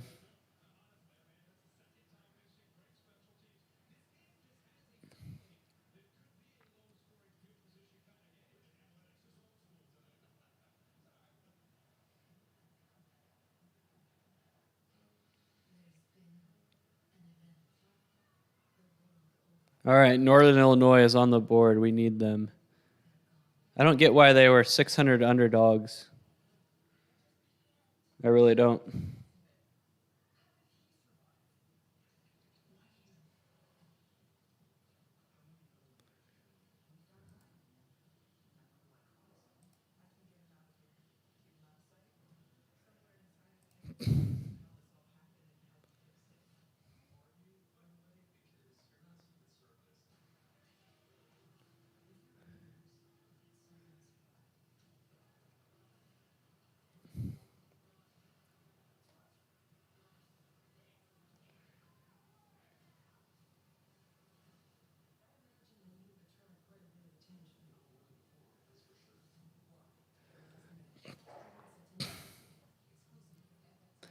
I have Kent State? I think I do. No, I don't. All right, so Texas Tech defense. A very disappointing. They just got a safety almost. Nope, he barely got out of the end zone. I thought they had a safety there.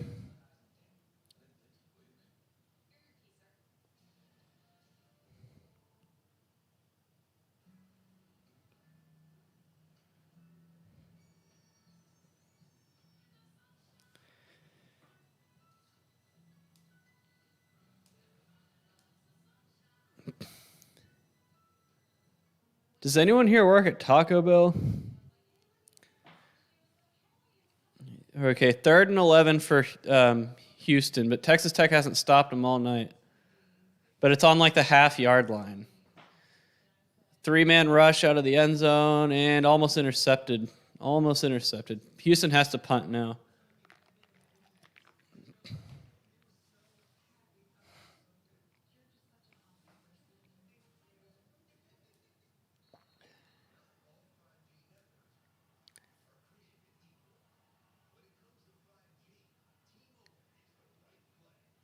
I just saw a new Taco Bell commercial I haven't seen before. It's for like a chicken sandwich taco or something like that.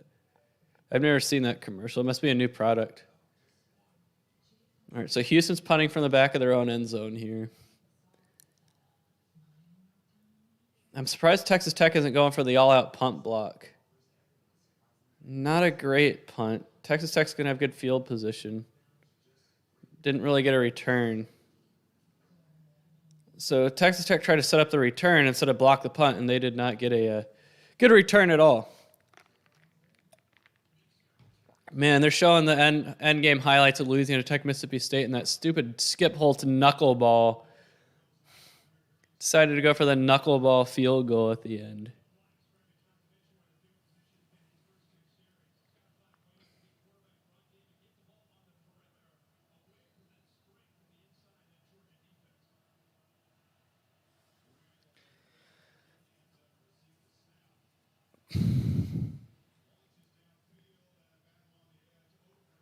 Are they really going to call pass interference there? It looks like Texas Tech has a touchdown. I mean, if Texas Tech can get it figured out, but are they really going to call interference on Georgia there? Really?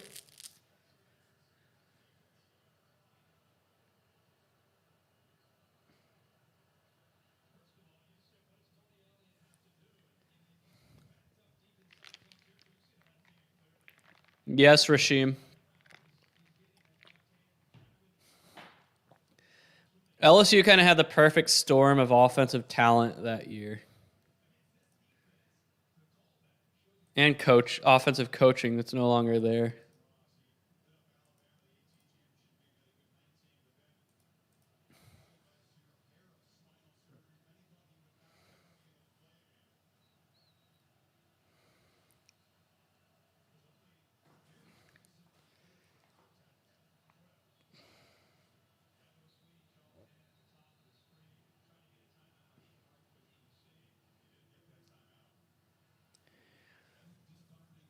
Why do I keep asking the Taco Bell question? You guys must be new to this stream.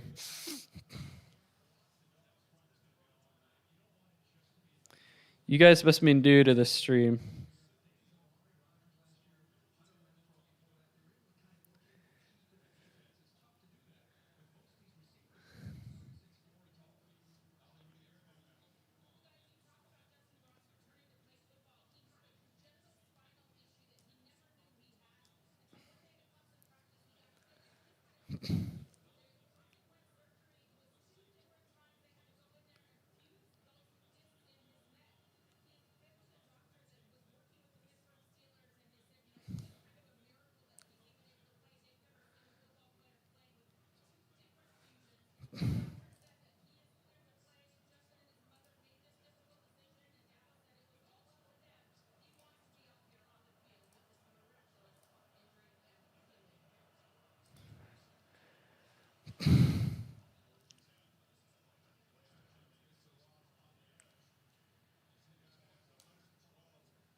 No, I'm not. I've been asking that question on this stream for a long time.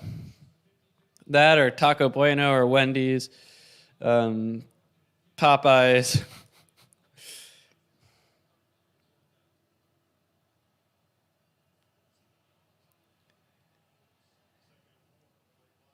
Fourth meal. Yeah, I remember those fourth meal commercials. I can't remember when that ad campaign existed, but it's got to be at least 5, 6, 7 years. Oh, a Clemson quarterback had a guy and he missed him.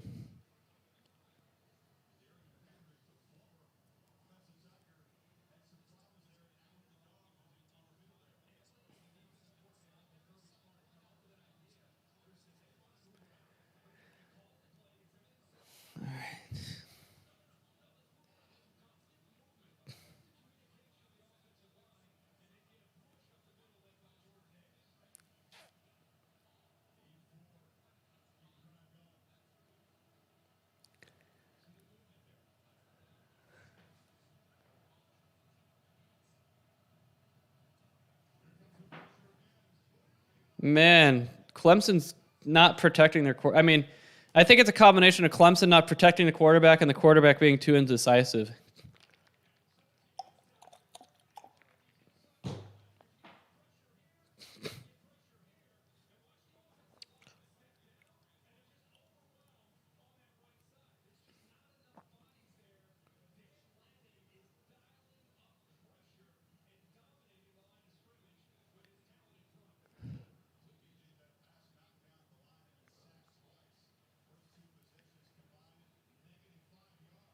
Almost had a punt block.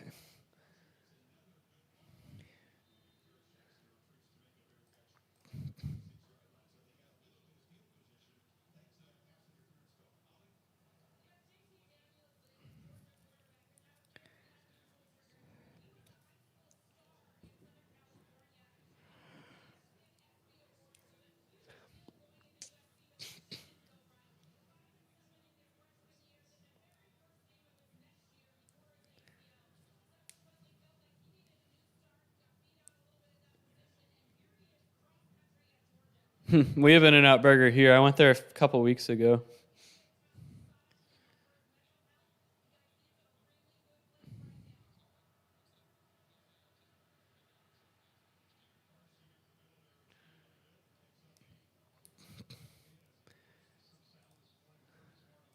That error happens when it can't load the prediction file fast enough.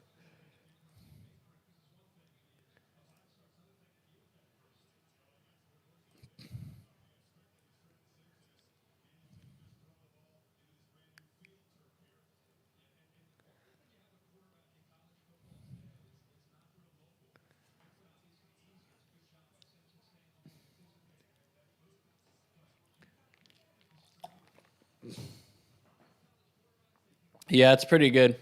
Like, they don't have a very big menu, but if you want to go somewhere that's consistent and does that one thing they do really well, In-N-Out's your place. Like, you know what you're going to get at In-N-Out. And Texas Tech interception. All right, Texas Tech seems to have settled in a little bit.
Yeah, they have them. There's one on the strip that you can go to if you don't want to go to the ones around Las Vegas.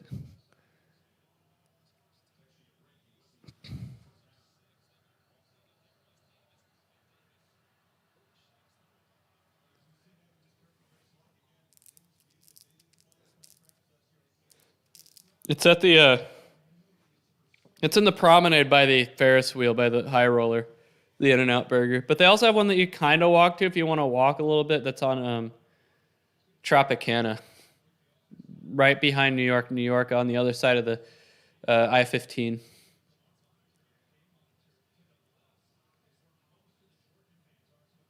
At William Least. Oh, Big Short.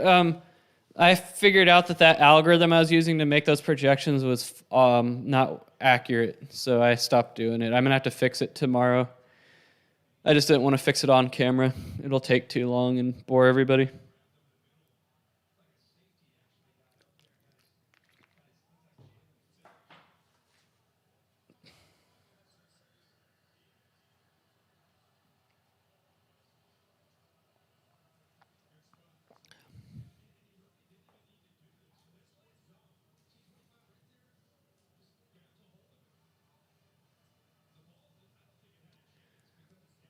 The best state? That's a great question.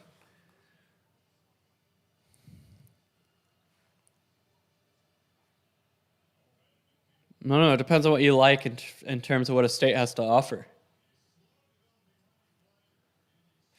This Clemson Georgia games reminded me of the Penn State Wisconsin game from this morning.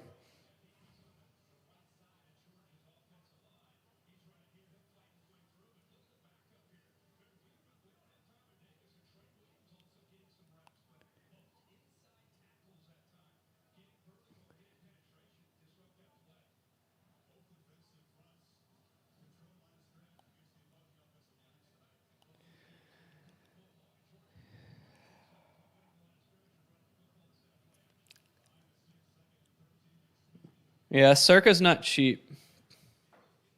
You can always just go there. You don't have to stay there.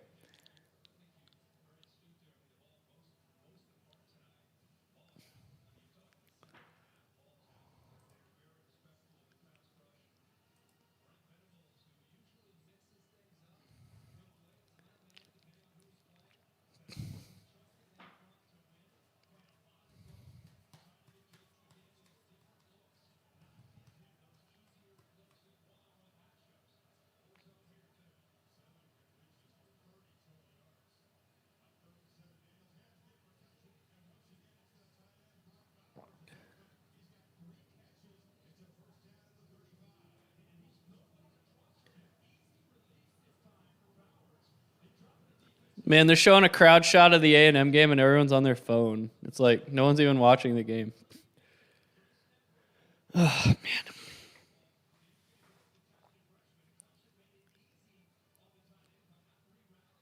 Your first time in Las Vegas? Awesome. Where are you staying?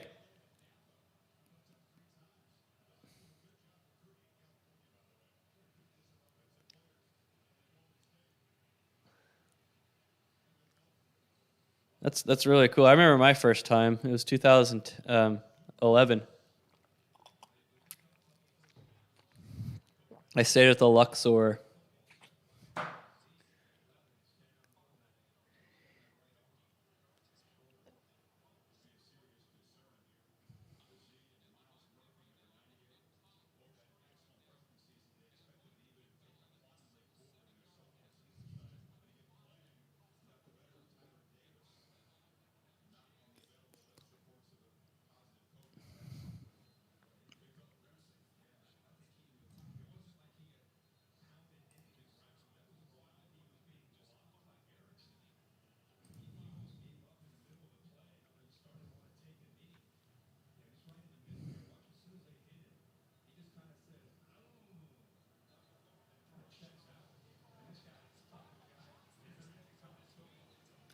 Caesar's Palace? Nice. Yeah, you're right in the center of it all then. You'll be there in February, so you'll be there for NBA, NHL, college basketball. And maybe even the Winter Olympics, which should be going on in February.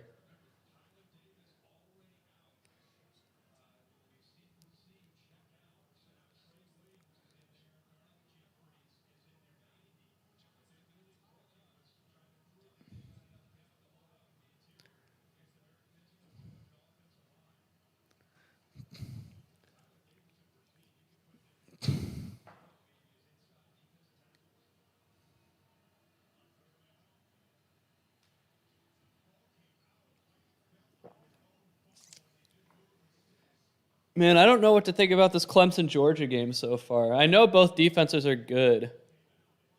But I'm not impressed with DJ Ugalele so far, and it makes you wonder why Dr. Pepper's paying him this money. Based on the first quarter, not impressed.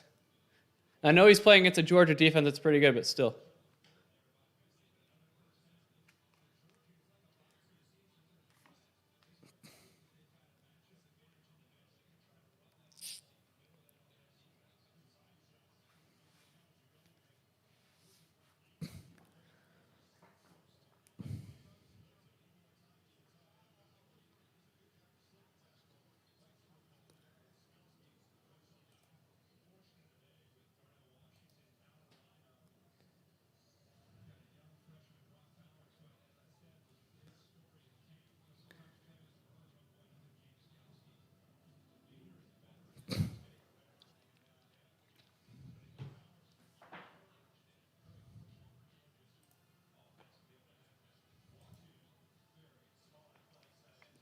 Or at least Ohio got a field goal for us. Baylor, man, I did not expect them to be struggling.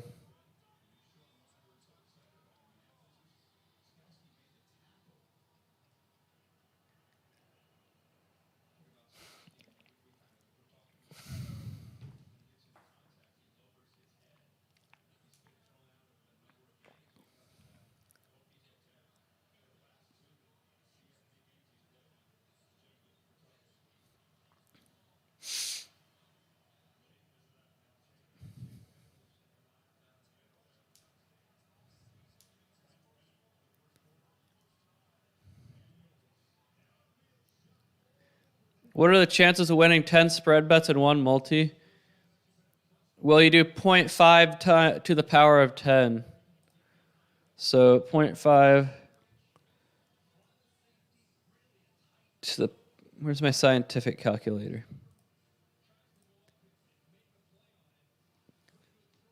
So it's 0.5, 10 times 100. You have about a 0.09 chance, or about 1 in 10,000. 1 in 10,000 winning a 10-team parlay.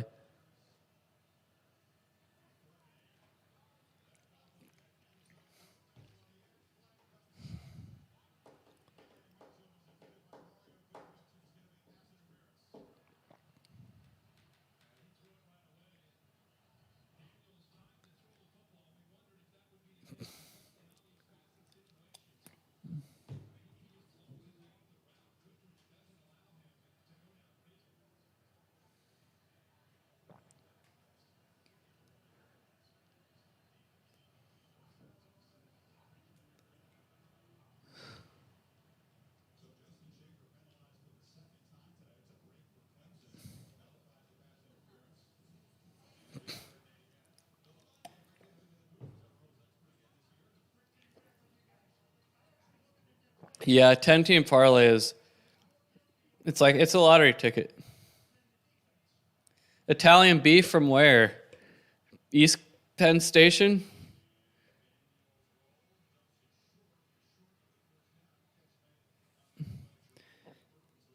Jersey Mike's? Uncle Joe's Pizza Pasta Subs? Kent State's on the board, but it's disappointing because they were first in goal and they got sacked. So Baylor scored.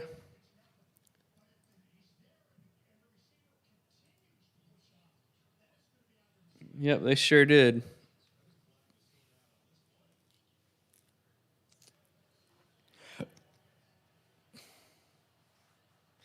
Northern Illinois is now up 14-0. That's good. I don't know why they're 600 dogs. Really, Rasheem? Yeah, which videos? The ones where I actually go there and, I was supposed to be in I had a trip booked to go to Las Vegas for today, this whole weekend, and I canceled it because of the mask mandate. I refused to wear a mask in a casino. I'm sorry. Lift the mask mandate, I'll come back.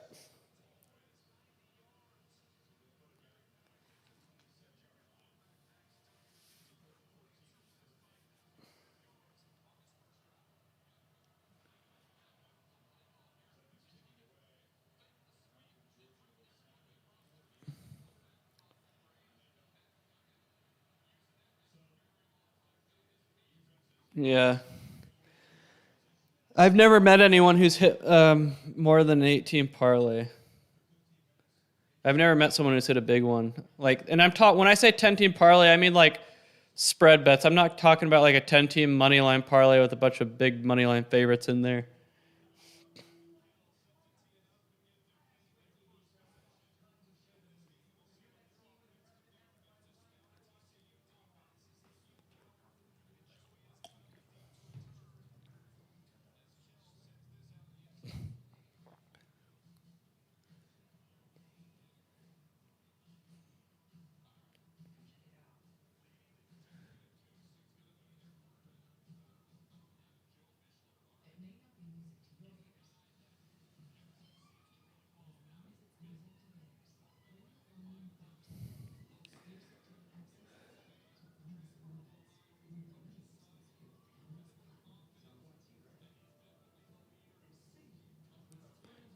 Army money line, yeah, that one was easy.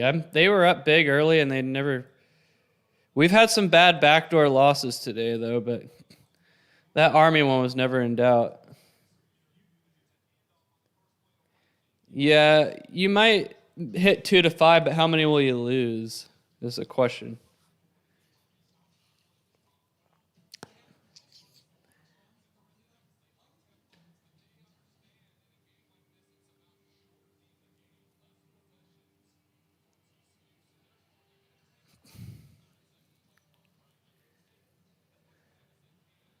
I've never won a big money line parlay before. They always look good on paper, but one of those favorites always lose.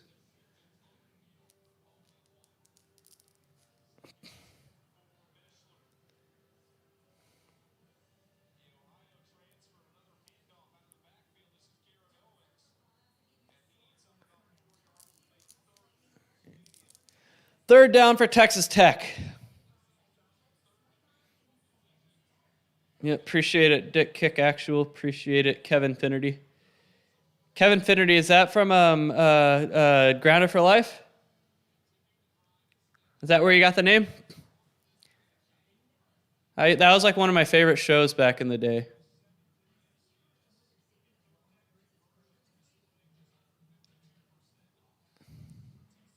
I'm surprised it only lasted 5 or 6 seasons. Yeah, that's what Kevin Finnerty is from, right? It's from Grounded for Life. Am I right? Yeah, I've met someone who won an 18 parlay. Some guy sitting next to me at the Red Rock 3 years ago on the first Saturday of college football hit one. But he had like a ton of them, so he might have hit that 8-teamer, but who knows how many he lost because he had like a stack as high as a deck of playing cards of parlay tickets. I guess if you play that many, you're bound to hit one.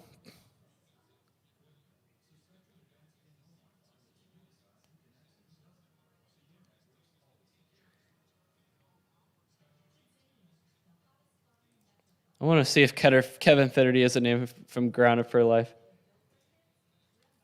Oh, no, it's The Sopranos. Yeah, that was Tony Soprano's fake or alias that he used when he was in the coma, right? Yeah. When he was in the coma, and those 2 episodes where he was like dreaming after he got shot by Uncle Junior. Yep. So I watched The Sopranos all the way through last year. It was a good show. Good show. Everyone's like, did you like it better than Breaking Bad? And I'm like, that's a great question. I like Better Call Saul better than both. That's right. I like Better Call Saul better than both. But if you're looking for me to choose between Sopranos and Breaking Bad, man, that's a tough one. I don't know if I can answer that.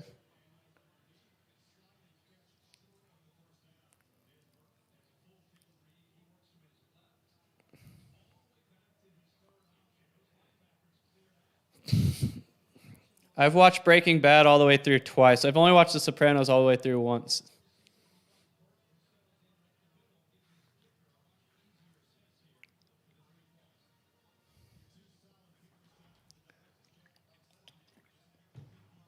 Never seen The Wire. It's on my bucket list.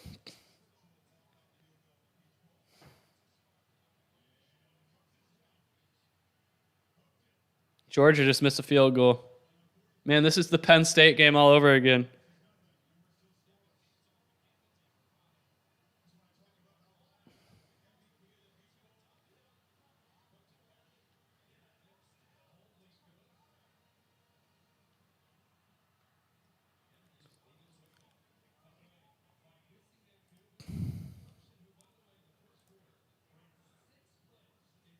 Does anyone here know anyone named Trevor?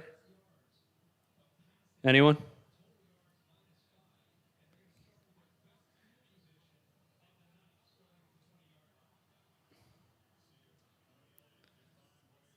Anybody? Nobody know anyone named Trevor?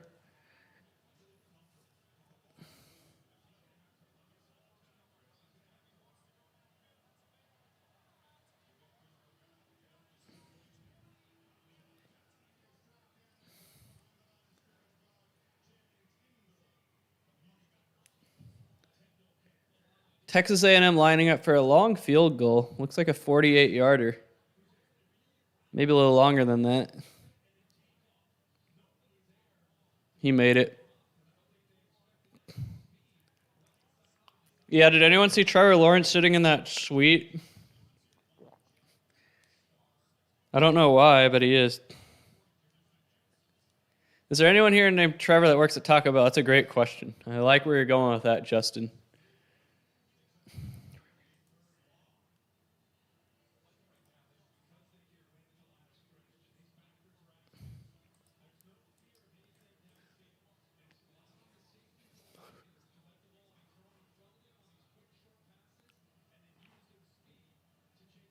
Yeah, I'm worried Northern Illinois is going to pull a Rice also.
All right.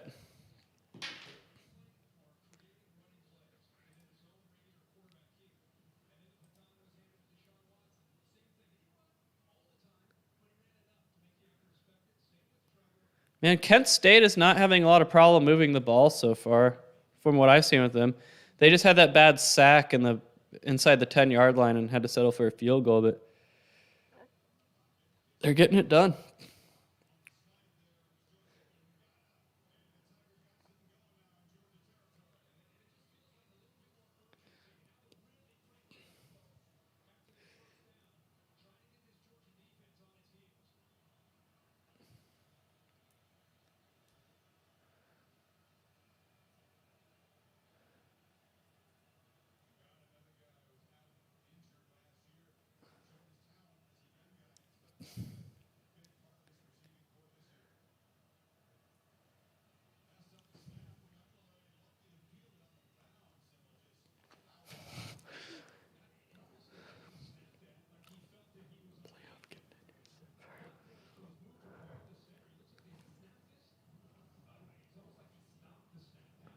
Kent State had a guy on third down and he overthrew him. Gonna have to punt.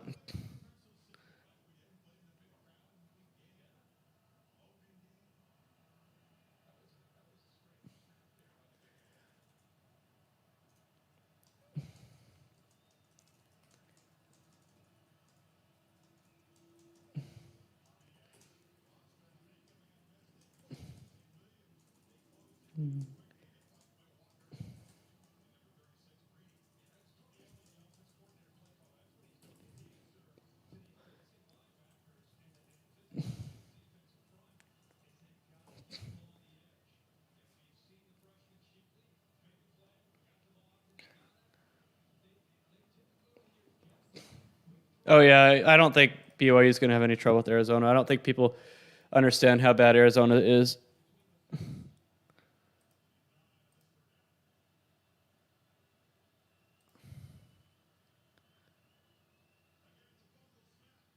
Man, I'm not impressed with Clemson so far or DJ Ugalele. Not impressed.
Kent State's problem is their defense. That's what I said on Wednesday. I'm saying it again. They're not a good defensive team. But Texas A&M's quarterback isn't really accurate so far.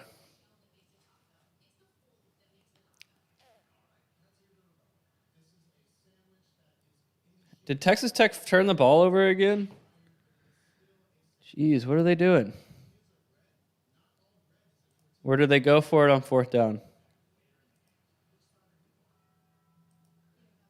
Too much going on.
Yeah, at Georgia Tech being a minus 1,000 money line favorite, I was like, what?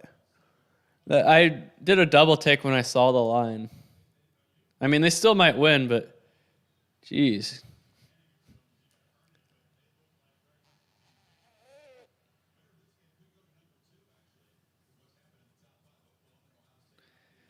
Has the LSU game started yet?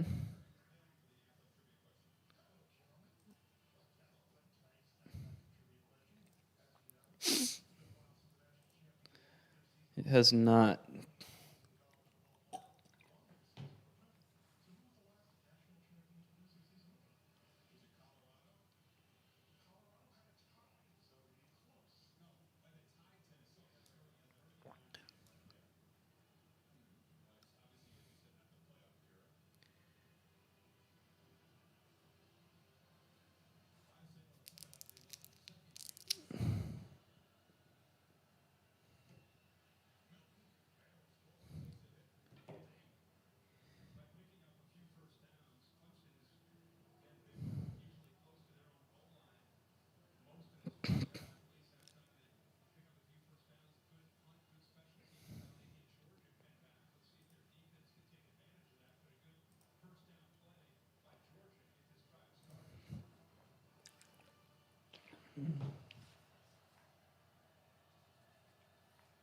I'm not impressed with DJ Ukulele. I'm sorry. Yeah, LSU game. That'll be the last game. So when that game's over tonight, I'll call it a night. Okay, Houston is threatening.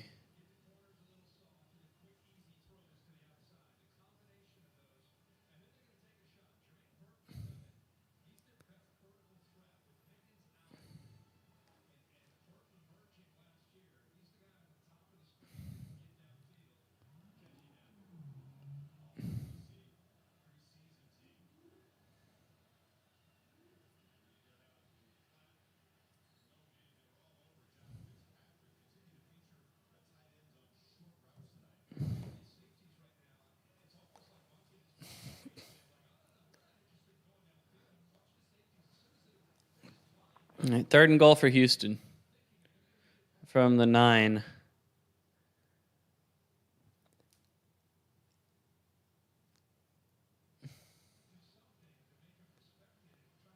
And he had a guy for a touchdown.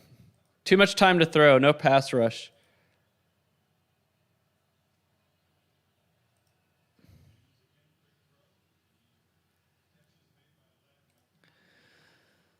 Too much time to throw.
Good pass defense for Kent State there.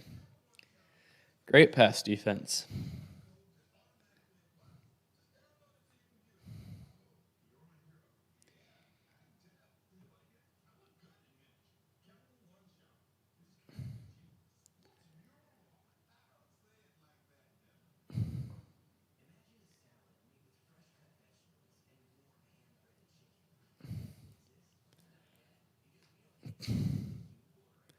Is it raining at Purdue? I had the over in that game, but it looks pretty dead. I guess that explains it. Because it was 7-7 pretty early, wasn't it?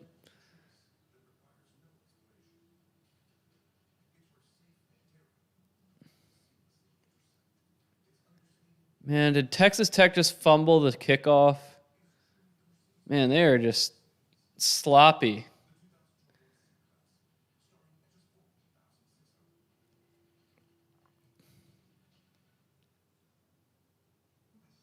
Man, A&M's quarterback is not accurate.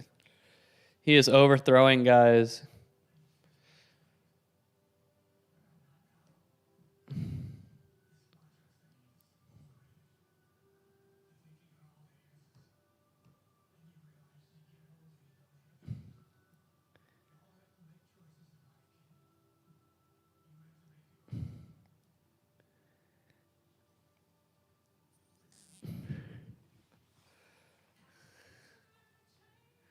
Yeah, I'm not even watching the TCU game because I don't watch body bag games. I honestly don't care. From Knoxville, did he miss anything? I don't know. A lot of backdoor covers that have bitten us today. Expect a lot of blue balls on over bets. I think all my total wins today have been unders. I might be wrong though.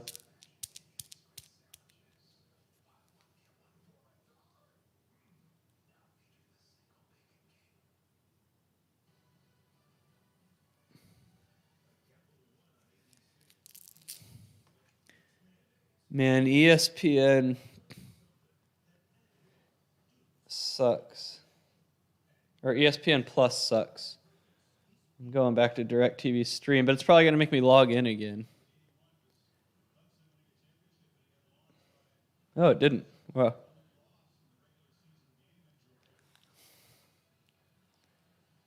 Keeps buffering.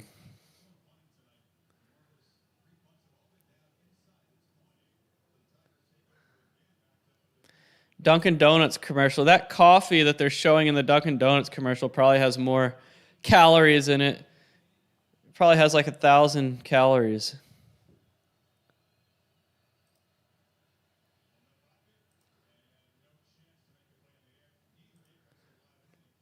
Purdue's on the board again.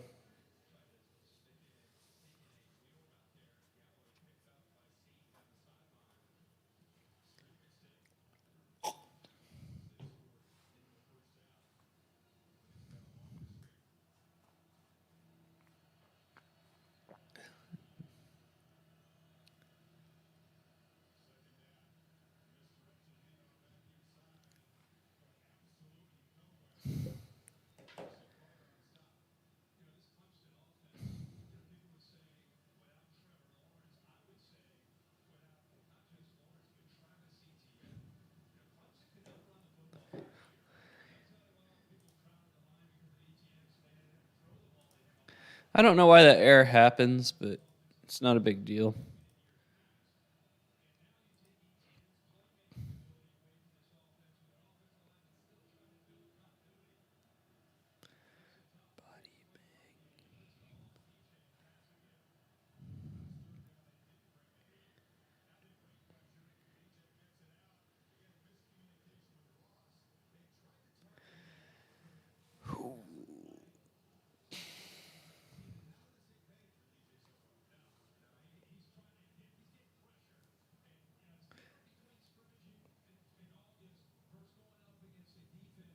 So I've beaten college football money lines the past 4 years. I've profited in college football overall the last 4 years, but it's been thanks to money lines.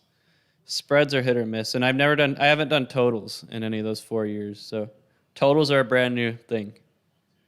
The Wisconsin game, I was saying Wisconsin's defense is good, but I was saying their offense, was projected to be average, and I was like, if they're gonna have a good season, it needs to be better than average, and today was average. I'm sorry. Indecisive quarterback and inconsistent quarterback play doomed them today.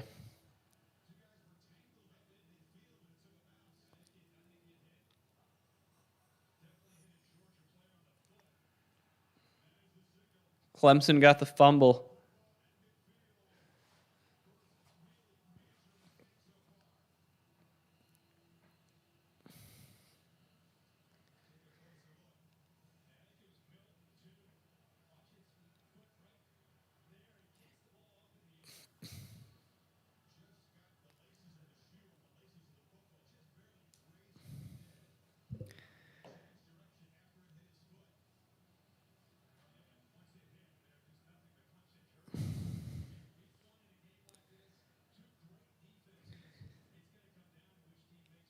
All right, Kent State finally got a sack.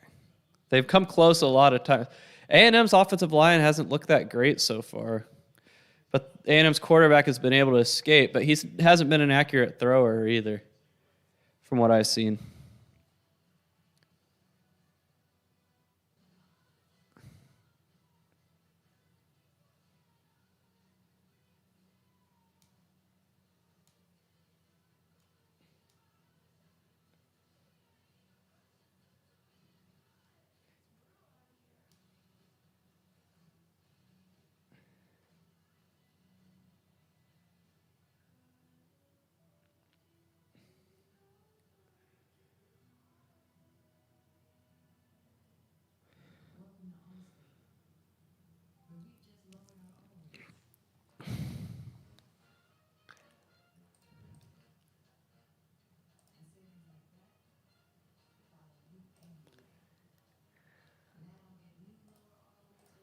So they took the Purdue touchdown off the board? I thought they had a touchdown.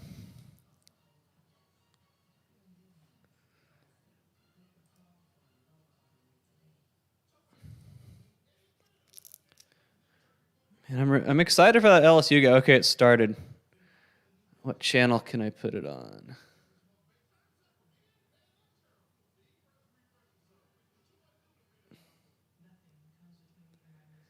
It's going on my main TV.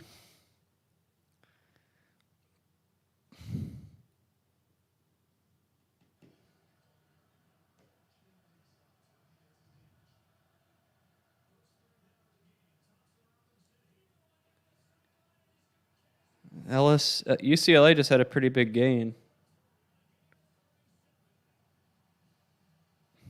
But is it behind? Yeah, as always.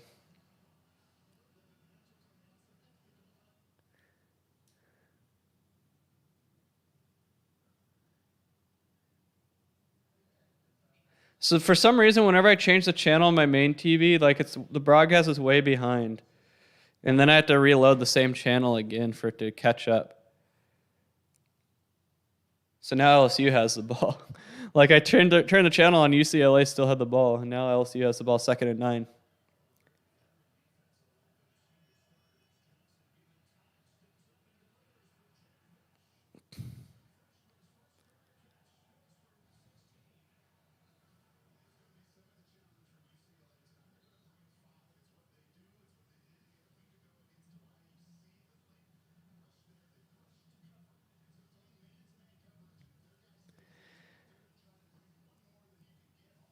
What did you say, Mark Spagnola? It got deleted for some reason.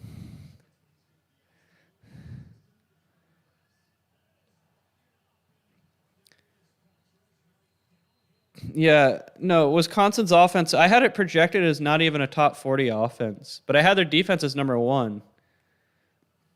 Their defense was fine, but their quarterback just was not good today. Just like Sam Howell yesterday for UNC. They didn't get that first down to Kent State.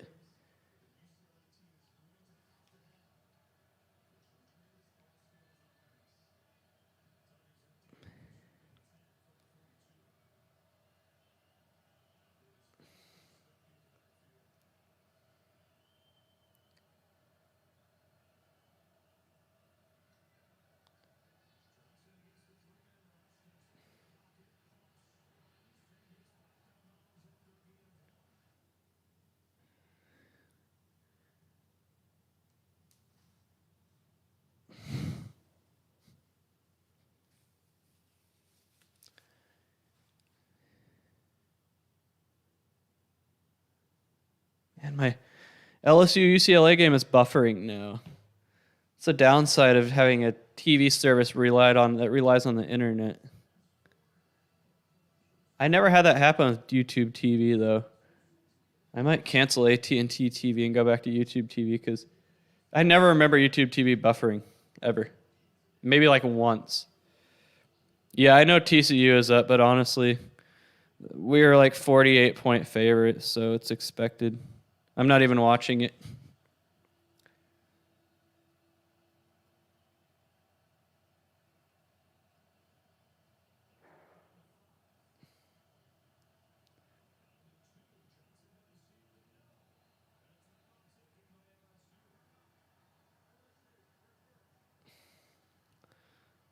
What time did I start today? Right at 11 Central Time, right at the first kicks. I plan on going all day today. That's not going to be a weekly thing. Like I said, every week I plan on doing this, but not all day. I'll block out a time to do it. Like next week, TCU plays a real game, and I want to watch it with my dad, so I won't be streaming during the 2:30 games.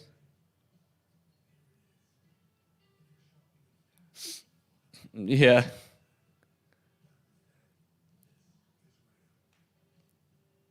Minnesota had him in the first half. Ohio State just has too many weapons.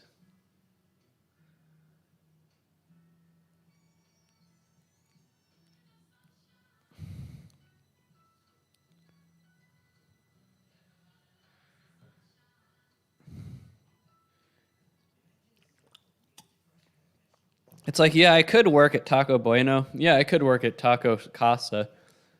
But I think I'd rather work at Taco Bell.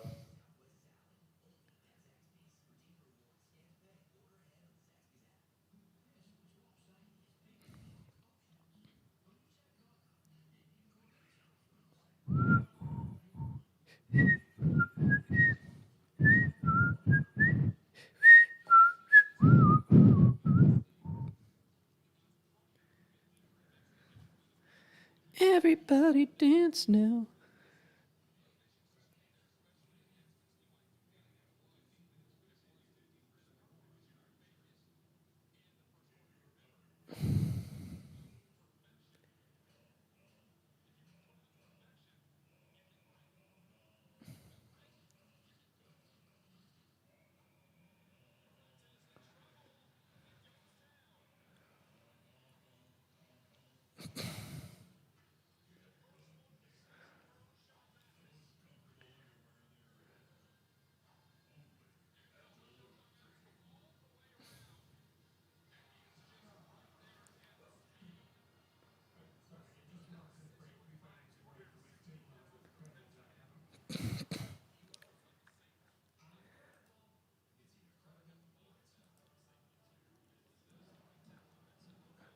I still have a commercial on the Georgia game.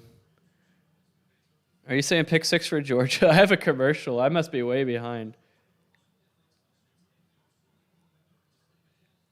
Jeez. I think I'm going to go back to YouTube TV. This is ridiculous. If you say pick 6 for Georgia and I see a commercial.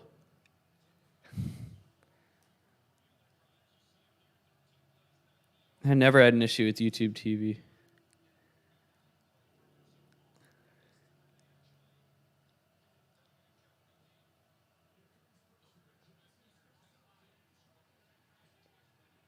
Fumble. LSU fumbled. But I think they recovered. But it doesn't matter. It's third down.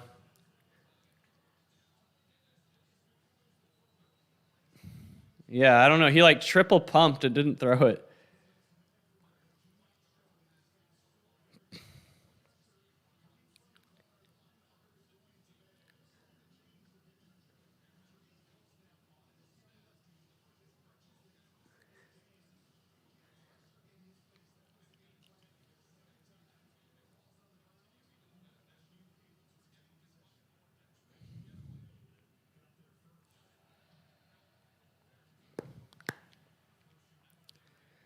So Alabama, Cincy, Florida, not a bad idea. I don't think any of those teams are ever in danger of losing.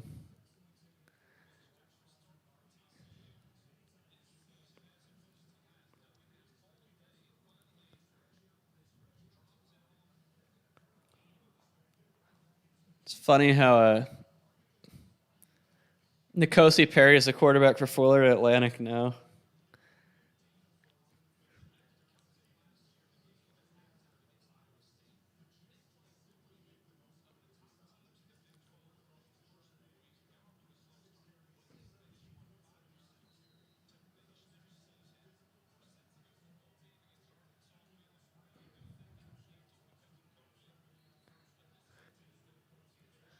Okay, there's the pick 6 for Georgia. Okay, it just happened. So how far behind is my broadcast?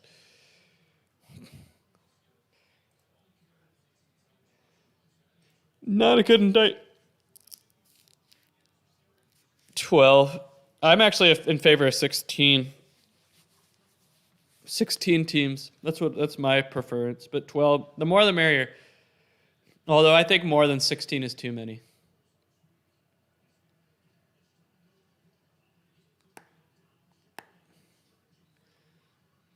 The more the merrier, but I don't know. We'll see what happens. I feel like a lot of the conferences are afraid to expand because they don't want like a 12-team playoff to be filled with like 6 SEC teams. But I keep saying a 4-team playoff is harder to get into, though. So it's kind of like pick your poison.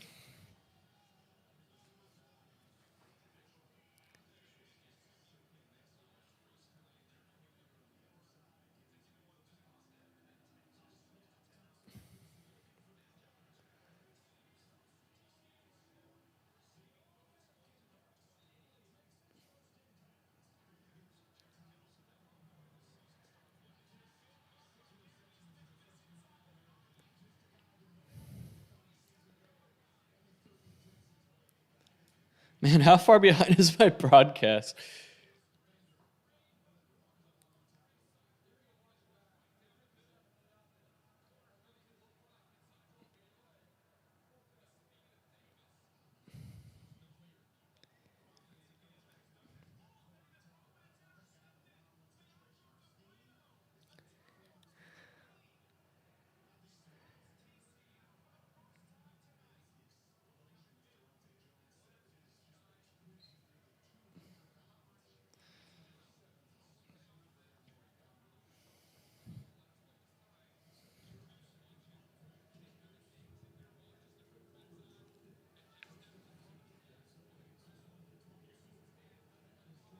Rose Bowl. I've been there. I don't know. I think it's probably overrated outside of the actual game. Going to a UCLA game there probably isn't cool unless it's their game against USC. It's too big, and I don't think UCLA fans can fill it by themselves. I like mint chocolate chip. I mean, it's not my preference. I won't buy a half gallon of it, but I had a pint of it last week. It's not bad.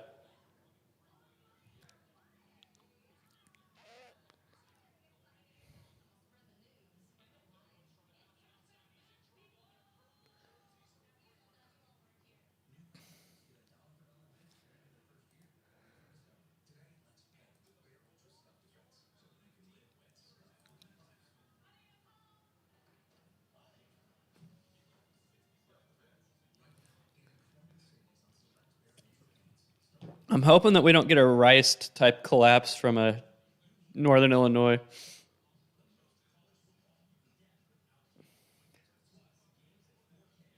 Is anyone impressed by DJ Ugalele so far? So this guy out of everybody gets a Dr. Pepper sponsorship? Really?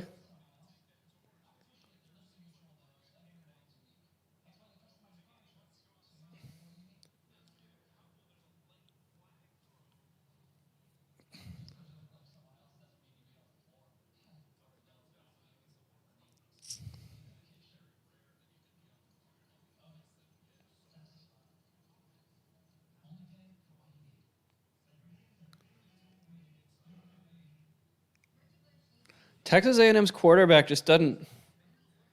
I mean, I know I keep talking about it, but he doesn't really have a lot of accuracy so far.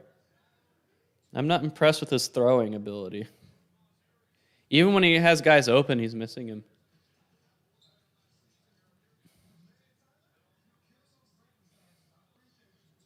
Man, DJ Ugalele is not a good quarterback so far. I'm not impressed.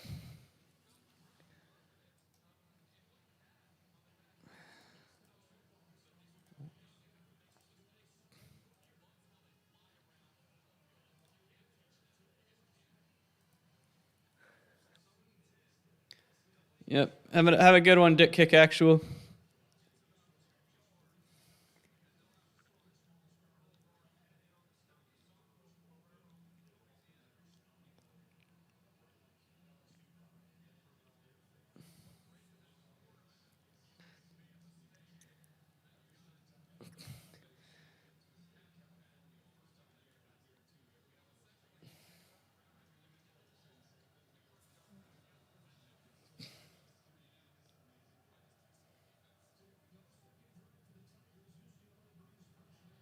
I don't know how much he got from Dr. Pepper, but it's kind of stupid that they gave a contract to a guy who hasn't played before and hasn't really looked that good in this game.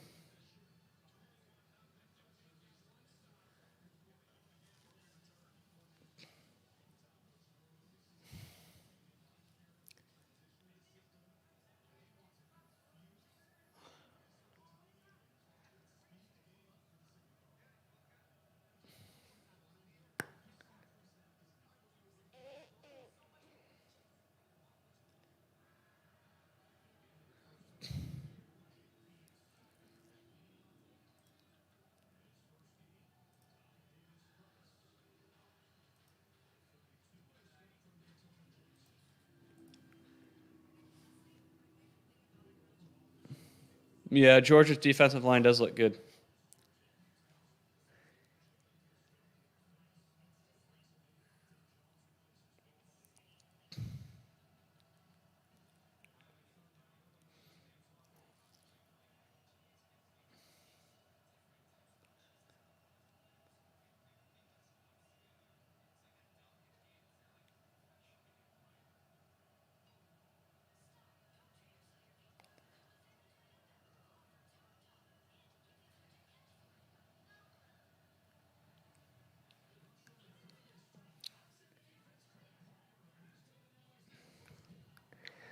How did DJ Ugalele get such a big contract? I'm not getting it. Like, what are they seeing him?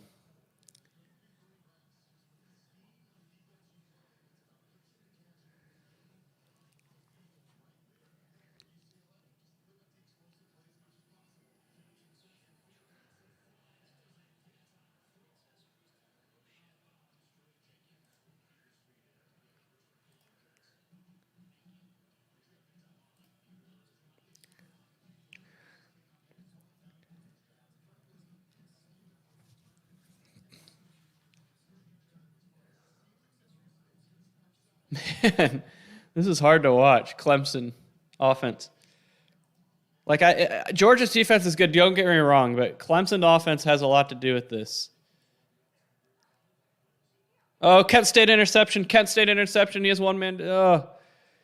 See, I told you, A&M's quarterback not impressive so far. He's not. This is not a good Kent State defense. It's not.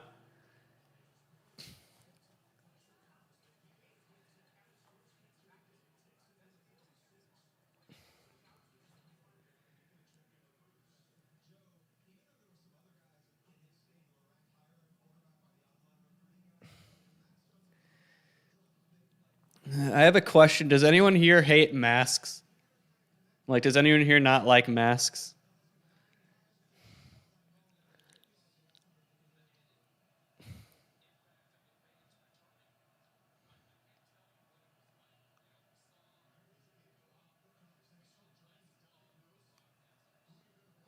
I'd be mad too. This team looks like crap.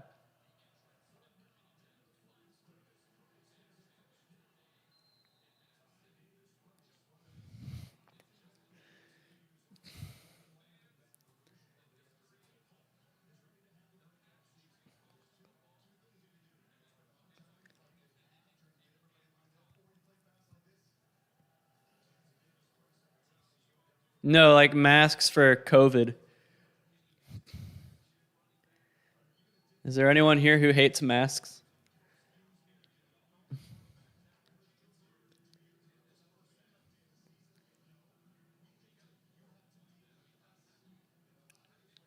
Kevin Finnerty.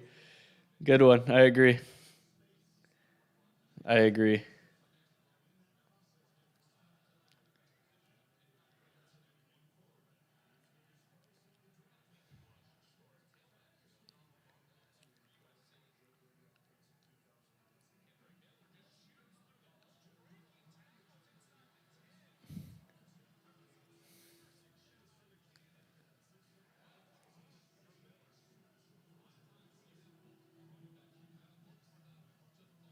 Third down for LSU. 3rd and 8.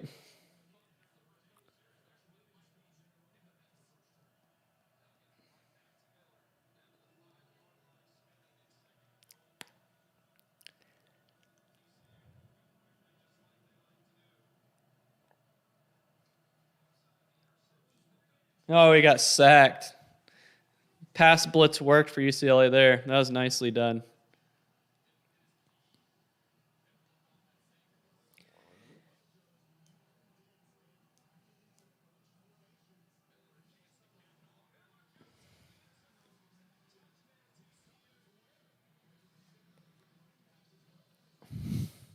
I'm not going to answer that, Rasheem. Not that I'm mad that you asked that question. I just don't want to open up that can of worms.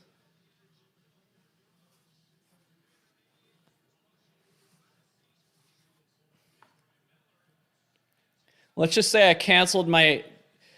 ended a 10-year tradition. I ended a 10-year tradition this year because I didn't want to do the mask mandate in Las Vegas. Let's put it that way.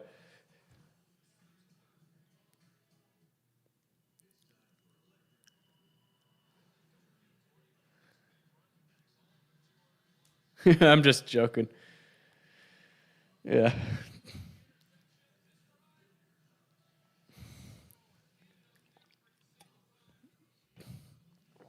You know, my biggest issue with sitting in a sports book all day in Las Vegas is that like I get really congested.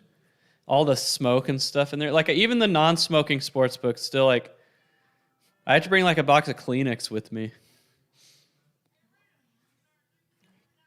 But I do miss being at, Las Vegas on Saturdays for college football. I really do.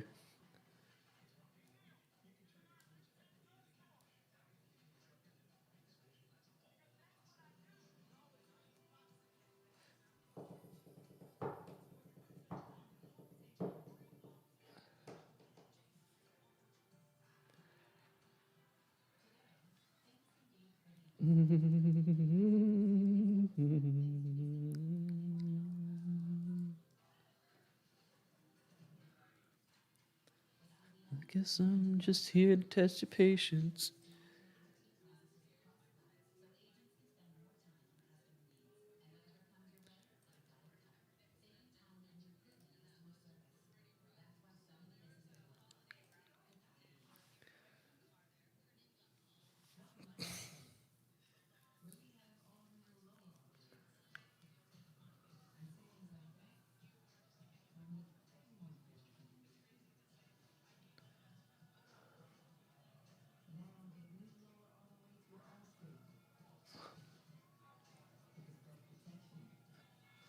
Yeah, I just remember like if I don't bring a box of Kleenex with me if I'm gonna be at a sports book all day,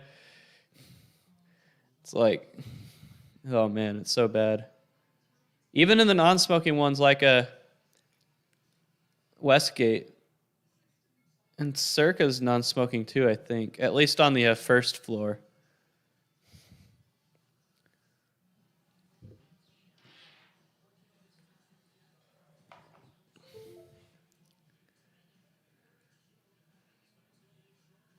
But Green Valley Ranch and Red Rock are not. So if you're there all day, you're going to need a box. If you're me.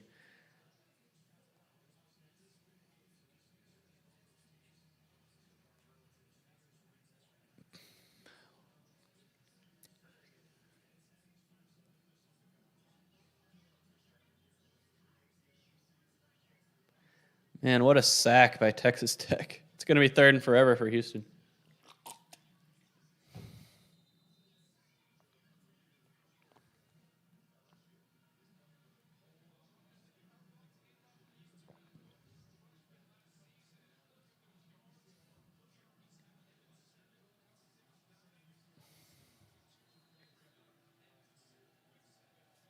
Did Darwin Barlow get any carries today for USC?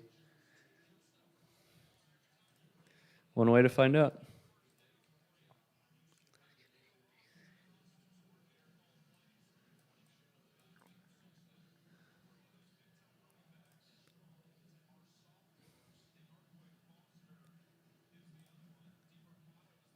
They don't have any stats. We know he didn't score a touchdown.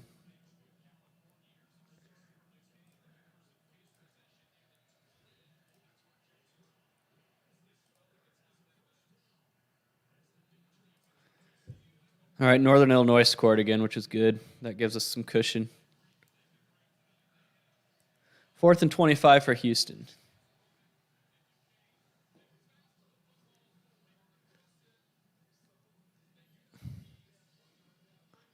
So you can smoke even if it's non-smoking if you're a big spender?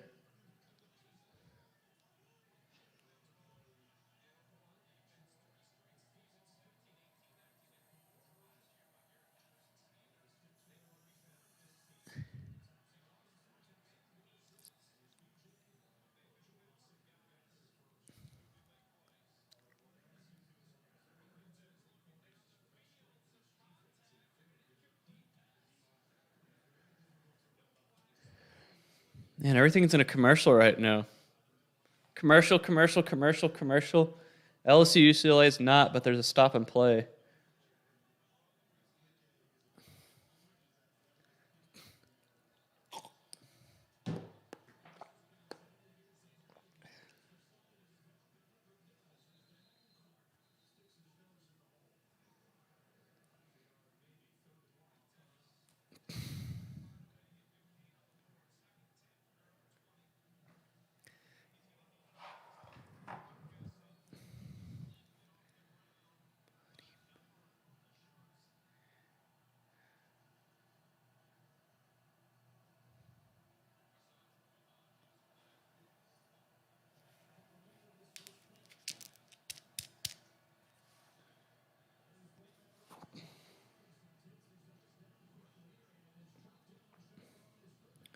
What was the total in the LSU game? 67? Yeah, I have the under there, and that looks pretty good so far.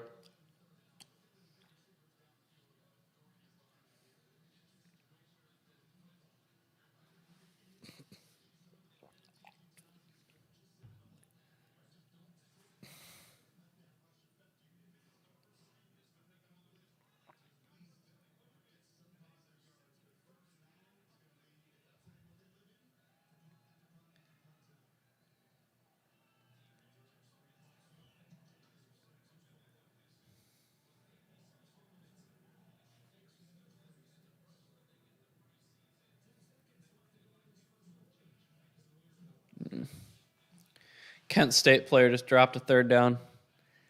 Got to make those catches.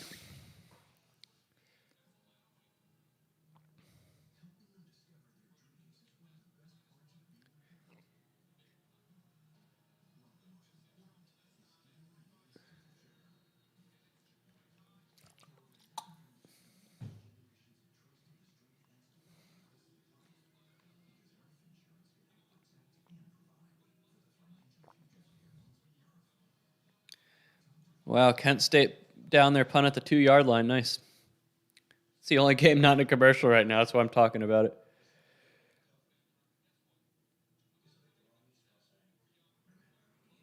Yeah, Corey Johnson, I will get shut down if I talk about that, unfortunately. I know other channels who get shut down if they mention the I word. Like, even if you just mention it, you'll get shut down.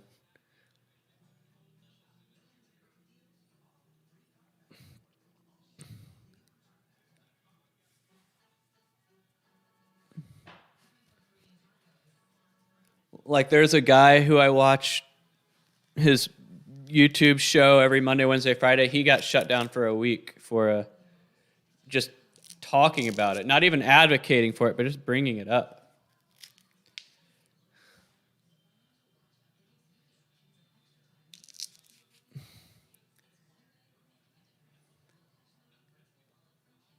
Like, he was saying, I want to bring a doctor on who's opposed to it, and I want to bring a doctor on who's for it and have them debate. That's what he said. That's all he did. He was just trying to set up a debate between two doctors on both sides, and he got shut down for a week. They shut him down midstream, too.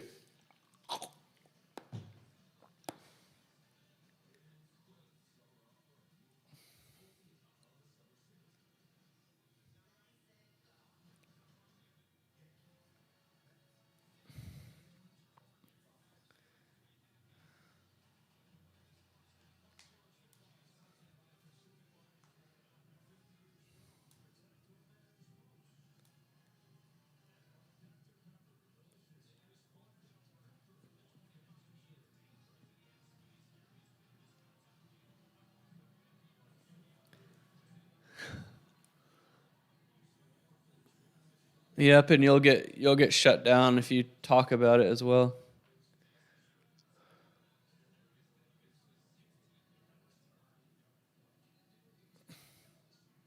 Oh man, that Texas Tech player just got blown up.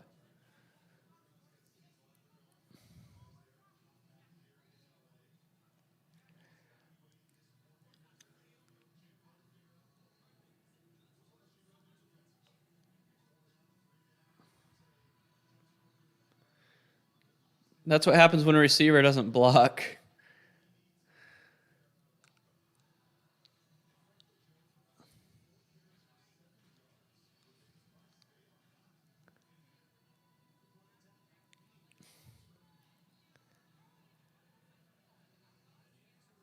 Are they going to review and see if that was targeting? Oh, it was a clean tackle. So they're seeing if this Houston player was targeting. Ooh, he hit with his shoulder. It's not targeting, but they're going to look at it.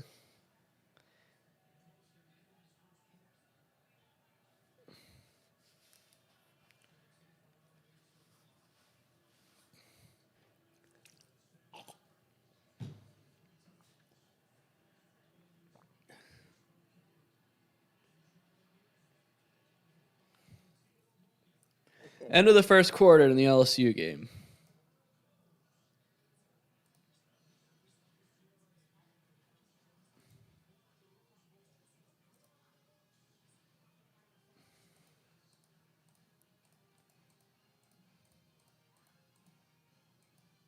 All right, Baylor scored again. So here's the question. Does Clemson turn it on in the second half or no? That's the question. Oh, did they take Northern Illinois' touchdown off the board? Crap. I saw them up 21-7. Now it's 14 again. What happened?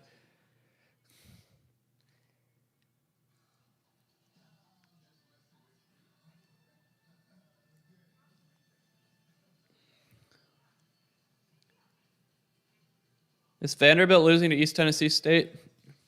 Wow. Because Vanderbilt's really bad. That's why.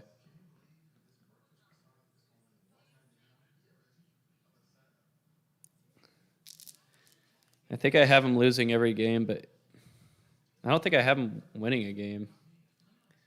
Unless I... Oh, what an interception by Kent State. Wow, did anyone see that? That's the second interception they've had.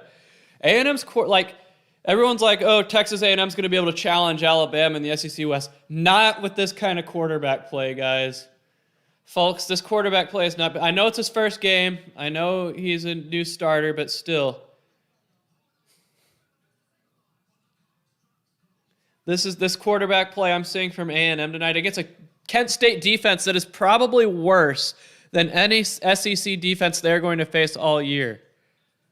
Kent State's a good offensive team, but defensively they have a lot to be desired. And honestly, 10 points and a half against this defense, 2 interceptions. Their quarterback is going to have to get up very good, very quick before I think it's October 2nd or something like that when they play Alabama. He has a month to get better. This quarterback play is not going to get it done. Look at what Corey Johnson set up in the chat betting tips 1000. It starts with a capital I.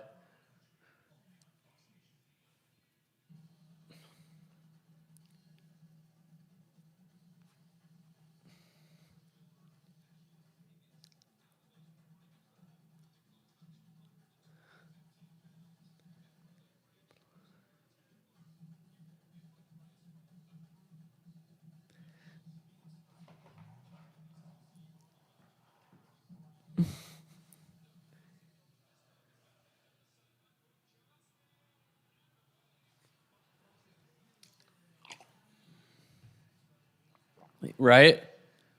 No, like Haynes King, who's A&M's new quarterback, he's a good runner. He can create, and I think A&M's going to get a guy called for targeting here. But he's a runner. People gave him Johnny Manziel comparisons, and he had a pretty good scramble earlier where he got out of a jam on 3rd and 13 and ran for a first down. But throwing, I have not been impressed. He's missed guys. He's overthrown guys. He's thrown 2 interceptions. Or wait, no, not targeting, but a face mask on A&M. Oh, wait, no, they called targeting on A&M. Wow. I didn't see it on the replay. It looked like a face mask. No, that was a clean hit. I think the targeting call will be reversed.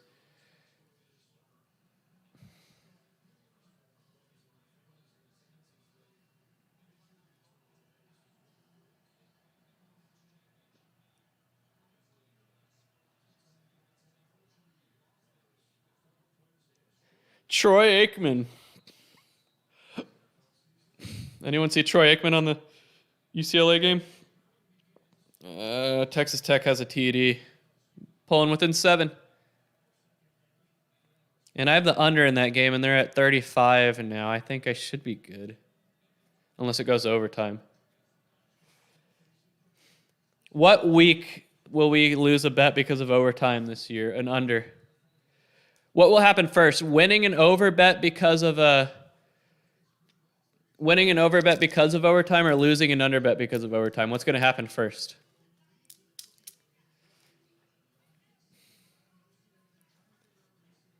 Or winning a spread bet because of overtime, or losing a spread bet because of overtime? Any of those 4 scenarios.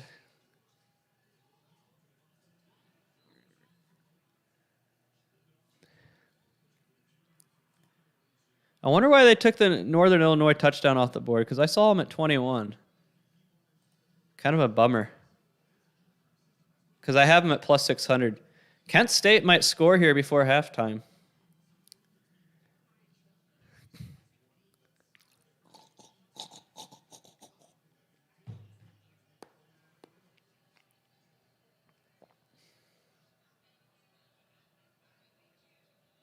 Interception. Man, Kent State threw an interception in the end zone. There's nobody there.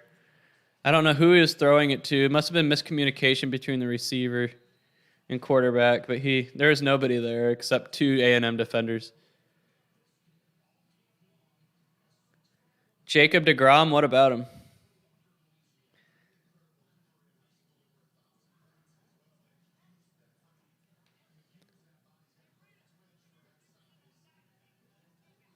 Yes, I know who that is. He's a very good pitcher who has major arm health issues.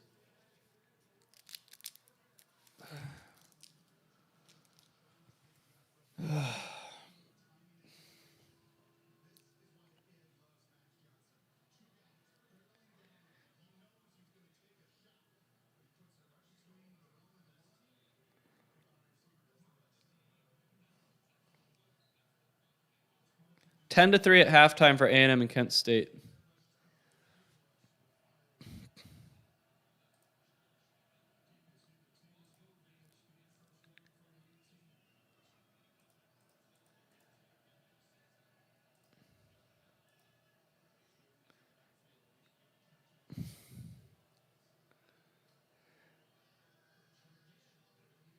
I think LSU might be scoring here pretty soon.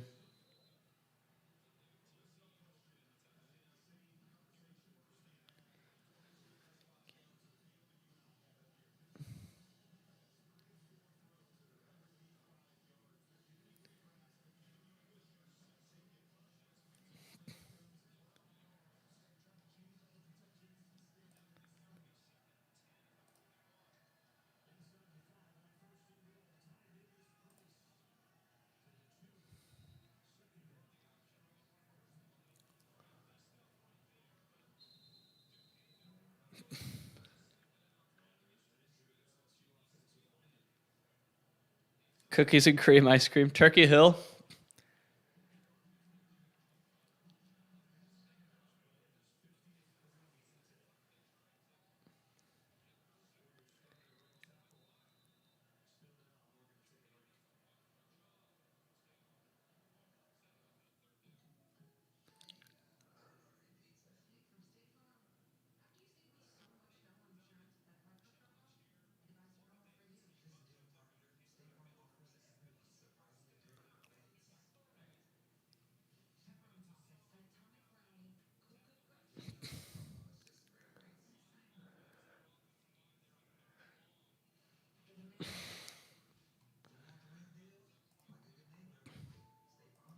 I had that big bowl of Bluebell earlier, and some Oreos, and some of these Reese's. That should have me good until Monday.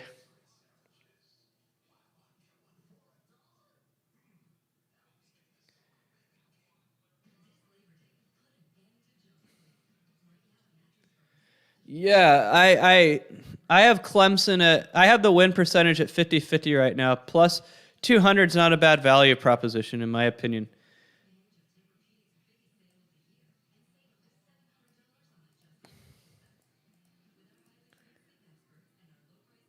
Ooh, good special teams kickoff coverage for Texas Tech. Oh, man. Yeah, I think there's value on Clemson plus 200. I really do. I mean, if their quarterback play needs to step up, which was horrible, but I think there's something there.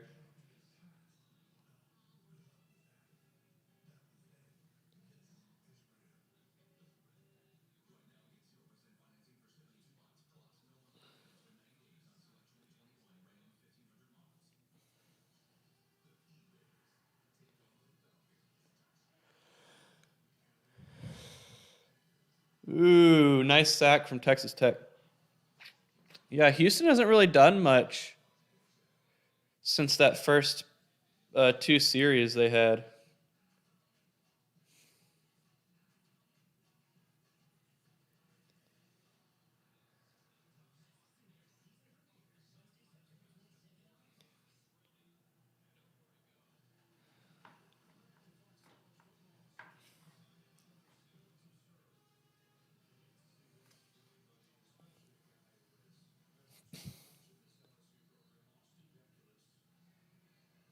Oh, Texas Tech pick six.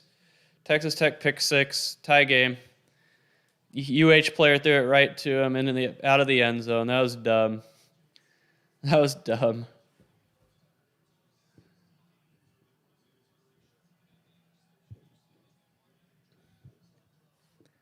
That was dumb. Anything sticking out of teams that I've watched? Yeah, I've been talking about Texas A&M here. Not impressed with their quarterback play. I'm not. Wisconsin, talked about them on Wednesday. I was like, their defense is going to be rock solid, but offensively, there's a lot of question marks. And yeah, I think they lost that game more than Penn State won it, to be honest with you. We had a tough backdoor with the Rice. Oklahoma, I don't know. Something tells me that was just first game, whatever, but defensively, they had a lot of holes.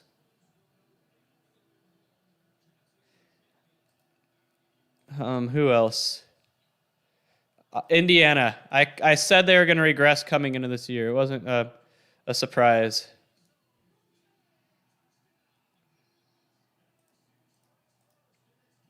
But yeah, those are some of the initial impressions I have. Oh yeah, Clemson. How did DJ Ugalele get a Dr. Pepper contract? He looks horrible so far. I hate these NIL deals being given to guys who haven't played yet. It's stupid. Yeah. Well, Northern Illinois had the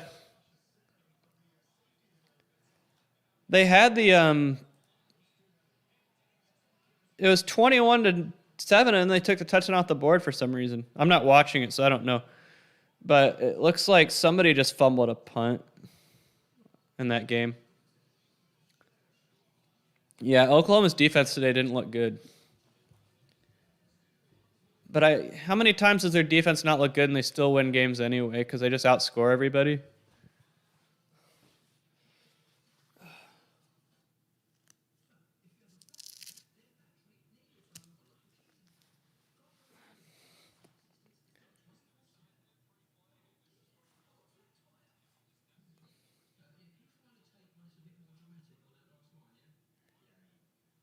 Yeah, well, I thought Mizzou could have lost outright, and honestly, Central Michigan put up a big fight. Missouri got a very big gift pass interference that gave them a touchdown. If that didn't happen, I think Central could have won.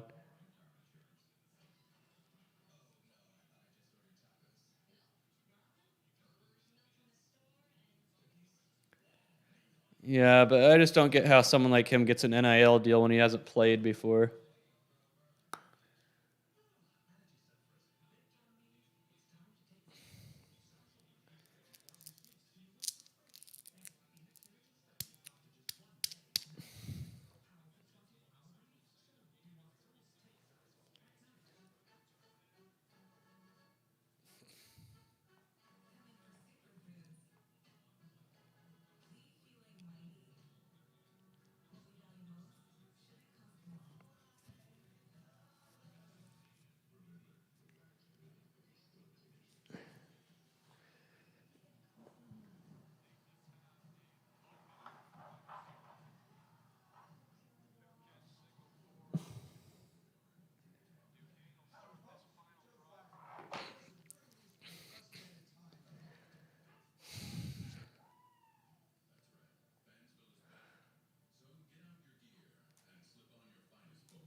All right, there's a first down completion for DJ Ugalele. About time.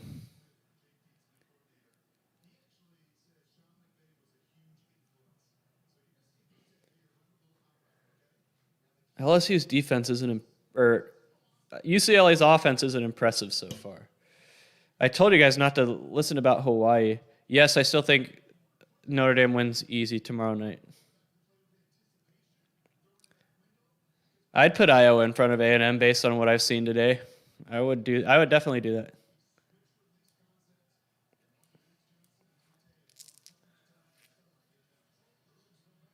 All right, there is a UCLA big gain. Oh, did anyone see that juke from the tight end for UCLA? Who saw that? Who saw that? What a touchdown. That is a highlight. If anybody saw that UCLA touchdown, man, he juked that guy. The tight end. He wasn't even some small receiver. The tight end juked out the LSU defender. Wow. That was crazy.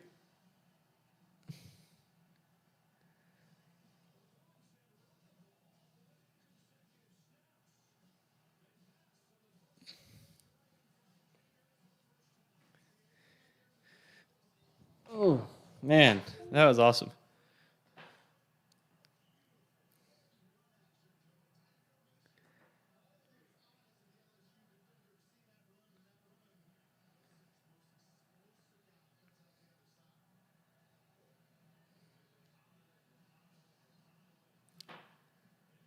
Man, Clemson's offense, woof.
UT San Antonio. I thought I had them on money line. I guess not.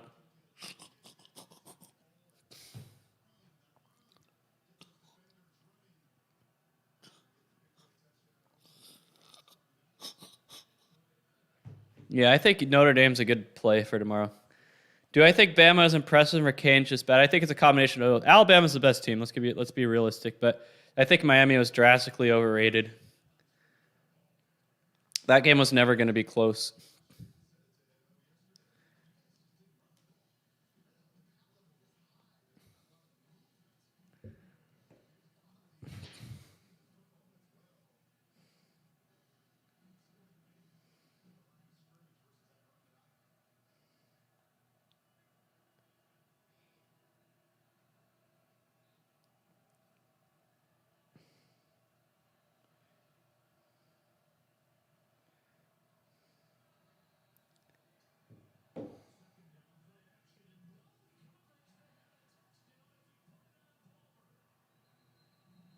Man, drop pass for LSU. Man, that juke was crazy in the LSU game.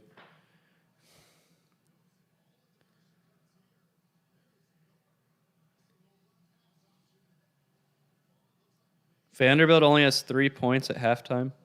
They might be worse than Kansas.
My baseball model is built in Python.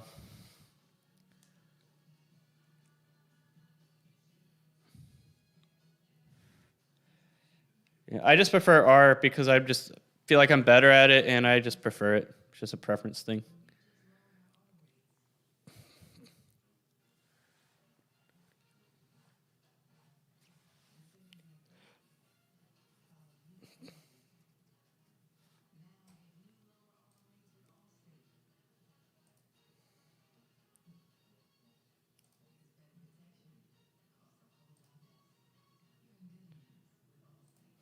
Man, Ohio didn't show up today.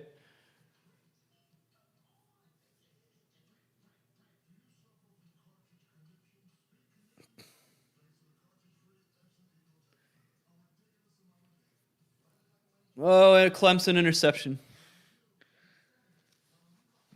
Clemson interception.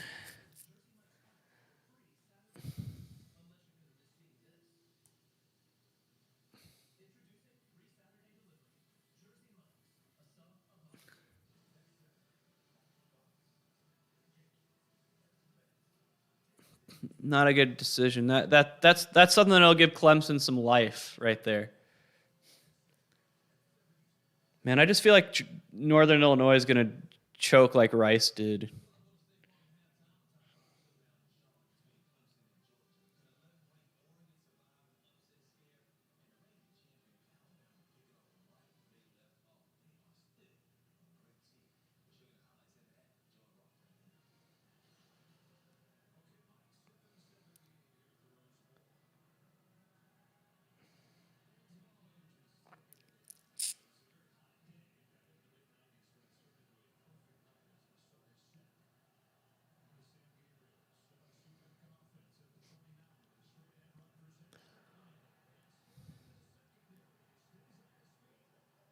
Tough run from the UCLA back. Tough run.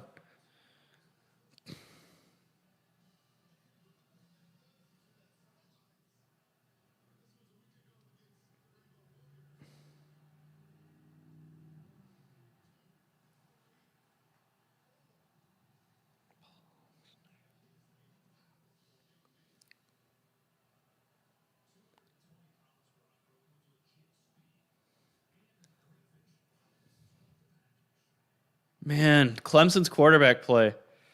Woof.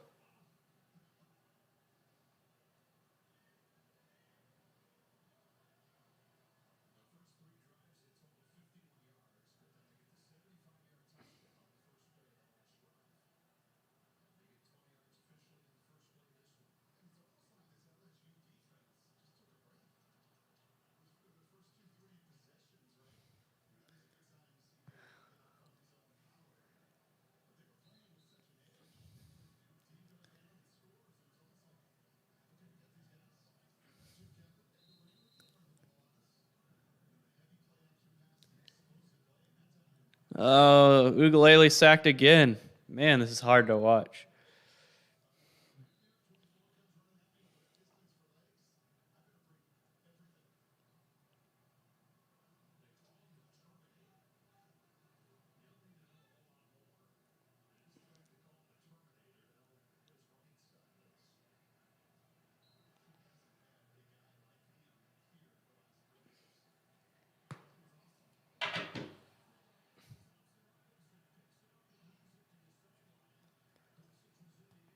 Yeah, he's not a good player.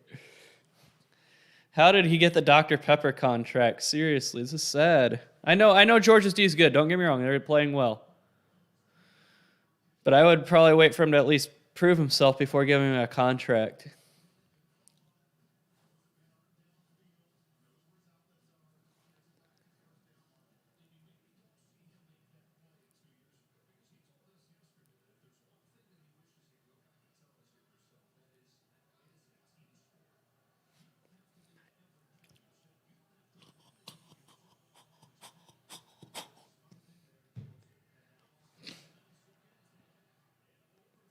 Taj Boyd. I mean, Taj Boyd wasn't terrible. I remember he beat LSU in that Peach Bowl that one time. On New Year's Eve in 2012, I think.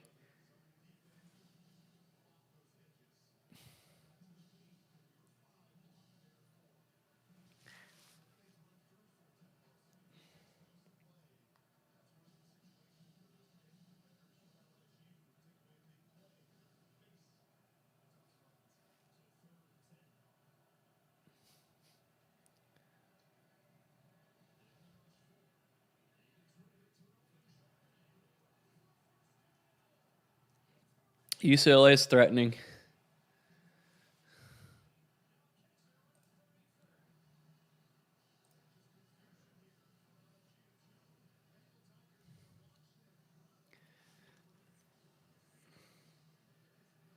Man, what's going on in this Northern Illinois game? It feels like it hasn't updated. I'm going to have to check it out.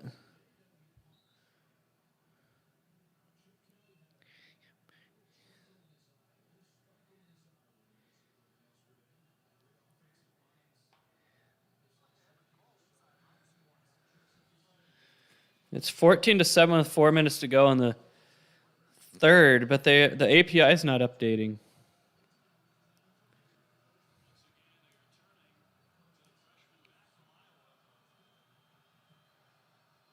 Yeah, that might be a true regime. UCLA just scored.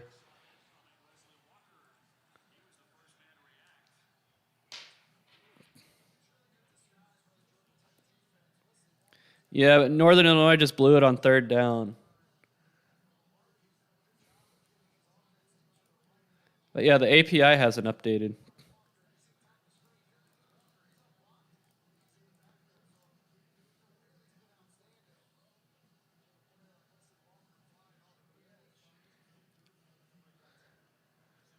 Texas Tech just get an interception.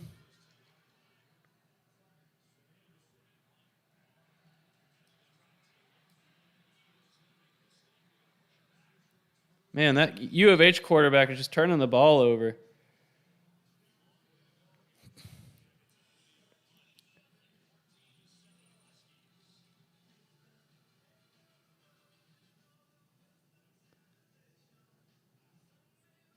That wasn't on him, though. That was on the receiver.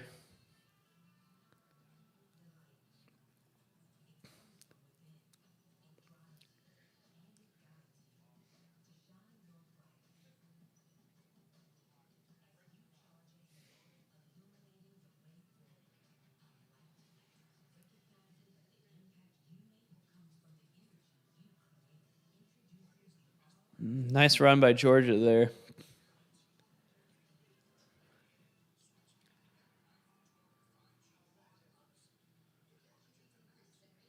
Yep, Georgia Tech's offense isn't good. Let's put it that way. But I just feel like Northern Illinois is going to pull a Rice.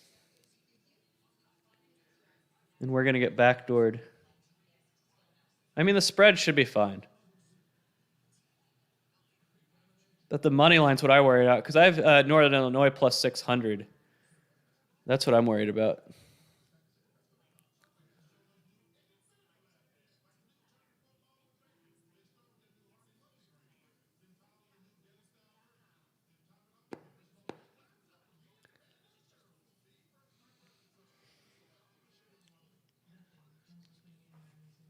All right.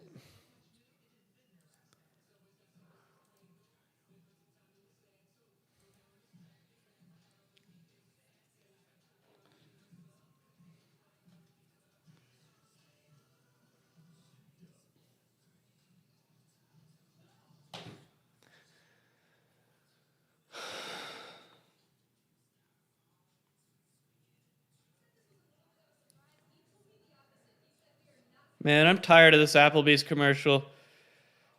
Stupid Applebee's commercial. It's dumb. I'm sorry. Not that I go eat there, but I'm definitely not going to go eat there now. Whoever made that commercial should be fired from their marketing job.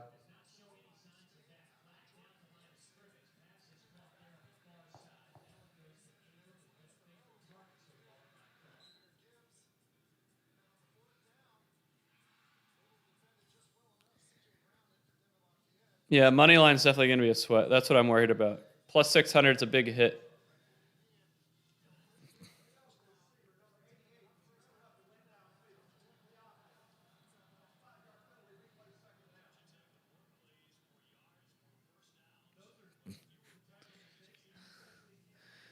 I'd rather get the 2 for 25 at Chili's than the 2 for 20 at Applebee's.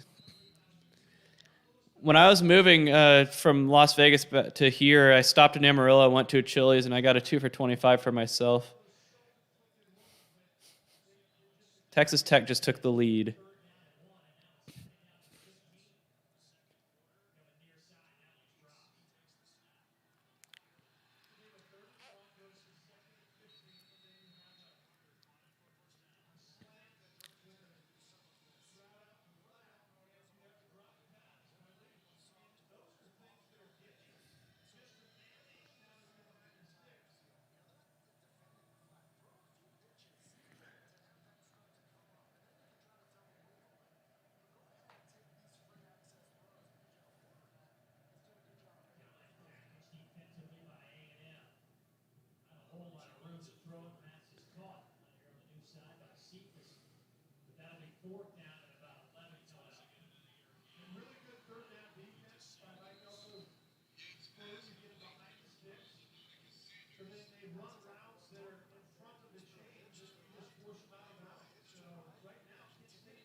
I didn't get the ribs as part of my 2 for 25. I got the chicken crispers and the bacon ranch quesadilla, the cheese fries, and the skillet cookie.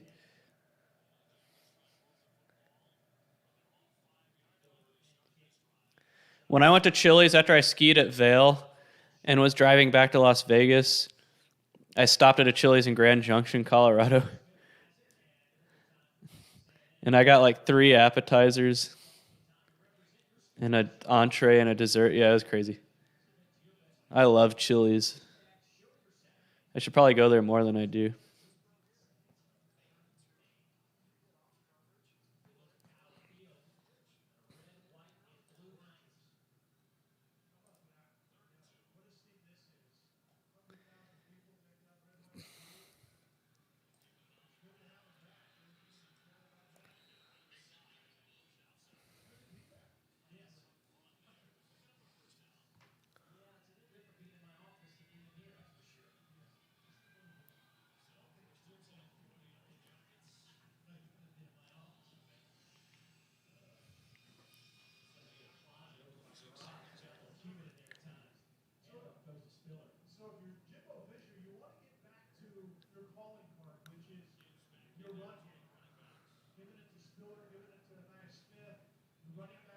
That's how I think polls should work. It's like, what have you done for me lately? So Georgia has a pretty impressive win against Clemson. Yeah, they should be ranked high. I'd put them at number 2. I'd put them above Ohio State.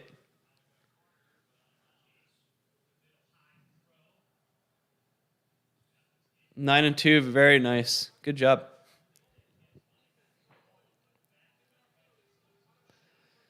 I don't know what the keys look like. I mean, I didn't play off any keys this week.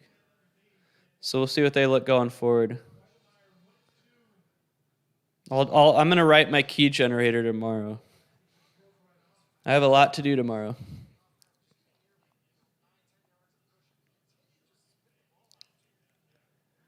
I need to fix my in-game percentage probabilities.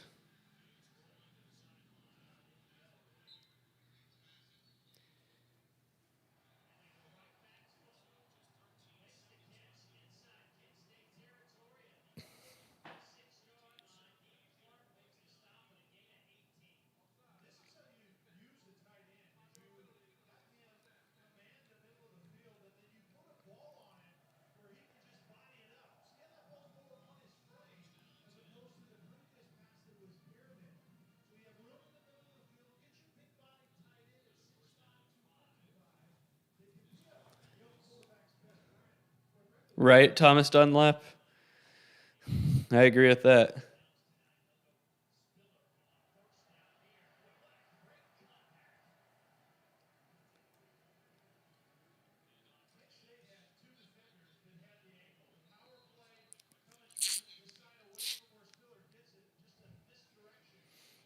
Oh, well, Georgia has to settle for a field goal.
Ooh, Oregon State got a touchdown. That was a big deal for me.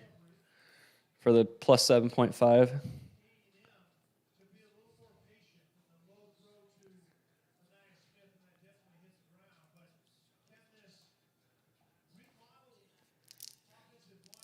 Man, this Applebee's commercials drive me nuts. I'm sorry. They're probably going to play it all season, too. They're probably even going to play it during NFL games.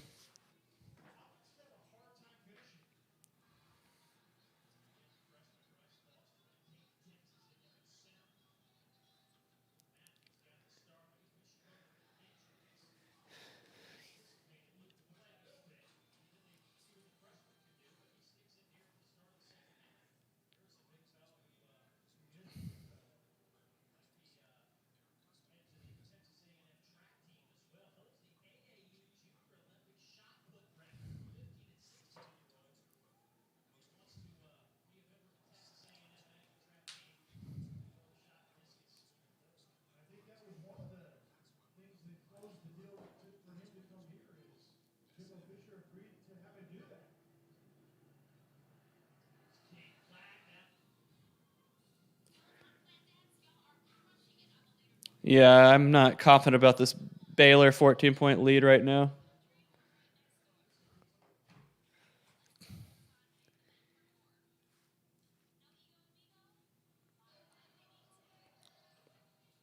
Oh, I don't think, yeah.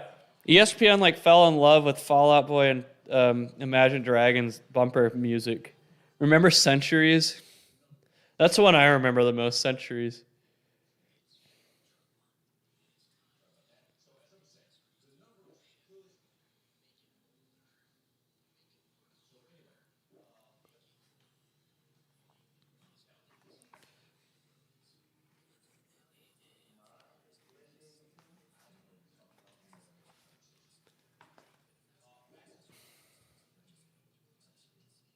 Yeah, the Applebee's commercial is pathetic. Whoever, like I said, whoever came up with that ad campaign needs to lose their job.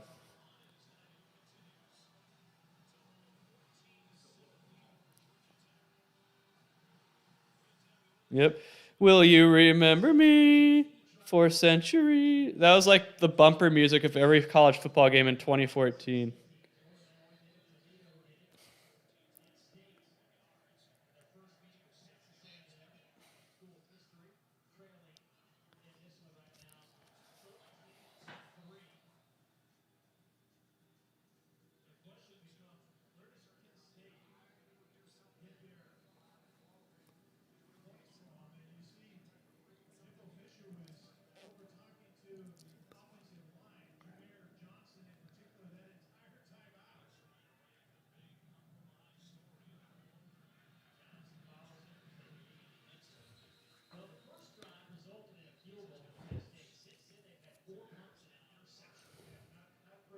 And where are they going to get it?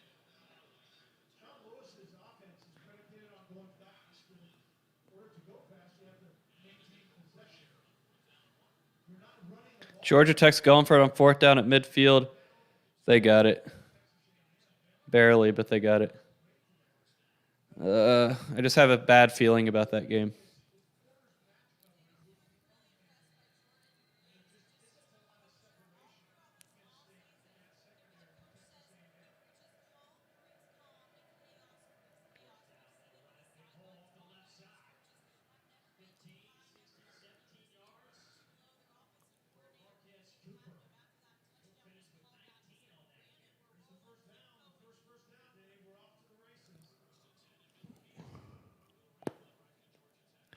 I think Penn State will be top 10, yes. I think they should be. Like I said, I think polls should be more about what have you done, not what we think you will do. So based on how Texas A&M has played so far, I'd kick them out of the top 10.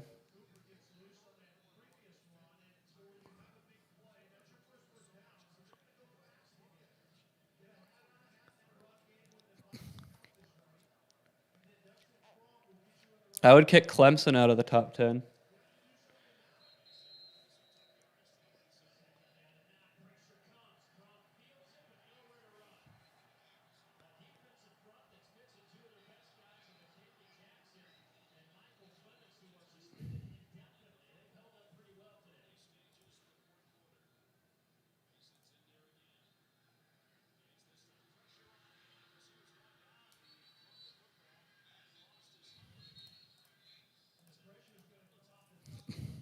This Florida Atlantic spread's going to come down to the wire, I bet.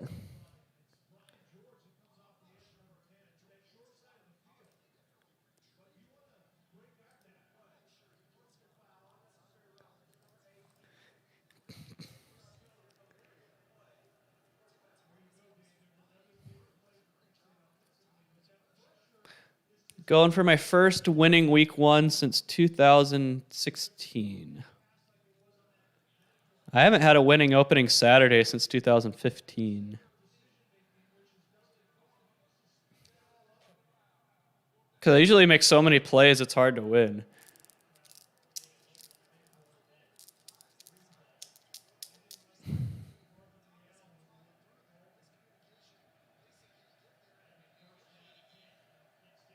Oh, Kent State had a wide open guy. That's a backbreaker. Man, oh, he underthrew him. Ooh. That was tough.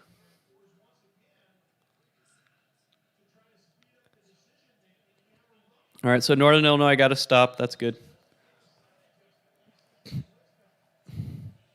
Bama's going to still be number 1, obviously, but I would put Georgia at 2, ahead of Ohio State and Oklahoma for sure.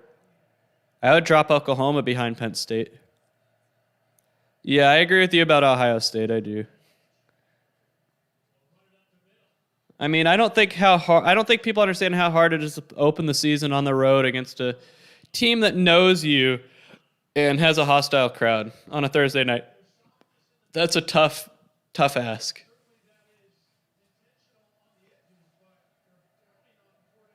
Man, sacked again. And he fumbled. Ugalele. I know Georgia's a good defense, but I thought Ugalele was like going to be able to create and everything. He just looks terrible.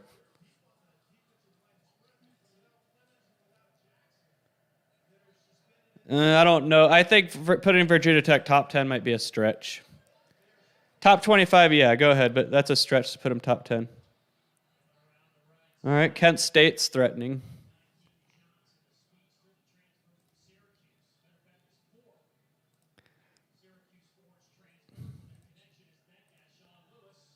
Yeah, the Clemson quarterback tonight has just been terrible. Man, I think Texas State might get this backdoor cover, guys.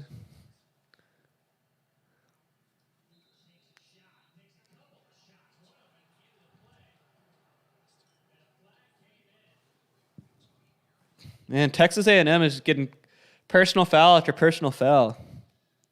They're aiding Kent State down this field.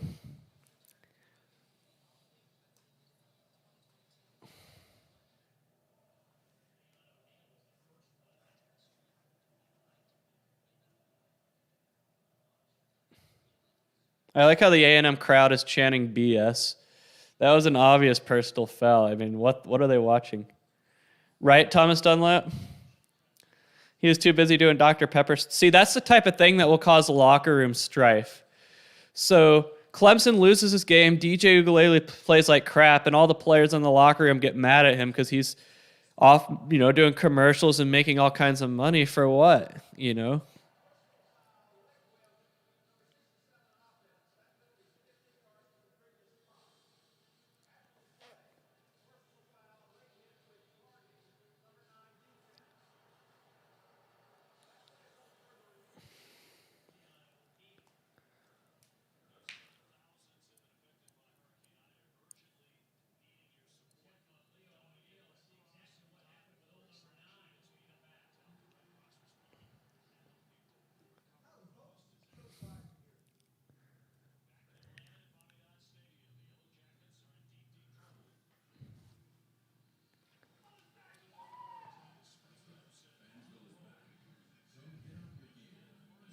Yeah.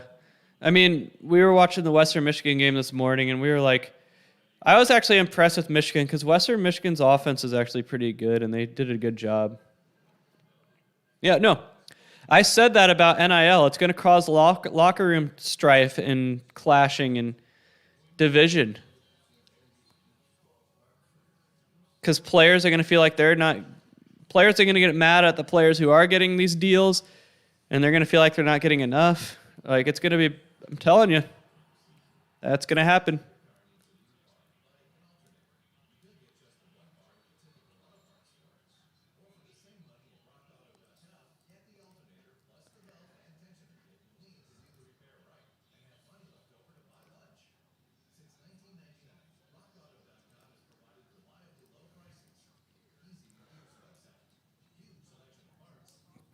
Oh, Texas State scored a touchdown. Damn it. I told you it was going to happen. I told you guys that Texas State was going to backdoor us, and they did.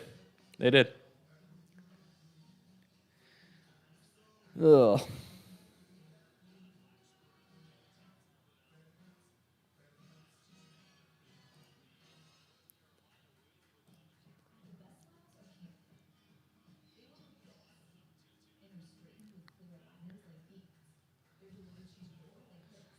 Texas State backdoored us.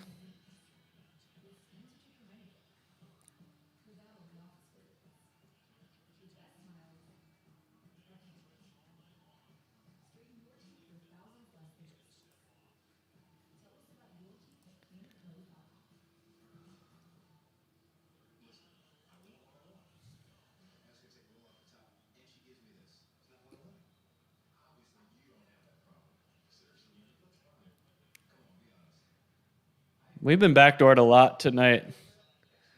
We have been backdoored a lot tonight, for sure. It's been tough.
Oh, Kent State threw a pick. Damn it.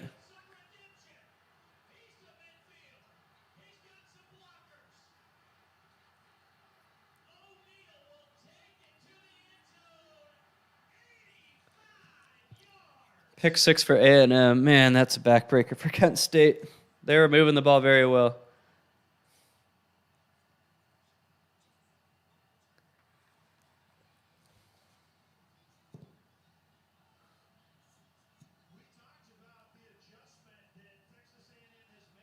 Guy wasn't even open.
Something still tells me that Clemson's going to win. I just have a feeling.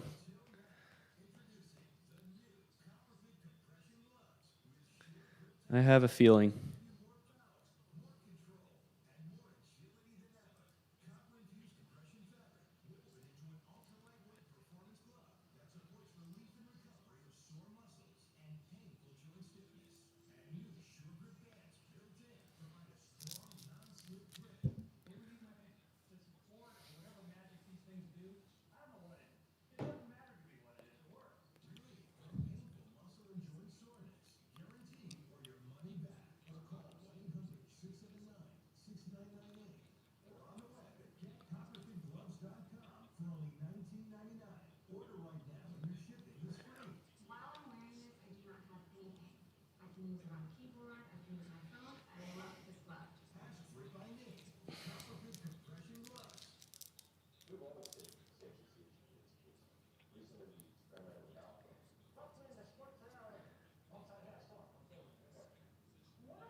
I just have a feeling they're going to win. I don't know why. I don't know why. Just my gut says that.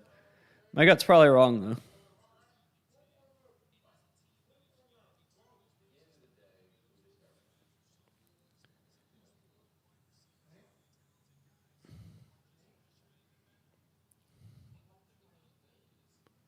Right? Thomas Dunlap? Yeah.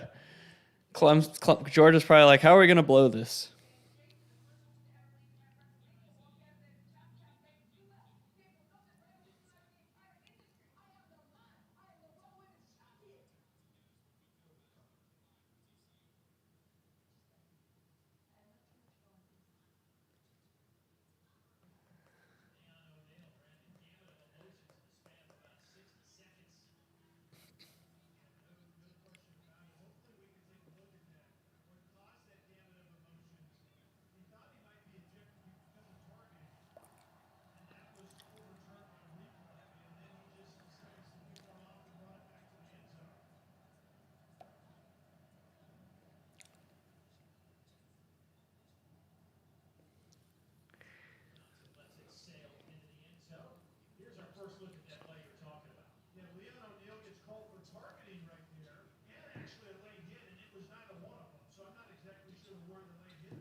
including 2 interceptions, and one of them came late in the first half in the end zone as they ran the ball. Decision making by a very experienced player.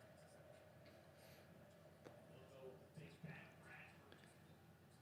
You know, not all interceptions are created equal. The one before the half, Dave, was horrendous. He just forced it on a double move and dropped through the safety over there. This one was a better play by Leon O'Neal than it was a bad throw by Crum. Keeps it, gets it to the 40, still there with 3rd down. 6 coming up for Kent State. Has to recoup for the first one there. Georgia Tech. Wouldn't surprise me.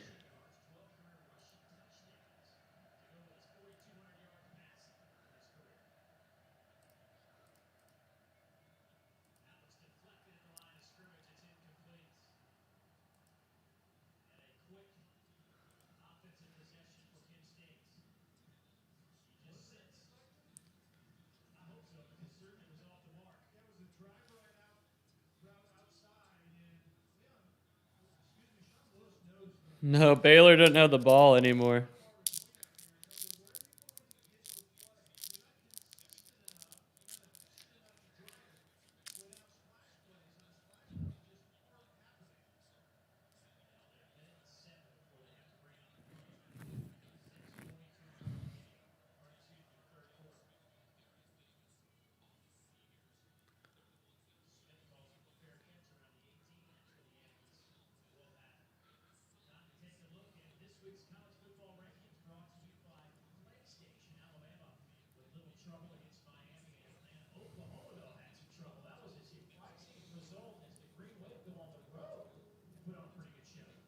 Yeah, Georgia and Clemson right now is pretty interesting. Georgia's defense is championship-esque. It's a matter of JT Daniels and how that side comes along. But Uliakulele, what exactly is going on there? That's why I'm not quick to jump on bandwagons when you're reintroducing a quarterback after, a record setter like Trevor Lawrence, because right now there's also questions on the offensive line, just like there are here at Texas A&M.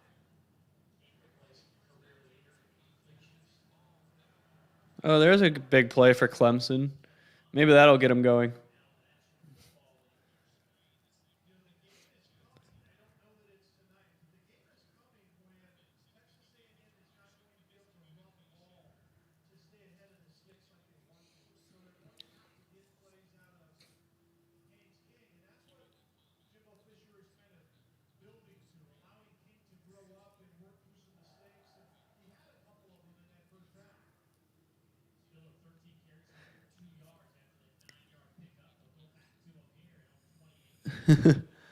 I don't know if I would. I would just take that cash out and go with it. That's what I would do if I were you. But that's me. I'm more of a conservative when it comes to stuff like that.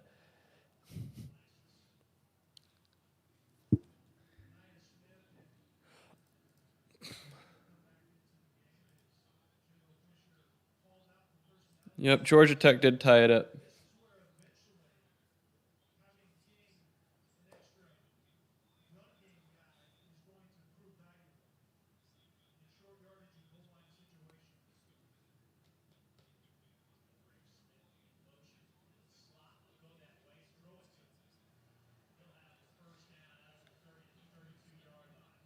All right, Clemson actually has something going now. It's about time.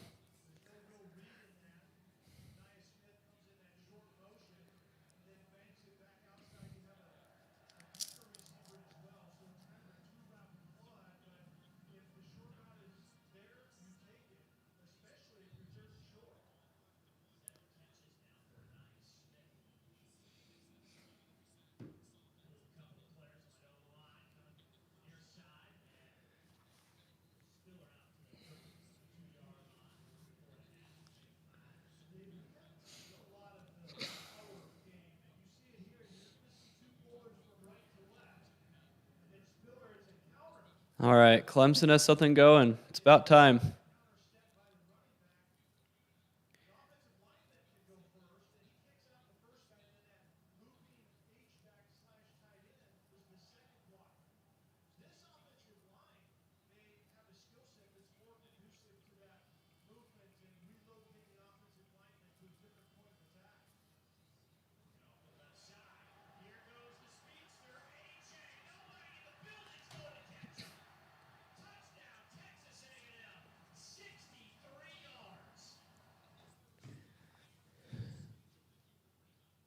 Yeah, Northern Illinois is blowing it, sadly. They're not a good team. They're not a good team, but you know, that's not their first fumble either.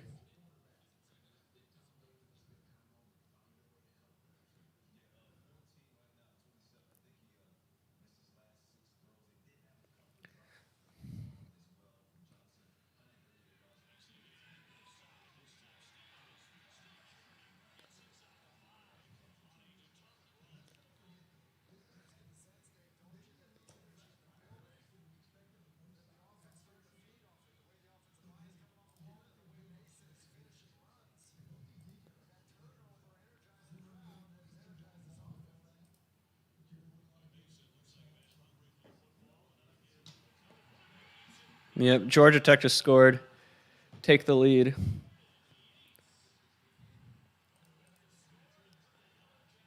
Choke job.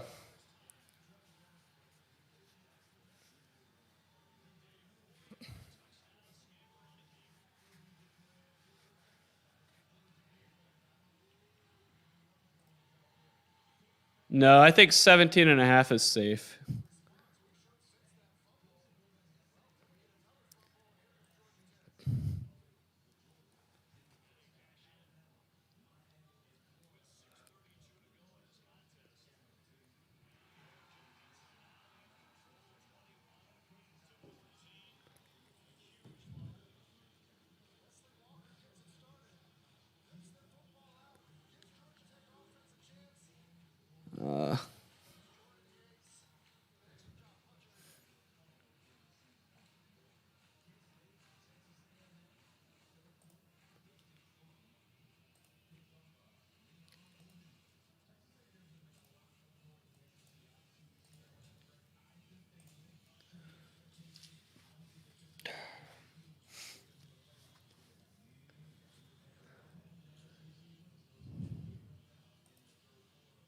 Man, and Purdue just scored again too.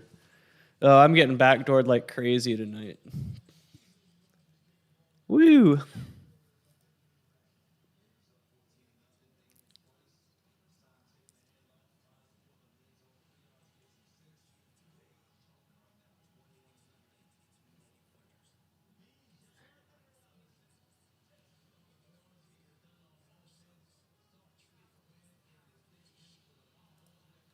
Clemson has to settle for a field goal.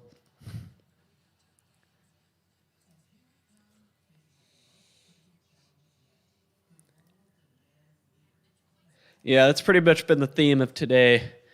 Losing all these bets in the last late that look good, and then they slowly look worse.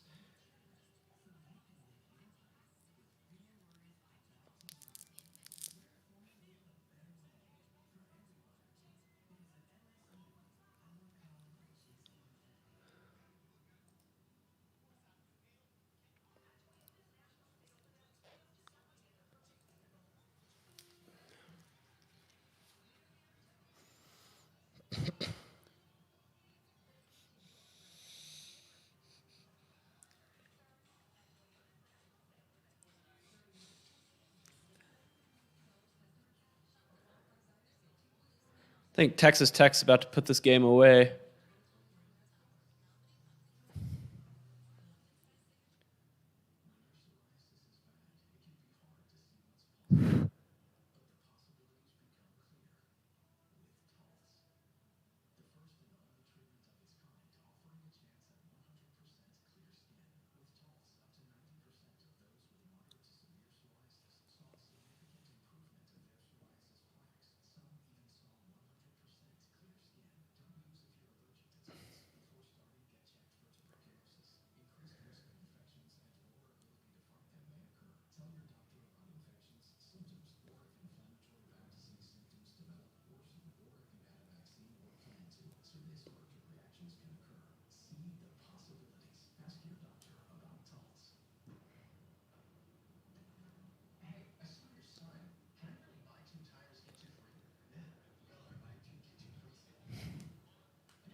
Yeah, I just have a feeling Clemson's gonna win this. I do.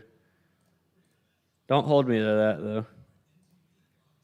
It's just that sinking feeling I have.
Man, I'm probably going to lose this Florida Atlantic cover too here pretty soon.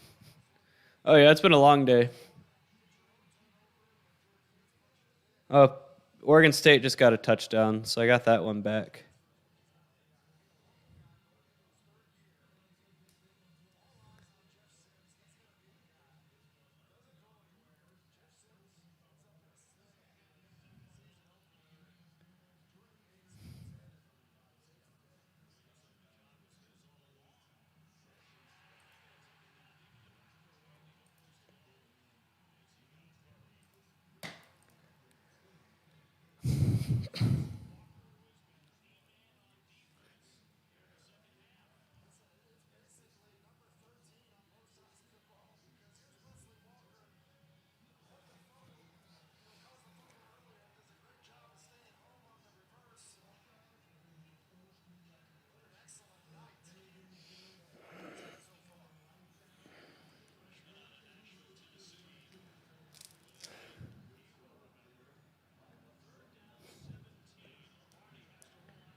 Yeah, I think Northern Illinois is going to come up short, guys.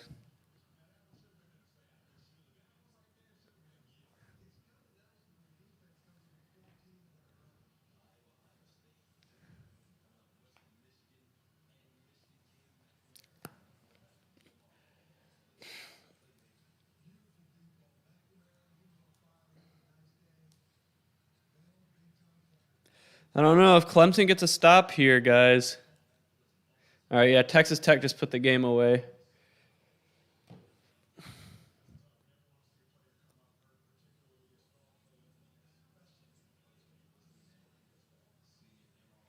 Yeah. UH started off strong, but did not finish.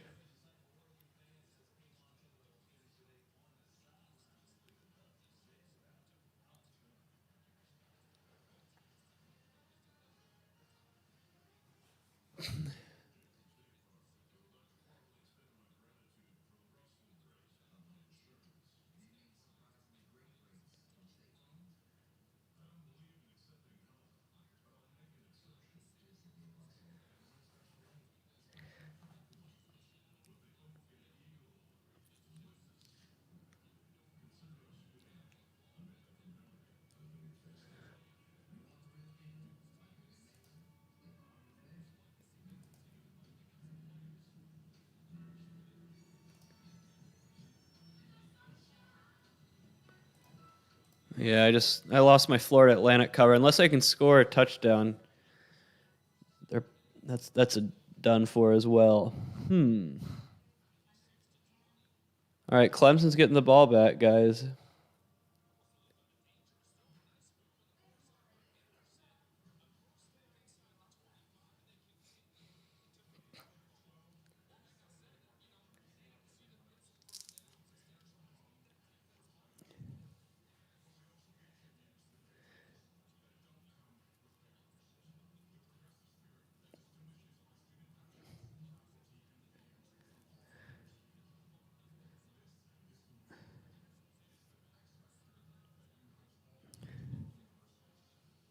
I agree.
Ooh, man, I'm running out of gas, but I'm going to stay on until the end of the UCLA game.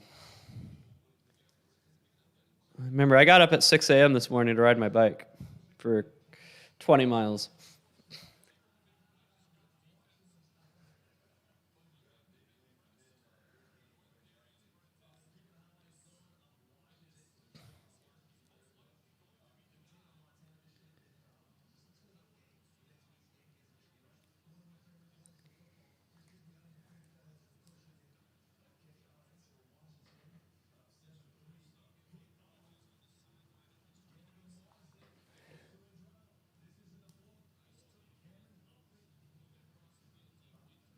Hang on, Montana's beating Washington right now? Where can I watch this? I didn't even know. Like I said, I don't have FCS games on my scoreboard. I'm going to have to find a bootleg stream like I did for the Fresno State game earlier.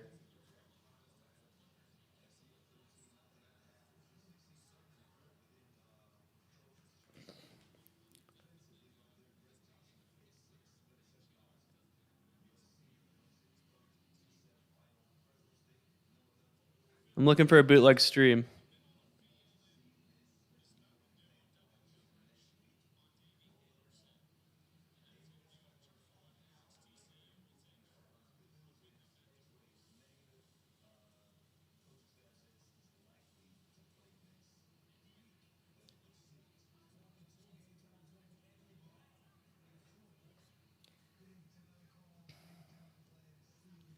Man, this site that this guy gave me is going to give my computer AIDS. But once you can get to the actual link, after you deal with all the pop-ups and everything.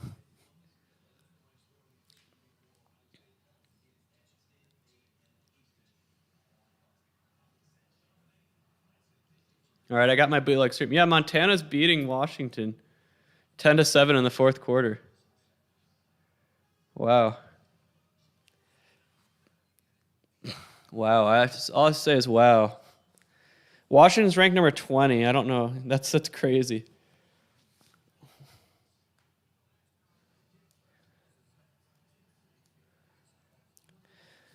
No teams will want to schedule Montana anymore if they win.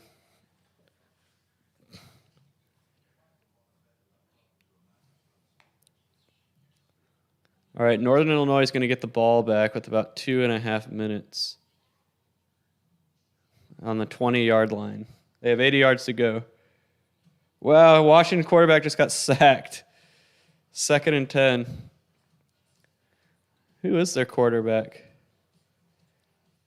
All right, yeah, if you guys can find a bootleg stream, Morris, I thought that Heward guy was going to be their quarterback.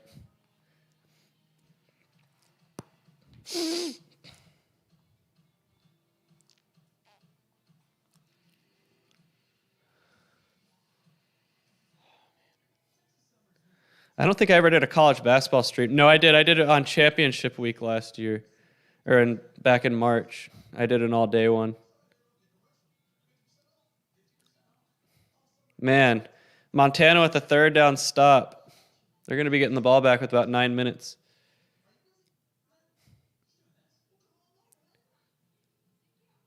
Oh, Northern Illinois just got a big gain. About a 40-yard pass. No, a 50-yard pass on 1st down. Right? Yeah. No, Washington's defense is playing fine, but their offense has only scored 7 points. And Montana's getting the ball back. Oh, he's got a return. They've got a return set up. Montana's got... Oh, he had one man to beat.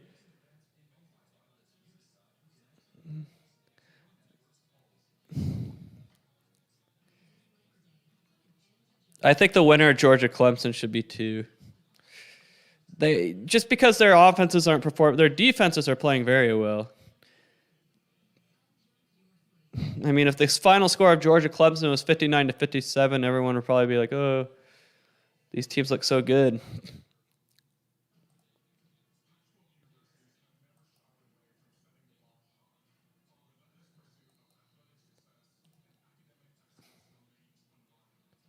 The Northern Illinois player was, oh, God. See, Northern Illinois is a poorly coached team. That's just... So he was open, but he didn't know where he was on the field. So he caught the ball with his feet out of bounds. Oh, Purdue scored a touchdown? Crap. How many times has that happened tonight, guys? How many times has that happened tonight? At least Florida Atlantic's threatening to score a touchdown, but seriously, I've been backdoored like crazy tonight. Hopefully I get all my backdoors out of the system tonight. Oh, Northern Illinois 1st down. All right, good. But yeah, I hope all these backdoors, geez. Seriously.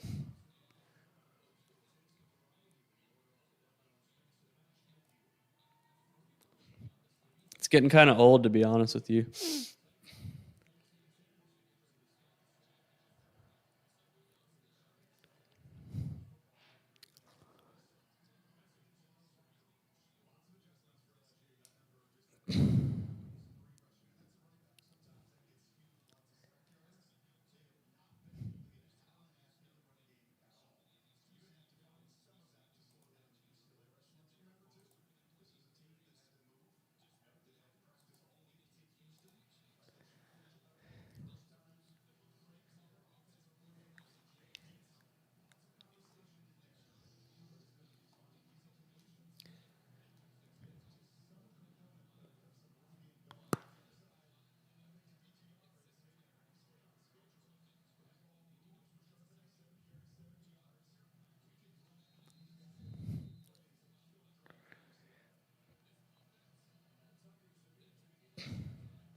Corey Johnson, I'm sorry. I have no idea what you mean by that question.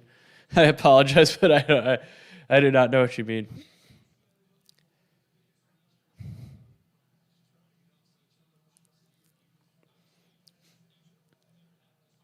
Oh, Montana. They're threatening again.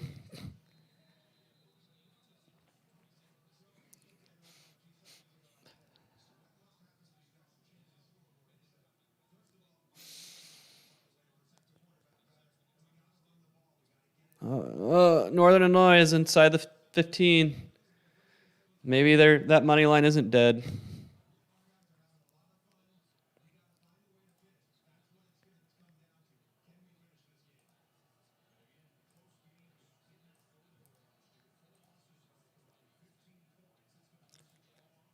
Did my R crash again? Nope.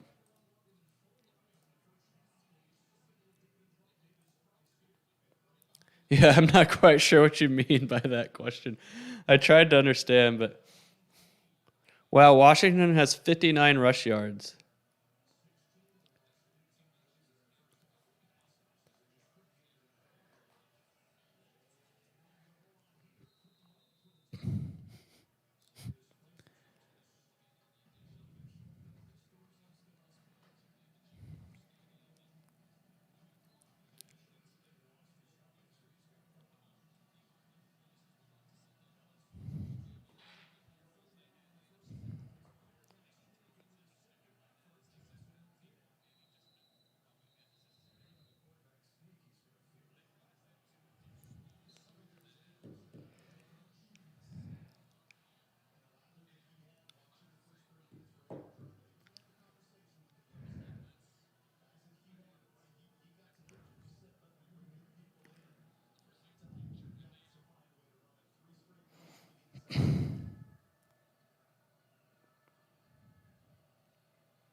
Oh yeah, I never bet parlays.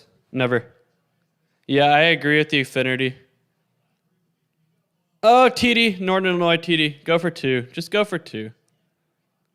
They marched down the entire field in 2.5 minutes.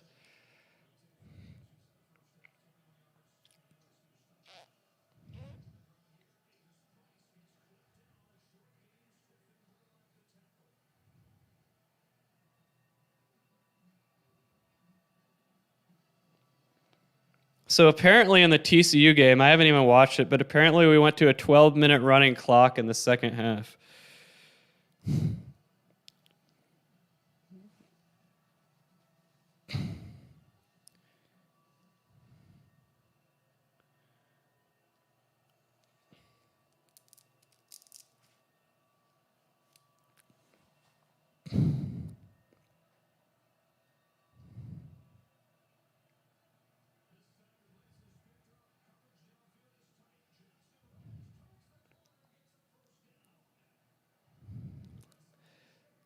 Oh, 2-point conversion, yes!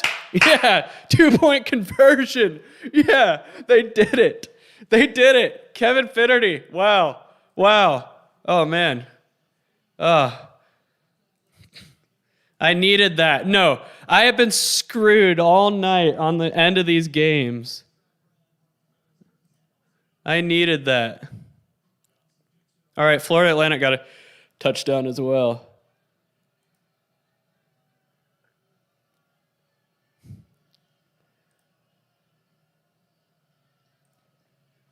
Oh, man. Are they reviewing it? I think he got it. I don't know. What do you think? What do you think, Kevin Finnerty? I don't know, man. They might overturn that. Is there enough evidence to overturn that? It looked like to me his hand was under the ball. If they called that on the field, I don't see them overturning it. I don't see him overturning that. I might be wrong, though. I think his hand was under the ball. The problem is that he has white on his glove, so it makes it look like the ball's rotating. Yeah, his hand was under the ball. I don't think you can overturn that. There's not enough evidence. Oh, Montana. Oh, he almost broke it. They're going to score here.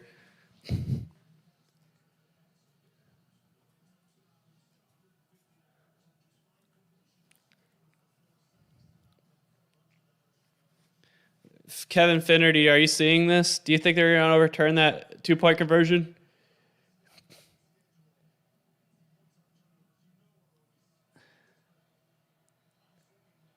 I just don't know if there's enough evidence there to overturn that.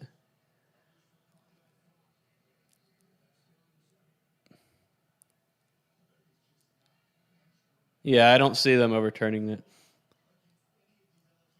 that. Montana's going backwards.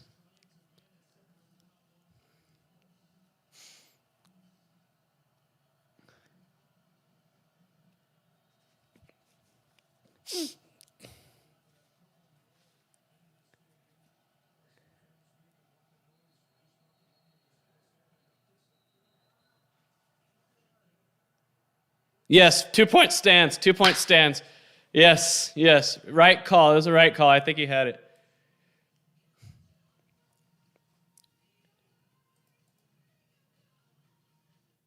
Man, Oregon State giving up that late touchdown hurt. Oh, Montana, they're down to the 2-yard line.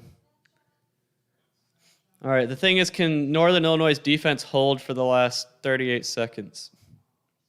I needed that, though. I've had all these games at the very end go against me today. Rice, Oregon State.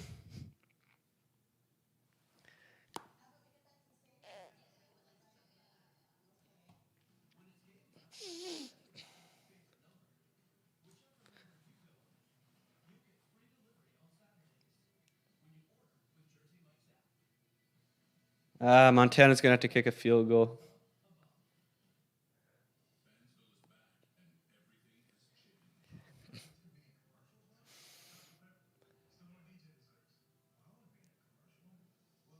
Is Montana going to go for it here? I would go for it if I were Montana. A field goal does you no good. That's me, though. 38 seconds. Northern Illinois is kicking off. I'll do a play-by-play for you. So Northern Illinois does a squib kickoff, fielded at the 10. He's going to be brought down at the 20. Oh, he's still up, but he's going to be brought down at about the 24-yard line. So Georgia Tech has 31 seconds to get into field goal range. So Montana kicked a field goal. I don't know why. I would have gone for it. Put the game away. Yeah, Georgia Tech has 31 seconds.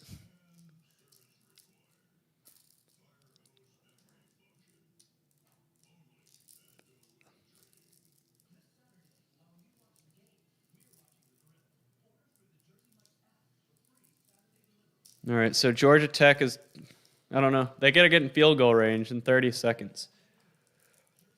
All right, first play is about to commence.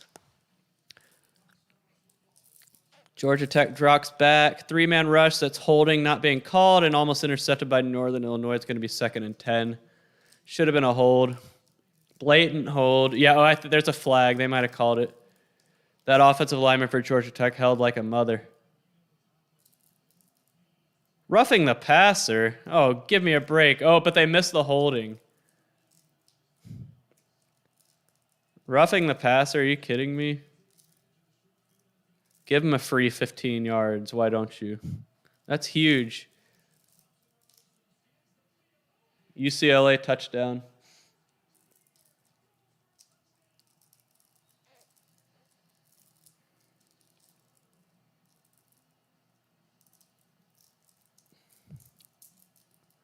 All right, 1st and 10 from the 40 for Georgia Tech.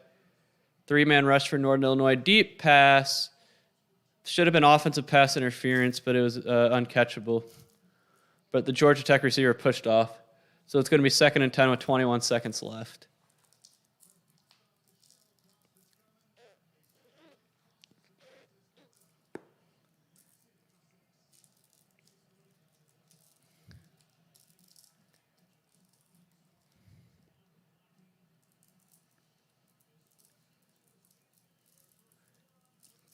If you have a solid core of plays, then it's still the EV is still better for playing them separate.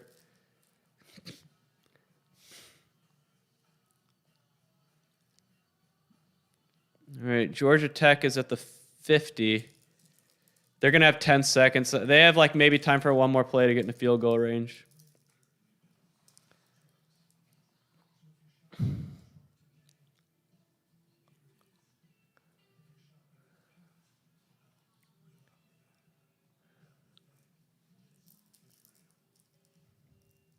Oh, no. Florida scored another touchdown. Dang it. I am getting crushed tonight on these. Man, I am getting crushed on these. Like, garbage time touchdowns are killing me tonight. Garbage time touchdowns. Man.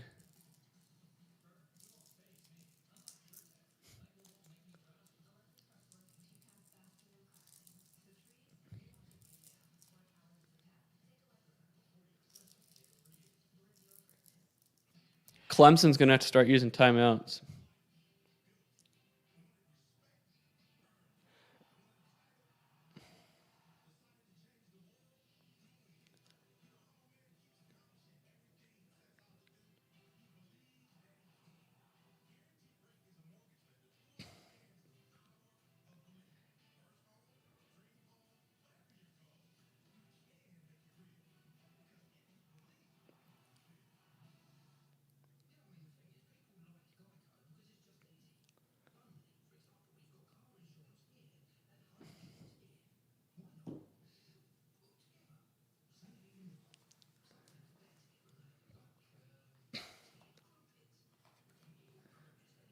All right, so there's going to be so Georgia Tech's going for a field goal. Man, what happened? 60-yard attempt. So Georgia Tech's going for a game-winning 60-yarder. I have a bad feeling about this. These things haven't gone my way all night. Are they going to ice the kicker? Kick is up. No, it got blocked. Unless they ice the kicker with a timeout, the game's over. Yeah, game's over. Northern Illinois wins. Northern Illinois is your winner.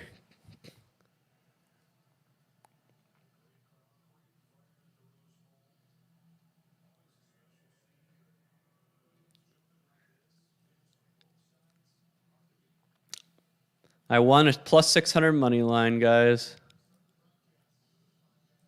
I mean, I don't know if the only situation I think a parlay might make sense is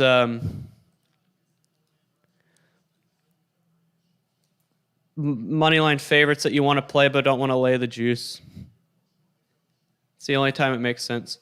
All right, Washington's facing a 4th and 2. This is the game. Montana's going to win if they don't get this.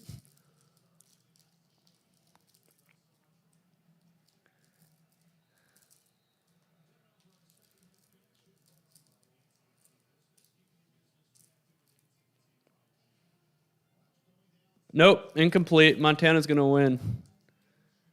Montana is going to win. Well, Washington still has 3 timeouts, but still. That's probably it for Washington.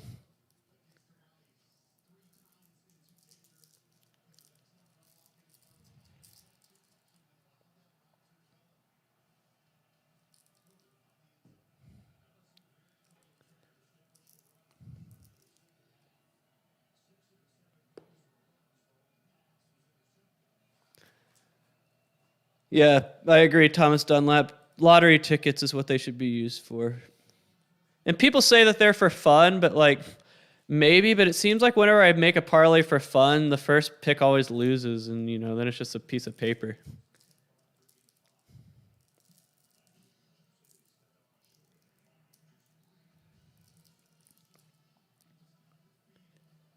All right, Washington still has all 3 timeouts, so it's not over yet.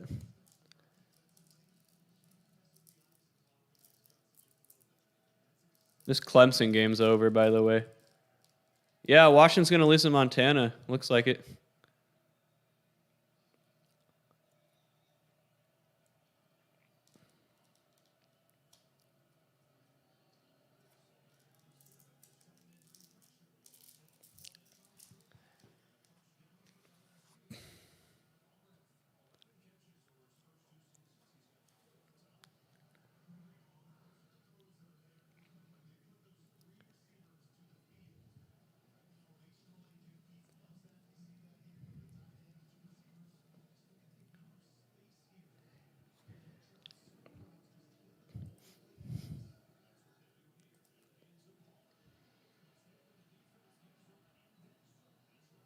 All right, Florida Atlantic scored. All right, but watch them give us watch Florida score like on a kickoff return or something. Watch it happen. Calling it now. That's the kind of night it's been.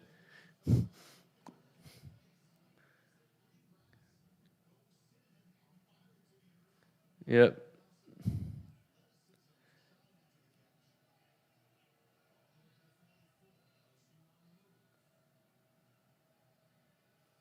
Man, how far behind is my Fox broadcast?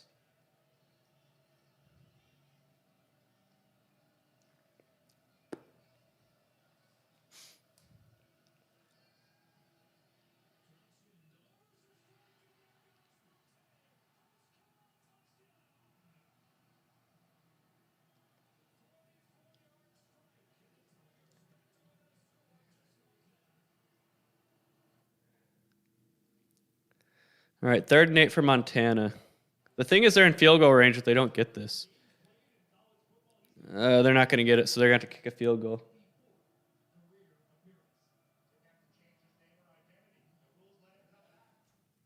LSU just scored. All right, so Montana has a 4th down with 1:18 left. They're going to line up for a field goal. This Clemson game's over.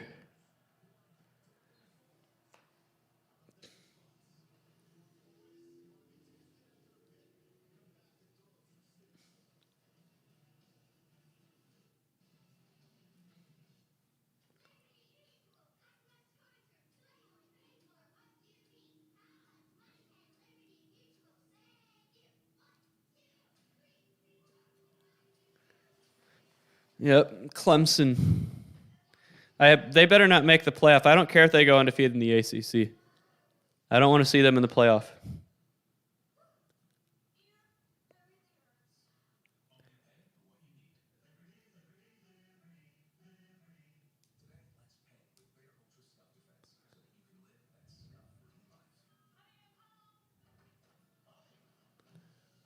Montana field goal is short, by the way. So Washington's going to get the ball back with 1:12.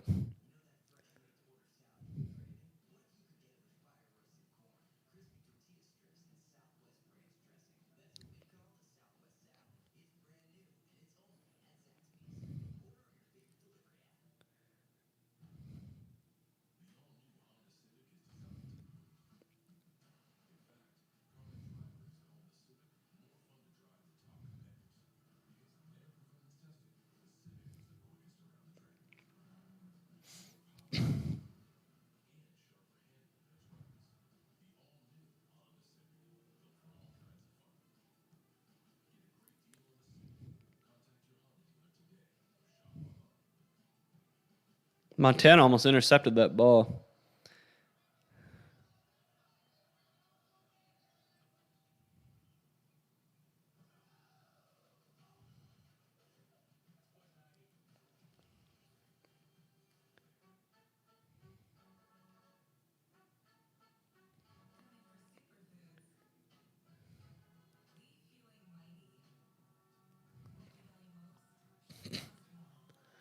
Almost another interception. It's going to be 3rd and 10 with 1:02.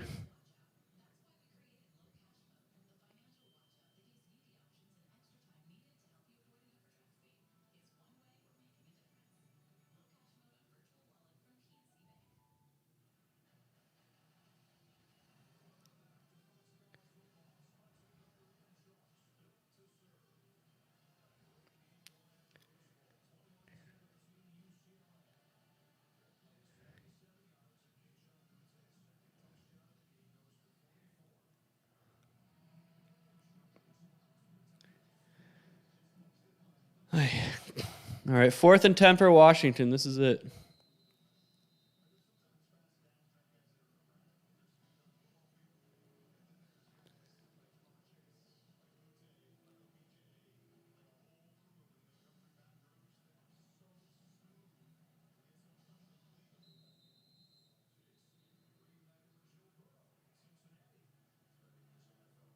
Fourth and 10, drops back, 3-man rush, thrown over the middle, caught for a 1st down and more.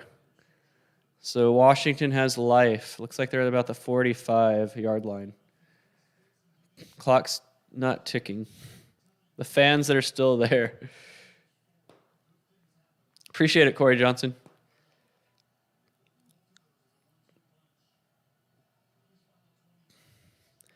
throw away on first down, so it's going to be 2nd and 10 with 37 seconds left.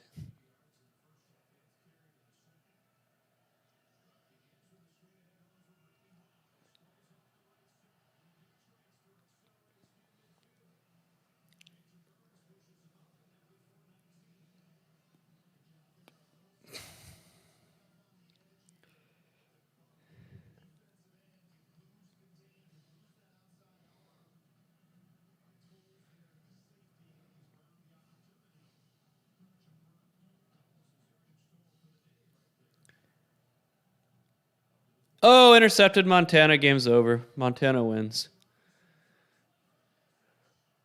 Intercepted. Washington goes down.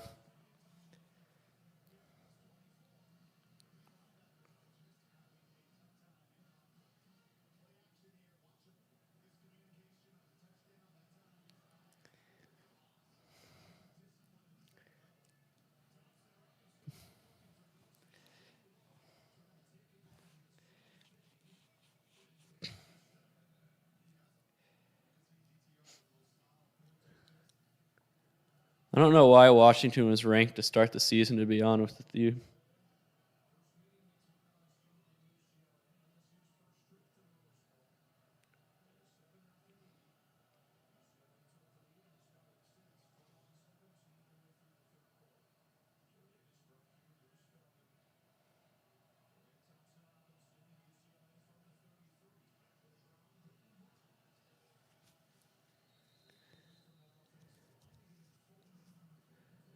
That's an embarrassing loss for Washington.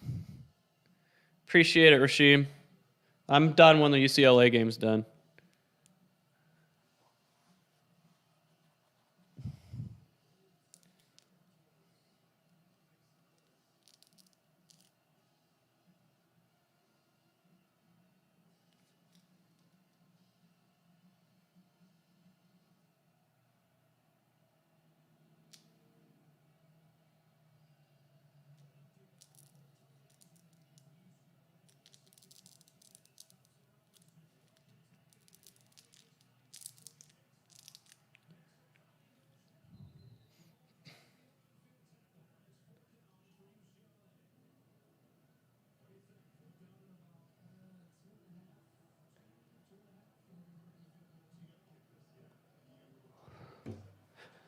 Man, running out of gas.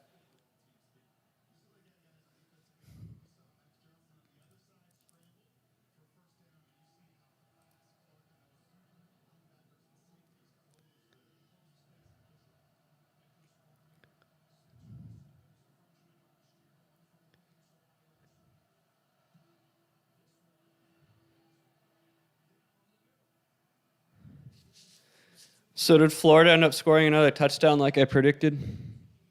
I can't find them on my scoreboard.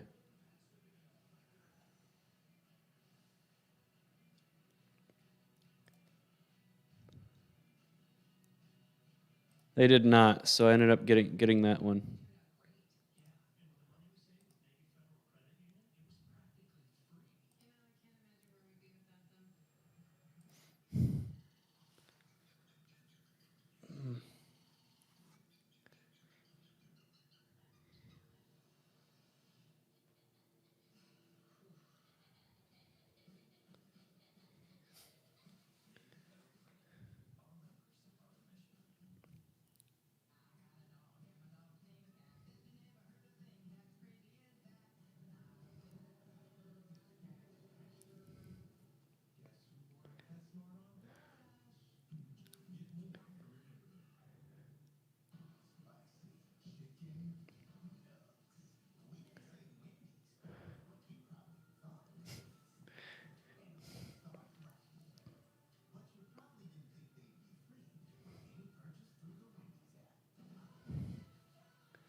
Man, I better not hear any Georgia or Clemson playoff talk. I don't want to hear it.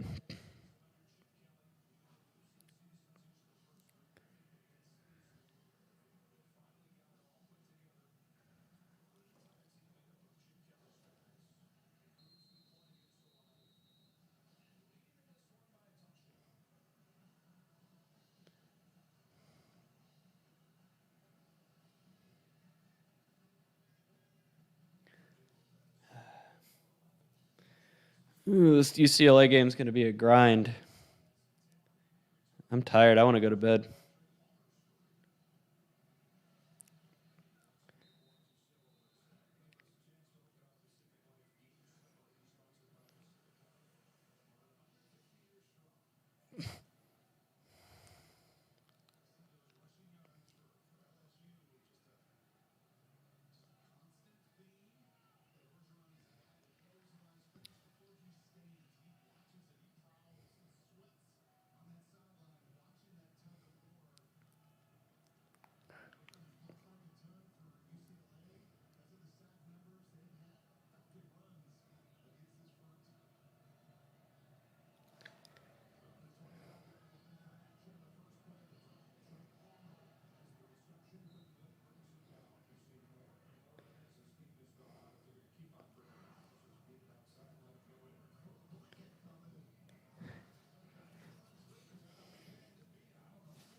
Man, I thought I had UT San Antonio money line, but I guess I didn't.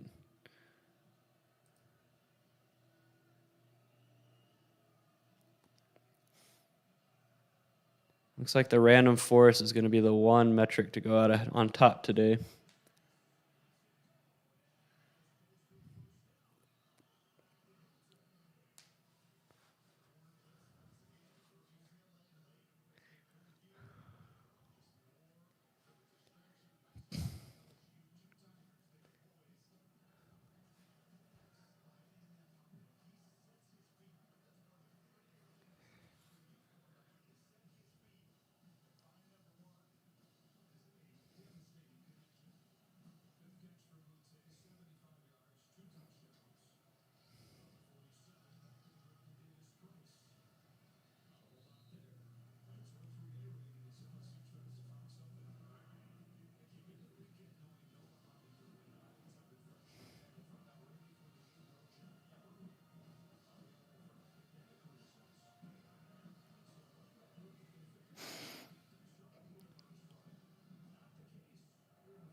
All right, big third down here. This is pretty much the only relevant game going on right now.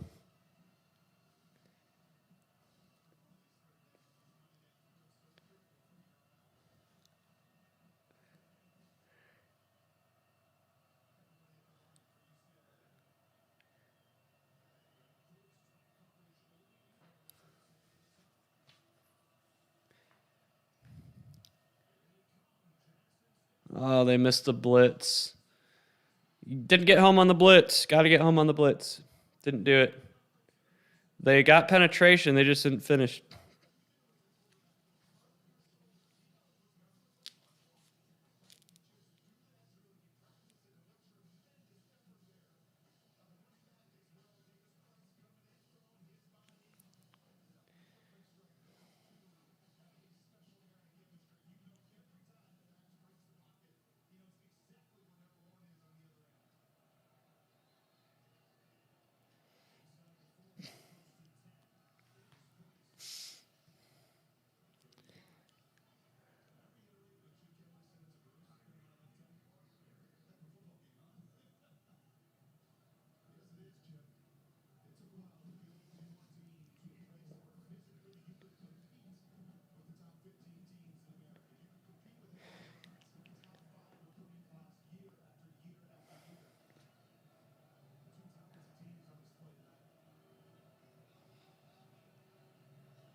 Man, Vanderbilt's going to lose to East Tennessee State by 18.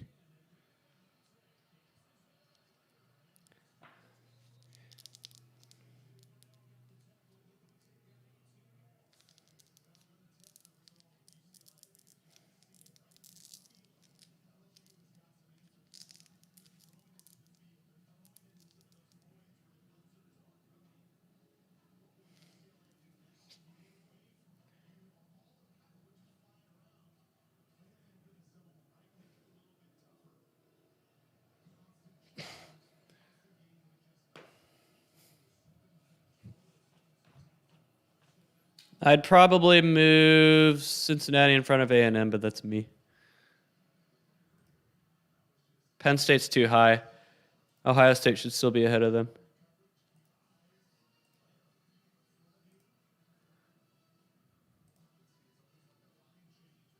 Man, how has San Diego State not scored yet? That's just sad.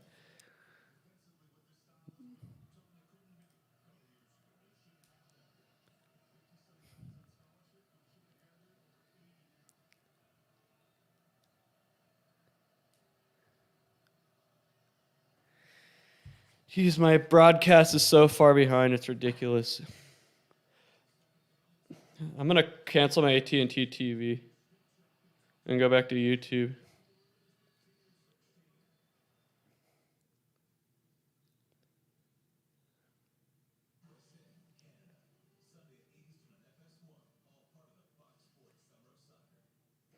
This is just sad.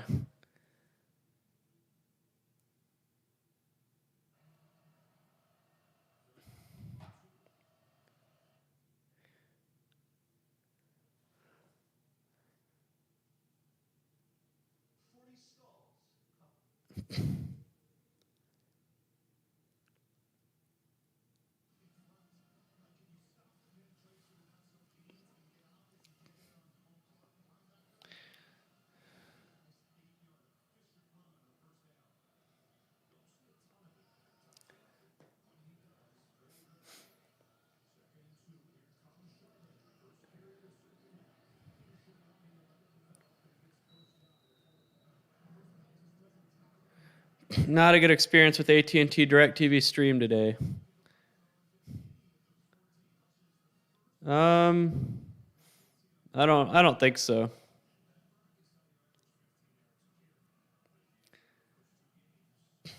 I don't know what my top 10 would be. It's going to be whatever my power ratings say it is.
Man, San Diego State is definitely turning in a flop performance right now.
Kent State might get this backdoor cover.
Yeah, but I think Ohio State, I would give them the benefit of the doubt.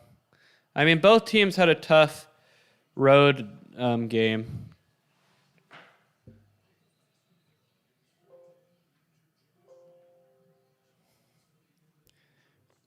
Penn State had a better win, but Ohio State was a little bit more dominant.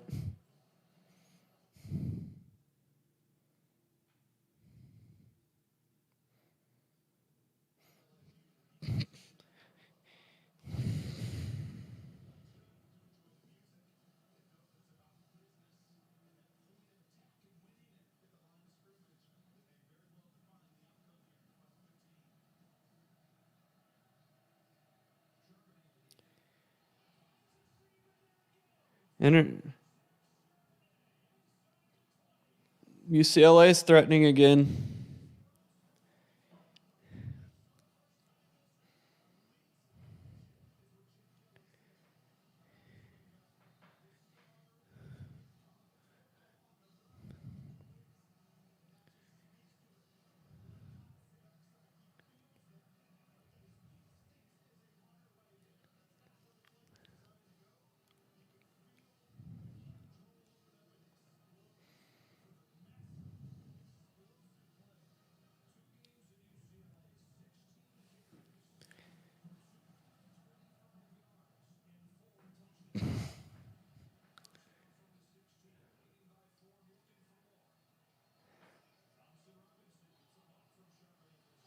Yep, both on the road. Both wins were impressive.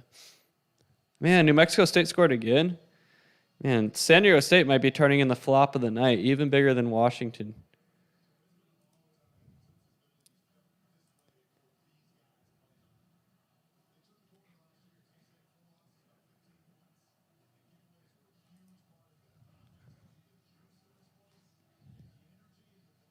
Kent State wasn't able to punch it in.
Man, this tight end for UCLA is crazy with his moves.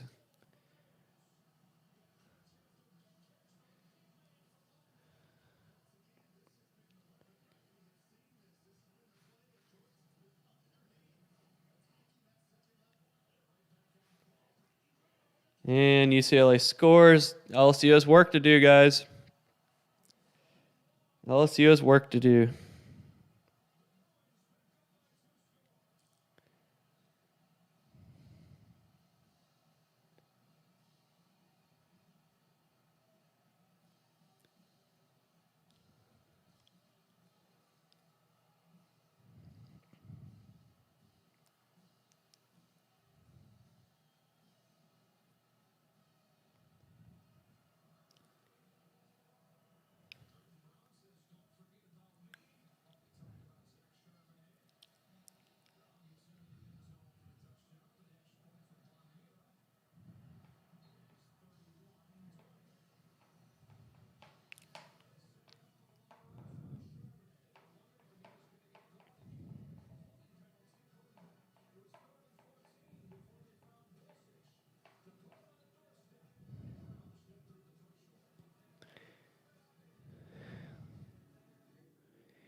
All right.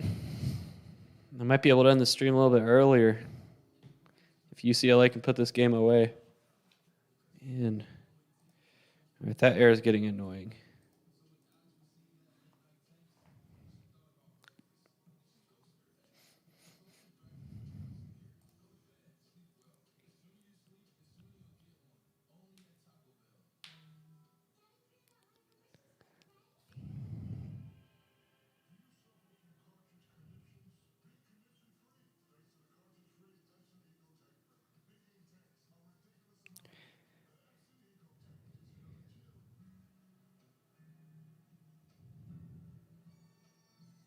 Man, Kent State might get this backdoor cover, guys.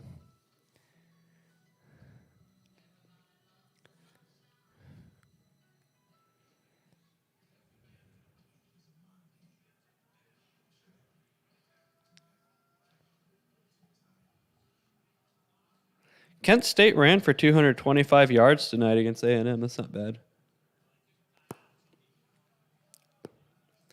Yeah, I think Chip Kelly might have finally righted the ship for UCLA. Although I think LSU took a big step back last year.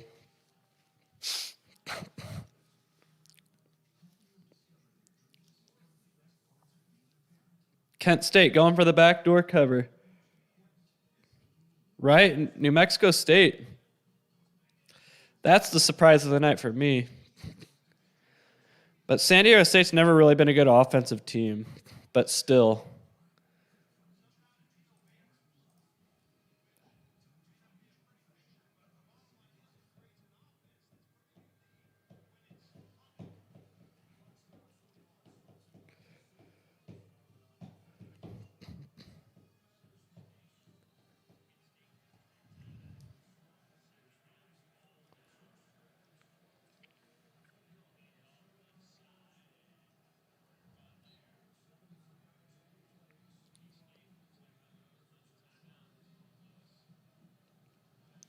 Kent State could get this backdoor cover with a field goal, which I think they might do because it's third and goal from the 15.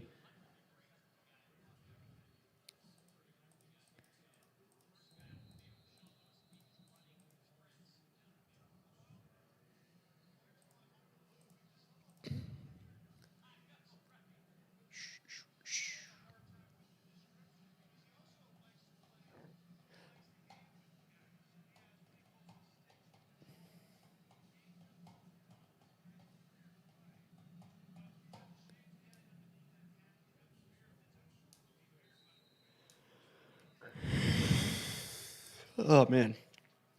Gotta remember, I got up at 6 o'clock this morning.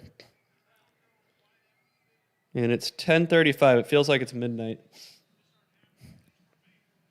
I usually go to bed early, though. I get up early to work out. I'm not used to staying up that late. Like the other night for the Boise State game, I'm not used to staying up that late.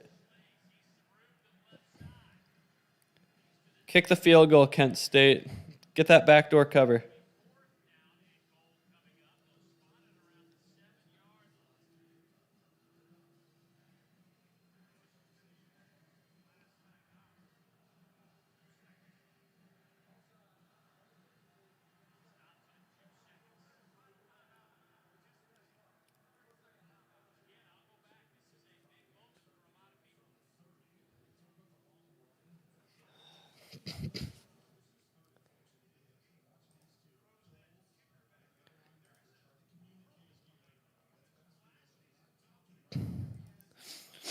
So Kent State's going to line up for the field goal, it looks like. I don't have a play on the game. I just think it'd be funny.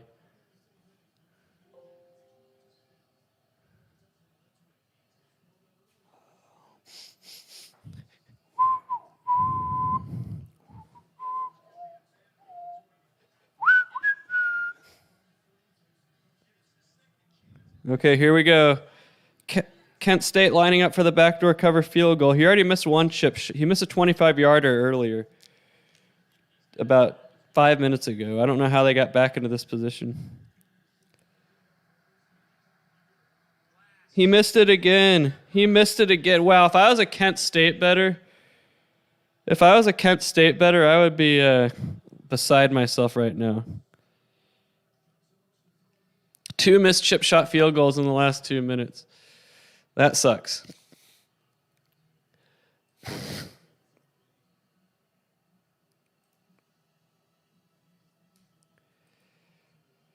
That's a horrible beat for Kent State.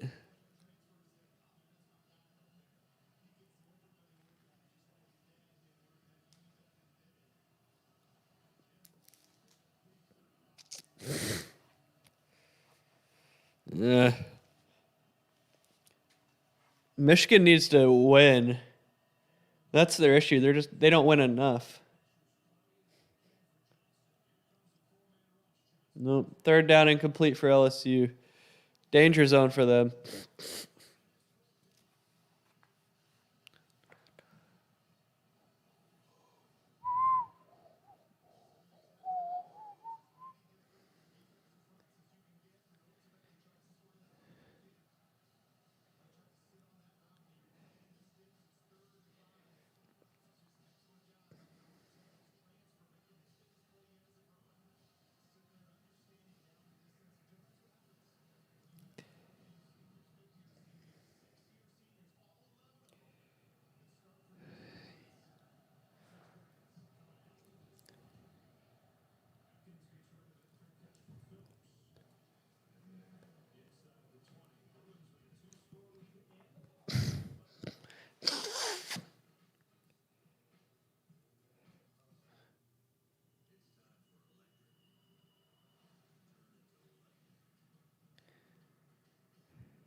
Man, you Kent State bettors out there. It just sucks.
If UCLA scores on this drive, I am ending the stream. I still can't believe San Diego State hasn't scored yet. That's the shocker of the night right there.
So UCLA is just running direct snaps and getting first downs.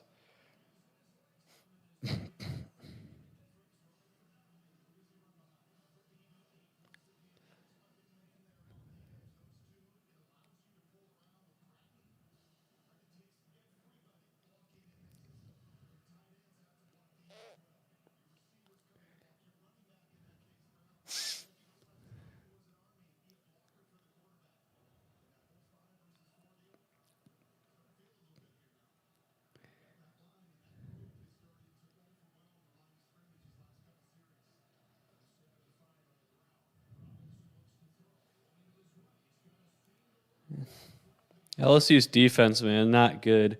But that's coming back.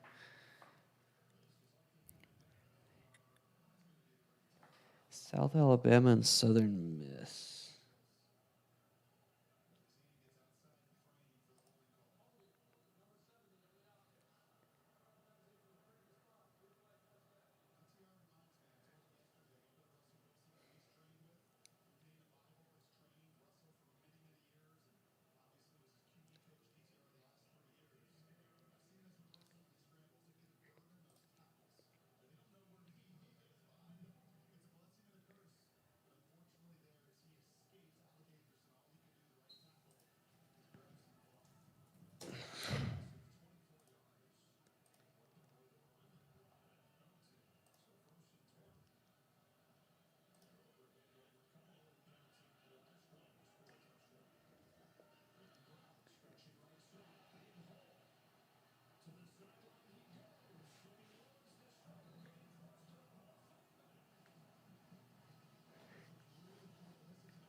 So I got the South Alabama bets.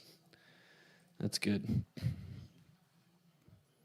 As usual, profitable and money lines. That's usually the theme for my college football betting. If you ever want to follow me, follow my money line picks. It's the only consistency I really have year to year.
Too many commercials in college football.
I'm rooting to UCLA to score here so I can go to bed.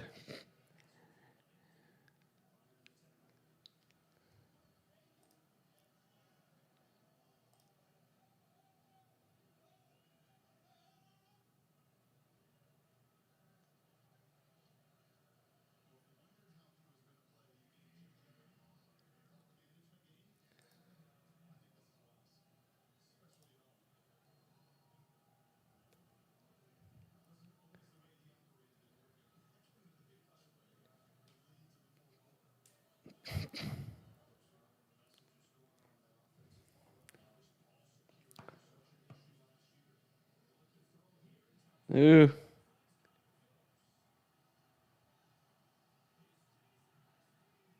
Touchdown UCLA. Thank you. Ending mask mandates could be a California ticket scalper's opportunity. Yeah, I would say that's accurate. All right, well, I'm going to stay true to my word. I said if UCLA scored, I'm going to end the stream, and I need to. I'm about to fall asleep here in this chair. Thanks, everyone. I went almost 12 hours today, so if you're still watching, I appreciate it. I'm going to call it a day. Thanks, everybody.